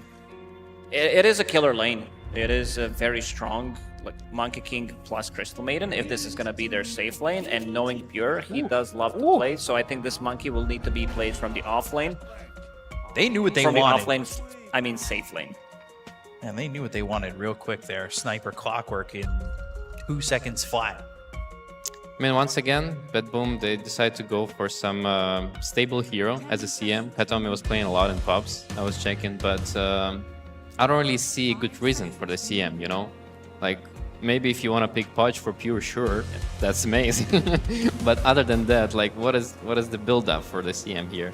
What do you want? What is the purpose for the CM? What do you want from the offlane? Maybe a Centaur, something that can bring the whole team to the Sniper. Sure, you have Monkey, you have Batrider with the Blink, but knowing Miero, he loves to play that hero. Yes, I don't think they can afford Dawnbreaker that much. They still go for the Invoker. Against the Sniper, I don't really like it. I think Sniper is gonna have a really good lane here on mid. It just feels like Invoker leaves a lot to be desired here. There's so many options that I have seen perform better, and obviously it could be a little bit of recency bias that I'm not liking this Invoker, but it just has not felt good today at all. I agree. I wonder what Parivision is gonna decide with this Bristleback. Are they gonna put it on DM or give it to Satanic and find another hero for DM? Something like Enigma maybe? Would be nice for them. It's a high pressure, the hero that builds auras. They already have Clock to initiate, maybe even Lich to initiate with the Blink. So far they have like really sick lanes. You can really see the difference in feelings in the booths. No one's laughing, he's kind of enjoying his time, everybody was kind of animated, and then you look over at BetBoom's booth and it's just locked in, eyes on the camera. Yeah, they're so serious. Now JPK has a smile a little bit. Enigma ban, of course. Too much pressure. That was a ban in this phase last game as well. But we'll see what Parivision, they've got a lot of reserve time to work with, whereas BetBoom only have about 20 seconds. 5 seconds remaining. I think we're gonna end up with Satanic playing this carry Bristleback because it doesn't strike me as a DM hero, and he already played it before. Maybe gonna be some So they picked up, they banned Axe, so this to me also says Bristle is going to be played as a carry, because with the call you are turning around Bristle back. Wouldn't you want to get rid of the Mars as well? 10 seconds. It's the same mechanic where you turn him always in the arena, so he's going to be facing you. 5 seconds. I think Centaur is a better I think Centaur is a better overall ban. Yeah. I'm thinking about DM heroes still. Maybe some Viper could be nice to pair with the Clockwork. Just to make sure that their lanes are really strong, but then you're kind of lacking on a team fight.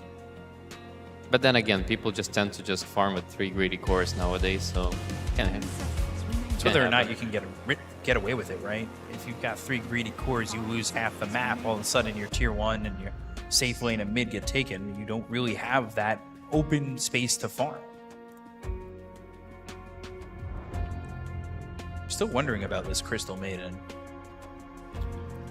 Yeah. Compared to every other support we've seen, why Crystal Maiden here? They probably knew what was going to happen from the mid lane, that there's going to be some sniper coming out, so they want to have a strong pairing. Yeah, this is Dawnbreaker. I like the Dawnbreaker. Another good option as well. Yeah. We called it from the start, wanted to see the pairing with the Batrider. It's quite nice to have like initiators like Batrider and Monkey King and being able to connect with them as a Dawnbreaker. 10 seconds remaining. So you see this Dawnbreaker, you see the entirety of the BetBoom draft. You've got one more pick here for you for Parivision. You take away the 2 counters to Bristle there. You could still throw him somewhere else, but do you want to do that? Dude, you pick Silencer here. Silencer position 3. And DM has been playing that from time to time. I mean, with the Clockwork, it can work, but... it's really good against Dawnbreaker. It is, it is. Do they want to cook this hard? That's the question. You deny his... Silencer is not a hero right now, but I also think we've saw one ban on Silencer. Yeah. Against the I think it's Enigma. group stage. Yeah. Could also be something like Dark Seer that they played before. One game with the Bristol back. Try to creepscape, put it with the Clockwork. Yeah. You're getting me excited for Silencer. Like now, that's what I want. I'd love to see the Silencer here, for sure. I'd love to see it. Yeah, they go Morphling. There's the Morphling. So they go Morph to finish the draft. Satanic will be on the Morphling. DM will be on that offlane Bristle. So that leaves no one on the mid sniper. But these 2 drafts, I mean, the Morphling rounds it out. And personally, I like Parivision's draft a little bit more. I still don't understand what this Crystal Maiden accomplishes other than being a little bit of control, but and the Invoker to me just feels like it's been lackluster. Rezo, what do you think of seeing these 2 drafts? I also like it way more. I think Morph is gonna have a free game. I think they have a broken Bristleback that's gonna do a lot of impact this game. A broken Bristleback, like he is broken and not gonna do much, or broken like this hero is very strong? This hero is very strong nowadays, I think. And he is going for it. He is going for the Snot Rocket. This is the new tech I was talking about. Yes. He can buy something like 5 Crimson Guards here in this game because he already have like really high damage cores, so he doesn't need to do any more damage. We can get some more insight into the Parivision draft. We do have an interview with Astini and Nat, so Nat, take it away. I'm hoping to get some more insight here because Astini, there's a lot of talk about is first pick best, is second pick best. For you guys, you've now played both in this series alone. So do you have a preference? Does Parivision prefer one over the other? Don't really care. I think our Radiant might be better. The first pick on first series, like on the first match, was just to scare them, leave them TA, and show we can beat their best hero. And now, no matter the draft order they will have issues. Well, the other reason why I ask is because you guys were able to overall last pick this Morphling. We've seen you play the carry Bristle before, so what made you pivot and go for the Morphling carry? When we pick Bristol like this, we really want to leave it open so they cannot hard counter in one lane. We see it's still okay lane on top for him, on offlane. And I think him with the green Bristol, that's like this green facet, with minus armor, he can empower a lot of carries, and Morph should have a nice time. And the other thing I also noticed for you guys is how quickly you picked up that sniper clockwork back to back. Was this you came in knowing that was the combo you wanted, or was it still reactionary to what BetBoom picked up? We knew they would pick monkey, and that was our answer. So when they showed the monkey, I just look at Ed and see, do you really want to be the clock? He say, yes. And I say, okay, coach approval, because he became the coach. I'm sitting on his chair. And I say, if the coach say yes, I'll do. I love it. I love the team dynamic you guys have there at Parivision. Astini, thank you so much for joining me. Good luck into this one. I hope you guys are ready. We could be jumping into our last game of the evening. It's game number 2. I'm going to start again. Game number 2 between Parivision and BetBoom. That's right, Nat. It's game number 2 for this matchup, and we'll see if Parivision can, of course, make it the last game of the night, or if we're going to be extended one more with BetBoom team taking game number 2. We'll have to see how this game goes, but again, the draft of BetBoom kind of leaving a lot to be desired, and I'm very curious to see how this goes as Parivision. I mean, Astini talked about it. He talked about the viscous nasal goo facet here for the bristleback, working with the morphling. So it does seem as though maybe that mid-game timing for Parivision is where they really start to pop off. Yeah, I like how he called him green bristleback. The other one is red, seeing red. Begins. And let's see the other one's solar charge. Others are pretty standard. What is this sign in the river? Is that a like Wi-Fi sign? Wi-Fi is working in the arena, so feel free to join. Password is... What's the password again? I forgot. I'll tell you later. All right, we can't tell them. You're going to ruin the connection, so not going to be talking about that. But yeah, last pick, Morphling. A lot of the times you would see this team first pick the Morphling and be able to dominate. This time around, it's Satanic on his signature Morphling, but coming out from the last pick, I want to see also how BetBoom safe lane is going to be able to do against this Snot Rocket Bristleback.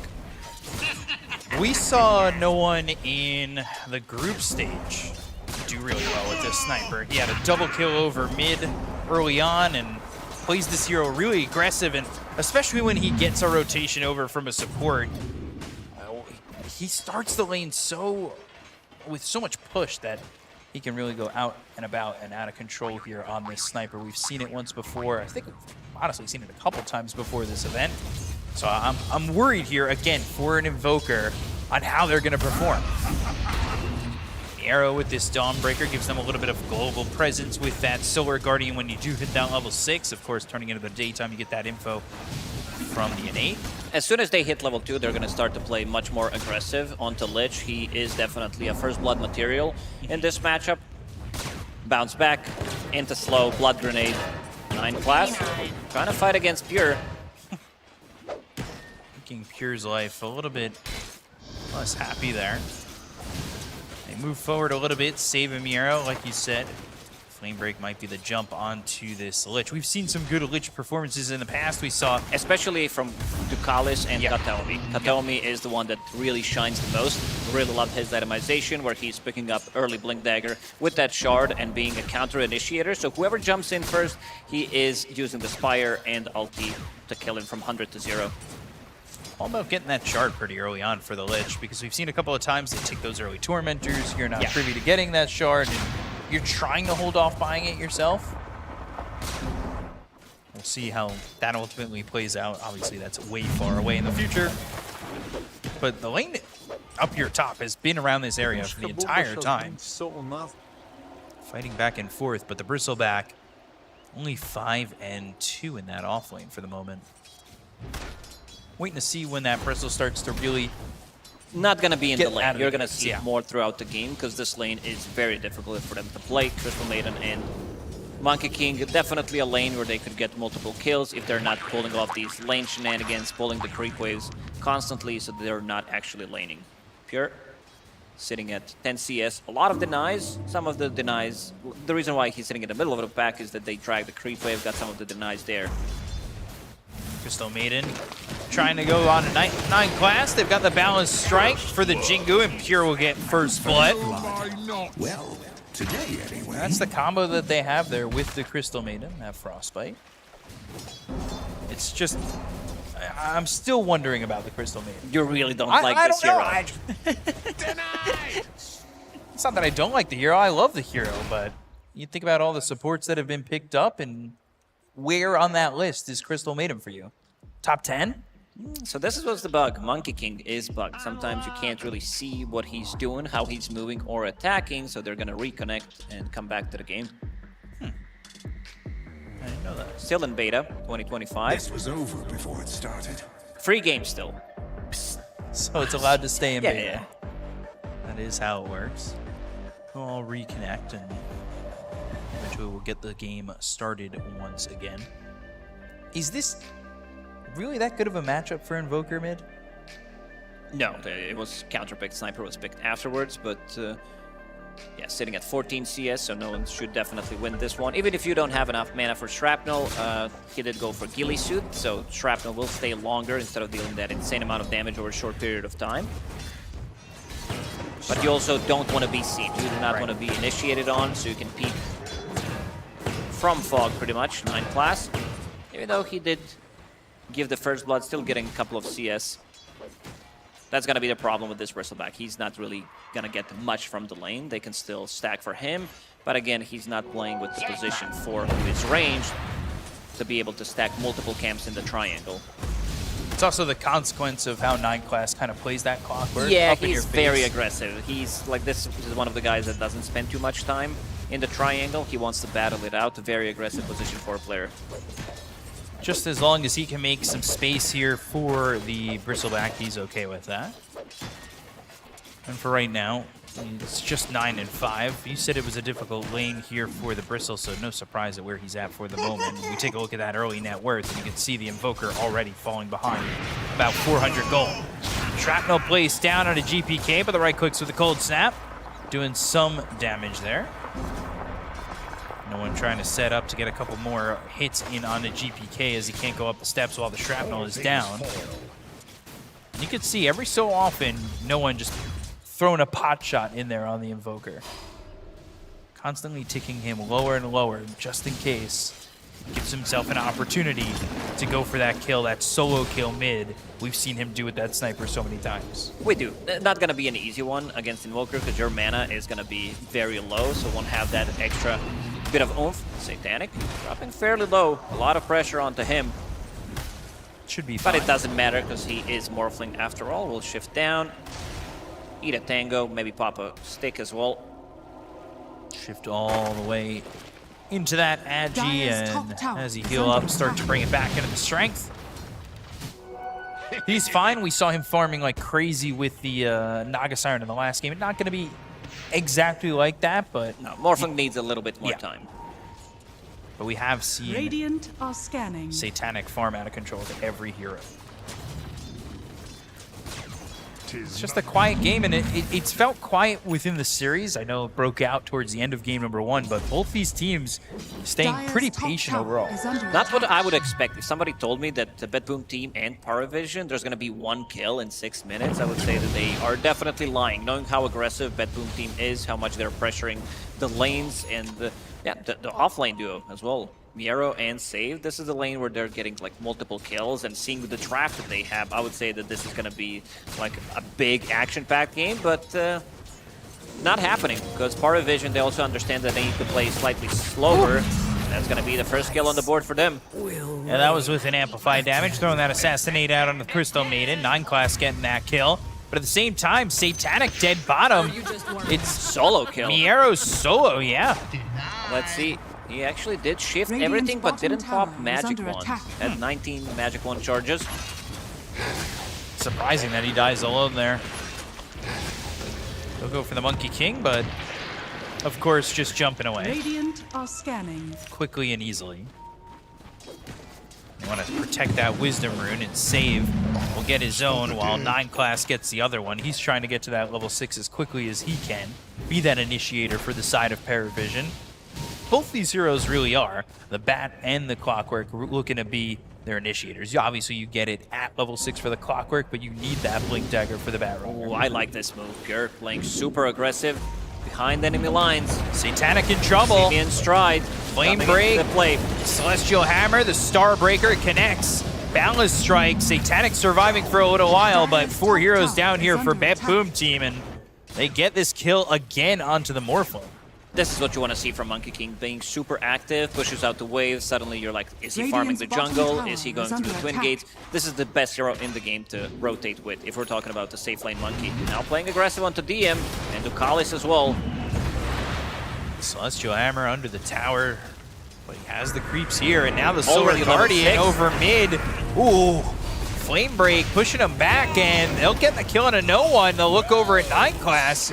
They want to get another kill. The Celestial Hammer a little bit short. DM comes over, but can he help out enough? He's only level 5. He'll start to throw out the quills, but he's not going to last long enough, and he gives up his life to all 5 heroes here on the side of BetBoom. Interesting move by the Bristle. I guess they did not expect Dawnbreaker to already be level 6 coming into the place relatively early on, because he was left alone, getting that extra XP. Save. Level 5 on a Batrider. Radiant's top tower is under attack. Not messing around this game. Okay. That's believable. If we were playing prop hunt, I wouldn't expect it. But he's sticking here. Now the tree runs his way. DM, he just came back, and he is dead once again. They want to get Pure. They've got the Battery Assault. Now the Sinister Gaze and the damage. Hyper's here. But the Boundless Strike, it connects. They should be able to at least get the Crystal Maiden, but Pure in trouble. The right clicks are there. They'll get the Monkey King. Firefly on top of no one. He needs to get under the tier 2 tower. He needs some help from 9 class, but he's not getting it with Cold Snap. Burning low, burning down, and killed off. It's a trade that now ends with 9 class dying to GPK. Maybe they needed Satanic to TP rotate, get that extra bit of a damage there. But yeah, BetBoom team playing super aggressive, getting slightly punished, but then again, getting a couple of kills. GPK is having a blast of a game on this Invoker level 9 minutes into the game. Whew. Almost level 10 actually.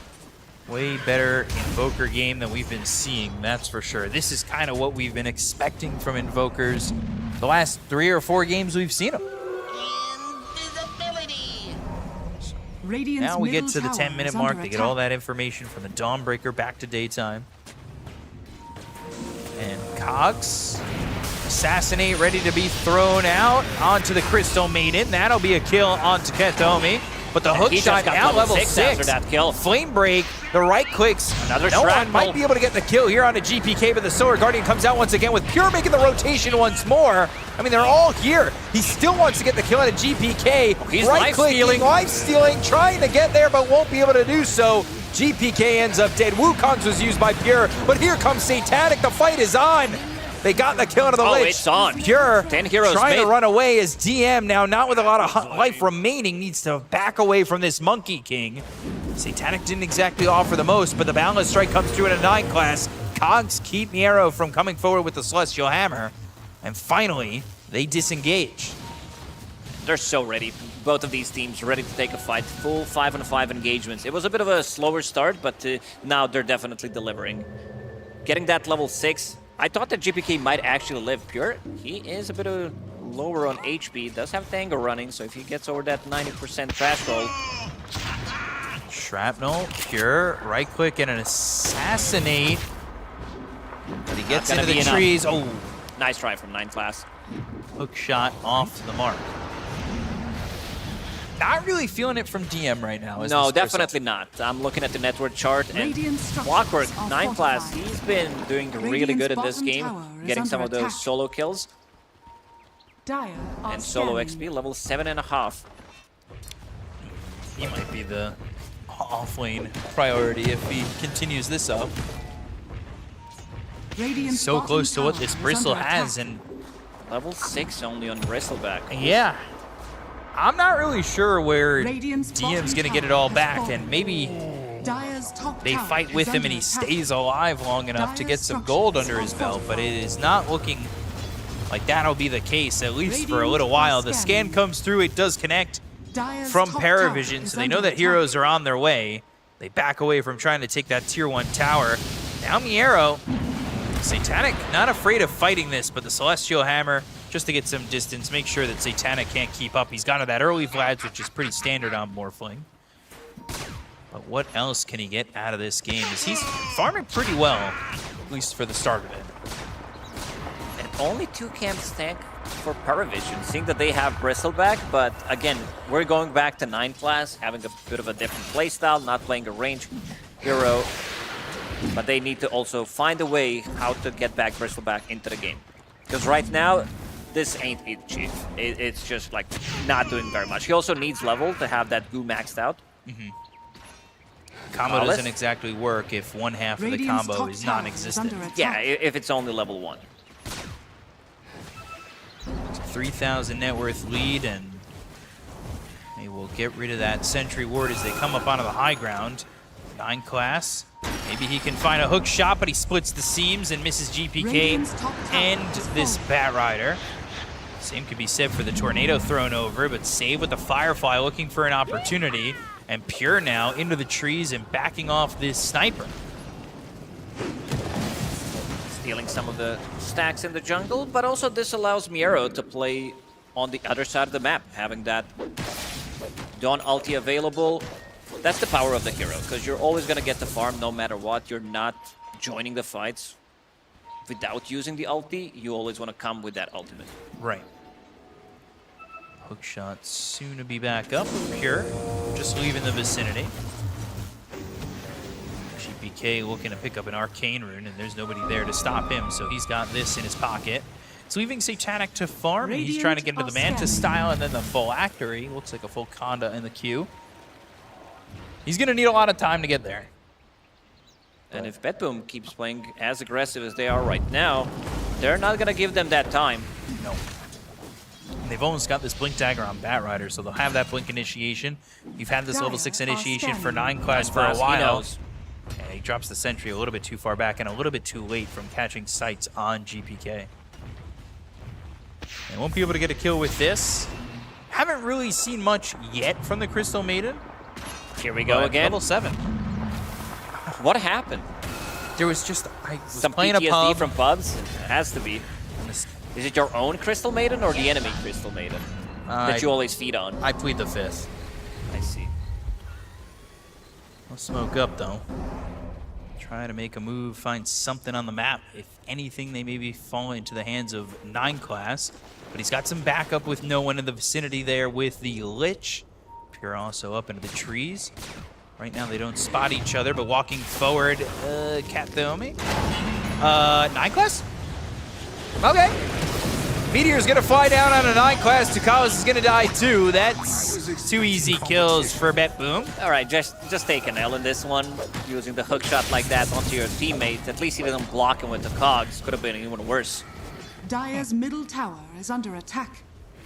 Well, they get both supports, and they now have a 5,000 net worth lead already, and no one's kind of slowed down.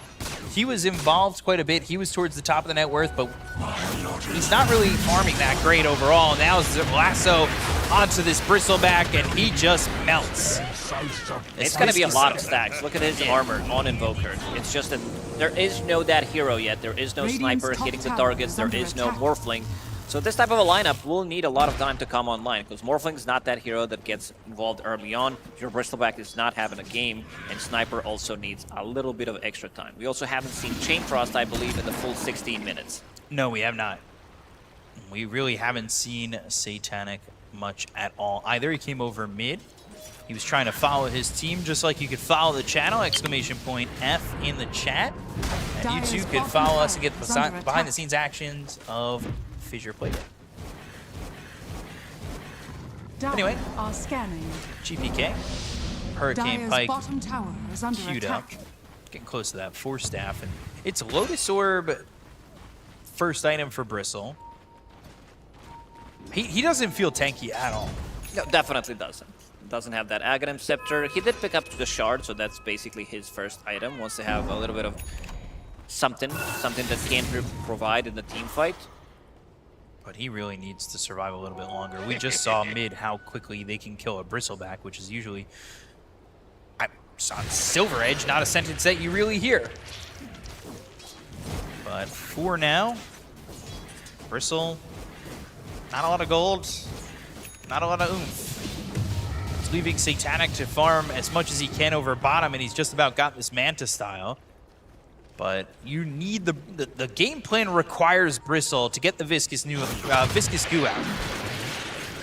And if he can't do that, then the game plan you aligned for is not really going to work.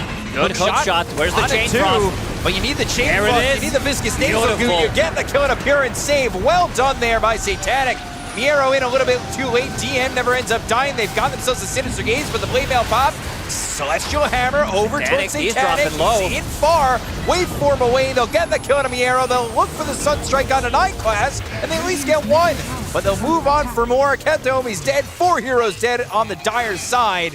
And a great hook shot from 9 class to start that off. Yeah, beautifully executed. Catches 2 of them. Dukalish just has enough to use that Chain Frost, and there's nothing around them to bounce to. There are no creeps whatsoever, so they tank the full Chain Frost. 3,000 damage as well coming out from Sniper, because he caught them inside of it. And suddenly, Parivision, they're back in the game.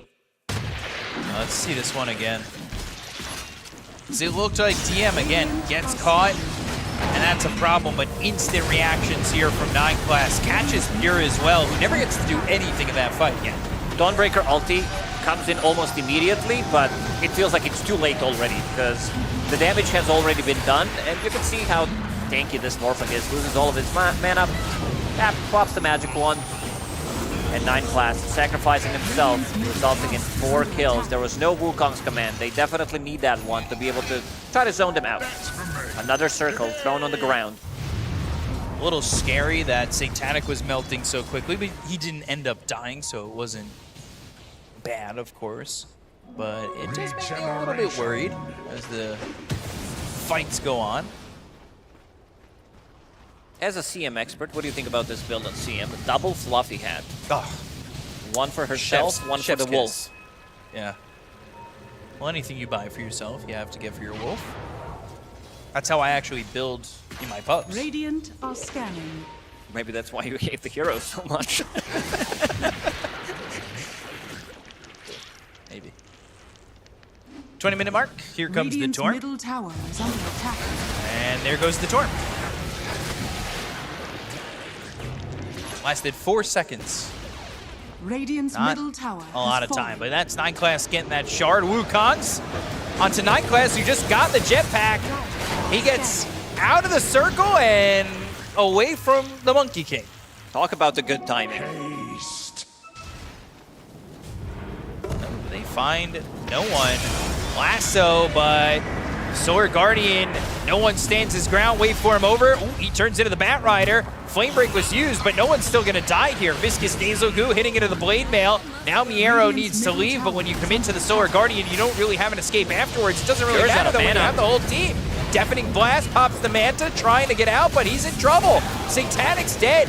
They got the kill on a save, that's it, but Pure kills off Satanic. The Freezing Field, the Boundless Strike, you can't jetpack out of that one, and Pure's got the double kill. Yeah, I'm just looking at what happened to Lich. Seems like GPK pretty much solo killed him there, so there was no Chain Frost. And now we have 4 heroes in Parivision who do have Shard. No one also picked up Shard off his own, I believe. Oh, he looks very dead here. Team White. BetBoom. We Bringing saw, it back. yeah, pretty much. So 4 heroes being killed outside of BetBoom. Suddenly 1 minute after, full team wipe by them. Man. Really good move there by BetBoom coming through, and the Solar Guardian, of course, proven to be a real thorn in the side of no one on the Sniper, because when you get jumped on right on top of the Sniper, there's not much of a spot for you to go. All 5 heroes showing up for BetBoom, hit him with the Bing Bong, and they got it. Can they keep it up, though? Axe almost finished for this Dawnbreaker. Attack. This is the first time I see Monkey King, because we've been trying to do such a thing for a really long time, going for the stats back in the days, Juggernaut, Sven, etc., Shadow Fiend nowadays, skipping Phantom Assassin as well. Monkey has only 2 points in it. Speaking of Monkey, So big Wukong's. Katomi, look at Ducalis still getting saved, but no one won't be able to survive. Katomi was showing up to the fight a little bit late, but he's unneeded as they'll be able to get both those kills. And now they'll look at DM once again, the 4 staff back, and out of harm's way. Ooh, Satanic. No Frostbite. Goes into the Manta. Primal Spring, Adaptive Strike, Balance Strike coming through. Satanic low. Hook shot again. 9 class. Saving the life of his Morphling. Feels like they're really putting in the hurt right now, and they're not stopping, and this is something that BetBoom is very accustomed to. Something we kind of expected in game number 1, but that one was a lot slower from BetBoom team. And Miero disassembled his Echo Saber, did pick up Aghanim Scepter. Radiant's top tower is under That missed attack. chance, 60% against Sniper and also Morphling. It's gonna be pretty big. They just got it back to even for Parivision, but then they get full whites. And 9 class trying to get some vision down, and Radiant's top tower is He got under stuck attack. on the high ground. he has 4 staff, so not stuck anymore. It's just a question of whether or not he wants to get down. GPK, EMP, Ducalis. They'll Sinister Gaze and throw down the Spire, but that's not going to do much of anything. Hook shot comes through, hits the Monkey King, of all things. But the 4 staffs away, Satanic is in, and now they go to the Solar Guardian. No one from the low ground trying to get the gun of Pure with the BKB. Can't follow. Solar Guardian's going to slam down on top of Pure, but it's not going to be on a Satanic. They'll use the last one. They get the control of the Morphling. The Balance Strike will get the kill. Pure dominating. They're so aggressive, even though they have good ways of initiating, as we've seen. That 4 staff keeping him alive, and he also has BKB available, knowing that Miero is going to be ready to back him up. So very difficult fights now. After Aghanim Scepter has been picked up by Miero, they just don't have that much damage to be able to burst him. They need this type of a fight that did happen in the bottom when they killed 4. With the Cogs, with the 2 heroes inside, and then Shrapnel, Sniper peeping, plus the Chain Frost. Problem is, supports are dying. We haven't seen much from Ducalis because GPK has been in this invis mode for a really long time and catching him off guard every single time. Ooh, no one. He is sucked into the EMP. No mana remaining. GPK is going to chase him. He was They'll testing juke if there was out an observer that board uphill. tornado, and they'll also get the turnaround kill onto GPK. Avoids the Sunstrike. This guy is avoiding everything. Yeah, he was juking left and right, so should have the information that there is an observer board uphill, and Ducalis just got it. Gert solo pushing the tower. Sinister Gaze, Chain Frost. Sword Guardian, though, not going to matter. They got it now. It might be a +1. Miero comes in. They've got Kenthaomi off to the side. Can the Crystal Maiden help this Dawnbreaker get out? They need the stun. Nice 4 staff. Good job. Can they get anything, though? They don't spot the Crystal Maiden, and they won't get the kill. This is going to be the target that Satanic is going to be turning into. Save. Uh-oh. They caught a glimpse. 9 class doesn't have many mana to work with, so can't really chase him down. Nothing in his wand either. But yeah, you want to turn into Monkey King. Maybe you also want to turn into Dawnbreaker once you have the shard, so that's going to be a good target for chasing, having the debuff immunity as well. Problem is this hero doesn't have that much mana. Sunstrike, he wanted to catch him off guard. Let's see.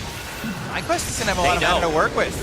Lasso comes in, freezing field, but it's just for... Roshan is dying, it's clockwork. low. Yeah, it's really low. No one's trying to get this Aegis. He's stunned up for a moment. They get the Aegis into the hands of Satanic, and now they should be able to leave. I mean, NightQuest dies there, but he didn't have any mana anyway, so... No one doesn't have TP for 15 seconds, and neither does DM, so he can't get out.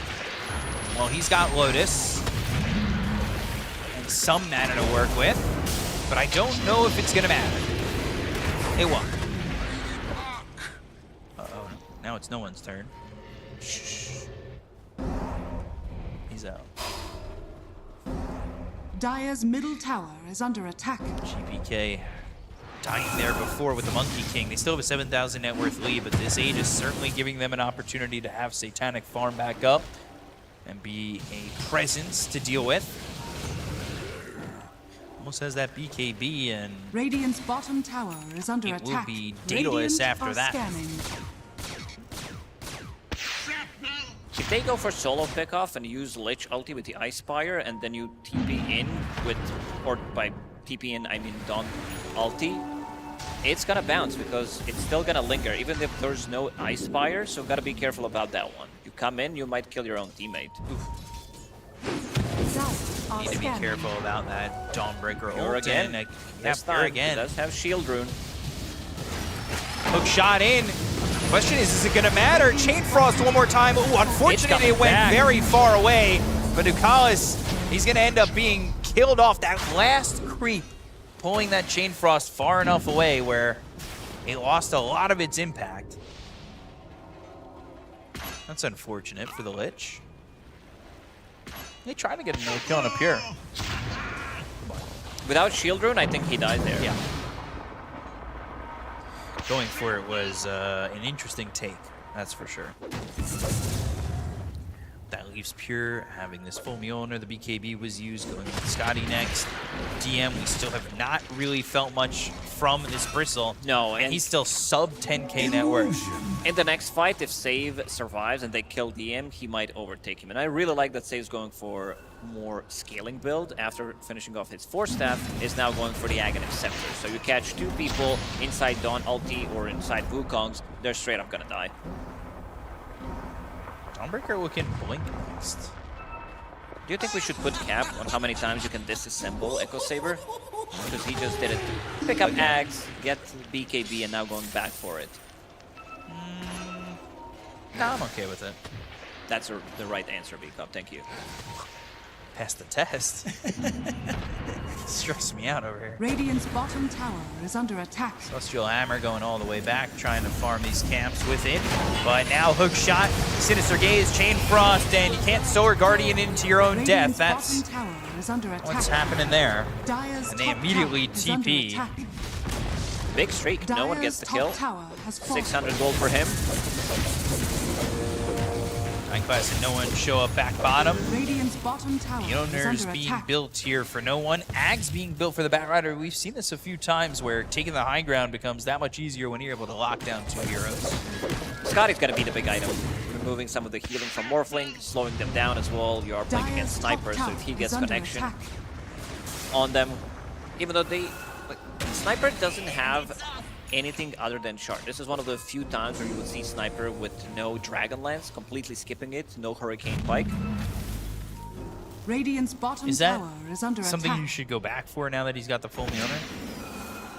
Dire's top Seems tower like he wants is the under Lincoln attack. Sphere. He wants to be able to survive against the Batrider jump. Interesting.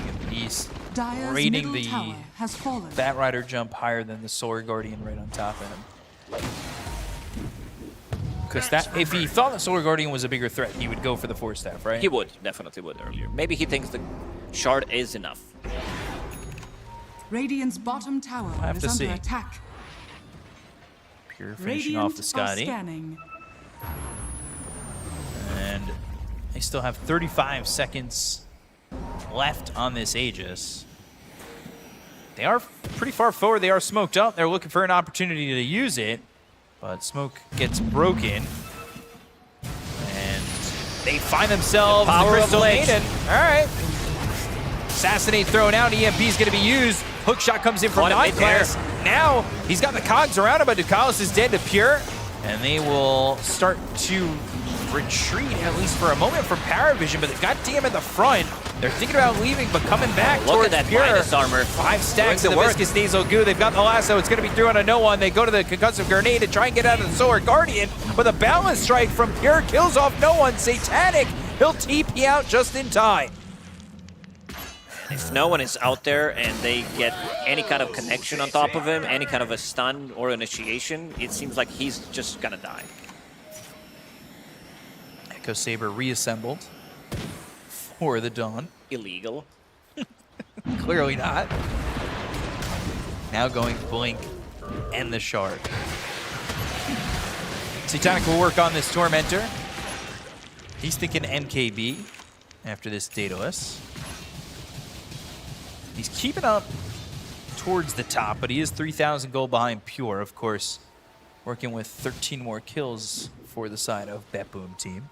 Pure being a part of 20 of the 29 that have already happened. So you can see the GPM, 140 difference between Pure and Satanic. Quite a margin. And he already knows, you did mention this MKB. He knows exactly what he's gonna go for as his next item. It's like he has some vac, what they have in the quick buy. So Butterfly for Monkey King, knowing that most of the damage is going to be right-click from Sniper and Morphling, so already prepping for that. Satanic having a pretty good read what's going to happen in the next couple of minutes. If he can get to that MKB to good timing, I mean, maybe we'll finally feel the power of this combo, but it still really hasn't shown up. They've had it. For the few kills they've got have been, truthfully, the Lich. And the Chain Frost with the Ice Spire. It hasn't really been that combo of the Viscous Nasal Goose Sniper. No, not yet. We're not seeing it. They're also using their BKBs to dispel it, so it doesn't feel as impactful. Morphling, can they carry the game? And it's an Axe soon. Daedalus for Monkey King. So an Axe for the Bat Rider will be available for purchase. So now it's 2 hero asset. Could be dangerous. Especially with no one's positioning. He has to stay really far back, but you were mentioning he doesn't have that Dragon Lance. He doesn't have that Hurricane Pike to really sit further back. Yeah, I like that he's actually switching, going from this Lincoln Sphere back to Hurricane Pike, because it does feel that he needs that extra bit of movement. He also needs maybe to push out Pure out of Wukong's command, and Wukong's command, speaking of that, level 23 about to be on Monkey King. So once you get to that level 25, the fights become very, very difficult. DM has BKB of his own.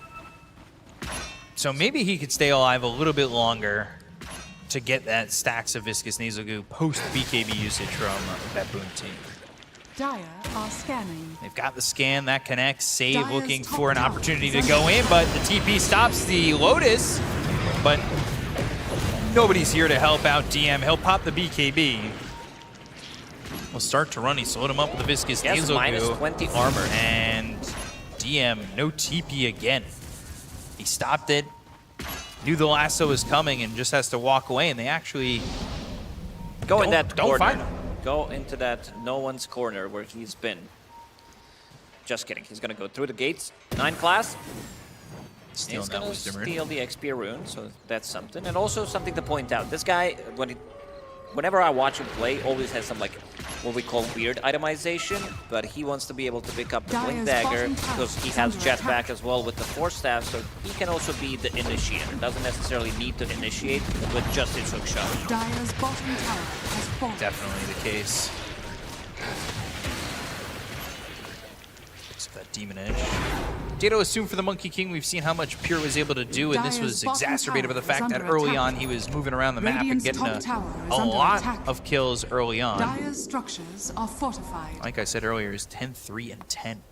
I mean, this guy has been a part of a lot. Dire's bottom tower is under attack. Especially after game number 1, where they're fighting for the tournament lives. Pure was not taking any prisoner early on in the game.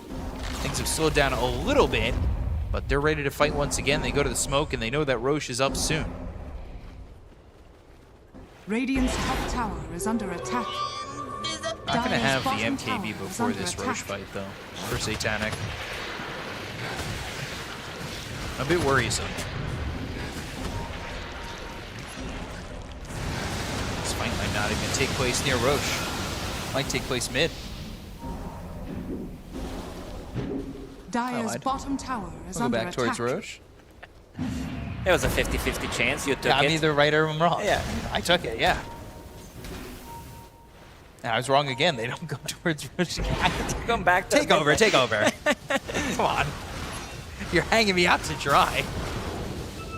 Incoming! Ducalis has buyback available. They definitely need it, because we saw how important it is that he jumps in and gets something done. Gets that ulti off, because it's going to be most of their damage. And now back to the Roche. It doesn't seem like Parivision wants to contest this. Top lane is also getting pushed in. They have more than enough damage, more than enough sustain to take it down. Rocket is going to scout them, but that's going to be about it. So Aegis for Pure. Roshan has fallen into the down. Picks up that banner. They TP back towards mid. This is giving time for Satanic to catch up in net worth. He was down about 3,000, and he's closing in real tight. Are scanning. And they don't take that fight. Doesn't have that MKB, but soon he'll have that ready to Dire's go. bottom The tower thing is under that's attack. worrying to me is something that you mentioned, the Monkey King getting level 25. Yeah, we're almost there. Level 23 right now with the next fight. If they win it, he's going to be 25. Satanic has 9 class nearby. Rocket Flare gets them some vision. Some information on where BetBoom team are. Gem was on no one, now nobody has it. Picked up by 9 class. Gem being passed around a little bit. And did the sniper commit to the Lincolns? He did, yeah. He actually did go for the Lincolns. But 9 class, he's been using this gem really well. He does not want to commit to knowing that he's going to be the front line initiating, maybe even multiple times, so does not want to give it to them. Instead, they devour their part of the map, and he sends it back. Yeah, it was on his courier that was hanging out by the steps just in case, but now that'll go back. He'll bring in a tier 4 token. Radiant's top tower is under attack. What do you need here from DM for him to feel like he's putting in value in the fight?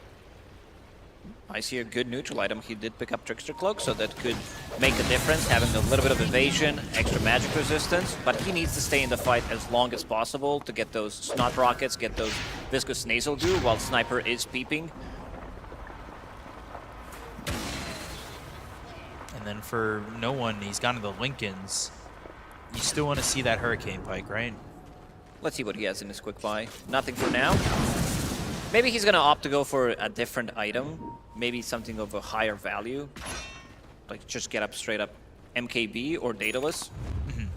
He can also go for Ag's Conda build if he feels like it, if they want to have that extra bit of oomph. And that could potentially come if this game lasts till next Yes. Roche, and then he picks up the Axe, goes Conda, so there is maybe time for that. 2 minutes, 30 seconds left on this Aegis, but Pure just cleaning up the creep wave. DM will show his face. He's going into the Sanjin Yasha. I really like this, especially if he's just trying to survive in these fights as long as possible. You really love Sanjin Yasha? Gives you everything. Absolutely. Extra HP, movement speed, slow resistance, and most importantly, status resistance. Satanic. They caught a glimpse of him. Ooh, they actually caught Kateomi. Chain Frost bouncing around, but they're going to jump in. They go to the Solar Guardian. They're going to try and get no one out, but the BKB, it's not going to be enough. They'll jump down with the Solar Guardian. They'll get the kill. DM put in the Viscous Nasal Goo stacks onto these heroes. But can you get the damage out there? The arrow with the BKB as well as this Blade Mail jumping in towards Satanic. Hookshot was already used. They'll find themselves the Lich. Nikos is going to be dead. Satanic needs to get out, and so does the rest of the team. DM doesn't have a lot of life left. He turns into the Monkey King. He goes into the trees. He'll try to escape the balance strike, jump into the other side. GPK Still trying to put holding the onto his control onto the BKB. bristle. Look at their And now Pure is. going into the base, looking for DM, but they're going to buy back here onto the Lich. They're trying to get the Sinister Gaze to get the Aegis out of the hands of the BKB's Monkey ready. King. Are fortified. Can they get him? Nope, they can't. But GPK with the EMP on the high ground with the Viscous Nasal Goo. Hairball thrown over, not going to land on the GPK. They need the vision on him, but the BKB, he doesn't have mana remaining. They'll look over at 9 class, gets onto the low ground. There's the Cog, Celestial Hammer, Hookshot He's comes in, he's out. lands on the GPK, but he ends up dead. Balance Strike on the DM. They'll get the kill to the Bristle back. Is under attack. Oh man, Lich had no mana against Satanic. Oh, they've got the lasso. Solar Guardian again. Sunstrike, Freezing Field, down goes Satanic, no buyback. Oh, very difficult fight for them, because Pure was still holding on to his BKB, so did GPK, so they come into the... Like, he's playing super aggressive, jumps into the enemy base. They buy back on Lich, they buy back on 9 class, but it's still not enough. They don't have that instant stun, something that you definitely need. Now you've got a Hex on the Invoker. You're going to have level 25 on this Monkey King. I don't really know how I don't know how it's ever going to look easier for Parivision. I think this one has not been updated. 23 to 77. Radiant Definitely doesn't feel like it. So you're saying it's generous? No. I'm saying that this is not It's updated. just wrong. Maybe it's... Yeah, it's definitely wrong. This is not Oh, 23%. Sinister Gaze, Chain Frost, Hook Shot, now the Balance Strike. He got Here, Refresher delivered. Refresher. Uh-oh, Wukongs now needs to get out of the circle. Has another BKB. Oi! Just oh man, what a timing. How many times we've seen in this tournament BKBs being delivered when it really matters, and this time around, Refresher. So he gets another BKB, another Wukongs, and jumps out with the Boundless Strike.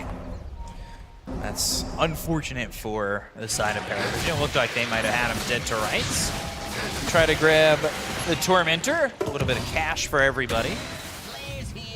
I would like to see the damage from all the heroes. I feel like no one hasn't really been doing much. He is the one getting jumped, and he's also going for a lot of defensive itemization, picking up that BKB, getting the Lincoln Sphere as well. Like, there are so many BKB piercing tools. There is Dawnbreaker ulti, there is Lasso, so that BKB not that high of a value, and now there is also Basher on Monkey King.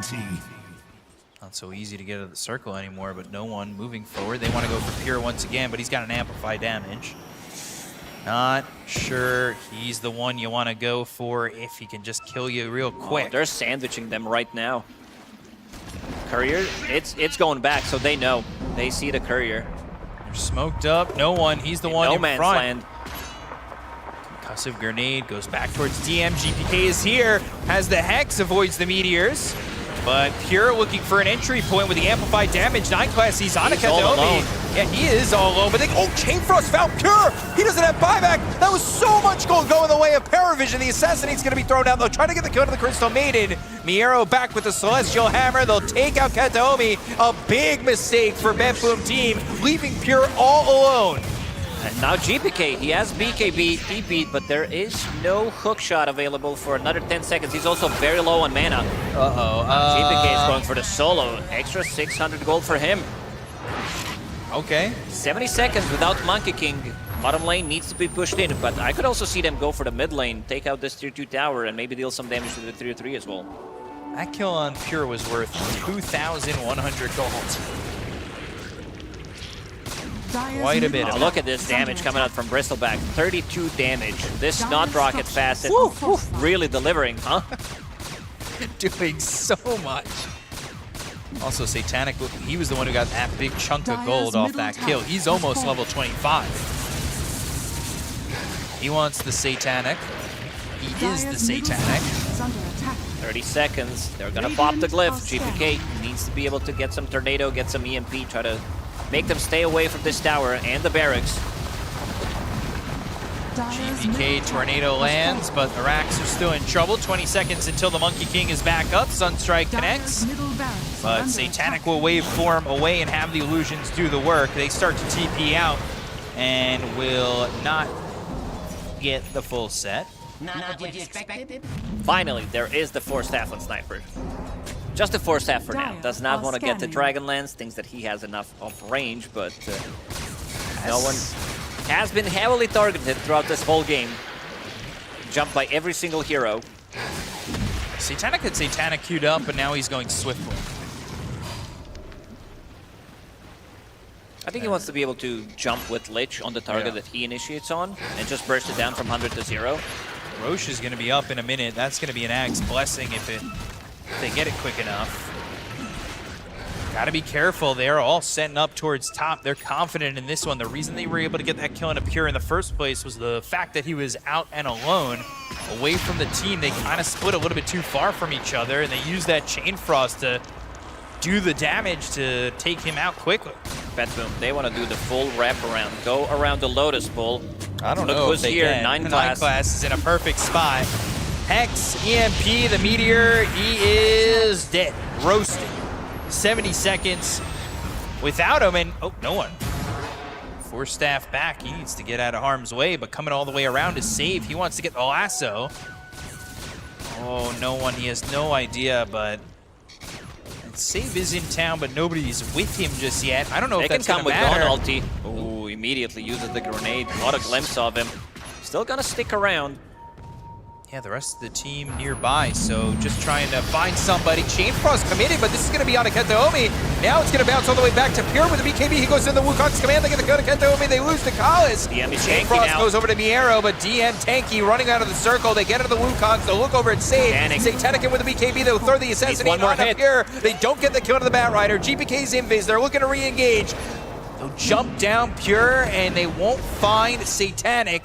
But both supports now dead for the side of Parivision. They bought back on the Crystal Maiden, but no Lich for 80, and they'll go over to Roche. They bought back in the previous fight. That's why the timer is so long. A respawn timer on Lich. Same goes for Clockwork. So this Roshan does belong to BetBoom, and it's also going to be Aghanim Scepter upgrade. Your Shan has fallen to the Dire. Monkey going to take that one. Yep. And he'll consume it eventually. Has to figure out his inventory, that's for sure. There it is. Consumes it, so now 3 heroes on the side of BetBoom team have Ags. And they gotta deal with this Aegis, 4.5 minutes. A lot of time here for BetBoom team to settle in and game plan how they're gonna finish this game out. It seems to be all starting with the fact that they want Save to go in with that lasso. Satanic, though, he's... Gotta respect damage from Satanic. Yeah, he still has a lot of gold saved up. Almost sitting at 6,000 gold. Wants to have the buyback right now. 9 class. And he gets the jetpack and the Force Staff away. Now they've got the right clicks coming through on a save. The assassinate away for him. Ooh, Satanic went in. He got hexed. He's in trouble with the BKB. It comes out. The Sunstrike's not going to get up. They go to the lasso. It's on to 9 class, and you need to leave. Parivision going the other way, but the Boundless Strike that lands onto the Lich. They'll get a kill on Ducalis, who just got his buyback back. He threw the Chain Frost, or the Chain Frost on death, so. It's the big talent. Like, if you can get somehow to level 25 on Lich. Infinite bounces. Yeah, infinite bounces, and you just go in and die. No one needs to be careful. Yeah, There's the he's blink. in such a bad spot. The Lotus Orb's not going to be enough. He's got buyback. Both supports have bought back already. The Tornado on a DM. Wukongs will run out in a moment, but it's not going to matter. DM's going to die too. He's got buyback. Chain Frost bouncing around. Pierre's going to pop the BKB. Satanic goes in, but the Boundless Strike, he gets out. Ooh, that barely misses. That looked like it hit a tree, but not the right tree. They'll take the Aegis out of the hands of Pierre. They'll go over. They've got the Cogs around on 2. GPK with the BKB. He goes into the Ghost Walk. He's in Fizz, but they've got the Sinister Gaze. They have the Boundless Strike. It was Morphling who turned into the Monkey King. Gets the kill into Pierre. They They'll need look more. over Miro. They get the kill on a save. Miro trying to TP out. The second comes in. They'll get the kill on the Dawnbreaker after the Starbreaker, and that's 3 heroes dead. No buyback for BetBoom. That's 4 buybacks on Parivision. Monkey King, he invested a lot of his gold into the items. He did buy that Abyssal Blade, so they should definitely run down mid. They don't have the information, but they need to do something with it. Like, they definitely need to figure it out if he has it or not. And they already killed the tower and the barracks in the mid lane. GPK, he needs to be careful. No one. Ninja Gear wore off. GPK was nearby. He's trying to cut the creep wave. Tornado. We've seen this a couple times where heroes get caught doing this, but they're going to glyph the creep wave. They'll send in Ducalis. He got him. Gaze. Oh, GPK. It's still bouncing. GPK. It's bouncing back and forth. They've got the kill on the Invoker. He's going for tier 4s. They don't have Monkey King for 40 seconds. They're trying to knock BetBoom team out of this event. They do have Glyph, and they're going to use it. The long 30 seconds. Ooh, Kateomi ends up dead to no one. They're going for the tier 4s. They're on the monkey bars trying to hold on, but this is not looking likely for BetBoom. They're trying to kick him out of the playground. They kill GPK.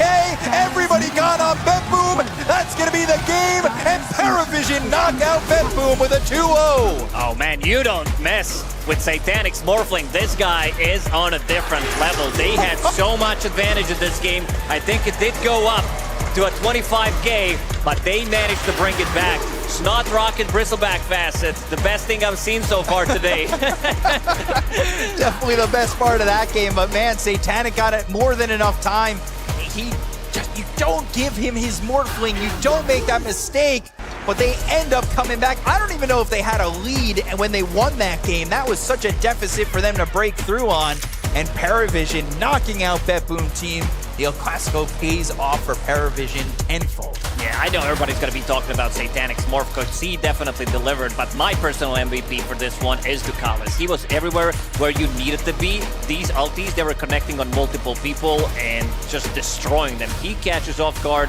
GPK, he was right there with the blink and the Force Staff. getting that kill, and then catching him off guard one more time. Really like the itemization as well from him and Clockwork, picking up the Blink Daggers and being able to chase them down multiple times, multiple initiations coming up for both of the supports. There are times where Parivision just won't let you get those cutoffs. They won't let you try to cut that creep wave, and that's exactly what GPK tried to do. But Ducalis, like you said, he felt like the MVP. He was ready for it. Ready Jumps to suck back. him in with that Spire. Sinister Gaze, Spire down, Chain Frost used, and he was killing everybody with that combination.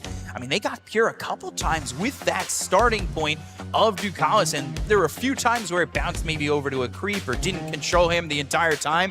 But at the end of the day, it's Parivision who get the 2-0, and I sure as hell want to hear more, so I'm sending it over to Jenkins as he'll have an interview ready to go. I'm here with Ducalis. How you feeling after that, man? I'm feeling good. Just Pure didn't make handshake to me. But it's fine, he's playing without buyback, so. It's a typical carry player, right? Yeah. Did you think you were going to win that game? Be honest. Yes. Because we have Satanic on Morph. How you can give this kid more? He's really good. Do you think he's the MVP of the game? Yes. But I think MVP of the game is the hack on Bristleback. Because it's his build that he did. Yeah, it's his build, and of course you copy the best Bristol. Can you tell me when, if I'm in a pub, when do I go for this build on Bristol instead of the red facet? You always go for green first, for the hack. For the hack, ladies and gentlemen. Okay, you played Disruptor Game 1. This hero doesn't exist right now. What makes a perfect Disruptor game to you? Just my coach Astini said, can you play Disruptor like Fishman? I said, of course, yeah. And I didn't do anything first 15 minutes, so yeah, I did it. So you guys take a lot of inspiration from these other players? Yeah. Okay, well, congratulations, my friend. I'll let you prepare for your match tomorrow, and we will send it to Nat T for the exit interview. It is Pure standing next to me here. Definitely not a situation I thought I would be in with that game number 2. You guys were looking good, but break it down for me a little bit as much as you can. What happened in that game and in that series? It's tough, I mean, to say what happened exactly in the series. I think it's just overall our performance in this tournament. We didn't play like a team, like we didn't have a proper preparation for the tournament, I guess, and that's what it cost. I mean, I think we got a pretty solid game 1, free game 2. We should have won, yeah, then they just outplayed us in some place, and we didn't really play like, you know, like one unit. Yeah. It is really tough to see it go out like that, but for you guys, you are going to get that chance of redemption in the future tournament. So a couple of days between now and when you play again, so how are they going to look for you? I mean, we're basically going to Blast with our stand in Toronto, Tokyo. Okay. So we're gonna play this tournament with him. Then we got some Dream League, and we're gonna take some time to rest. So we got a pretty booked schedule. So we're just looking forward to play some more Dota games and show that we are really good. And I mean, it didn't work for us this time, but I think we're gonna work on our problems and move on. What can we do else? You know, nothing to do there. Of course, and I look forward to when those times do come. Now, I know there's a lot of fans for you out there, especially you Pure, people loving how you play carry here. So any words for the fans, the BetBoom fans and the Pure fans in the audience? I mean, sorry guys that we didn't, you know, play as we wanted. We didn't achieve your expectations, and I think I played this tournament quite bad, so I'm just looking forward to be better in the next one, and just keep cheering, guys. What can you do else? That's kind of it. I just want to say that Ducalis is a moron, and that's it. Alrighty, Pure, thank you so much. All your fans out there, lovely to hear those messages from you. But for now, we're going to close out our day with Jenkins on the stage. That's right. Hello, I'm back. Hello, everyone. How was the Dota today? It's pretty good. That was a good match. That was a good one. Nobody thought that they were going to win. They didn't even think they were going to win. tomorrow, hopefully we have some, 3-game series. Maybe Grand Finals will have a 5-game series because we did have a packed stadium last time and it went to all 5 games. I think we're up until about 2 a.m. But for now, we're going to close out the show. I've got some trivia. Hit me with it, Jenkins. Give me some of those trivia facts. Okay, let me tell you some trivia about the teams today. Did you know Talon Esports, I'm going to use their official name, has surpassed Team Liquid TI winners in the number of unique heroes picked at the FPG, which is the FISSURE Playground, by the way. The team has chosen 38 different heroes across all of their matches in the tournament. This team is still here. They can still up that number. Could get bigger, could get better for them. That's right.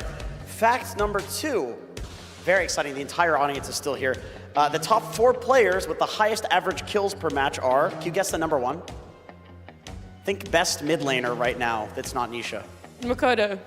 I was going to make them answer. Makoto with 9.73, Skeeter with 8.91, Satanic with 8.58, no one with 8.58 as well. So all players still in the tournament. How many facts do you have? I have a third fact. The third time's the charm, they say. 3 out of the 5 players with the lowest deaths per match are from Parivision, DM, Satanic, and no one. And I think after this series, that fact will still be correct.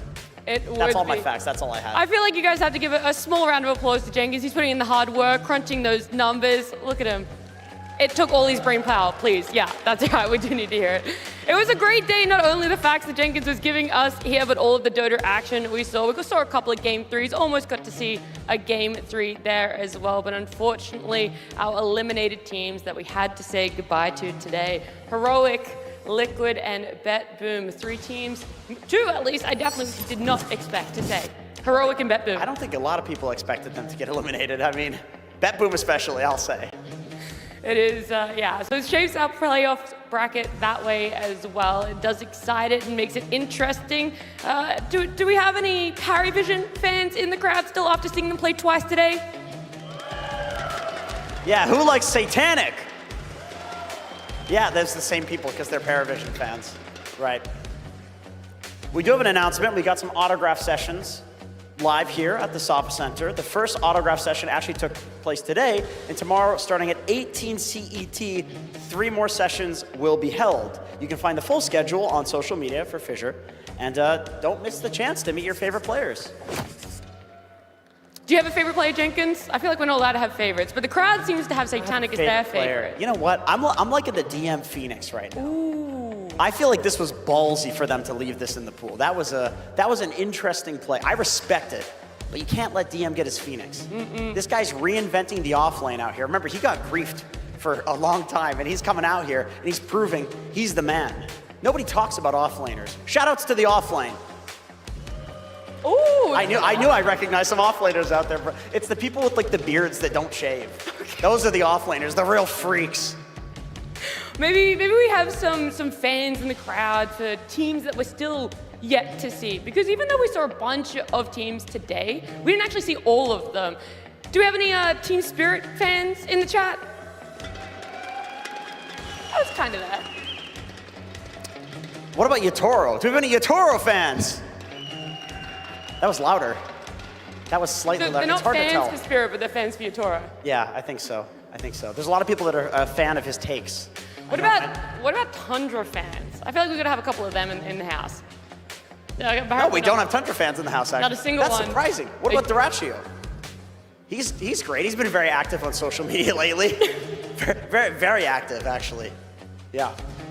Well, do you know when these teams play? I do know when they play. Because tomorrow, we have a schedule. At 12 o'clock, that's noon, we have Team Spirit versus Talon Esports. At 15:30, we're doing military time here. We have Tundra Esports versus Team Falcons. And then at 19, what time is that now? 19? 7. That's 7. We have the winner of match 1 versus the gentleman that we just saw winning here. Parivision. Unison. Yeah. So that's it for tomorrow. That's what we have. I'm very excited. Do you have a favorite match of the day, a team of the day that's playing tomorrow? I'm going to say TBD versus winner of match 1. That's probably my favorite. I was a Parivision versus winner of match 1. I want to see them play again. If they can have a comeback like that, that was good. That's good Dota right there. Nobody gives a shit about the games where you just win. It's the ones where your mega creeps are against you, and then you win those. That's what makes Dota a drug for all of us. It's the 1 in 10,000 games. And anyone in the house a fan of comeback Dota? That's what you're talking about. Everyone just likes Fighting good against Dota. mega creeps. Everyone likes good Dota. We did see some good Dota today, but we will also see some good Dota tomorrow. So this will be it from us. We'll be closing the show now. Thank you for watching Fissure Playground 1 Dota, and we will see you tomorrow.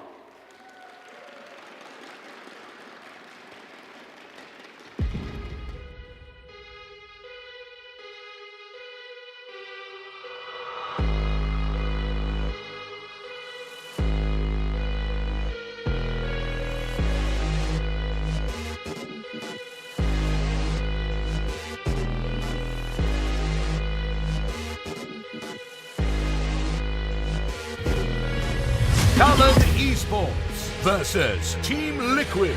Silent. All starts with a little bit of initiation, which they don't exactly have at the moment, but Two-man boss in for Liquid. They'll go in with a hook shot. Cogs around 2. Netherblast, Snowball pulling everybody in. They go to the Laguna Blade. Insania, he's going to be the one who drops first. They go for Nisha. They've got the Netherblast. Onslaught from Saberlight trying to get the attention on the Makoto. The toss over. Now they've got the Pulverize. It's on the Lena. They get the kill on Anisha. They'll take out the Tiny. They'll look over at Boxy. Nisha, full HP. Damage definitely going to be there. One shot to creep wave. This is a problem. They'll go in, they'll use the Walrus Punch, they'll try to get the kill. Nisha on the edge. Shadow. He'll finally die, but they're going to go in with the overloading blink from Saberlight to kill off Natsumi. He's got buyback, but Jokem falls behind him. 4 heroes dead, they'll buyback on 2. This is WS dead, but has buyback as well. So maybe they can hold one more time. They'll go in with a hook shot. It's on to 2. The snowball save is there, but is it going to be enough? They get the go to Insania. They're going to overwhelming blink in. WS is in trouble. There's the kill. On to the Terrorblade. Ultra kill for mid-game.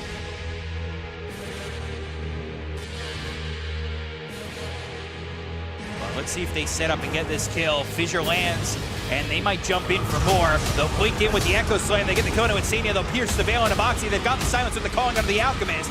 Nisha running away, but doesn't have much help at the moment until Saberlight's here with the Rolling Thunder trying to get the control on Natsumi. Nisha still though dead. Mike TP's in between 4 heroes. A bit of a mistake here from Liquid, and this could cost them dearly. Fissure comes out from Makoto. They get the control. They'll end up losing Cuckoo. Mike nowhere to go. They've got the totem. They'll get the kill, and they'll take out 4 heroes. Talon. Lane break, jump in, lasso before the balance strike. They've got the arena. It's around on a 2. They land the spear on the Monkey King. They'll try to get the kill, but the Infest, like you said, keeps them alive. WS running with the shapeshift. They've got the disarm thanks to the deafening blast, but Saberlight's still dead.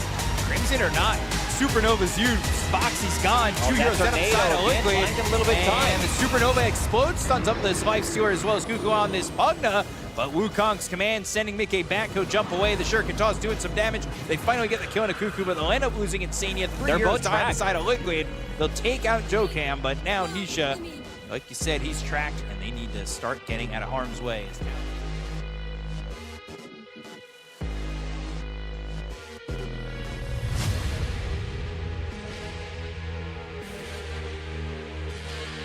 BetBoom Team versus Parivision.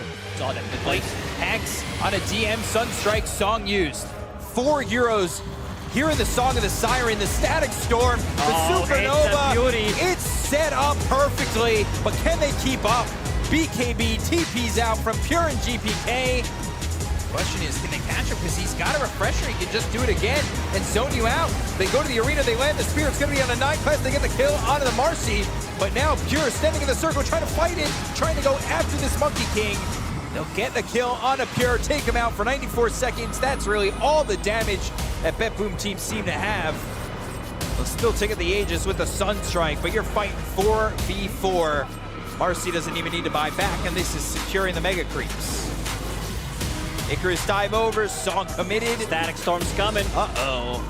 Static Storm is ready, dropped Kinetic Field, Boundless Strike, the kill on Amiero. They'll take out save. GPK and Kateomi, the only 2 left, but they'll call GG, and Parivision will take game number 1. And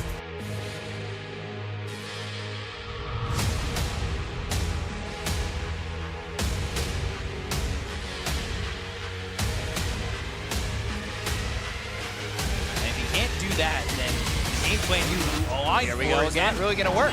Good hook shot. Where's the on it chain too. drop? But you need the chain There it drop. is. You need the viscous nails. Beautiful. You get the kill and appearance save. Well done there by Satanic. Hero in a little bit too late. DM never ends up dying. They've got themselves a sinister gaze for the blade mail pop. Celestial Hammer over towards He's Satanic. dropping low. In far. Waveform away. They'll get the kill on Miero. They'll look for the Sunstrike on a 9 class, and they at least get one. But they'll move on for more. Ketomi's dead. 4 heroes dead on the Dire side. And you just go in and die. No one needs to be careful. Yeah, There's the he's blink. in such a bad spot. The Lotus Storm's not going to be enough. He's got buyback. Both supports have bought back already. The Tornado on a DM. Wukongs will run out in a moment, but it's not going to matter. DM's going to die too. He's got buyback. Chain Frost bouncing around. Hero's going to pop the BKB. Satanic goes in, but the Boundless Strike, he gets out. Ooh, that Hook shot. barely misses. That looked like it hit a tree, but not the right tree. They'll take the Aegis out of the hands of Hero. They'll go over. They've got the Cogs around on 2. GPK with the BKB. He goes into the Ghost Walk. He's in bits, but they've got the Sinister Gaze. They have the Boundless Strike. It was Morphling who turned into the Monkey King. Gets the kill on a Pure. They They'll need look more. over Miro. They get the kill on a save. Miro trying to TP on the second. It comes in. They'll get the kill on the Dawnbreaker after the Starbreaker, and that's 3 heroes dead. No buyback for BetBoom. They They do were have Glyph, and they're hanging going on. to use it. The long 30 seconds. Ooh, Kateomi ends up dead to no one.